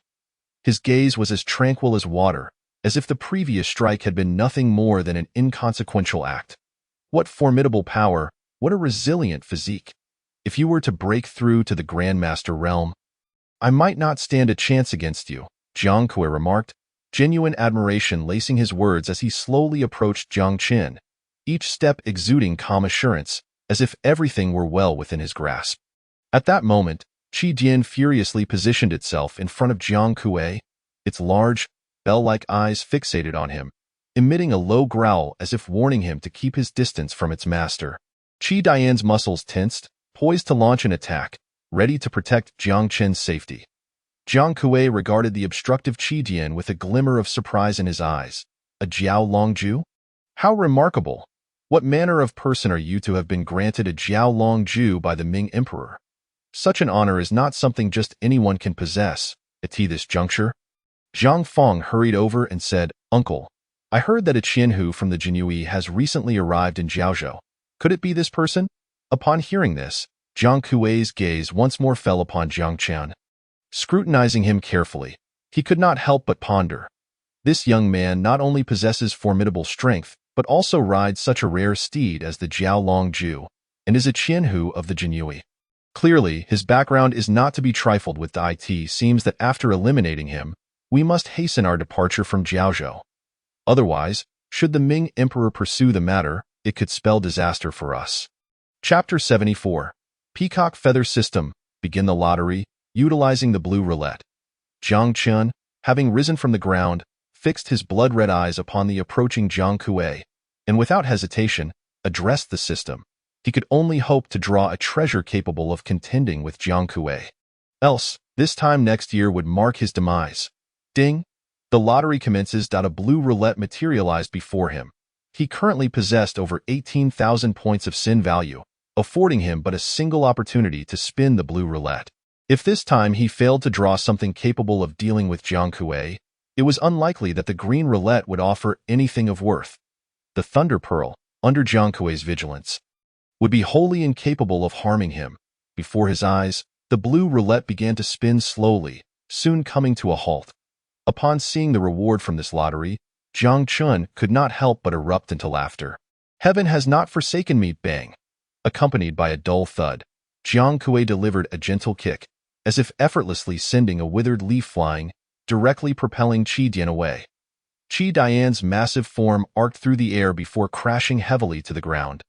Emitting a pained howl, It struggled feebly, its eyes filled with agony, clearly injured by the blow.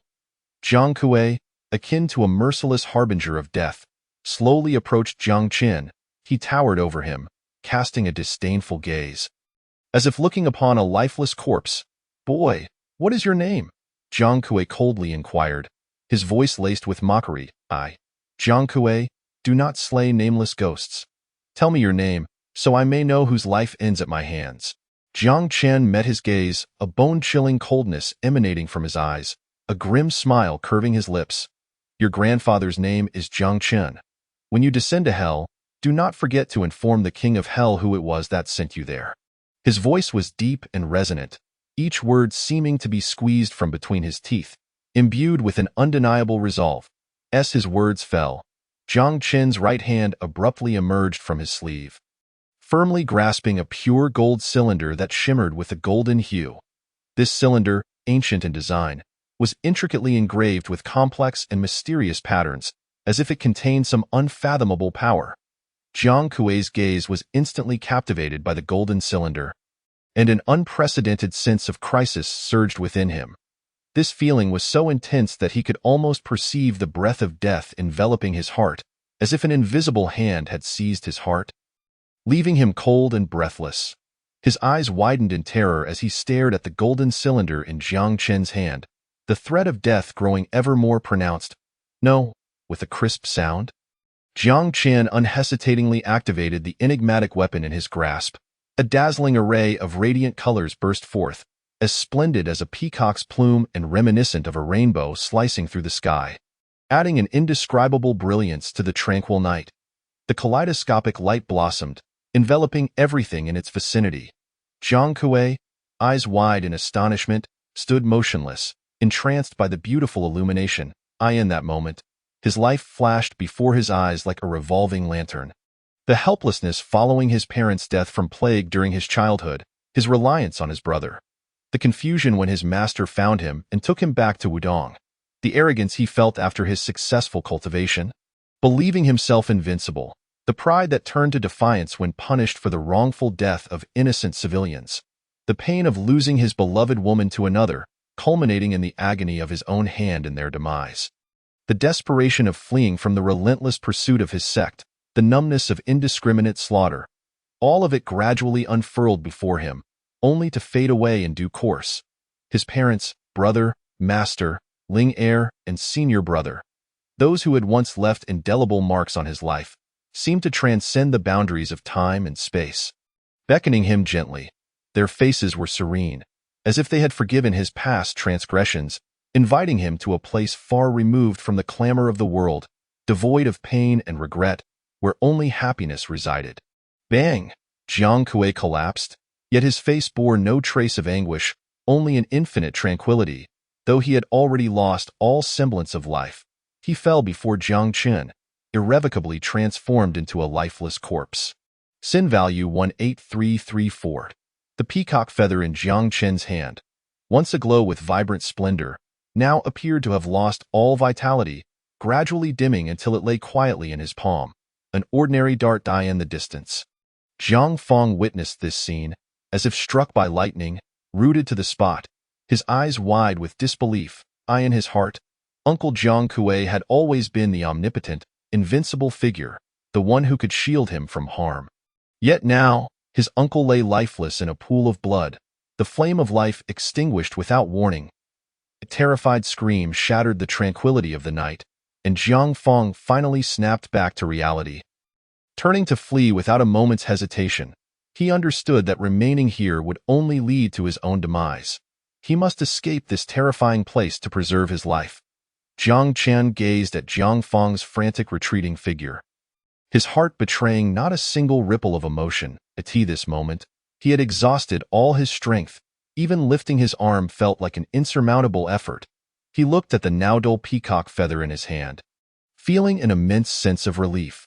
The peacock feather, a high-tier dark weapon, required replenishing with mystic silver needles after each use, up to a maximum of 100. The more needles, the greater the power. Fortunately, he had drawn the legendary artifact, the peacock feather. Otherwise, facing a foe like Jiang Kuei today would surely have spelled his doom, leaving no chance for survival. With great effort, Jiang Chen struggled to rise from the ground, his face smeared with a mix of blood and dirt, presenting a pitiful sight.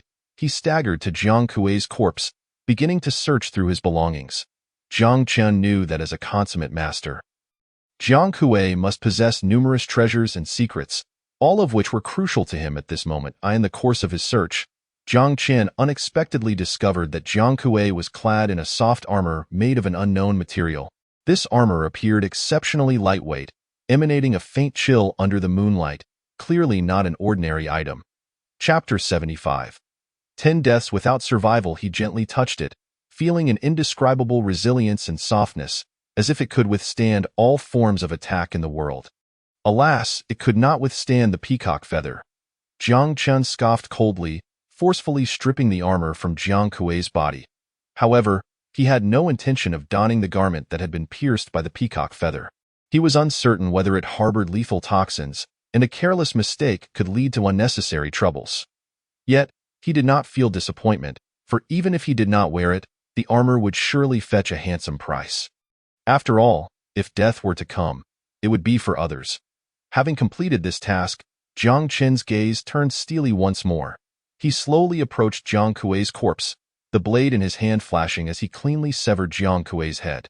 Jiang Chen mused to himself that this head, if taken to the merits hall of the Imperial Guards, would undoubtedly yield a substantial reward. After all, Jiang Kuei ranked highly on the wanted list, and his head would surely garner a hefty bounty. After placing Jiang Kuei's head into his storage ring, Jiang Chen hurried to Qi Dian's side to assess its injuries. Qi Dian had been kicked by Jiang Kuei. Although not fatal, it had still sustained significant harm. Qi Dian, possessing considerable intelligence, ceased to struggle upon witnessing Jiang Kuei's demise, instead reclining on the ground to recuperate. Jiang Qian approached Qi Dian, just as he prepared to examine its wounds when a sudden wave of dizziness overcame him. His body felt as though it had lost control. He stumbled and fell heavily to the ground. Thud. A dull thud resounded, and Jiang Qian abruptly expelled a mouthful of blood. The crimson liquid traced a dark arc through the air before ultimately landing on the ground. To everyone's astonishment, as soon as the blood made contact with the earth, it emitted a plume of white smoke, akin to molten iron, instantly enveloping the area.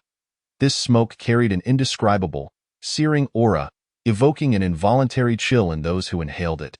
In that moment, Jiang Chen suddenly realized that the dual forces of yin and yang within him, the true qi of Taiji, had not dissipated with Jiang Kuei's fall.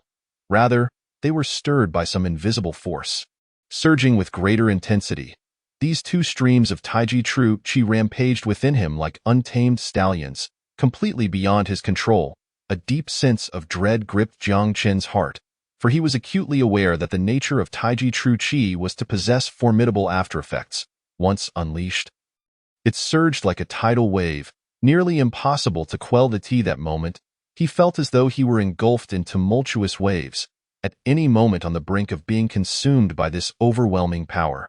What compounded Jiang Chen's despair was the turmoil within him. The once tightly suppressed poison of the 7 Xian blood bat began to stir restlessly, rapidly becoming more active. The toxin, like a cunning serpent, took the opportunity to wreak havoc within his body, incessantly gnawing at his flesh. Jiang Chen felt an excruciating pain emanating from deep within, as if a sharp blade were twisting inside him, tearing at his very organs. Simultaneously, a blazing inferno spread throughout his body, searing every inch of skin and bone. This unbearable agony felt as though it were attempting to rend his soul from his corporeal form. And he perceived each second as a torturous eternity, a profound sense of hopelessness welling within him. He contemplated that perhaps death would offer an escape from this endless torment, a means of liberation. Yet, fate appeared unwilling to grant him such reprieve. Thanks to his cultivation of the 13-fold dragon elephant prajna skill, Jiang Chen's body and meridians had been tempered far beyond the ordinary warrior. And this resilience became his sole lifeline in this dire moment. Were it not for this, he would likely have succumbed to the onslaught of true qi and venom long ago, despite being physically and mentally drained. On the brink of despair, Jiang Chen summoned his remaining strength, gritting his teeth and laboriously channeling his true qi. He understood that only by suppressing the chaotic yin and yang true qi could he hope to muster the energy needed to confront the equally formidable 7 Xian blood bat toxin. He closed his eyes, focusing intently as he guided the true qi through his meridians, attempting to tame this rampaging force with his will and mastery. Each circulation of true qi felt like a silent duel with death itself. A moment's negligence could lead to irrevocable consequences. After what felt like an eternity, as Jiang Chen struggled to subdue the turmoil within, a sharp, urgent whistling pierced the stillness of the night, shattering the silence. The sound was clear and powerful, and even in his precarious predicament, Jiang Chen could discern that a feathered arrow was hurtling towards him at breathtaking speed. However, in his current state, his true qi in disarray and the venom wreaking havoc, his movements had become alarmingly sluggish, and his reflexes significantly impaired. He could hear the arrow slicing through the air, drawing nearer, yet he felt as if bound by invisible shackles, unable to execute any effective evasive maneuvers in an instant. The arrow struck him with the force of a silver lightning bolt, piercing the night and accurately embedding itself in his left shoulder. The impact reverberated through his entire body, nearly causing him to lose his balance. The arrow grazed the edge of his heart. Had it deviated even a fraction, he would have perished on the spot. Jiang Chen suppressed the agony radiating from his shoulder, stifling any cries of pain. His eyes widened, burning with intensity as he fixed his gaze upon the figure in the distance, bow in hand, coldly observing him. It was Zhang Fong, who had just moments ago seized an opportunity to flee. Now return to eliminate Jiang Qin and eradicate any future threat. Jiang Fang's expression was a tumultuous blend of surprise, relief, greed, and hatred, forming a grotesque tableau. His eyes gleamed with an unsettling light, fixated on Jiang Qin. Filled with mockery and derision, as though he were relishing the final struggles of a beast ensnared in a trap. "I wondered why you did not pursue me," Jiang Fang remarked, a cruel smile curling at the corners of his mouth. His tone infused with relief. "Fortunately, I returned. Otherwise, I would have missed this once-in-a-lifetime opportunity." He stood his ground, refraining from advancing, maintaining a distance of over 50 paces, observing Jiang Qin's desperate plight with the demeanor of a cat toying with a mouse. He reveled in this sense of control, as though the entire world lay within his grasp. Jiang Qin understood precisely why Jiang Fang dared not approach recklessly. Deep within, Jiang Fang harbored an intense fear. Born from the memory of the mysterious concealed weapon that had claimed Jiang Kuei's life. That weapon, akin to the Grim Reaper's scythe, had snuffed out Jiang Kuei's existence in an instant, leaving Jiang Fang with lingering trepidation. His heart was clouded with uncertainty. He could not ascertain whether that formidable weapon still possessed any residual power, nor whether it could deliver another devastating blow at a critical moment. This uncertainty loomed over him like a sword, compelling him to exercise utmost caution. Thus, he opted for the most prudent course of action, to attack from a distance with his bow, seeking to eliminate Jiang Qin at his most vulnerable. It must be said, Jiang Fang's decision was indeed astute. Although the peacock feathers could not be unleashed again at this moment, their latent threat remained significant. Should he venture too close, Jiang Qin might well seize the opportunity to unleash his Thunder Pearl, catching him off guard and potentially sealing his fate. A cunning glimmer danced in Jiang Fang's eyes as he remained at a distance, watching Jiang Qin's desperate struggles unfold, a flicker of vengeful delight surfacing within him. System: activate the blue roulette twice, and the green roulette 6 times. After slaying Jiang Kuei, Jiang Qin had amassed over 18,000 points of evil value. Coupled with the previous 8,000 points, this was sufficient for him to spin the blue roulette twice and the green roulette 6 times. As his words trailed off, the system's voice resonated once more, commencing the lottery. Whoosh! A sharp whistling sound sliced through the air again, and soon after, an arrow, like a bolt of black lightning, pierced the stillness of the night, accurately striking Jiang Qin's thigh. The force of this shot was tremendous, penetrating his pant leg and embedding itself deeply into his flesh. Jiang Qin felt a piercing pain radiate from his thigh, making him involuntarily gasp. However, beneath the intensity of his suffering, his gaze grew increasingly profound, as though searching for a glimmer of hope within the darkness. This moment, Jiang Fang, positioned 50 paces away, bow in hand, wore a cruel smile. He possessed the ability to end Jiang Qin's life with a single arrow from that distance, bringing this conflict to a close. Yet, the hatred within him compelled him to choose a far more merciless path. "Death will not come so easily for you. Boy, I shall sever your limbs, allowing you to truly experience the agony of being a human pincushion." Jiang Fang's voice echoed through the night sky. Laced with malice, he intended to scorch every inch of Jiang Qin's skin with indelible marks of suffering, ensuring that he paid for his transgressions. Moreover, Jiang Fang harbored an even greater curiosity. What secrets lay hidden within this man, Jiang Qin, that rendered him so formidable and terrifying? His martial arts, his concealed weapon, and his resilience in the face of such grievous injury were far beyond the capabilities of an ordinary individual.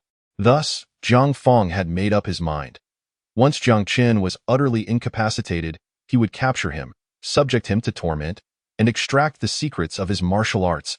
Today's lottery seemed to progress more swiftly than usual. In a remarkably short span of time, Jiang Qin completed the spins, 2 blue and 6 green, totaling 8 draws. However, the results of the lottery sent his heart plummeting to the depths of despair. Ding! Congratulations, host. You have acquired the Earth-grade advanced skill, Indestructible Vajra Technique. Ding! Congratulations, host. You have obtained 1 300-year-old ginseng, 1 thunder pearl, 100 taels of gold, and 2 great returning pills, along with 1 low-level Earth-grade skill, Great Compassion Palm. To his dismay, one of the 2 blue draws yielded nothing.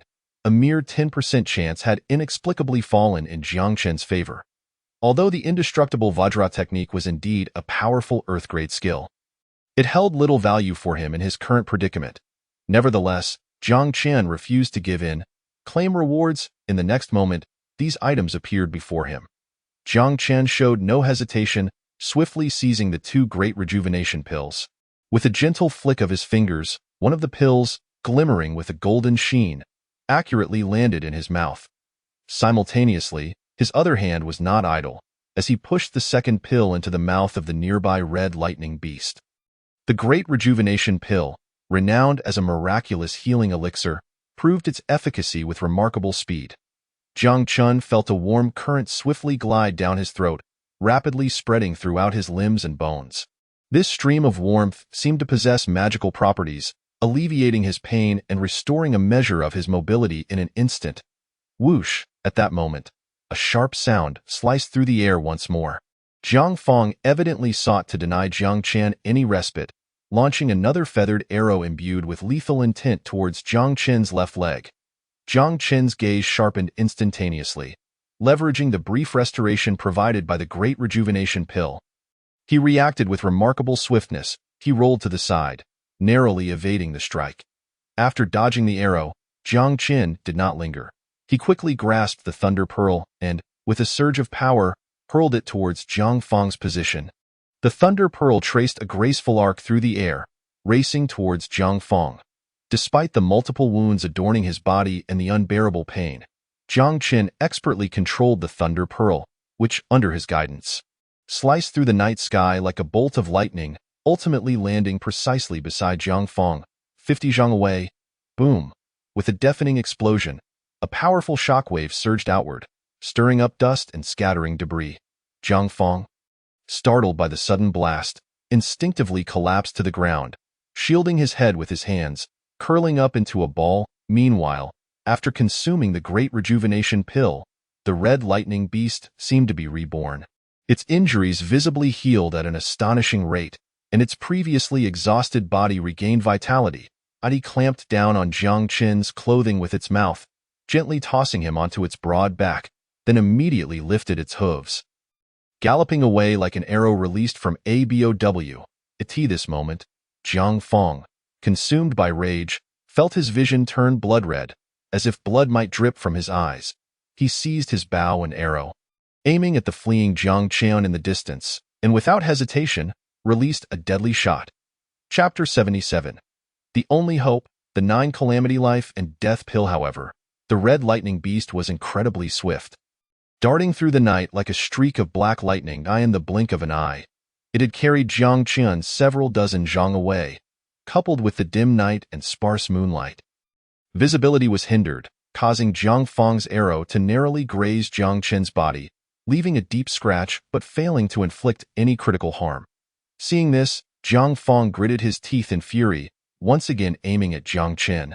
Preparing to fire a second arrow, however, just as he drew back the bowstring, ready to release, the red lightning beast vanished into the vast darkness, seemingly swallowed by the night, leaving no trace behind. Damn it!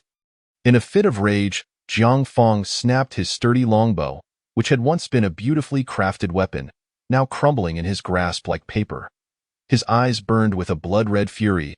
The tides of regret and resentment surged within him. Threatening to engulf him completely, he recalled the earlier moment, filled with remorse. Had he not hesitated and instead aimed directly for Jiang Chen's head, Jiang Chen would now be a lifeless corpse. Jiang Fong, in a daze, approached Jiang Kuei, gazing at the only family member who had provided him countless protections and assistance, now lifeless, lying there without a head, utterly still. Tears streamed down his face like pearls released from a broken string as he wept uncontrollably. "Uncle, what am I to do now that you are gone?" Jiang Fong's voice was filled with despair. Jiang Kuei had been the closest person to him in this world, his greatest support. During Jiang Kuei's lifetime, his prestige and strength had shielded Jiang Fong from innumerable enemies and foes. But now that Jiang Kuei was gone, those adversaries, once suppressed and intimidated by him, would undoubtedly seize the opportunity to strike. Moreover, should the mission for the demon sect remain unfulfilled, Jiang Fong would become a target for their pursuit as well. The thought of being besieged on all sides, isolated and helpless, sent shivers down his spine. If that were to occur, with the forces of the martial arts community in Jiaozhou, the Genie Wei, and the demon sect all pursuing him simultaneously, escape would be nearly impossible, and survival would be a distant hope. With this realization, a potent sense of crisis surged within Jiang Fong. He understood he must make a decisive choice swiftly, lest the consequences be dire. After weeping for a moment, he abruptly lifted his tear-streaked face, his bloodshot eyes fixating on the remaining bandits who had not yet fled. The weather was frigid, and water had turned to ice. Despite the fierce battle they had just endured, many bandits remained. Fearful of freezing to death, they huddled together, shivering in the distance. Now, the prospect of capturing Huadu County to appease the demon clan seemed nearly impossible. Instead, Jiang Fong's eyes glinted with a sinister light as a plan formed in his mind. Bang! In a deep and desolate valley, accompanied by a dull thud, Jiang Qin fell helplessly from the galloping horse. At this moment, his lips had turned a ghastly shade of purple, a clear sign that the poison had seeped into his bones, rendering him beyond salvation. His complexion was pale as paper, beads of sweat the size of beans rolling down his forehead, mingling with the dirt below, presenting a picture of utter misery. The medicinal properties of the Great Rejuvenation Pill had managed to suppress the ferocious 7 Xian blood bat poison for a time, which was already a miraculous feat. Yet every miracle has its limits. At this moment, the toxicity surged with renewed ferocity, and Jiang Chun felt as if his body were being torn apart by countless ants. Gnawing at him, the pain was indescribable, threatening to devour his very soul. He gritted his teeth, clutching the grass beneath him, attempting to alleviate the torment in this manner. It seemed today he was destined to perish here. Jiang Qin's voice was hoarse, as if it might be swept away by the wind at any moment. He struggled to channel his energy to suppress the rampant poison within. Yet the Tai Chi vital energy in his body appeared to have lost control, colliding chaotically, failing to restrain the toxicity and exacerbating his injuries further. At that moment, he was utterly powerless, lacking even the strength to rise. He could only lie helplessly on the ground, allowing the poison and pain to gradually consume his life. Observing the red lightning beast anxiously pacing before him, Jiang Qian struggled to raise his hand, gently waving it as he spoke to the beast. Go, you are free. Yet, the red lightning beast seemed to comprehend his words. Growing increasingly agitated as it nudged Jiang Qian with its nose, emitting low whines, clearly unwilling to let him die so easily. System, how much longer can I survive? He inquired directly. If this continues, at most, you have the time it takes to brew a cup of tea. A cup of tea's worth of time? He murmured, his tone filled with resentment. However, in that moment of despair, a glimmer of inspiration suddenly illuminated his mind. He recalled the memory of consuming the 9 Calamity Life and Death Pill. That's right. I also took the 9 Calamity Life and Death Pill. A surge of joy crossed Jiang Qin's face, his gaze becoming resolute and bright, as if he had discovered a glimmer of hope. The 9 Calamity Life and Death Pill was a heavenly grade elixir with miraculous life-restoring properties, but the conditions to trigger its effects were exceedingly stringent. System, what must I do to activate the 9 Calamity Life and Death Pill? Jiang Qian asked eagerly, urgency lacing his voice. He understood that he now stood on the precipice of life and death, and only this pill could serve as his lifeline. The system fell silent for a moment, seemingly pondering how to respond to Jiang Qin's query. After a brief pause, a cool voice resonated in his mind. The conditions to trigger the 9 Calamity Life and Death Pill are remarkably unique. You must maintain absolute clarity between life and death while igniting the most intense desire to survive from the depths of your heart. Only then can you activate the potential of the 9 Calamity Life and Death Pill, allowing it to exert its true efficacy. Moreover, the more severe the injuries and the closer to death you are, the greater the probability of activation. However, not every instance of nearing death guarantees a 100% trigger. The system's grave voice continued. Based on the system's calculations, given the host's current injuries, the probability of triggering the 9 Calamity Life and Death Pill before death is 1 in 5. With such severe injuries, the probability is only 1 in 5. Jiang Chen exclaimed in disbelief. Indeed, furthermore, the host cannot heal the injuries. If the injuries do not worsen, the probability is zeroed. Upon hearing this, Jiang Chen was overwhelmed with regret. He should have chosen the yin-yang transformation pill from the outset. Now, he found himself in a perilous gamble for his life. Chapter 78. Half of a nightmare. He finally understood why, throughout history, no one had dared to poison themselves or allow their friends and family to inflict serious harm upon them after consuming the 9 calamities life and death pill, in an attempt to trigger its legendary effects. The cost was simply too daunting to contemplate. Who among them would willingly place themselves in such dire straits, enduring unimaginable pain and suffering, all for a mere 1/5 chance of survival?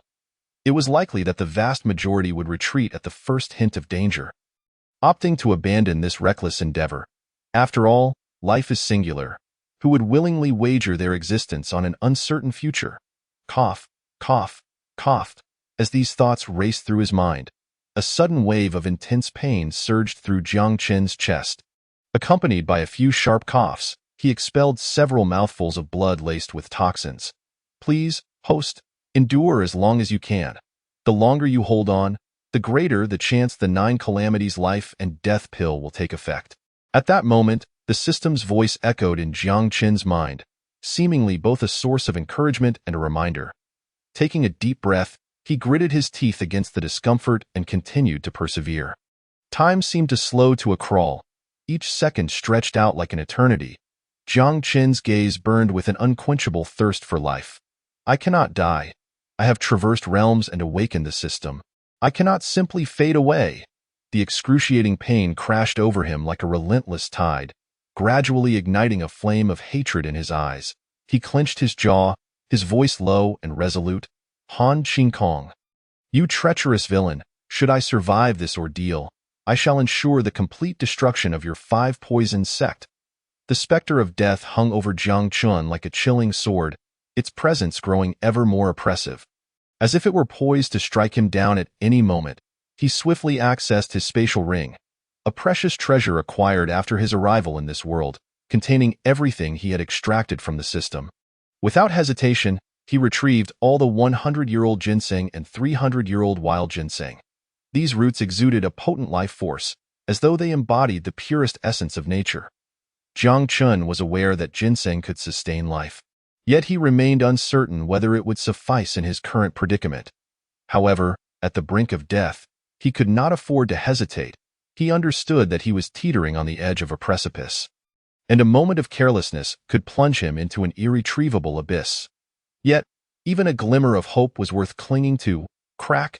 A sharp sound echoed as Jiang Chen decisively snapped one wild ginseng after another, consuming them voraciously as if devouring radishes.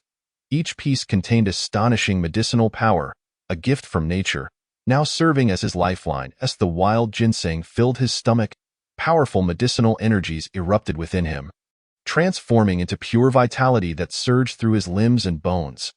This energy coursed through his body, forcibly sustaining the flickering flame of life within him. Jiang Chen felt a warm current flowing through him, as if myriad streams converged into a vast river, ultimately becoming an ocean of vitality, bestowing upon him an unprecedented lease on life. Yet, the overwhelming force of this energy struck him with an unbearable pressure. As if it sought to rend his very flesh asunder, blood gushed from his nose, erupting like a breached dam, staining his garments crimson. Nevertheless, Jiang Chen had no time to dwell on these matters. One thought consumed him. He must survive. For vengeance, he could not succumb so easily to death. A brief period passed, and soon he reached the moment the system had predicted would be his demise. Contrary to all expectations, Jiang Chen remained alive. The precious 300-year-old wild ginseng seemed to possess miraculous powers, sustaining his breath and allowing him to linger on the precipice of death without succumbing immediately. Yet, this power could only carry him so far. Host, please be advised, as your life hangs in the balance, the probability of triggering the 9 calamities life and death pill has surged to 1/3. You must persist. The likelihood continues to rise. The system's voice resonated in Jiang Chen's mind, tinged with urgency. Yet, at that moment, He felt as though he were engulfed in chaos, the cacophony rendering the system's words nearly inaudible. Unbeknownst to him, tears of blood streamed down his cheeks, a testament to the severity of his injuries. His ears, nose, and mouth flowed with blood, like a torrent unleashed, staining both his garments and the earth around him. Beside him, the crimson lightning emitted a low, mournful cry. Its eyes reflected sorrow, acknowledging the peril Jiang Chen faced. It seemed all but certain that he could not escape death this day. Thud. A dull thump reverberated through the air as Jiang Chen collapsed. His grip still tight around the feathered arrow embedded in his chest. Sweat adorned his brow, and a trace of blood lingered at the corner of his mouth, rendering him a picture of despair. However, in this moment of life and death, the system's voice suddenly burst forth in his mind, now imbued with excitement. 60%, 70%, 80%, 90%. The effects of the 9 calamities life and death pill have finally taken hold. Accompanied by the system's words, a gentle radiance began to emanate from Jiang Chen's body, a luminescence seemingly capable of piercing through the darkness to illuminate all. This glow not only gradually restored warmth to his form, but also revitalized his very essence at an astonishing pace. The pupils of Jiang Chen, once scattered, miraculously reconsolidated in this moment. The 2 streams of Taiji true energy, which had previously rampaged through his meridians, were now as if firmly controlled by an invisible hand. Effortlessly subdued, and no longer did they clash wildly. Instead, they obediently submitted to Jiang Chen's will, transforming into the most loyal servants within his being. Simultaneously, his shattered heart began to heal at a remarkable speed. The once dilapidated myocardium gradually regained its resilience, with each heartbeat growing increasingly steady and powerful. The pain and weakness that had pervaded his body due to the cardiac damage receded like a tide, leaving behind a surge of newfound vitality coursing through him. Even the venom of the 7 Xian bloodbat was now firmly suppressed by this mysterious force.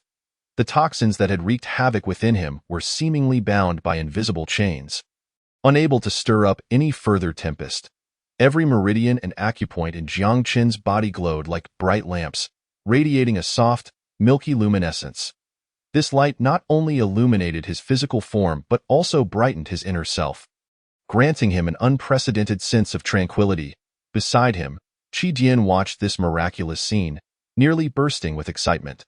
Its hooves rose high before pounding down repeatedly, producing a crisp and powerful sound, as if celebrating Jiang Chen's rebirth. It could distinctly sense that Jiang Chen's life was being drawn back at an incredible speed, filling it with boundless exhilaration. Jiang Chen found himself immersed in a strange and profound dream. In this dream, it felt as though he had returned to the very beginning of life, once again becoming a fetus curled up in a warm sanctuary. The heavens enveloped him like an amniotic sac. While the earth transformed into his sustenance, he seemed to merge with the entire world, embarking on an unparalleled journey of existence. In this dreamscape, Jiang Chen continuously absorbed the true essence of all things. The energies of mountains, rivers, flora, and stars were greedily assimilated into his being, intertwining with his original vitality, nourishing both his flesh and soul. He experienced an unprecedented comfort, as if the entire universe were rejoicing in his existence. His body underwent rapid transformation. Every inch of skin, every bone, and every organ experienced a metamorphosis akin to rebirth. The scars left by past battles faded as if caressed by the gentle spring breeze. His muscles became more robust, his bones increasingly resilient and upright, and his mind cleared completely. However, at that moment, he sensed a pair of crimson eyes fixated upon him, those eyes seemingly steeped in a sea of blood, exuding boundless terror and despair. They resembled the eyes of a malevolent spirit clawing its way from the depths of hell, devoid of any emotion. Those eyes appeared capable of piercing through the mist of dreams, locking onto him with unwavering intensity. Jiang Chen felt the insidious malice contained within those orbs, as if they could erupt at any moment, ready to feast upon him. A profound sense of crisis surged within him, as though he were on the brink of an abyss from which there would be no return. Jiang Chen struggled to break free from the grip of those eyes, but the force binding him felt like iron chains. Rendering him immobile, he struggled to breathe. His heart weighed down as if crushed by a boulder. You cannot escape. You cannot escape. This deep, chilling voice echoed in Jiang Qin's ears like a haunting nightmare, imbued with an insatiable coldness, as if threatening to freeze his very soul in the darkness. No. No. Jiang Qin abruptly sat up from the grass, his forehead glistening with beads of sweat, his eyes filled with terror. As if he had just awakened from a harrowing nightmare, he gasped for breath, his chest heaving violently, as though he had just endured a life-and-death struggle. What a terrifying dream, he murmured to himself, extending a trembling hand to wipe the sweat from his brow. Striving to regain his composure, he surveyed his surroundings, noticing sunlight filtering through the gaps in the leaves, casting dappled patterns upon the grass. The day had long since brightened. The sun blazed hot and radiant, indicating it was likely midday. Chapter 80. Venom in the marrow. He glanced down at his body and discovered that, aside from a feathered arrow still lodged in his leg, all other wounds had completely healed. The scars that had once caused him immense suffering had vanished without a trace, leaving only faint remnants. Astonished, he touched his chest, where the 7 Xian blood bat poison had previously ravaged. It too had returned to normal, the toxins seemingly repressed once more. A wave of indescribable relief surged within Jiang Qin. Grateful for the rare chance at survival, he inhaled deeply, feeling the resurgence of that new vitality coursing through him. His heart brimming with excitement, Jiang Qin gritted his teeth, exerting forceful leverage with his hands, and with a sharp crack, he snapped the feathered arrow embedded in his leg. Following this, he took a deep breath, firmly grasped the arrowhead, and yanked it out with a jolt, accompanied by a surge of pain and a spurt of blood. That moment, Qi Dian, who had been vigilantly watching over him, nudged his shoulder with its head upon seeing Jiang Qin awaken and extract the arrow. Its excitement palpable, Jiang Qin quickly regulated his breathing, channeling his true energy, and observed as the bleeding from his leg gradually slowed, ultimately coming to a complete halt. That was close. I almost died, Jiang Qin murmured. Recalling the harrowing events of the previous night, his heart still heavy with fear and trepidation. At that critical juncture, every breath felt elongated. Every slight movement could have determined his fate. System. Did the 9 tribulations life and death pill enhance my qualifications? After calming his emotions, Jiang Qin directly inquired. There is both good news and bad news. Which would you prefer to hear first? The system's voice resonated, causing Jiang Qin's heart to sink. Let's start with the good news. The good news is that the 9 tribulations life and death pill is indeed exceptionally potent. Your current qualification is intelligent. Is that so? Jiang Qin's thoughts stirred, and he promptly opened his personal panel. Name: Jiang Qin, poisoned, 7 Xian bloodbat venom, realm. Late master realm qualification. Intelligent, 0, evil value, 236 external skill. Dragon elephant prajna art, 13th layer, lower grade Xian, perfected. Requires 360,000 evil value for upgrade, internal skill. 9 yang divine skill, upper grade Xian. 3rd layer entry, fist technique. Ancient Demon Suppression Fist, lower grade Earth, 2nd layer perfected.